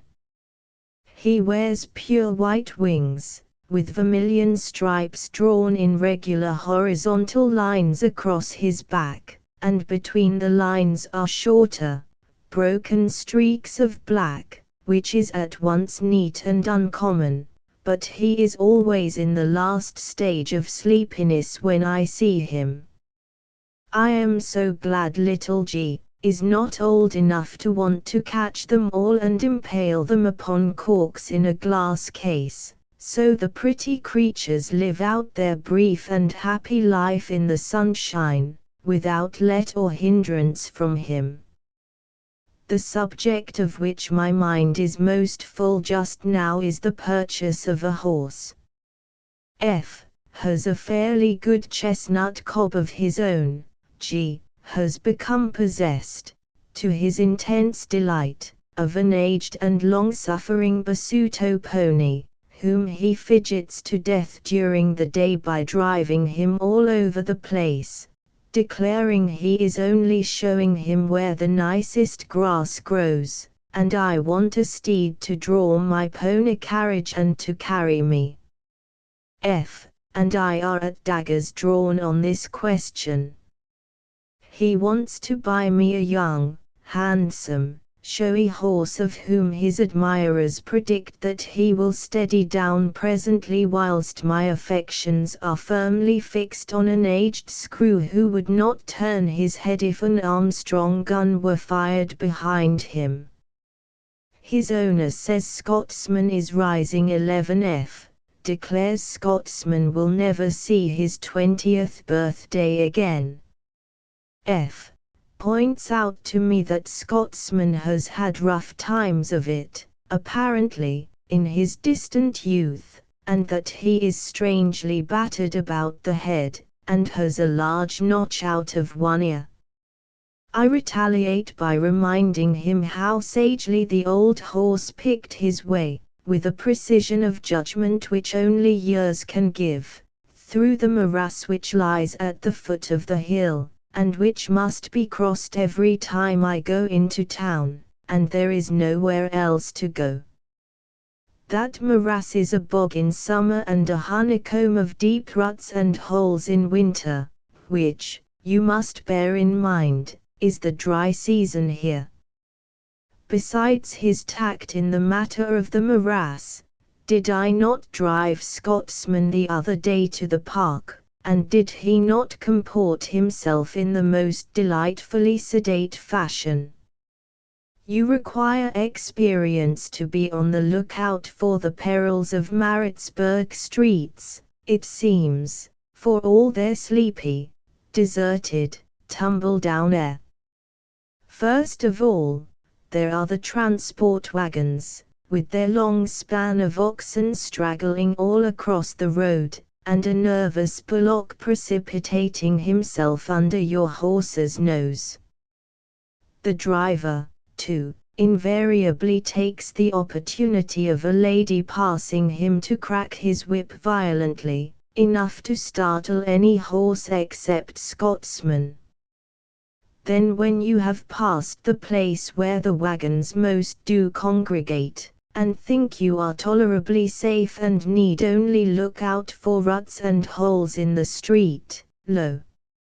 a furious galloping behind you, and some half-dozen of the gilded youth of Maritzburg dash past you, stop, wheel round and gallop past again, until you are almost blinded with dust or smothered with mud, according to the season. This peril occurred several times during my drive to and from the park, and I can only remark that dear old Scotsman kept his temper better than I did. Perhaps he was more accustomed to Maritzburg manners. When the park was reached at last, across a frail and uncertain wooden bridge shaded by large weeping willows, I found it the most creditable thing I had yet seen. It is admirably laid out, the natural undulations of the ground being made the most of, and exceedingly well kept.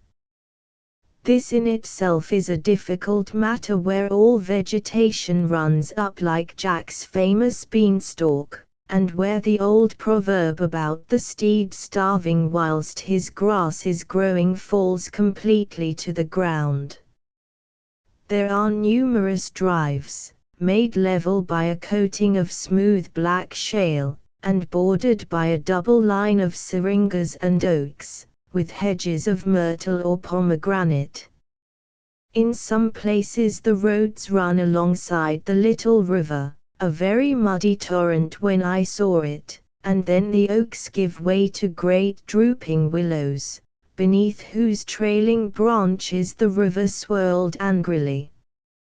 On fine Saturday afternoons the band of the regiment stationed here plays on a clear space under some shady trees, for you can never sit or stand on the grass in Natal, and even croquet is played on bare leveled earth, and everybody rides or walks or drives about.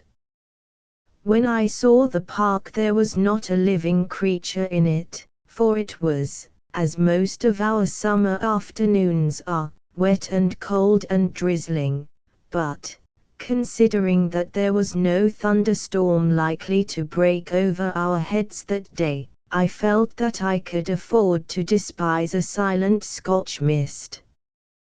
We varied our afternoon weather last week by a hailstorm, of which the stones were as big as large marbles. I was scoffed at for remarking this, and assured it was nothing, absolutely nothing to the great hailstorm of 2 years ago, which broke nearly every tile and pane of glass in Maritzburg, and left the town looking precisely as though it had been bombarded. I have seen photographs of some of the ruined houses, and it is certainly difficult to believe that hail could have done so much mischief. Then, again, stories reach me of a certain thunderstorm one Sunday evening just before I arrived in which the lightning struck a room in which a family was assembled at evening prayers, killing the poor old father with the Bible in his hand, and knocking over every member of the little congregation. My informant said, "I assure you it seemed as though the lightning were poured out of heaven in a jug." There were no distinct flashes, the heavens appeared to split open and pour down a flood of blazing violet light. I have seen nothing like this yet, but can quite realize what such a storm must be like, for I have observed already how different the color of the lightning is. The flashes I have seen were exactly of the lilac color he described, and they followed each other with a rapidity of succession unknown in less electric regions. And yet my last English letters were full of complaints of the wet weather in London, and much self-pity for the long imprisonment indoors. Why, those very people don't know what weather inconveniences are.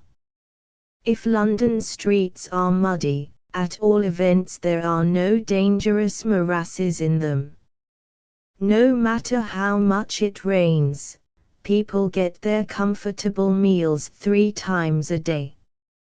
Here, rain means a risk of starvation, if the little wooden bridge between us and the town were to be swept away, and a certainty of short commons. A wet morning means damp bread for breakfast and 1,000 other disagreeables. No, I have no patience with the pampered Londoners, who want perpetual sunshine in addition to their other blessings, for saying one word about discomfort. They are all much too civilized and luxurious, and their lives are made altogether too smooth for them. Let them come out here and try to keep house on the top of a hill with servants whose language they don't understand, a couple of noisy children and a small income, and then, as dear Mark Twain says, they'll know something about woe. Dinner in a state prison. An invitation to take dinner with a friend in the state's prison was something new and exciting to a quiet little body like me, and I reread Ruth Denhan's kindly worded note to that effect, and thought how odd it was that we should meet again in this way after 10 years' separation and all the changes that had intervened in both our lives. We had parted last on the night of our grand closing school party, after having been friends and fellow pupils for 5 years. She was then 15, and the prettiest, brightest and cleverest girl at Lynhope. I was younger, and felt distinguished by her friendship, and heartbroken at the idea of losing her, for she was going abroad with her family, while I remained to complete my studies at the institute. I had plenty of letters the first year, but then her father died, and with him went his reputed fortune. A painful change occurred in the position of the Welfords in consequence, and Ruth became a teacher, as I heard, until she met and married a young man from the West, whither she returned with him immediately after the ceremony.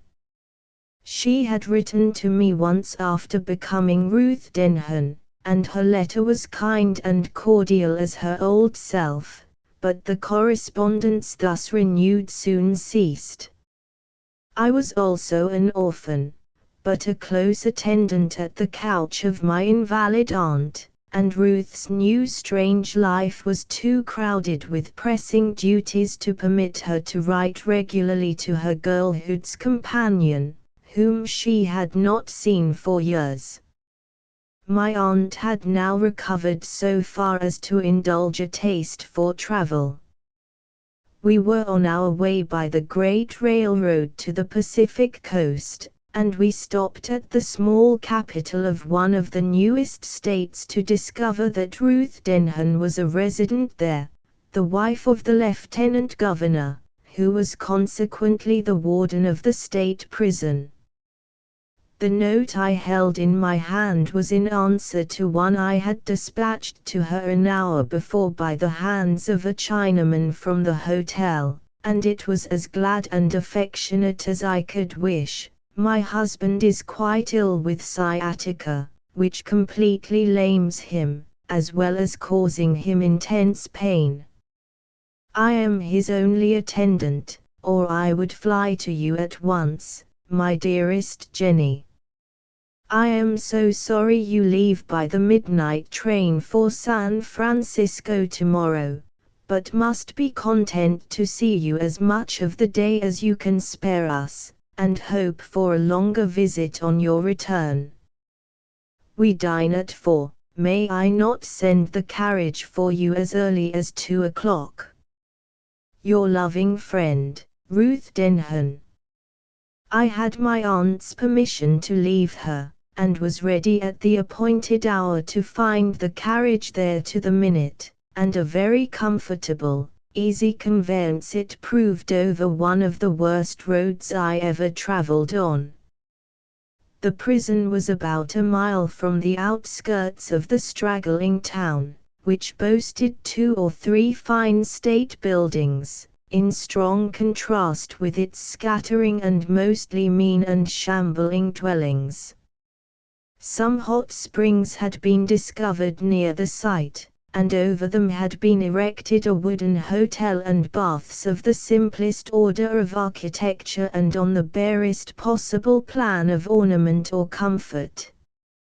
Just beyond this edifice was the prison, situated at the rise of one hill and under the shadow of another and more considerable one. It was built of a softish, light-colored stone dug from a neighboring quarry, as the driver told me, and looking even at a cursory glance too destructible and crumbling to secure such desperate and determined inmates. They used to keep them in a sort o' wooden shed, said my driver, alluding to the prisoners, until they got this shebang fixed up. Pretty smart lot of chaps they were, for they built it themselves mostly, and made good time on it, too. It was surrounded by a high wooden fence, within which a stone wall of the same material as the building was in course of construction. If it wasn't Sunday, said my companion as we drove through the guarded gate, you could see 'em at work, for they are putting up their defences, and doing it first rate, too. I had only time for a glance at the inside of the enclosure. We were already at the principal entrance, which was a wide door opening into a hall, with a staircase leading up to the second floor. On the right hand was a strongly grated iron door opening into the main corridor between the cells, the other side seemed to be devoted to offices and quarters for the gods. I saw knots of men about, but only the two at the entrance appeared to be armed, and they had that lounging, easy air that belongs to security and the absence of thought. It was in every respect opposite to my preconceived idea of a penitentiary, and all recollection of its first design fled when I saw Ruth's cheery face, bright and handsome as ever, beaming on me from the first landing, and felt her warm, firm arms clasping me in an embrace of affectionate welcome. It was my friend's home, and nothing else, from that moment, and a very pretty, daintily ordered home it was. She had 5 rooms on the second floor, with a kitchen below. This was her parlor in front, a bright, well-furnished room, tastefully ornamented with pictures, some of which I recognized as her own paintings in our school days, and here was her dining room to the left, with a small guest chamber that she hoped I would occupy when I returned. The other rooms on the west of the parlor were hers and Nellie's. Oh, I had not seen Nellie, her 5-year-old, nor her dear husband, who was so much better today, though he could not rise without difficulty, and would I therefore come and see him? As Ruth gave me thus a passing glance at her household arrangements, I saw through the open door of an apartment back of the dining room a light shower of plaster fall to the ground, marking the oilcloth that covered the floor, and for one instant sending out into the hall a puff of whitish dust. "Oh, that is one of the effects of our terribly dry climate," said Ruth, following my glance and noticing the dust. "Every little while portions of our walls crumble and fall in like that. There is no doubt a sad litter in Mr. Foster the clerk's room, where that shower occurred. He has gone to the city for the day, however, and it can be cleared before his return. Here is my husband, Jenny." In a recess by the parlor window, on a lounge, Mr. Denham was trying to disguise the necessity for keeping his tortured limb extended by an appearance of smiling ease. He was a handsome, frank-faced man, with a firm, fearless eye and a gentle, kindly mouth, and I could readily understand my friend's look of sweet content when I saw him and her child Nellie, who was hanging over her papa with the fond protecting air of a precocious nurse. I sat down quickly beside them to prevent my host's attempting to rise, and the hour that elapsed before dinner flew by in interesting conversation.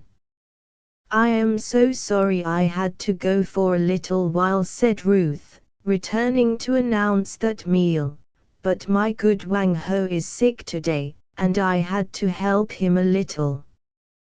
"Where is Lester, Ruth?" asked her husband. "Oh, he is kind and helpful as ever, but he does not understand making dessert, you know, Edward." "That's true, and Miss Jane will excuse you, I am sure, for she and I have been reviewing the principal features of pioneer life, and she professes herself rather in love with it than otherwise. It is all so fresh and enjoyable, despite its discomforts and inconveniences," I said, "and need I quote a stronger argument in its favor than yourself, my dear Ruth? You seem perfectly happy, and I really cannot see why you should not be so." She had her golden-haired little girl in one arm, and she laid the other hand caressingly on her husband's shoulder. "There is none. I am happy," she said in a low, earnest tone, and then added laughingly, or I shall be as soon as Edward gets well of sciatica and Wang Ho recovers from his chills. Mr. Denhan begged us to go before him, and his wife led the way to the dining room. "Poor fellow," she whispered, "he suffers horribly when he moves," and I tried to persuade him to have his dinner sent into the parlor, "but in honor of your presence he will come, and he doesn't want us to see him wince and writhe under the effort." Just as we entered the dining room, a young man came in by another door, carrying a tray with dishes. I had seen plenty of Chinamen, but this was not one, nor could I reconcile his appearance with the position of a servant. He was tall, well-made, and his face, though unnaturally pale, was decidedly good-looking. He wore a pair of coarse grey pantaloons with a remarkable stripe down one leg, but had on a beautifully clean and fine, white shirt fastened at the throat with a diamond button. The weather was warm, and he was without coat or vest, and had a sash of red knitted silk, such as Mexicans wear, round his middle. Ruth took the dishes from him and placed them on the table. "Please tell Wang Ho about the coffee, Lester," she said as he retired. "Is that man a servant, Ruth?" I asked in an astonished whisper. "No," she replied in the same low tone, "he is a murderer condemned for life." Mr. Denhan hobbled in and slid down upon a seat. I appreciated his gallant attention, but it was painful to see the effort it cost. Besides, much as I had seen, and familiar as I was becoming with pioneer life, to be waited on at dinner by a young and handsome murderer condemned to prison for life was a sensation new and startling, and I was full of curiosity as to the nature of his crime and the peculiar administration of the Western Penal Code that made house servants of convicts. Seeing my perturbation, Ruth evidently intended to relieve it by the explanatory remark of "he is a trusty Jenny dear," but really threw no light whatever on the subject. It was a very nice dinner, served tastefully and with a home comfort about everything connected with the table that seemed most unlike a prison. Mr. Denhan's intelligence and cheerfulness added to the delusion that I was enjoying the hospitalities of a cultivated Eastern home. He and his wife had kept themselves thoroughly familiar with all topics of general interest through the medium of periodicals, and had much to ask about the actual progress of improvements they had read of and the changes occurring among dear and familiar Eastern scenes. Lester came in again with the empty tray, and quietly gathered the plates from the table preparatory to placing dessert. I wanted to look at him, indeed, a fascination I could not resist drew my eyes to his face like a magnet, yet, somehow, I dared not keep them there. The consciousness of meeting his glance, and feeling that I should then be ashamed of my curiosity, made them drop uneasily every time he turned, and once when I found his gaze rest on me an instant, I felt myself color violently under the quiet look of his steel-gray eyes. One thing was very observable in the little group. The child Nellie was intensely fond of the man, and he himself seemed to entertain and constantly endeavor to express an exalted admiration for Mr. Denhan. While the latter was speaking, Lester's animated looks followed every word and gesture. He anticipated his unexpressed wishes, and watched to save him the trouble of moving or asking for anything. "No, no, Nellie," "Stay and finish your dinner, Lester is not quite ready for you yet." Her mother said this in reference to the child's eagerness to follow the trusty attendant from the room, and her neglect of her meal in consequence. "Nellie is in the habit of carrying up the sugar and cream for the coffee, and she thinks Lester cannot possibly get on if she does not assist," said Ruth in smiling explanation as Nellie hastened after him. The next instant there was the mingled sound of a heavy fall or succession of falls outside, and one quick, stifled scream from the child. "The dumbwaiter, quick! It has broken from its weights and scalded Nell with the hot coffee," cried Ruth, making a spring toward the door by which Lester had gone out. Her husband, forgetting his lameness, was instantly at her side, but some force held the door against them both, and abandoning it after the first effort, the father turned hurriedly to the one leading into the hall. I sat nearest that, and in the excitement I had moved quickly aside, so that when it was flung violently open the moment before my host the governor of the prison reached it, I was thrust back against the wall, from which place, half dead with fright, I saw the hall crowded with convicts, the foremost of whom held a pistol directly toward Mr. Denhan's head. It snapped with a sharp report, and when the smoke cleared I found Mr. Denhan had dodged the fire and was closed in a scuffle with the villain for the weapon. A dozen more seemed to spring on him from the threshold. I heard his wife's cry of agony, and then the door at the other side burst in, and Lester, with his grey eyes gleaming like a flame, bounded over the body of a bloody convict that fell from his grasp as he broke into the room. Quick as thought he caught up one of the heavy chairs in his hands, and bringing it down with desperate force on the heads of the governor's assailants, felled one, while the other staggered back and dropped his pistol. Mr. Denhan caught it like a flash, and fired it in the face of a wretch who was aiming at Lester's heart. The convicts fell back, and over their bodies the governor and his aide sprang into the crowded hall. The child. The child. Oh God! My little daughter! It was Ruth's voice in tones of such anguish and terror as I never before heard uttered by human voice.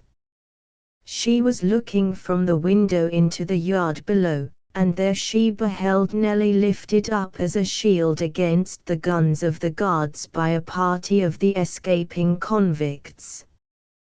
The little creature was deadly white and perfectly silent, her great blue eyes were wide and frozen with fright, and her little hands were clasped in entreating agony and stretched toward her mother.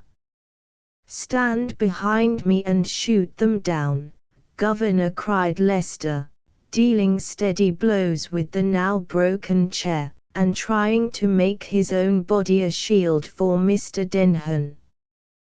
The governor continued to fire on the convicts, who were pouring in a steady stream down the stairs from out of the room where I had seen the shower of dust, and through the ceiling of which, as it was afterward proved, they had cut a hole, and so escaped from the upper corridor of the prison. I tried to hold Ruth in my arms, for in her frenzy to reach her child she had flung up the window and endeavored to drop from it at the risk of her life. "They will not dare to hurt her, God will protect her innocent life," was all I could say, when a random ball from below struck the window frame, and, glancing off, stunned without wounding the wretched mother. She fell, jarred by the shock, and I drew her as well as I could behind the door, on the other side of which lay the two bleeding prisoners who had tried to take her husband's life. Groans, shouts, curses, yells and pistol shots sounded in the hall and on the stairs. Only the back of the chair remained in Lester's grasp, but heaps of men felled by its weight and crushed by their struggling fellows had tumbled down and been kicked over the broken balustrade to the hall below. The guards had rallied from their surprise, and sparing the escaped for the sake of the precious shield they bore, turned their fire upon the escaping, cutting them off until the whole corridor below was blocked with wounded, dead and dying.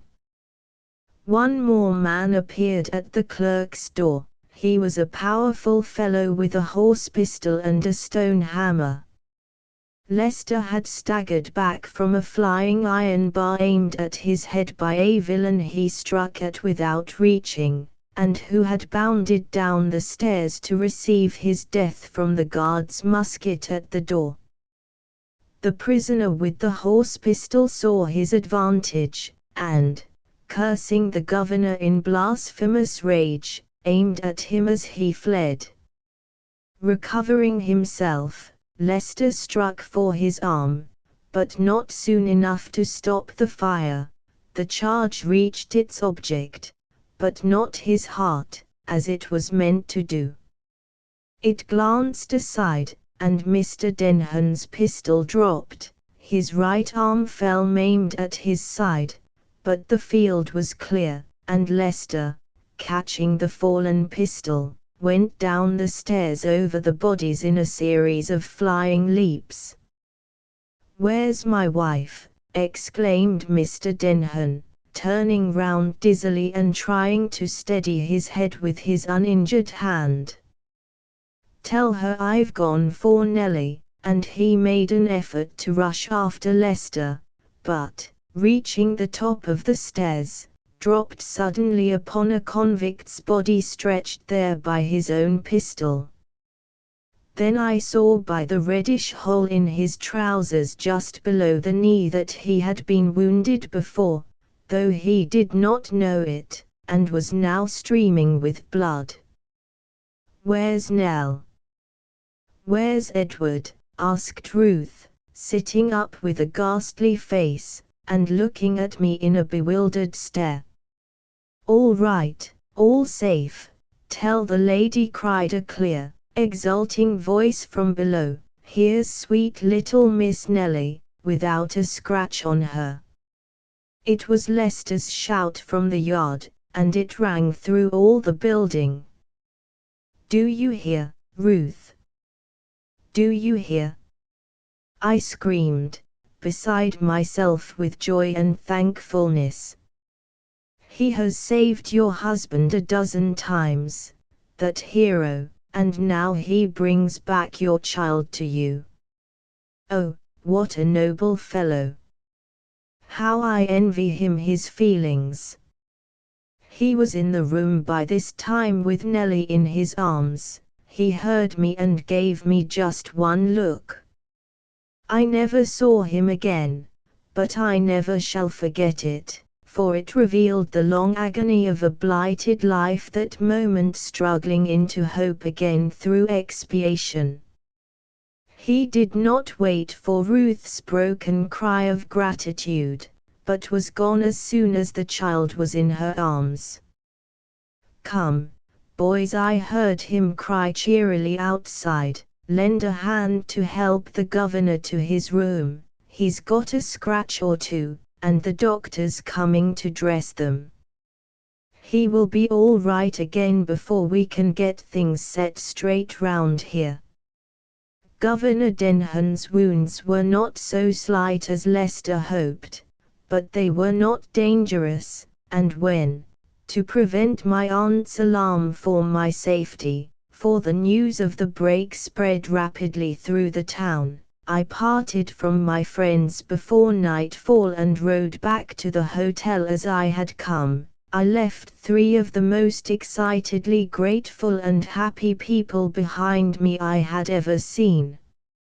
I suppose it is no use to urge it further, Ruth darling, said her husband as we parted, but I really wish you would go to San Francisco with our friend and let Nellie have a chance to forget the shock she has endured. You need the change too, if you would ever think of yourself. It is because I do think of myself that I prefer to remain where I am happiest, said Ruth decidedly. As for Nell, she is a pioneer child, and will soon be as merry and fearless as ever. But, Jenny dear, we owe you an apology for the novel dinner party we have given you. When you come back it will seem like a frightful dream, and not a reality. We shall all be so quiet and orderly again.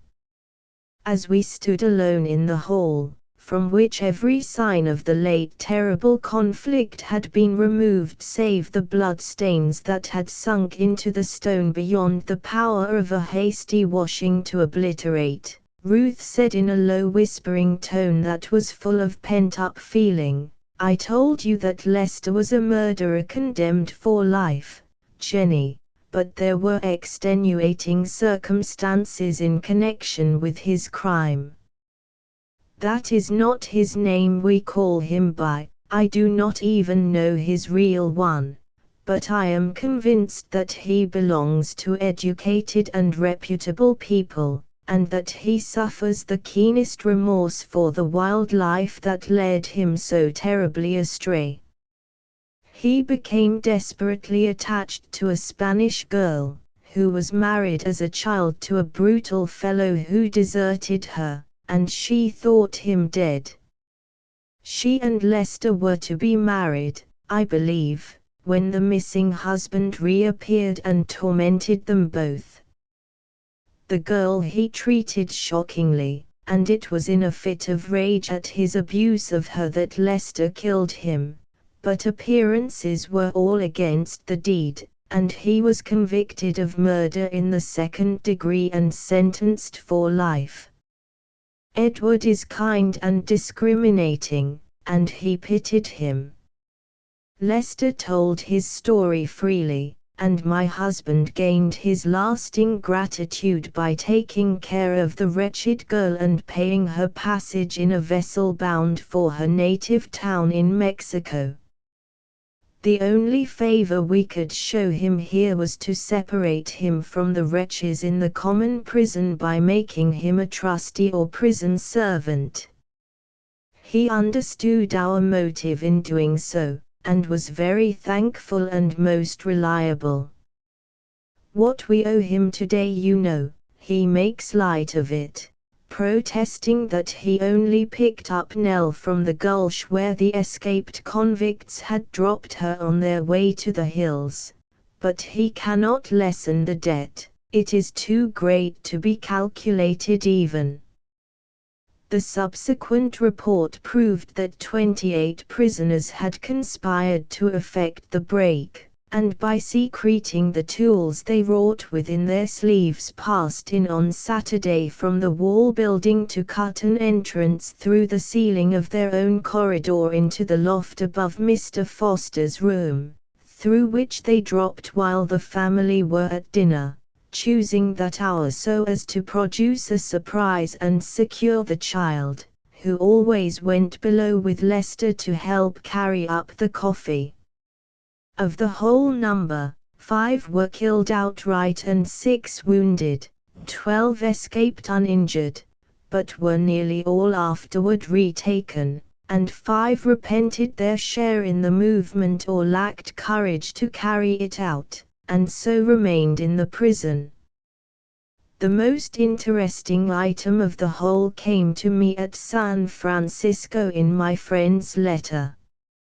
It said, "We are looking forward with great delight to your visit, and planning every pleasure our sterile life can yield to make it enjoyable. But you will not see Lester, he is gone. His pardon, full and entire in view of his courage and fidelity, and the manly stand he took against the murderous plotters, came on Monday last, and at nightfall he left the prison to go by the stage to meet the midnight train to Mexico, were his last words to us. Heaven bless him, and grant him wisdom and courage to retrieve the past and open a fair bright future. Margaret Hosmer. Farewell. From Friedrich Bodenstitz AUSDEM Nachlass Merzeskafis. Aloft the moon in heaven's dome.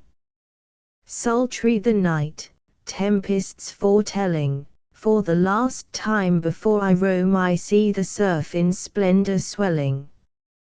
A ship glides by, a shadowy form, faint roseate lights around me sparkle, a gathering mist precedes the storm, and far off forest treetops darkle.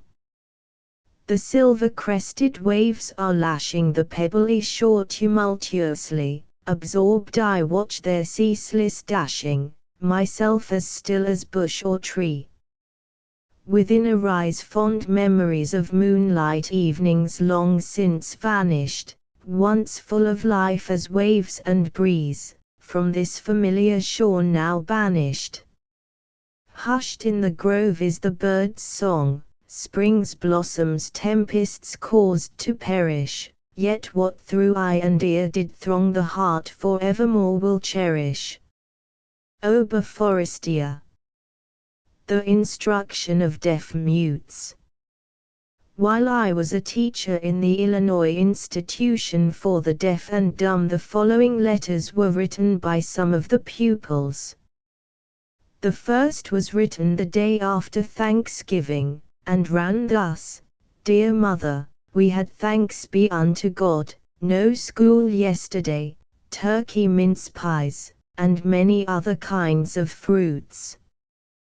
The day after Christmas a boy wrote, We had glory to God in the highest, no school yesterday, and a fine time. What he really meant to say was, that they had a motto in Evergreens of glory to God in the highest, and they had also a holiday. This motto, by the way, got up by the pupils themselves, was striking. It was placed over one of the dining room doors, and the ceiling being very low it was necessarily put just under it. A single glance sufficed to show the utter impossibility of getting the glory any higher. The younger pupils write in almost every letter, there are pupils in this institution, boys and girls. All of the pupils are well, but some are sick. This is English pretty badly broken. These letters serve to illustrate a remark which Principal Pete of the New York institution made to me not long ago. The great difficulty in instructing deaf mutes is in teaching them the English language. In this, of course, he had reference to the deaf mutes of our own country, and his statement appears, on its face, paradoxical. That American children should learn at least to read the English language, even when they cannot speak it, seems quite a matter of course. The fact is, however, different. The first disadvantage under which the deaf-mute labors is the limited extent to which his mental powers have been developed. This deficiency is attributable to two causes: his deprivation of the immense amount of information to be gained by the sense of hearing, and his want of language. Before an infant, one possessed of all its faculties, has acquired at least an understanding of articulate language, it has but vague and feeble ideas.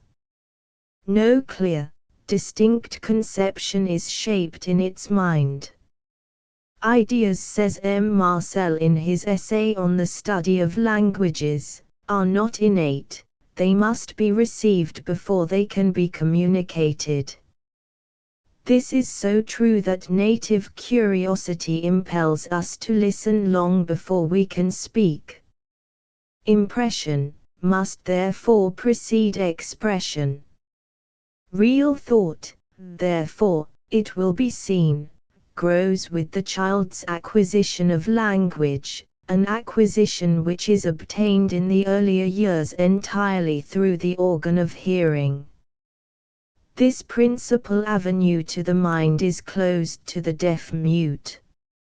It is evident, therefore, that, lacking these two fundamental sources of all knowledge, his mental growth is incredibly slower than that of the hearing child.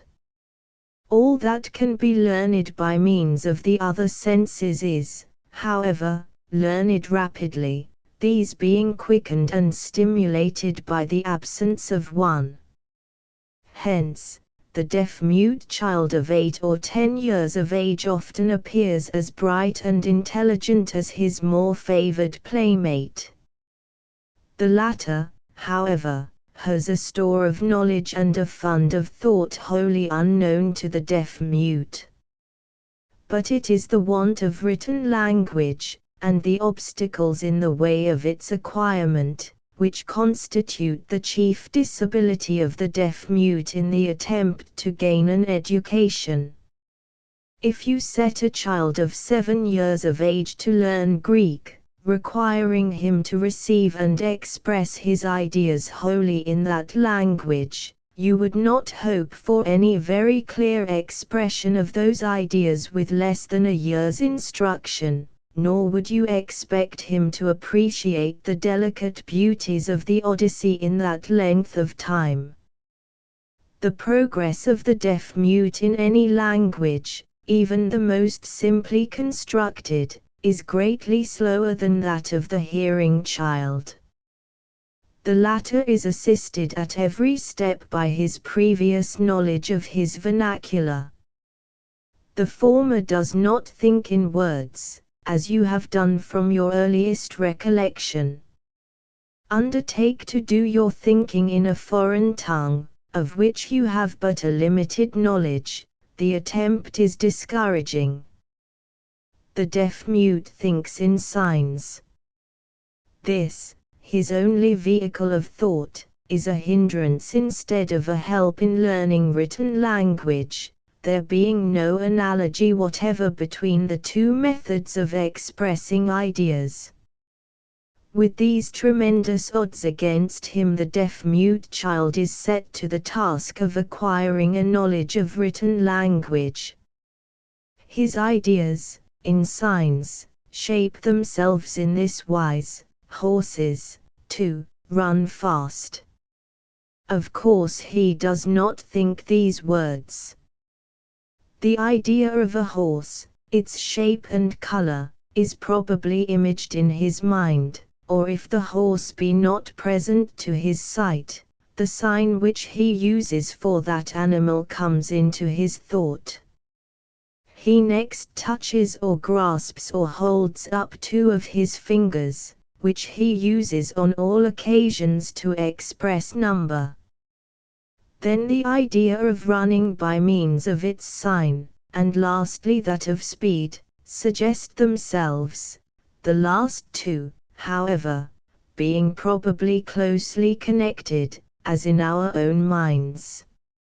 Observe, here, that the order in which the thoughts arrange themselves is different from the manner of those who think by means of words. The main idea is horse, and he gives it the preference, as the older and more simply constructed languages always did. It is reserved for our cultured and perfected language to describe an object before telling what that object is. Who will say that it is according to philosophical principles that we say, a fine large red apple instead of an apple, fine, red, large? A deaf-mute boy tells me that he saw 2 dogs fighting yesterday. He explains it in signs in this manner: dogs, 2, fight, first, second ear bit, blood much. Second ran, hid, saw yesterday, I. Thus the fact is arranged in his mind. Let him attempt to translate, for it is nothing but translation, this simple statement into English. The perplexity which first seizes the hapless schoolboy over his Gallia ist omnis divisa in partes tus is nothing to it.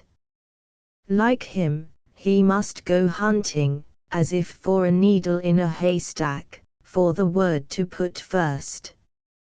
It is the last idea in his sign sentence.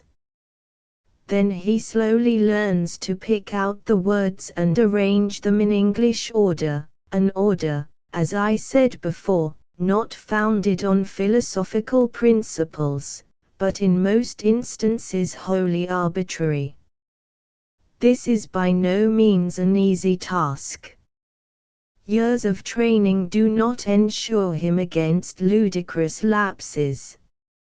A fair percentage of the whole number educated learn to construct sentences with tolerable accuracy, a smaller percentage of these acquire fluency, precision and, in some rare instances, grace of expression, but a large proportion never become good English scholars.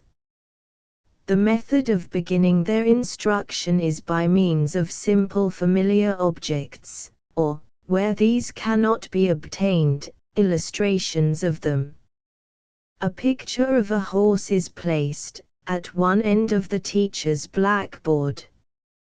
Instantly 2 fingers of each hand go up to the top of each little head. If it were a picture of an animal with longer ears, each would make an ass of himself. So far so good. Only they do not know the name of this animal, familiar as they are with him. The teacher writes the name under the picture. The articular is also written, which, though it puzzles them, they must take on trust. It cannot be explained at this stage.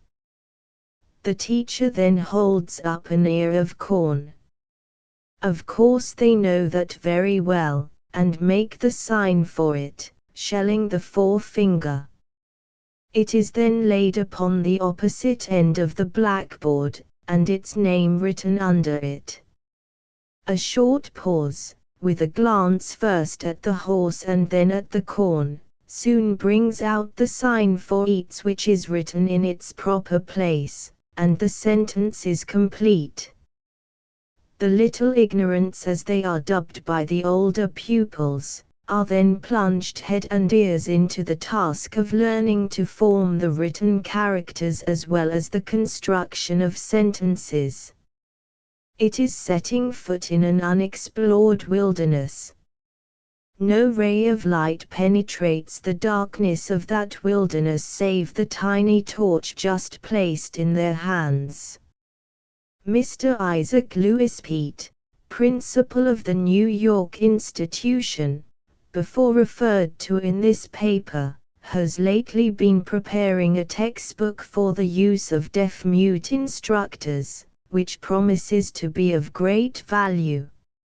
It reduces the whole of the earlier stages of instruction to a perfected system, by which each part of speech, with the various moods and tenses of the verbs, the different cases of nouns, etc., is brought out in successive stages entirely by means of sentences. A few illustrations will suffice to show the scope of the work, which promises to be of much value also in the ordinary schoolroom, for which it is likewise designed by the author.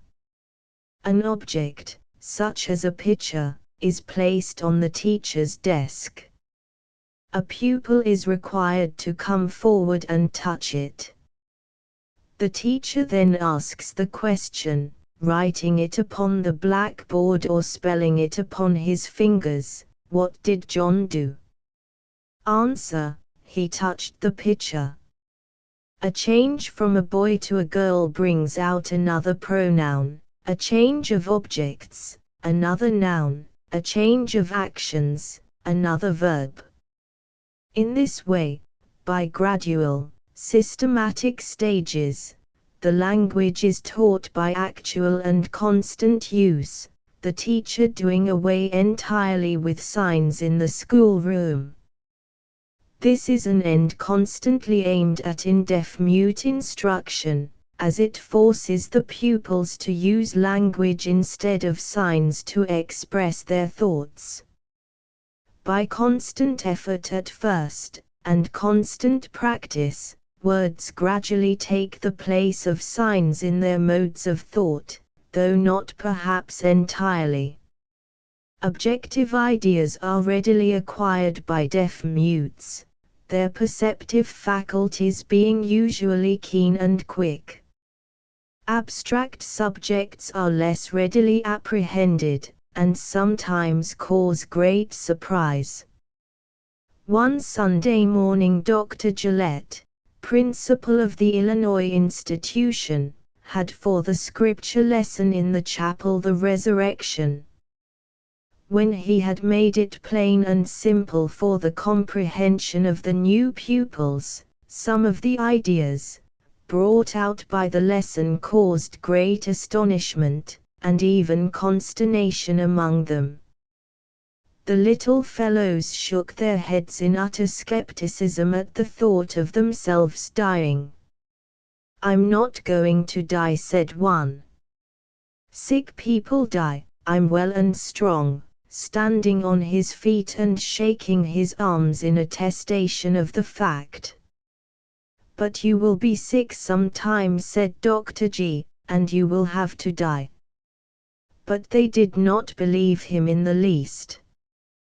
The next morning one little fellow met the principal and said, "You said yesterday I was going to die. Well, here I am, and I ain't dead yet." On Monday morning, when they assembled in school, they were still full of the new ideas. Dr. Gillette had said they all had to die. Would they, truly? They asked me. I could only confirm the statement. Whereupon they all began drawing graves, tombstones, weeping willows, and all such funereal paraphernalia upon the blackboards. It was a solemn scene, save for my own irrepressible laughter, which they thought very unaccountable when they learned that I must suffer a like fate.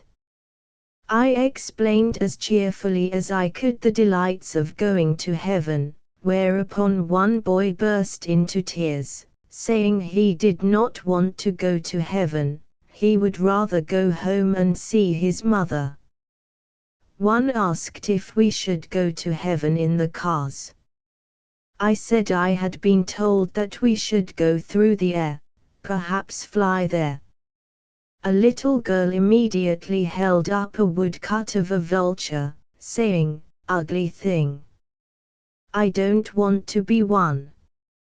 A boy whose new skates lay spoiling for the ice in his trunk asked if he could skate there. Not having quite the faith of the author of Gates Ajar, I could not answer yes unhesitatingly. A girl asked if fishes went to heaven. I answered no. Where, then? I replied that we ate the fishes, but was greatly troubled afterward lest she should confound me with the question, what becomes of the snakes? In addition to the ordinary one-hand alphabet, the only one commonly used by deaf-mutes, there are 5 others. One of these is the two-hand alphabet, sometimes used by hearing children at school. It is clumsy and inconvenient, however. A second is made by the arms alone. Still a third is formed by means of the body and arms also, in various positions, to represent the different letters, and is used in signaling at a distance. It is not often learned by deaf-mutes, however. A fourth is made entirely with the feet. But the most curious of all is the facial or expression alphabet. Various emotions and passions expressed on the face represent, by means of their initial letters, the letters of the alphabet. Thus, A is indicated by an expression of avarice, B by boldness, C by curiosity, D by devotion, etc. This alphabet is sometimes so admirably rendered that words can easily be spelled by means of it by the spectators. Deaf-mutes also excel in pantomime.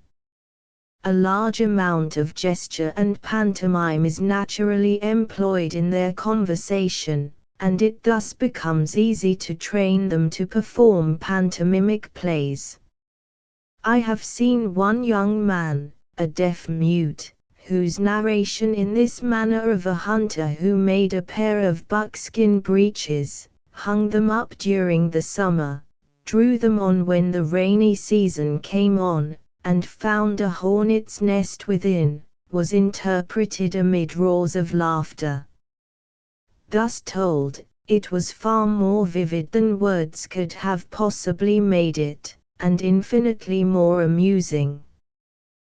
The sign language, growing slowly from natural signs, i.e., signs representing the shape, quality or use of objects, or the action expressed by verbs, has at length become a perfected system. This language is the same throughout Europe and America, so that deaf-mutes from any country of Christendom who have acquired the regular system can readily communicate with each other, however diverse their nationality. Being formed from analogy, many of the signs are exceedingly expressive. Thus, the sign for headache is made by darting the two forefingers toward each other just in front of the forehead. The sign for summer is drawing the curved forefinger across the brow, as if wiping off the sweat. Heat or rather hotness is expressed by blowing with open mouth into the hand, and then shaking it suddenly as if burned. Flame and fire are represented by a quivering, upward motion of all the fingers. The memory of the ancient ruffled shirt of our forefathers is perpetuated in the sign for genteel gentility or fine. It is the whole open hand, with fingers pointing upward, shaken in front of the breast. Gentleman and lady are expressed by the signs for man, the hat brim, and woman, the bonnet string, followed by the ruffled shirt sign. The sign for Jesus is doubtless the most tender and touching in the whole language. It is made by touching the palm of each hand in succession with the middle finger of the other. This represents the print of the nails. The name Jesus itself does not convey so pathetic and expressive a meaning as does this sign. Hearing persons who understand the sign language sometimes find it exceedingly convenient as a means of communicating when they wish to be private. I remember an amusing incident occurring at a festival which I attended while teaching in the Illinois institution. Another teacher and myself sat apart, surrounded by entire strangers. Nearby stood a lady in a gorgeous green silk dress, with many gaudy accessories. My companion remarked in signs to me upon her striking costume. I replied in like manner, expressing my appreciation of so magnificent a proportion of apple green silk. There was a great deal of lady, but a great deal more of dress. "See them dummies, Jake," she remarked to her husband at her side, whose dazzling expanse of bright-figured velvet waistcoat and massive gold chain was in admirable keeping with his wife's attire. It was a landscape, begging the word, after Turner's own heart. "Them's two dummies from the asylum, I know," she continued. "Let's watch 'em make signs." And she gazed upon us from the serene heights of green sward with an amused, patronizing smile. We dared not laugh. Dummies we had been dubbed, and dummies we must remain to the end of the scene. Were ever mortals in such a fix? We talked them over well, however, while suffering tortures from our pent-up emotions. "That there one's rather good-looking," ventured the proprietor of the velvet and gold. "Not so mighty, either," said his wife, bridling. "Face is too chalky-like, and the other one is too fat." This was near being the death of us both, as the two critics together would have turned the scale at near 500. Consternation seized us just then, however, as we saw a fellow teacher approaching us who would be sure to address us in spoken language and reveal us as two cheats. Hastily retreating from the scene, we made our way to an anteroom, where it was not considered a sin to laugh. The instruction of deaf-mutes in articulate speech has of late years attracted considerable attention in both Europe and America. In some of the European schools, in the Clark Institute at Northampton, Massachusetts, and in a few of our state institutions it is brought to great perfection.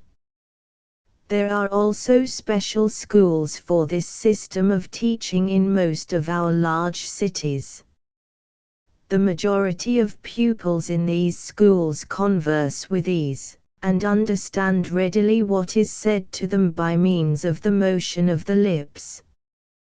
The Clark Institute at Northampton, already referred to, under the conduct of Miss Harriet Rogers, is the largest and most widely known of the schools for this special method of instruction in this country. This is not a state institution, but one endowed by the munificence of a private gentleman, and consequently subject to none of the restrictions imposed on the public institutions. Of course, only the most promising pupils are sent there, and from these a careful selection is made, by which means the highest possible success is ensured.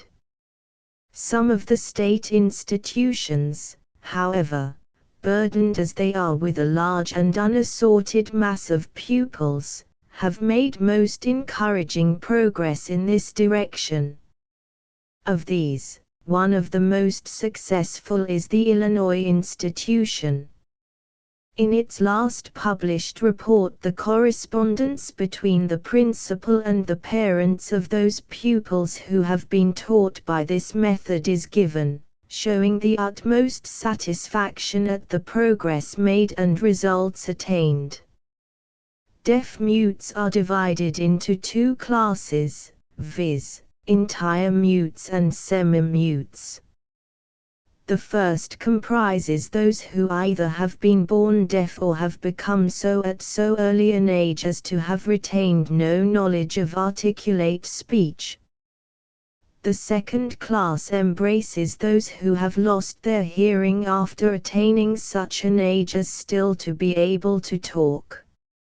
Speech is more easily and perfectly learned if the pupil has learned to read before the loss of hearing.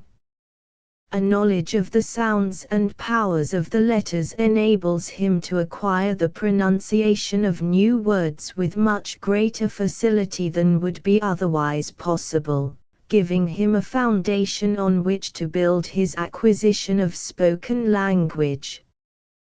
To this last class, semi-mutes, articulation is invaluable, enabling them to pursue their education with less difficulty, and also to retain their power of communication with the outside world. In regard to entire mutes, the utility of the accomplishment is seriously questioned by some experienced educators. The fact must be admitted that, while a much larger number of entire mutes can be taught to converse intelligently and agreeably than would be imagined by those unacquainted with the results obtained, the great mass of the deaf and dumb must still be instructed wholly by means of written language. In most instances, to ensure success, instruction should be begun at a very much earlier age than it is possible to receive them into school, and constantly practiced by all who hold communication with the pupil, doing away entirely with the habit of using signs.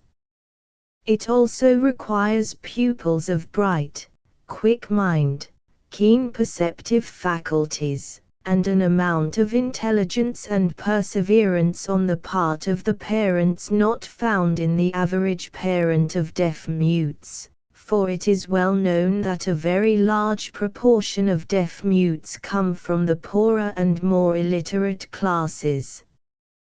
This is mainly attributable to the fact that by far the larger number lose their hearing in infancy or early childhood through disease, scarlet fever, measles and diphtheria being probably the most frequent causes of deafness.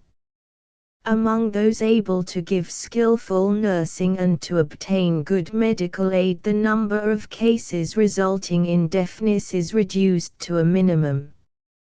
Accidents, too, causing deafness, occur more frequently among those unable to give their children proper care. Congenital deafness is also probably greater among the laboring classes, and is undoubtedly due to similar causes. The methods used in the teaching of articulation form a subject of much interest. The system has materially changed within the past few years. The first step to be taken is to convey a knowledge of the powers of the consonants and sounds of the vowels.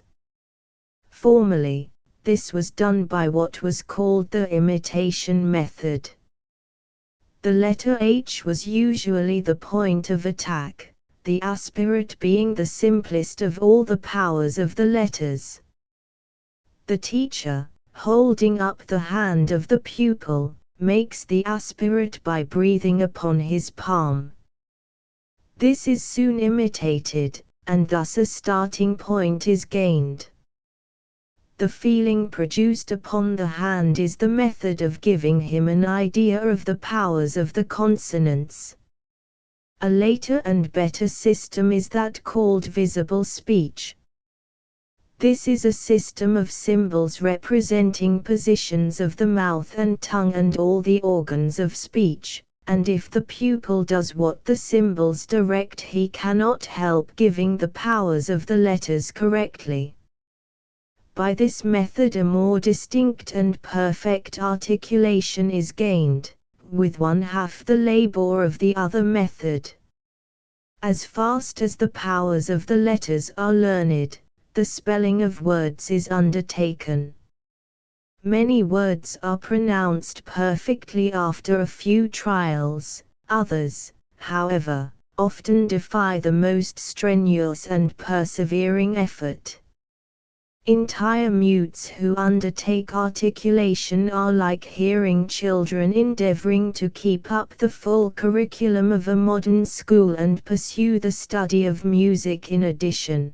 The ordinary studies demand all the energies of the child.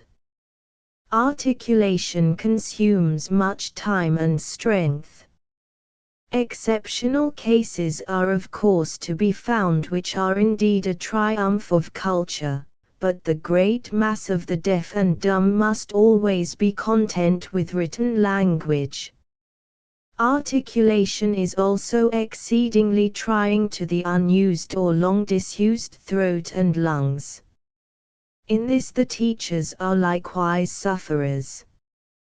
The tax upon the vocal organs is necessarily much greater than that in ordinary speaking schools.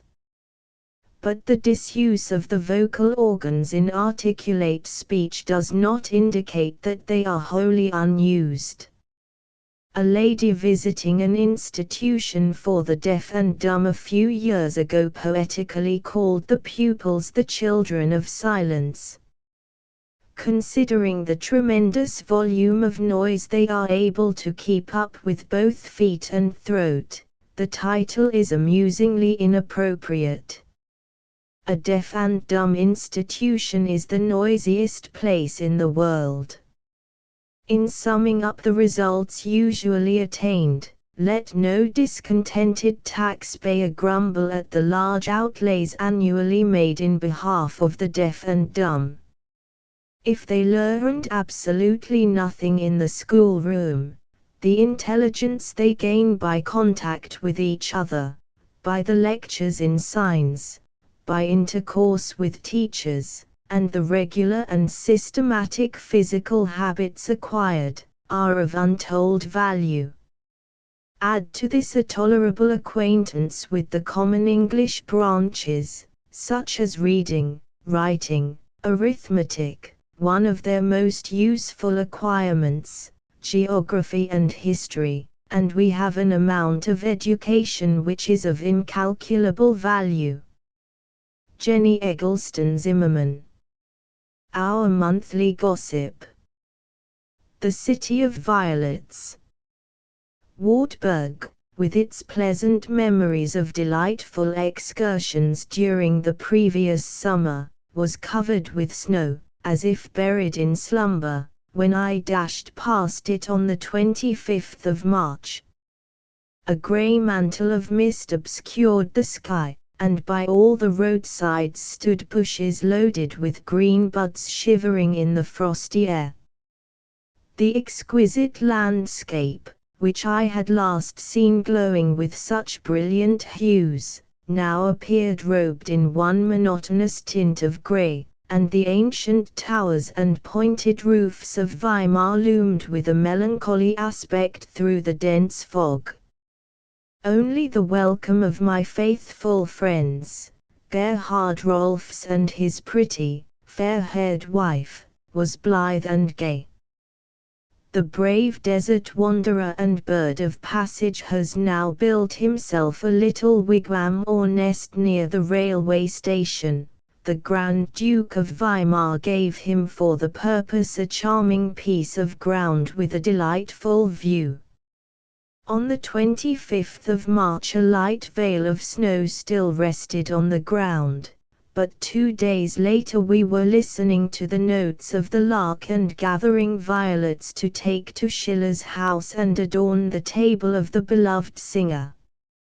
Everything was illumined by the brilliant sunlight, the narrow bedstead on which he died, and all the numerous withered laurel wreaths and bouquets of flowers that filled it, while outside, in Schiller's little garden, in the bed where his bust is placed, violets nodded at us between the leaves of the luxuriant ivy. And we carried in our hands bouquets of violets when we stood before Gertie's house to pay our respects to the lady who in these bustling days remains a revered memento of the times of Karl Augustus and his poet friend, Ottilie von Gertie. The beloved daughter-in-law of the great master of song lives in the poet's house in the utmost seclusion. Few strangers know that she receives visitors. Only on rare occasions is the classic little salon opened in the evening to a select few. Only now and then, when the health of the aged lady permits it, a circle of faithful friends gather round her, listening eagerly to her vivid descriptions of long-past days. The Grand Duke himself often knocks at this door, and the Grand Duchess and princesses take pleasure in coming hither. With deep emotion we crossed the threshold over which Gertie's coffin was borne, and with light step ascended the broad, easy staircase of the house that we had so often heard described. Half-effaced frescoes, which had gleamed over the head of the King of Poissy, looked down upon us, and our eyes wandered over the bronze figures past which Gertie had walked day after day. On reaching the second story, Ottilie von Gertie came forward to greet us, looking like an apparition from another world. Her figure was small and fragile, but there was an aristocratic repose in all her movements. A white lace cap trimmed with dark red velvet bows rested on her hair, which was arranged over her temples in thick grey curls, framing her face, from which a pair of brown eyes greeted us with a bright, cordial glance. A white knit shawl covered her shoulders and a black silk dress fell around her in ample folds. At her side stood her younger sister, a canoness, who was paying her a few days' visit, an amiable lady with a very cheerful temperament. Ottilie von Gertie shared the violets with her. An easy conversation commenced. Frau von Gertie was very much interested in Herolf's travels and Edward Fogel's fate, and said that one of her grandsons also cherished the same ardent, restless longing to see foreign countries and people. Then she spoke of her own journeys to Italy, a long, long time ago, and of the charms of Venice and Verona. Underlying the words was a slight tone of regret that she was now not only bound to the spot, but also to the house, for invalids cannot venture out of doors to enjoy the spring until the 1st of May, and September drives them back into their quiet cell. How often one longs for a distant horizon, she sighed. My eyes wandered over the wilderness of ancient roofs upon which the windows of Gertie's house looked out, and discovered a small spot where the blue mountain peaks appeared. Why, there is a distant horizon! I involuntarily exclaimed. Ah, but even that is so near, replied Frau von Gertie, smiling. The room where we were, as well as the adjoining apartment into which we were allowed to peep, was full of relics of all kinds. Each article probably had its special history, from the paintings and drawings on the walls and the old-fashioned chests, chairs and tables, to the cups, vases, glasses, coverlets, and cushions arranged in the neatest order, some standing or lying around the apartment, others visible through the glass doors of a cupboard. But the most interesting object to me was the portrait of Gertie painted by Stiller. It has been made familiar to all by copies, and represents the poet, though at an advanced age, in the full possession of his physical strength. He holds in his hand a letter, from which he is in the act of looking up, the face is turned slightly aside. It seems as if the glance was one of greeting to some friend who is just entering. The colors are still wonderfully fresh and the expression bewitching. The large eyes beam with the fire of genius, Olympian majesty is enthroned upon the brow, and the curve of the lips possesses unequaled grace and beauty. A more aristocratic, noble mouth cannot be imagined. Who could have resisted the eloquence of those lips? This picture is not in the least idealized, it is a perfect likeness of my father-in-law, observed Frau von Goethe, and added that this portrait by Stiller was one of the best which had ever been painted. Not far from the superb portrait of the father appears the melancholy face of the son, August von Goethe, but I sought in vain for a picture of the bud so early broken, Goethe's granddaughter, the lovely Alma, who died in Vienna. Fran von Goethe noticed with evident pleasure our eager interest in her surroundings, and showed us many a relic. As she spoke of the radiance of those long past days which still gilded her quiet life, she seemed to me like the venerable figure in the tale of the 7 ravens who relates marvelous stories to a listening group.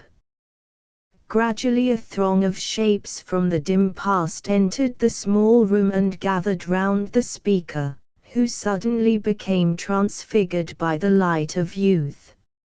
She was again the poet's cheerful nurse, the fair flower of the household, the happy mother, the intellectual woman, the center of a brilliant circle.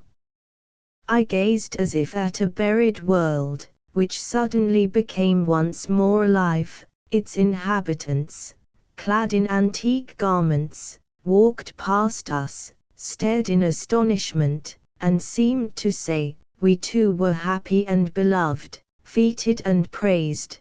The blue sky arched over us also, and we plucked violets and rejoiced in their fragrance till the deep, heavy sleep came.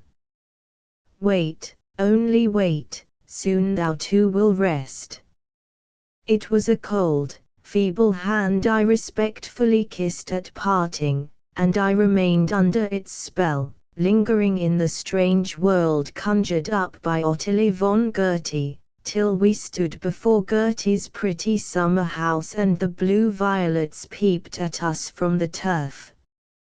The windows stood wide open, the mild breeze swept gently in, and the sun also looked to see if everything was in order in Der Old Herr's rooms. Far away between the trees gleamed the white pillars of the house, and the ground at our feet was covered with a blue carpet. It is said that nowhere in North Germany are there so many violets as in the vicinity of Weimar. And why? Because, as the people poetically say, Der Old Herr whenever he went to walk, always filled his pockets with violet seeds, and scattered them everywhere with lavish hands. Elise Pulko. L.A. Bafana.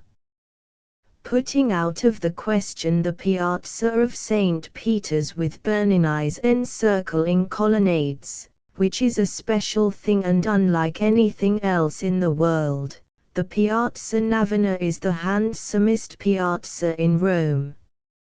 It is situated in the thickest and busiest part of the city, far out of the usual haunts of the foreign residents, and nearly in the center of that portion of the city which is enclosed between the Corso and the great curving sweep of the Tiber. It is handsome, not only from its great space and regular shape, a somewhat elongated double cube, but from its 3 fountains richly ornamented with statuary of no mean artistic excellence, and from the clean and convenient pavement which, intended for foot passengers only, occupies all the space save a carriageway close to the houses encircling it. This large extent of pavement, well provided with benches, and protected from the incursion of carriages, which make almost every other part of Rome more or less unsafe for all save the most wide-awake passengers, renders the Piazza Navona a playground specially adapted for nurses and their charges, who may generally be seen occupying it in considerable numbers. But on the occasion on which I wish to call the reader's attention to it, the scene it presents is a very different and far more locally characteristic one. We will suppose it to be about midnight on the 5th of January, the day preceding the well-known revel, now come to be mainly a children's festival, which English people call Twelfth Night and celebrate by the consumption of huge plum cakes and the drawing of lots for the offices of King and Queen of the revels. The Italians call it the Festival of the Befana, the word being a readily perceived corruption of Epiphania.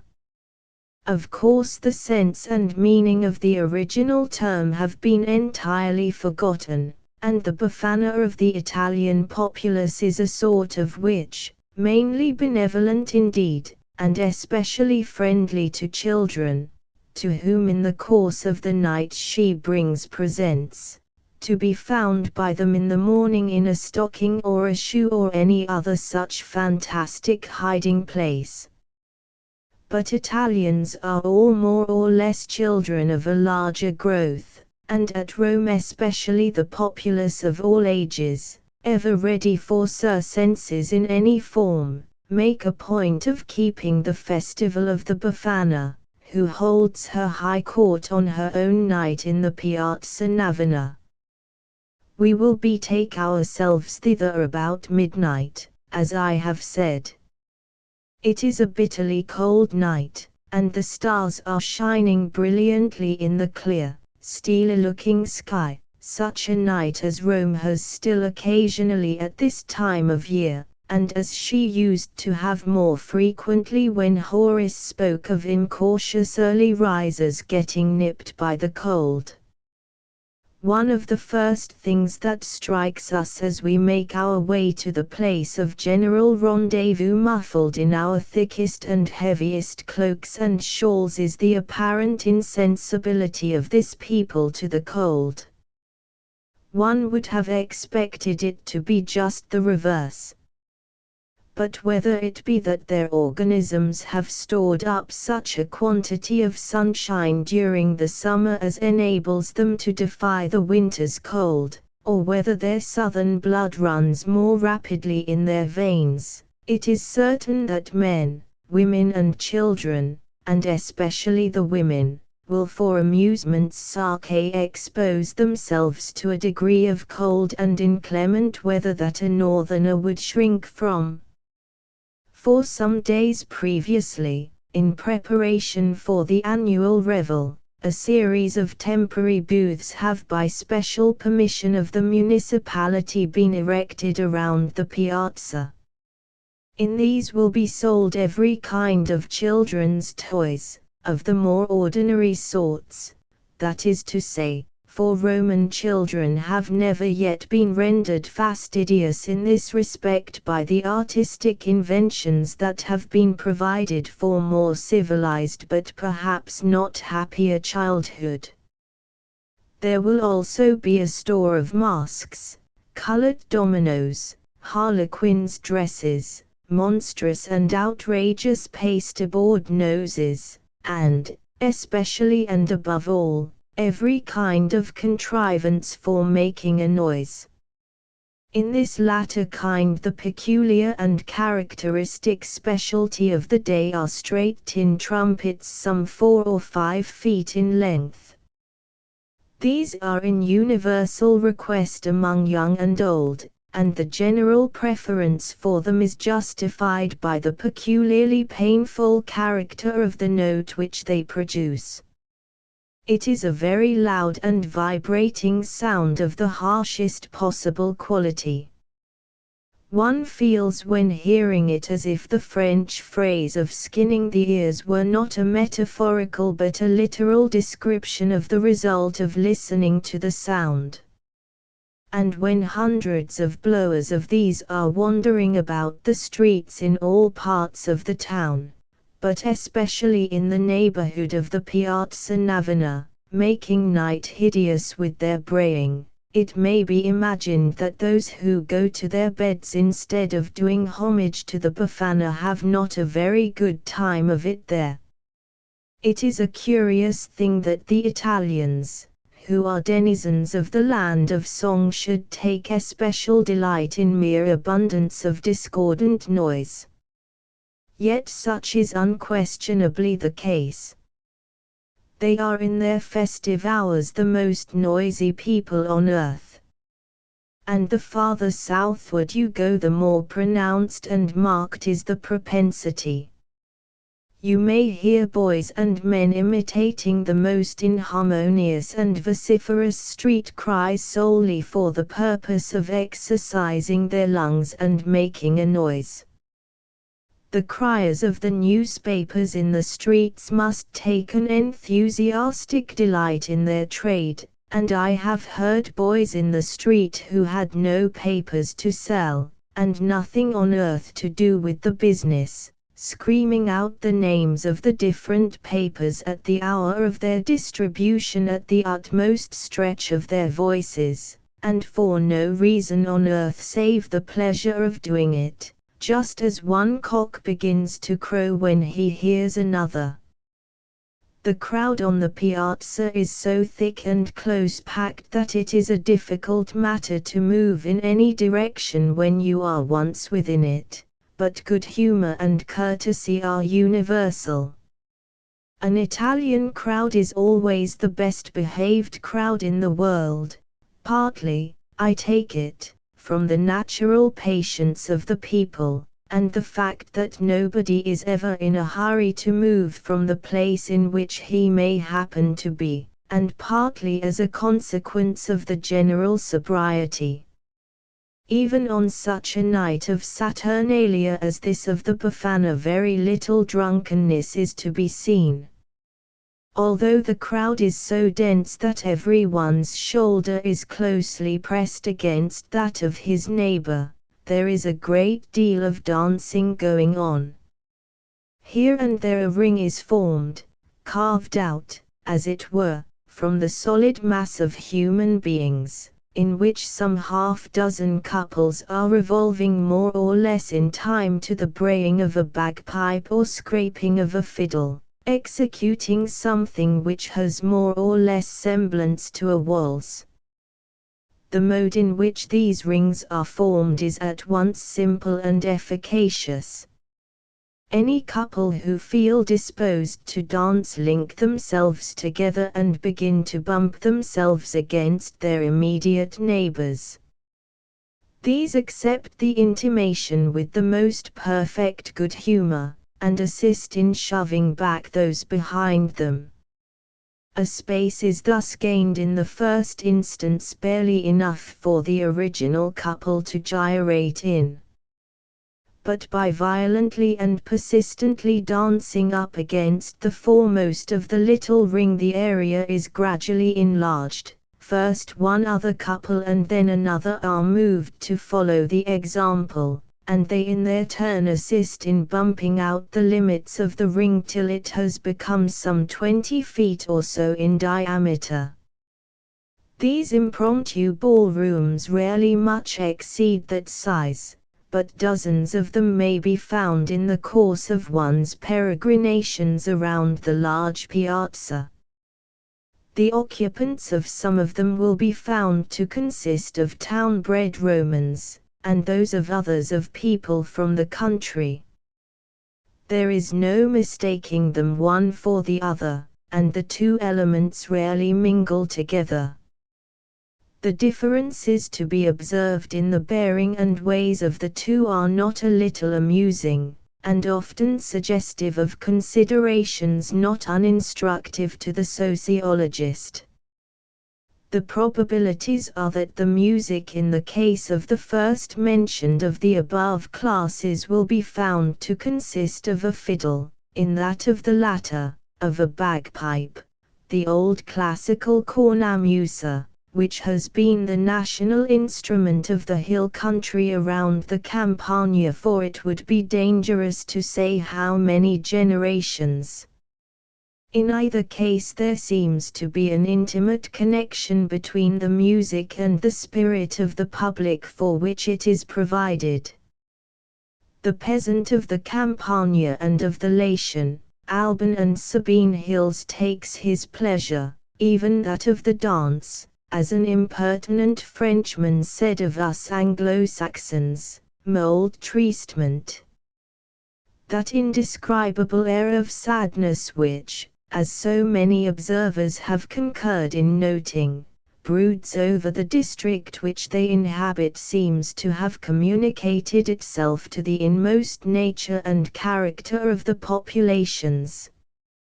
They are a stern, sad, sombre and silent race, for what I have said above of a tendency to noisiness and vociferation must be understood to apply to the town populations only. Their dance is generally much slower than that of the city folk. In these latter days increased communication has taught some of them to assimilate their dancing with more or less successful imitation to the waltz, but in many cases these parties of peasants may still be seen practicing the old dances, now wholly unknown in the city. But whether they are keeping to their old figures and methods or endeavoring to follow new ones, the difference in their bearing is equally striking. The dancing of peasants must necessarily be for the most part heavy and awkward, but despite this the men of the Campagna and the hills are frequently not without a certain dignity of bearing, and the women often, though perhaps not quite so frequently, far from devoid of grace.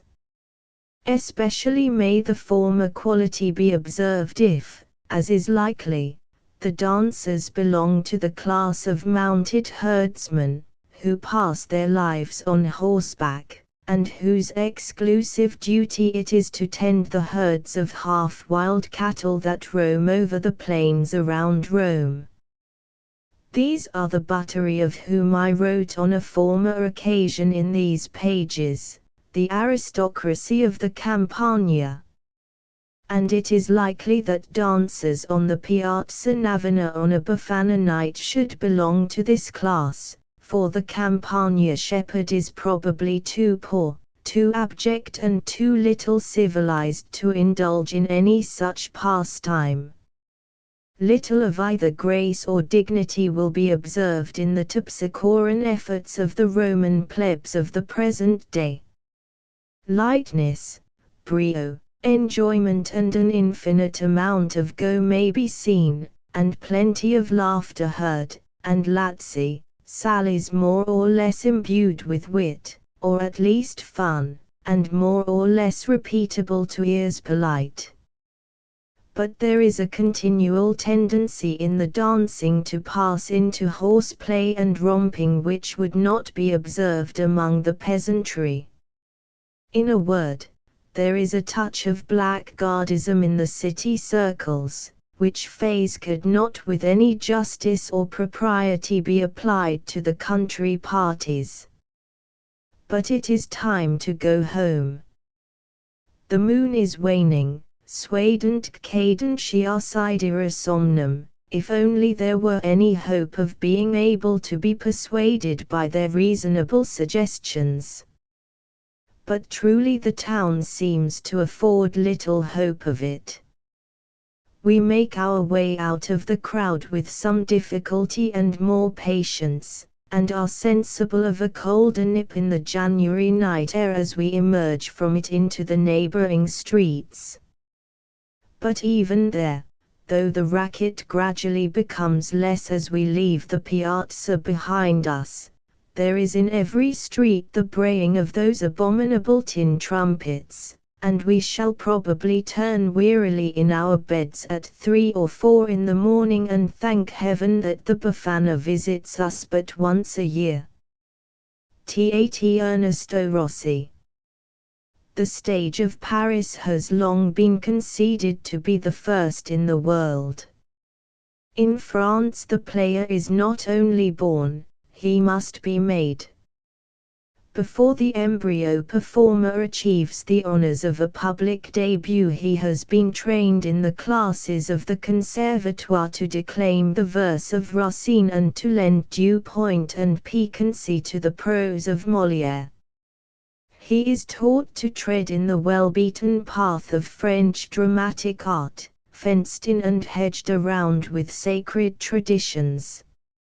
If he attempts to embody any one of the characters of the classic drama, every tone, every gesture, every peculiarity of makeup, every shade and style in his costume, is prescribed to him beforehand.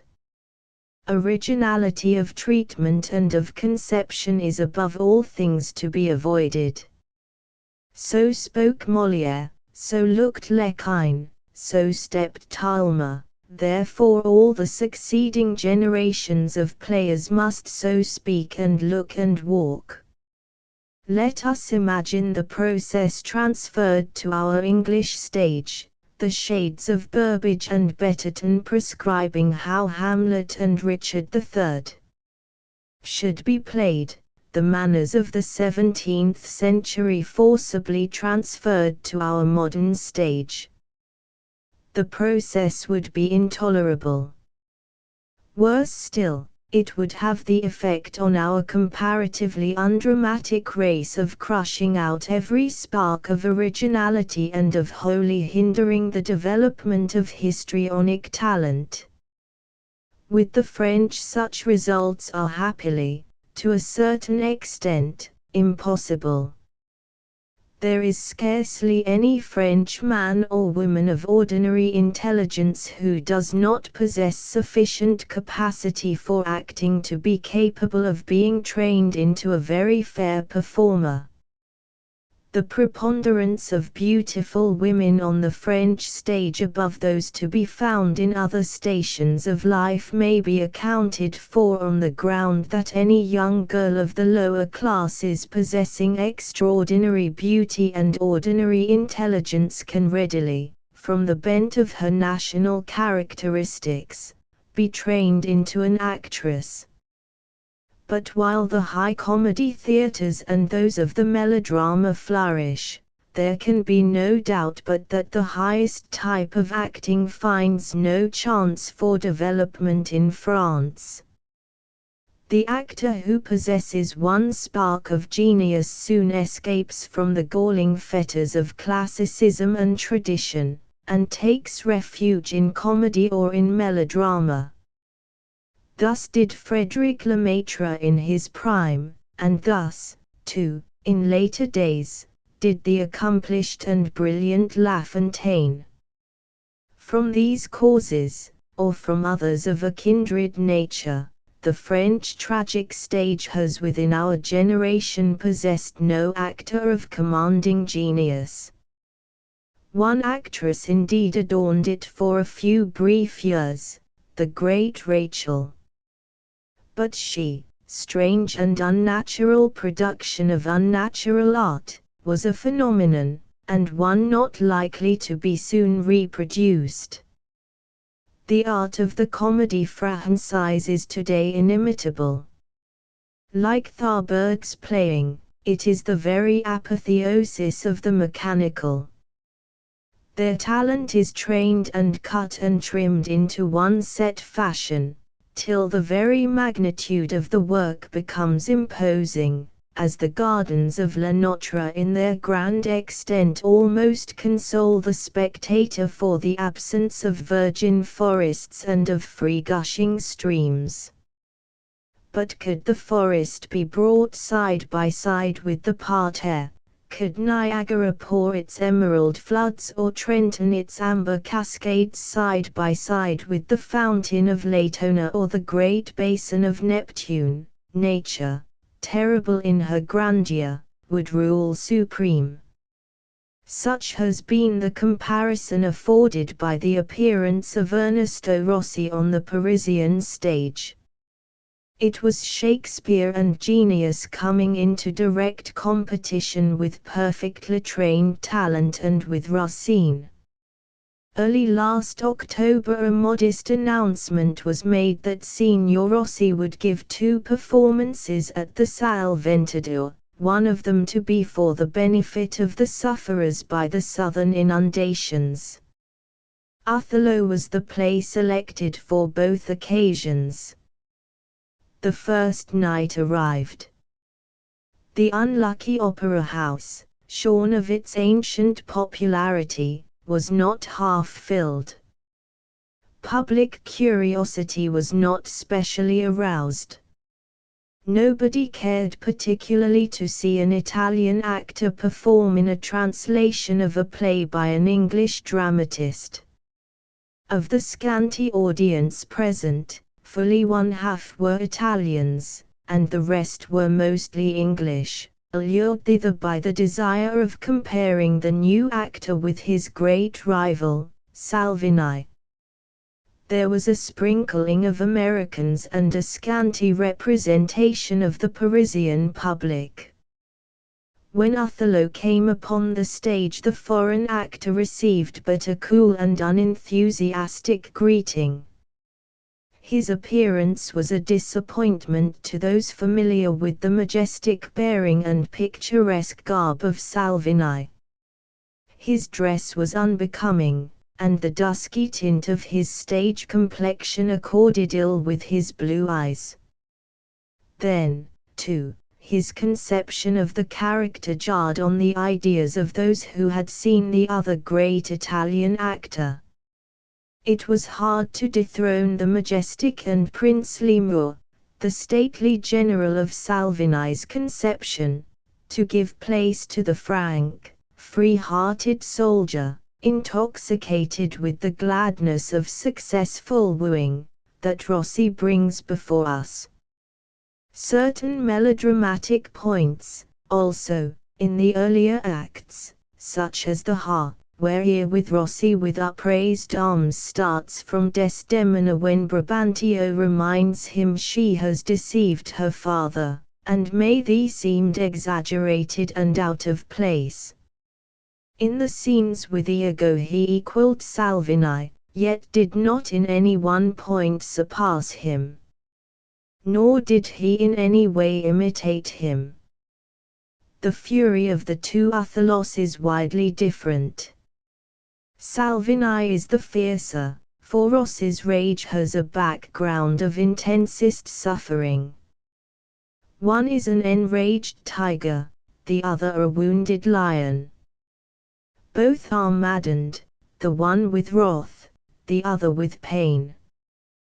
But in the last act, with the unutterable anguish of its closing scenes, the swift remorse, the unavailing agony of that noble nature, too late undeceived, the wild, pathetic tenderness wherewith Othello clasped the dead Desdemona to his heart, smoothing back her loosened tresses with an inarticulate cry of almost superhuman love and woe.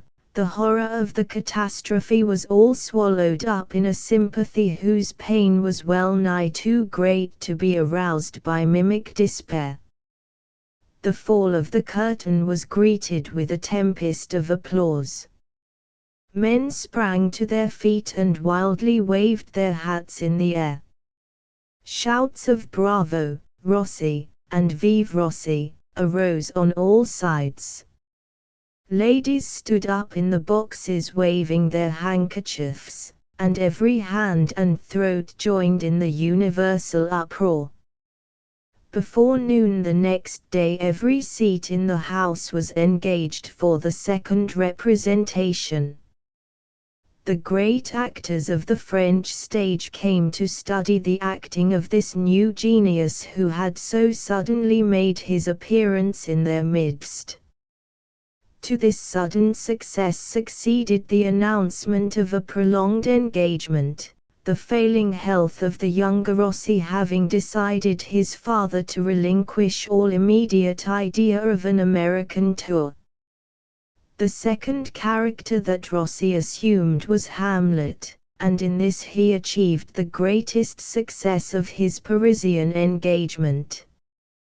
The opera of Thomas had rendered the public familiar with the personage of the hero, and the magnates of the Grand Opera came to the Salle Ventadour to study this new and forcible presentment of the baritone prince, who wails and warbles through the operatic travesty of Shakespeare's masterpiece. That the impersonation will prove wholly acceptable to all Shakespearean critics in England or America is extremely doubtful. For the Hamlet of Rossi is mad, undeniably, unmistakably mad, from the moment of his interview with the ghost. But once accept that view, and the characterization stands unrivaled upon our modern stage. Nothing can be imagined at once more powerful or more pathetic than that picture of a noble mind o'erthrown alternating between crushed, hopeless misery and wild excitement, thirsting for the rest and peace that only death can bestow, yet shrinking from the fearful leap into the dim unknown beyond the grave. The scene with the Queen is inimitably grand. One feels that the entrance of the ghost comes only in time to stay the frenzied hand, and then follows the swift revulsion when Hamlet, melting into tenderest pathos, kneels at his mother's feet to beseech her to repent, a mood that changes anew to frenzy when his wild wandering thoughts are turned toward the king. It is only in the last scene of the play that the approach of death scatters the clouds that have so long obscured the grief-tortured brain. Nothing can be imagined finer or more picturesque than this closing scene. On the raised dais in the center of the stage, and on the throne from which the king has been hurled, the dying prince, conqueror and sovereign in this last supreme moment, dominates the scene of death and carnage, triumphant over all, even in the clutches of his own relentless doom. As the Hamlet of Rossi is unmistakably mad, so his Macbeth is an undeniable craven and criminal. I can compare this personation to nothing so much as to that of a man haunted by a fiend. For the steps of Macbeth are dogged ever by an unseen devil, namely, his own evil yet coward nature. He is wicked and he is afraid. The whole physique of Rossi in the scene in the first act where the king heaps favors and commendations on his valiant warrior was eloquent of conscious guilt, the constrained attitude, the shifting, uneasy glance, told, louder than words, of a wicked purpose and a stinging conscience. From the moment of the murder the wretched thane lives in a perpetual atmosphere of fear. He is afraid of everything, first of his own unwashed hands, and next of the dead king, then of Banquo and of Banquo's ghost, and finally he is afraid of all the world. It is only at the last that the mere physical courage of the soldier reasserts itself, and Macbeth, driven to bay by fate, fights with the fierce energy of despair. As to Rossi's Lear, it is not to be criticized.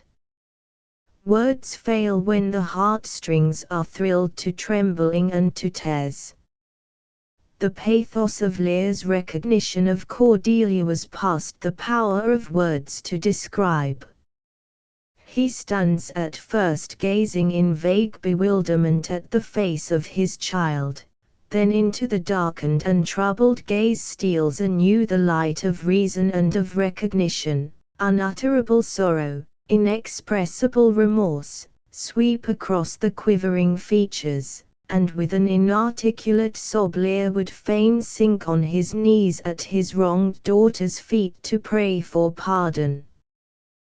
That people rose and left the house in a very passion of tears is the fittest criticism that can be bestowed upon this personation. The list of the Shakespearean characters closed with Romeo.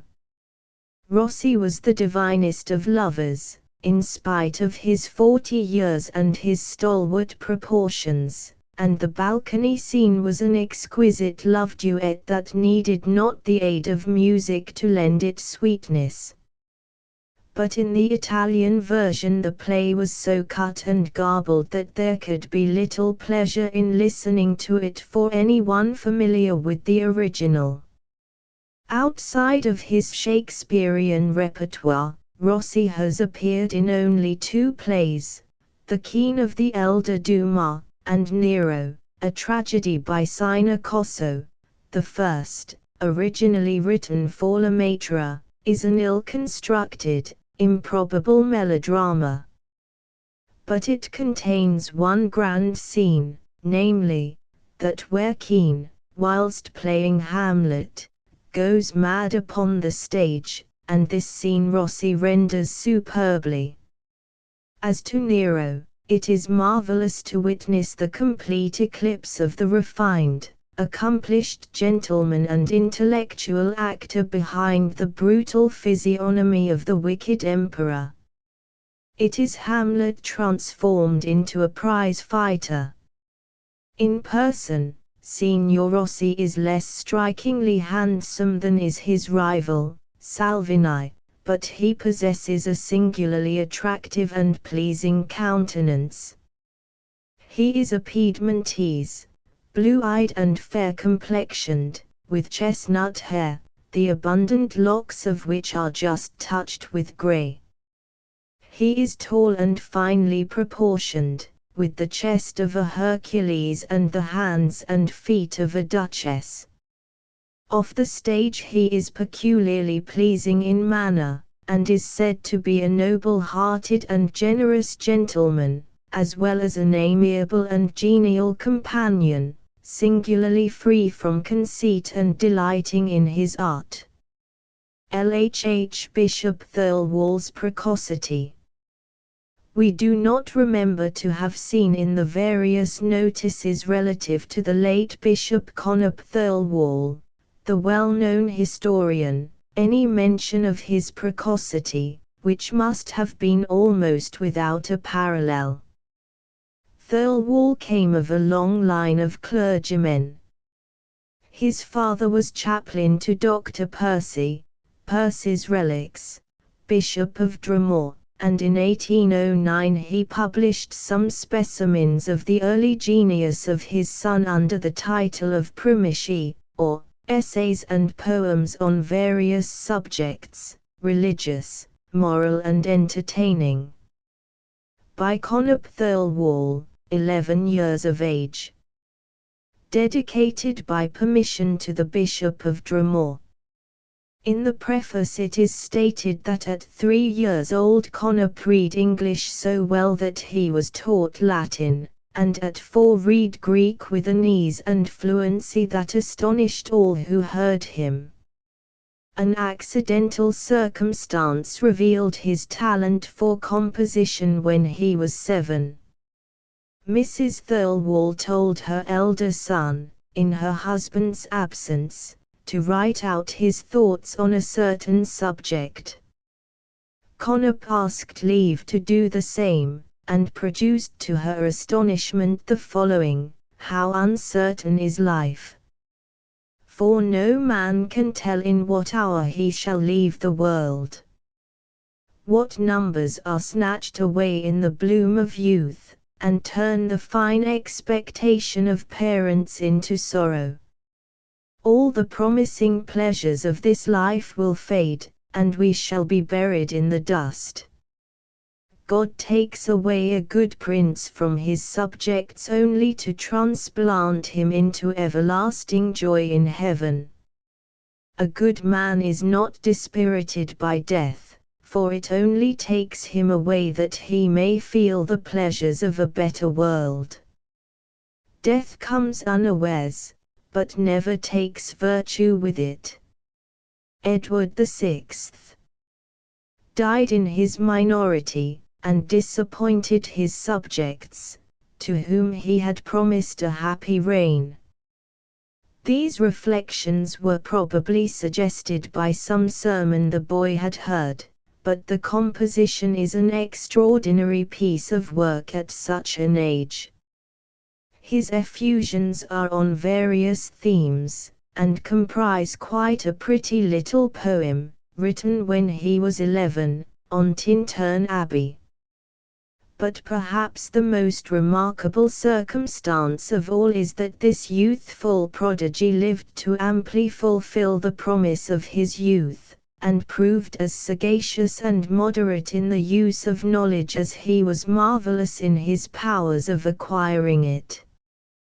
There is a remarkable tribute to these powers in John Stuart Mill's autobiography, where he says, "The speaker with whom I was most struck, though I dissented from nearly every word he said, was Thirlwall, the historian, since Bishop of St. David's, then a Chancery barrister, unknown except by a high reputation for eloquence acquired at the Cambridge Union." His speech was in answer to one of mine.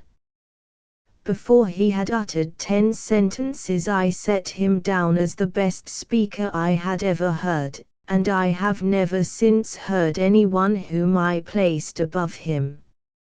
Freaks of kleptomania.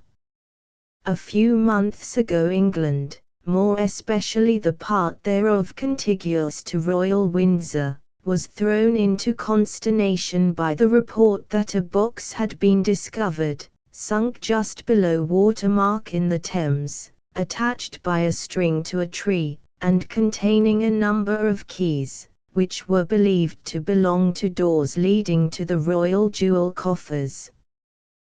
The 9 days' wonder which this intelligence, naturally enough, produced, has since had a curious explanation.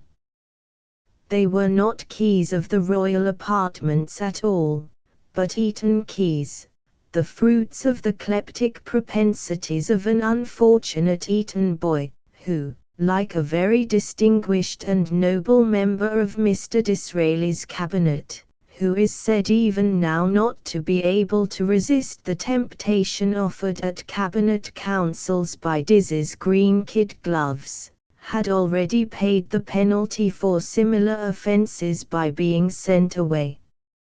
A most extraordinary instance of this propensity occurred a few years ago at a very wealthy nobleman's house in the north of England. During a visit there a lady's diamonds disappeared. There was great and general consternation, and the detective police were summoned from London. The jewels were subsequently discovered in a closet attached to the noble host's dressing room. Literature of the day. Round my house, notes of rural life in France in peace and war. By Philip Gilbert Harmerton. Boston, Roberts Brothers. The time has at last come when Englishmen and Americans seem disposed to study the character of the French people with some care and to judge it with impartiality. The overthrow of its military power did less to lower the nation in the eyes of foreigners than its subsequent course has done to raise it. And now that it is fairly entering on a new career in a mood and under auspices that cannot but awaken the strongest hopes, we have probably seen the last of the typical Frenchman of the Anglo-Saxon imagination, a being capable of the most frantic actions and incapable of a serious thought, a compound of frivolity and ferocity, the fit subject and facile instrument of a despotism that knew how to gratify his vanity while restraining his mad ebullitions. Among the excuses that might be offered for such misconceptions is the dearth of information in the literature of France itself in regard to the life and habits of the general mass of the population. In these days it is to novels that we chiefly go for pictures of character and manners, and French novels are almost exclusively devoted to pictures of Parisian manners. Balzac, it is true, has given us delineations of provincial life, but the delineations of Balzac are often more enigmatical than the problems of real life, and even if we could always accept the portraitures they give us as undistorted, they generally presuppose a knowledge on the part of the reader on those points on which the foreigner is most apt to be ignorant. In any case, we shall be best instructed by a writer who both understands our lack and is able to supply it, and these qualifications, with others scarcely less essential, Mr. Harmattan has brought to his task. He has thoroughly familiarized himself with French usages, but he has not lost his sense of the difference between them and those of his own land, and of the consequent necessity for explaining as well as describing, and of tracing peculiarities to their source. If he is free from the common prejudices of the foreign observer, he has not adopted the passions or the partialities of the native. He can write with fairness of different classes and factions, and can discriminate between ordinary impulses and actions and those that have their origin in strong excitement. Finally, he neither overloads us with facts and statistics nor seeks to amuse us with fancies or caricatures. He is always sober and always agreeable. The matter of this volume was collected during a fixed residence of several years in one of the central provinces of France. No doubt Mr. Harmattan had a previous acquaintance with the country and with its language far exceeding that of the mere tourist, and his wife, it appears, is a Frenchwoman, the daughter of an ex-prefet. But he makes few allusions to any former experiences, and draws no comparisons between the conditions of life or the characteristics of the people in different provinces. This is perhaps to be considered a defect in the book, though it might not have possessed the same attractiveness had its scope been wider. It is an advantage, too, that the locality was not one which excites curiosity by its strongly marked features or abnormal types. Travelers often seem to imagine that they have only to tell us about Brittany or Gascony to win our interest, whereas it is precisely such regions that have the least novelty for us, just as the scenery of the Scottish Highlands has been made more familiar to Americans than that of almost any other part of Britain. Mr. Harmattan's house, as he gives us clearly to understand, though he suppresses names, was in the neighborhood of Autun.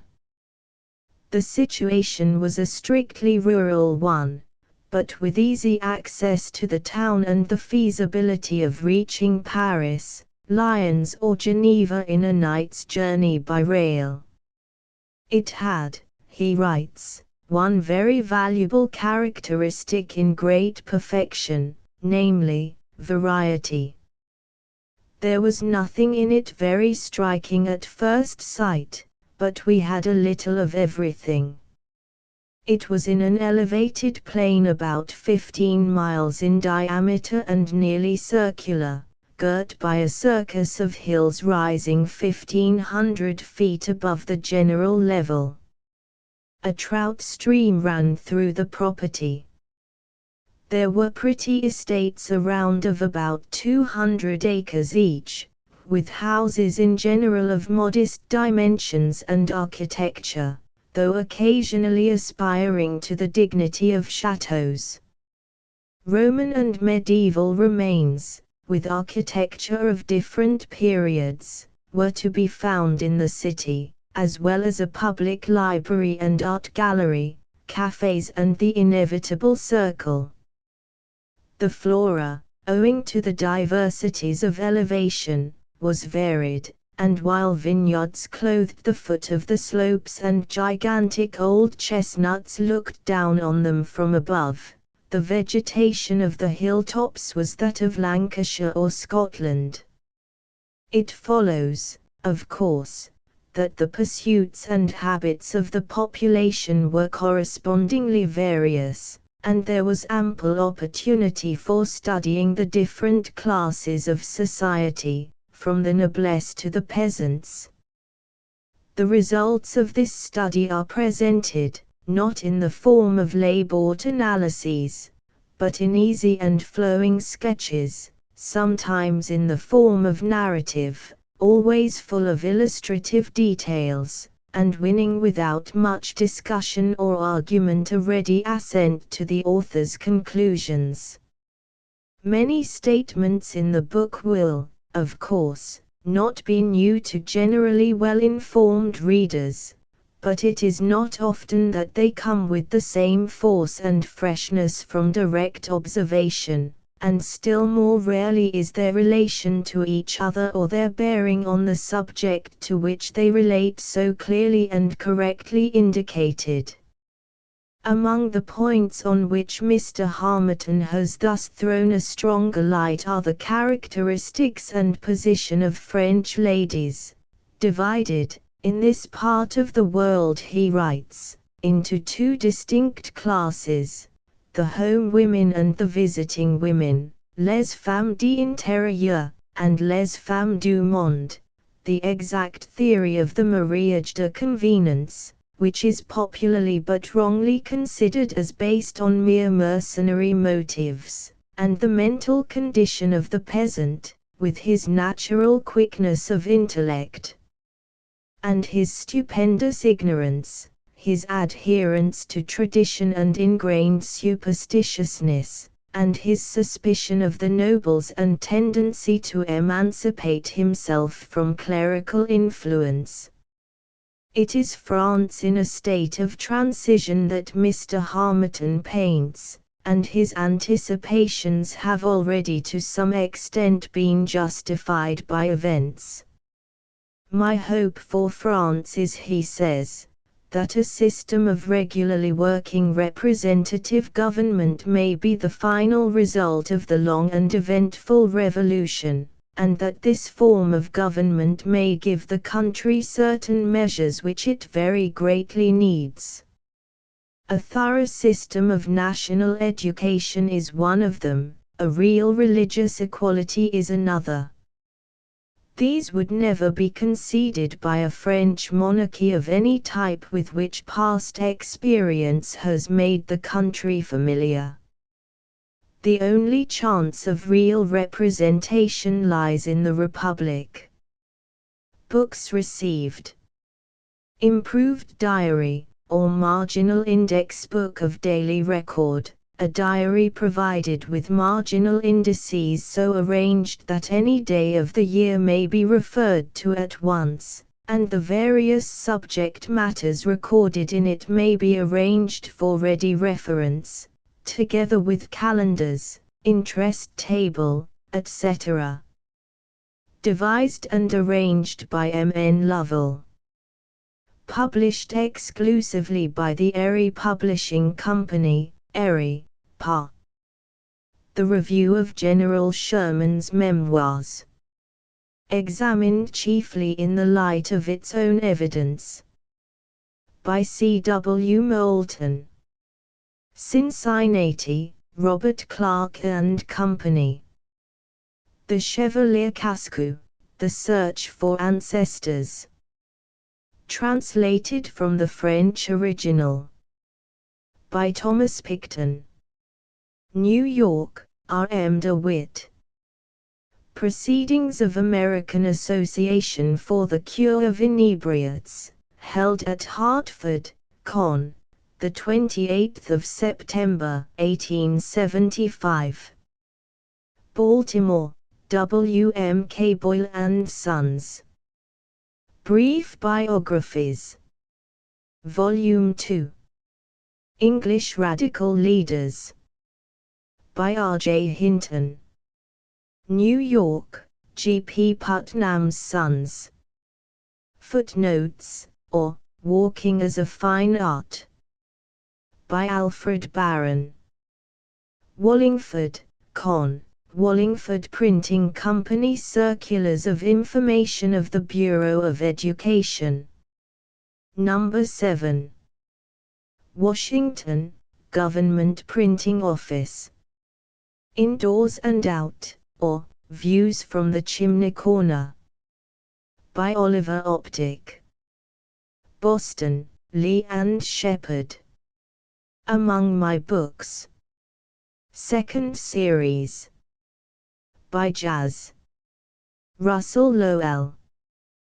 Boston, James R. Osgood and Company. The Reading Club and Handy Speaker, Number 3, by George M. Baker.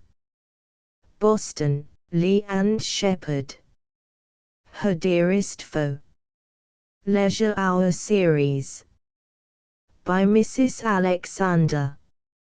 New York, Henry Holt and Company. Pebbles from Old Pathways, by Minnie Ward Patterson. Chicago, C.J. Burroughs and Company. Bridge and Tunnel Centers, by John Beampmaster. New York, D. Van Nostrand. Safety Valves, by Richard H. Pwale, C.E. New York, D. Van Nostrand. Guido and Litter, by the Marquise of Lorne. New York, Macmillan and Company. The Asbury Twins, by Sophie May. Boston, Lee and Shepard. Seaweed and Sand, Poems, by Benwood Davis. Asterisk asterisk asterisk. End of the Project Gutenberg ebook. Lippincott's Magazine of Popular Literature and Science, Volume 17, No. 100, April, 1876. Asterisk asterisk asterisk. Updated editions will replace the previous one. The old editions will be renamed. Creating the works from print editions not protected by U.S. copyright law means that no one owns a United States copyright in these works, so the Foundation, and you, can copy and distribute it in the United States without permission and without paying copyright royalties. Special rules, set forth in the general terms of use part of this license, apply to copying and distributing Project Gutenberg trademark symbol electronic works to protect the Project Gutenberg trademark symbol concept and trademark. Project Gutenberg is a registered trademark, and may not be used if you charge for an ebook, except by following the terms of the trademark license, including paying royalties for use of the Project Gutenberg trademark. If you do not charge anything for copies of this ebook, complying with the trademark license is very easy. You may use this ebook for nearly any purpose, such as creation of derivative works, reports, performances and research.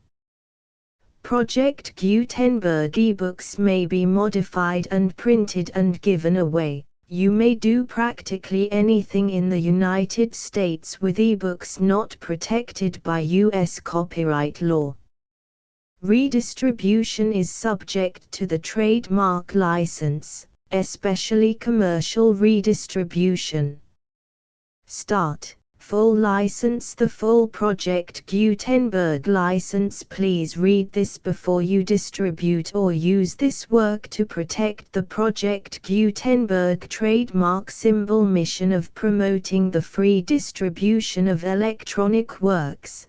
By using or distributing this work, or any other work associated in any way with the phrase Project Gutenberg, you agree to comply with all the terms of the full Project Gutenberg trademark symbol license available with this file or online at www.gutenberg.org/license.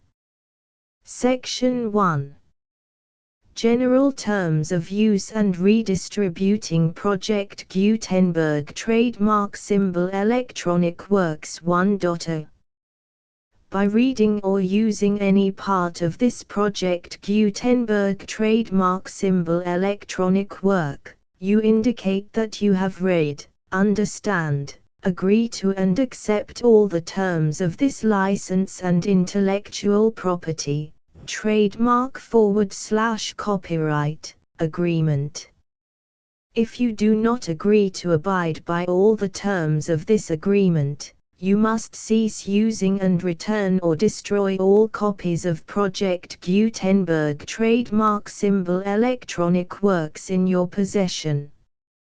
If you paid a fee for obtaining a copy of or access to a Project Gutenberg trademark symbol electronic work and you do not agree to be bound by the terms of this agreement, you may obtain a refund from the person or entity to whom you paid the fee as set forth in paragraph 1.e.8.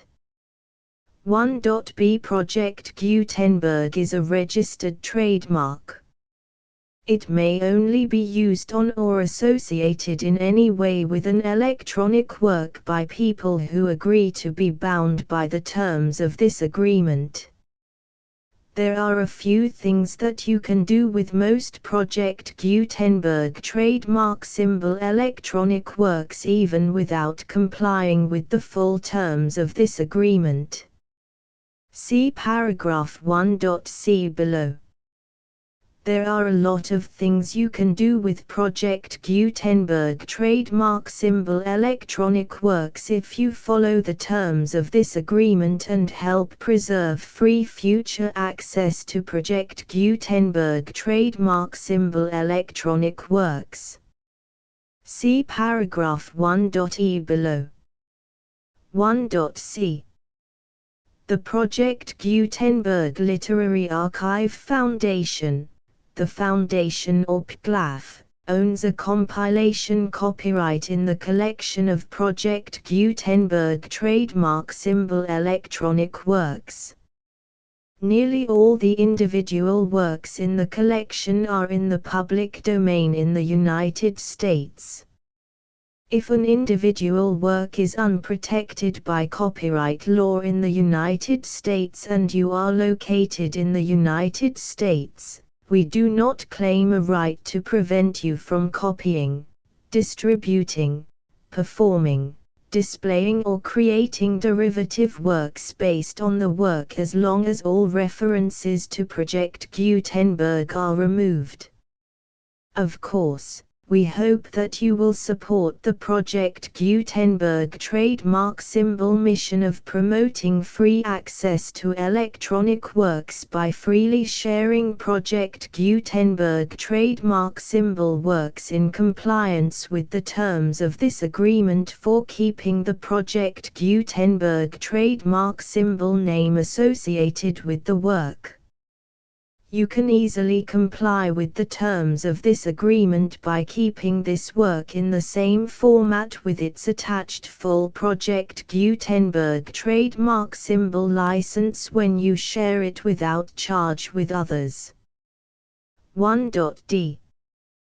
The copyright laws of the place where you are located also govern what you can do with this work. Copyright laws in most countries are in a constant state of change. If you are outside the United States, check the laws of your country in addition to the terms of this agreement before downloading, copying, displaying, performing, distributing or creating derivative works based on this work or any other Project Gutenberg trademark symbol work. The Foundation makes no representations concerning the copyright status of any work in any country other than the United States. 1.e unless you have removed all references to Project Gutenberg. 1.e.1. The following sentence, with active links to, or other immediate access to, the full Project Gutenberg trademark symbol license must appear prominently whenever any copy of a Project Gutenberg trademark symbol work, any work on which the phrase Project Gutenberg appears, or with which the phrase Project Gutenberg is associated, is accessed, displayed, performed, viewed, copied or distributed. This ebook is for the use of anyone anywhere in the United States and most other parts of the world at no cost and with almost no restrictions whatsoever. You may copy it, give it away or reuse it under the terms of the Project Gutenberg license included with this ebook or online at www.gutenberg.org. If you are not located in the United States, you will have to check the laws of the country where you are located before using this ebook. 1.e.2.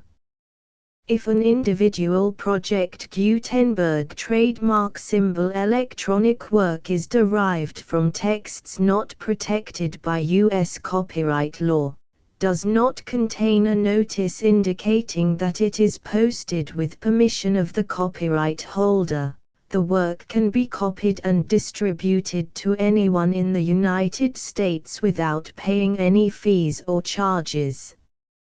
If you are redistributing or providing access to a work with the phrase Project Gutenberg associated with or appearing on the work, you must comply either with the requirements of paragraphs 1.e.1 through 1.e.7 or obtain permission for the use of the work and the Project Gutenberg trademark symbol trademark as set forth in paragraphs 1.e.8 or 1.e.9. 1.e.3. If an individual Project Gutenberg trademark symbol electronic work is posted with the permission of the copyright holder, your use and distribution must comply with both paragraphs 1.e.1 through 1.e.7 and any additional terms imposed by the copyright holder. Additional terms will be linked to the Project Gutenberg trademark symbol license for all works posted with the permission of the copyright holder found at the beginning of this work. 1.e.4. Do not unlink or detach or remove the full Project Gutenberg trademark symbol license terms from this work, or any files containing a part of this work or any other work associated with Project Gutenberg trademark symbol. 1.e.5. Do not copy, display, perform, distribute or redistribute this electronic work, or any part of this electronic work, without prominently displaying the sentence set forth in paragraph 1.e.1 with active links or immediate access to the full terms of the Project Gutenberg trademark symbol license. 1.e.6. You may convert to and distribute this work in any binary, compressed, marked up, non-proprietary or proprietary form, including any word processing or hypertext form. However, if you provide access to or distribute copies of a Project Gutenberg trademark symbol work in a format other than plain vanilla ASCII or other format used in the official version posted on the official Project Gutenberg trademark symbol website, www.gutenberg.org, you must, at no additional cost, fee or expense to the user, provide a copy, a means of exporting a copy, or a means of obtaining a copy upon request, of the work in its original plain vanilla ASCII or other form. Any alternate format must include the full Project Gutenberg trademark symbol license as specified in paragraph 1.e.1. 1.e.7. Do not charge a fee for access to, viewing, displaying, performing, copying or distributing any Project Gutenberg trademark symbol works unless you comply with paragraph 1.e.8 or 1.e.9. 1.e.8. You may charge a reasonable fee for copies of or providing access to or distributing Project Gutenberg trademark symbol electronic works provided that you pay a royalty fee of 20% of the gross profits you derive from the use of Project Gutenberg trademark symbol works calculated using the method you already use to calculate your applicable taxes. The fee is owed to the owner of the Project Gutenberg trademark symbol trademark, but he has agreed to donate royalties under this paragraph to the Project Gutenberg Literary Archive Foundation. Royalty payments must be paid within 60 days following each date on which you prepare, or are legally required to prepare, your periodic tax returns. Royalty payments should be clearly marked as such and sent to the Project Gutenberg Literary Archive Foundation at the address specified in Section 4, Information about donations to the Project Gutenberg Literary Archive Foundation.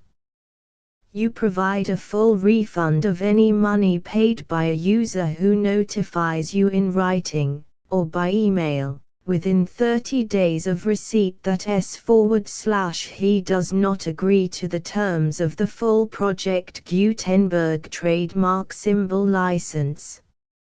You must require such a user to return or destroy all copies of the works possessed in a physical medium and discontinue all use of and all access to other copies of Project Gutenberg trademark symbol works. You provide, in accordance with paragraph 1.f.3, a full refund of any money paid for a work or a replacement copy, if a defect in the electronic work is discovered and reported to you within 90 days of receipt of the work. You comply with all other terms of this agreement for free distribution of Project Gutenberg trademark symbol works. 1.e.9. If you wish to charge a fee or distribute a Project Gutenberg trademark symbol electronic work or group of works on different terms than are set forth in this agreement, you must obtain permission in writing from the Project Gutenberg Literary Archive Foundation, the manager of the Project Gutenberg trademark symbol trademark. Contact the Foundation as set forth in Section 3 below. 1.f1.f.1. Project Gutenberg volunteers and employees expend considerable effort to identify, do copyright research on, transcribe and proofread works not protected by U.S. copyright law in creating the Project Gutenberg trademark symbol collection. Despite these efforts, Project Gutenberg trademark symbol electronic works, and the medium on which they may be stored, may contain defects such as, but not limited to, incomplete, inaccurate or corrupt data, transcription errors, a copyright or other intellectual property infringement, a defective or damaged disk or other medium, a computer virus, or computer codes that damage or cannot be read by your equipment. 1.f.2 Limited warranty. Disclaimer of damages, except for the right of replacement or refund described in paragraph 1.f.3.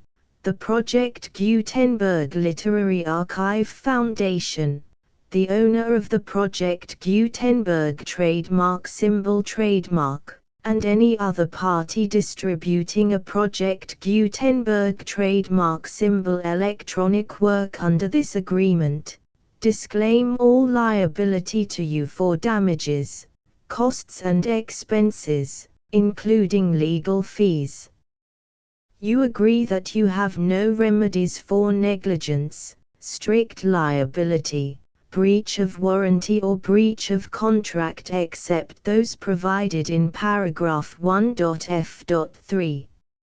You agree that the Foundation, the trademark owner, and any distributor under this agreement will not be liable to you for actual, direct, indirect, consequential, punitive or incidental damages even if you give notice of the possibility of such damage. 1.f.3. Limited right of replacement or refund. If you discover a defect in this electronic work within 90 days of receiving it, you can receive a refund of the money, if any, you paid for it by sending a written explanation to the person you received the work from. If you received the work on a physical medium, you must return the medium with your written explanation. The person or entity that provided you with the defective work may elect to provide a replacement copy in lieu of a refund. If you received the work electronically, the person or entity providing it to you may choose to give you a second opportunity to receive the work electronically in lieu of a refund. If the second copy is also defective, you may demand a refund in writing without further opportunities to fix the problem. 1.f.4. Except for the limited right of replacement or refund set forth in paragraph 1.f.3, this work is provided to you as is, with no other warranties of any kind, express or implied, including but not limited to warranties of merchantability or fitness for any purpose. 1.f.5. Some states do not allow disclaimers of certain implied warranties or the exclusion or limitation of certain types of damages.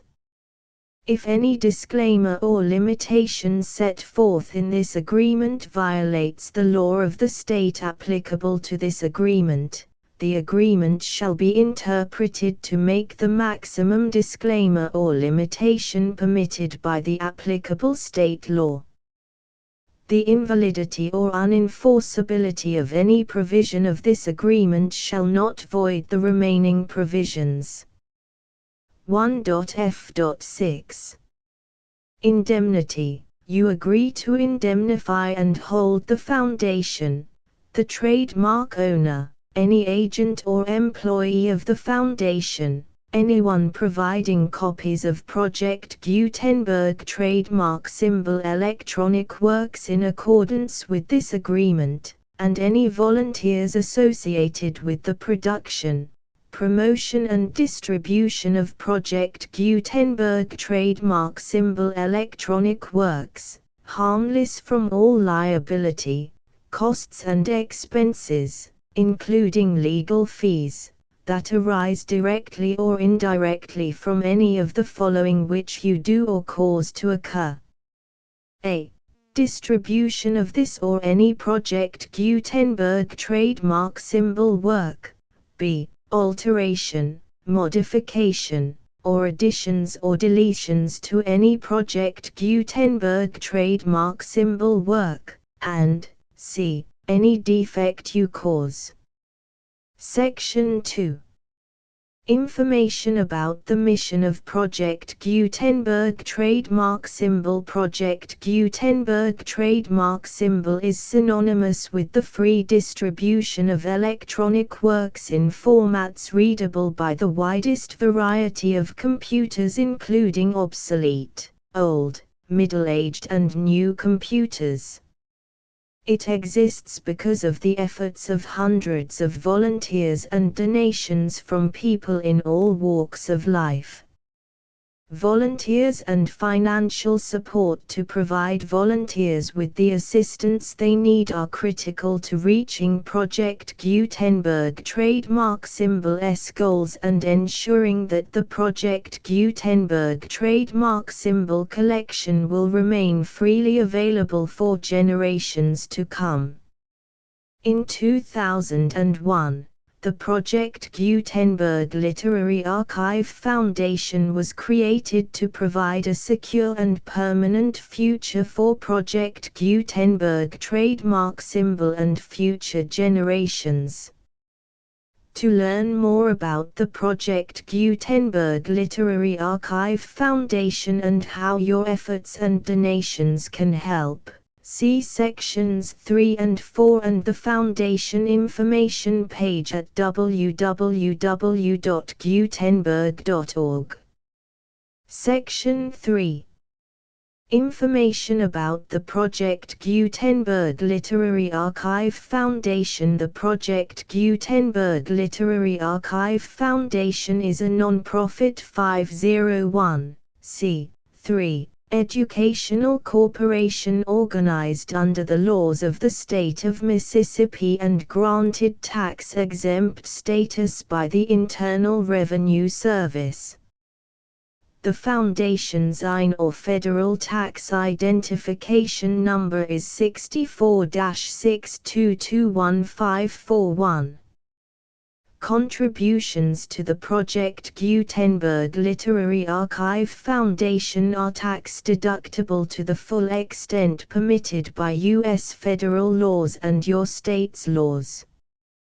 The Foundation's business office is located at 809 North 1500 West, Salt Lake City, UT 84116. 801-596-1887. Email contact links and up-to-date contact information can be found at the Foundation's website and official page at www.gutenberg.org/contact section 4. Information about donations to the Project Gutenberg Literary Archive Foundation. Project Gutenberg trademark symbol depends upon and cannot survive without widespread public support and donations to carry out its mission of increasing the number of public domain and licensed works that can be freely distributed in machine-readable form accessible by the widest array of equipment including outdated equipment. Many small donations, $1 to $5,000, are particularly important to maintaining tax-exempt status with the IRS. The Foundation is committed to complying with the laws regulating charities and charitable donations in all 50 states of the United States. Compliance requirements are not uniform and it takes a considerable effort, much paperwork and many fees to meet and keep up with these requirements. We do not solicit donations in locations where we have not received written confirmation of compliance. To send donations or determine the status of compliance for any particular state, visit www.gutenberg.org/donate. While we cannot and do not solicit contributions from states where we have not met the solicitation requirements, we know of no prohibition against accepting unsolicited donations from donors in such states who approach us with offers to donate. International donations are gratefully accepted, but we cannot make any statements concerning tax treatment of donations received from outside the United States. U.S. laws alone swamp our small staff. Please check the Project Gutenberg web pages for current donation methods and addresses. Donations are accepted in a number of other ways, including checks, online payments and credit card donations. To donate, please visit www.gutenberg.org/donate. Section 5. General information about Project Gutenberg Trademark Symbol Electronic Works. Professor Michael S. Hart was the originator of the Project Gutenberg trademark symbol concept of a library of electronic works that could be freely shared with anyone. For 40 years, he produced and distributed Project Gutenberg trademark symbol ebooks with only a loose network of volunteer support. Project Gutenberg trademark symbol ebooks are often created from several printed editions, all of which are confirmed as not protected by copyright in the US unless a copyright notice is included. Thus, we do not necessarily keep ebooks in compliance with any particular paper edition. Most people start at our website, which has the main PG search facility, www.gutenberg.org. This website includes information about Project Gutenberg trademark symbol, including how to make donations to the Project Gutenberg Literary Archive Foundation, how to help produce our new ebooks, and how to subscribe to our email newsletter to hear about new ebooks.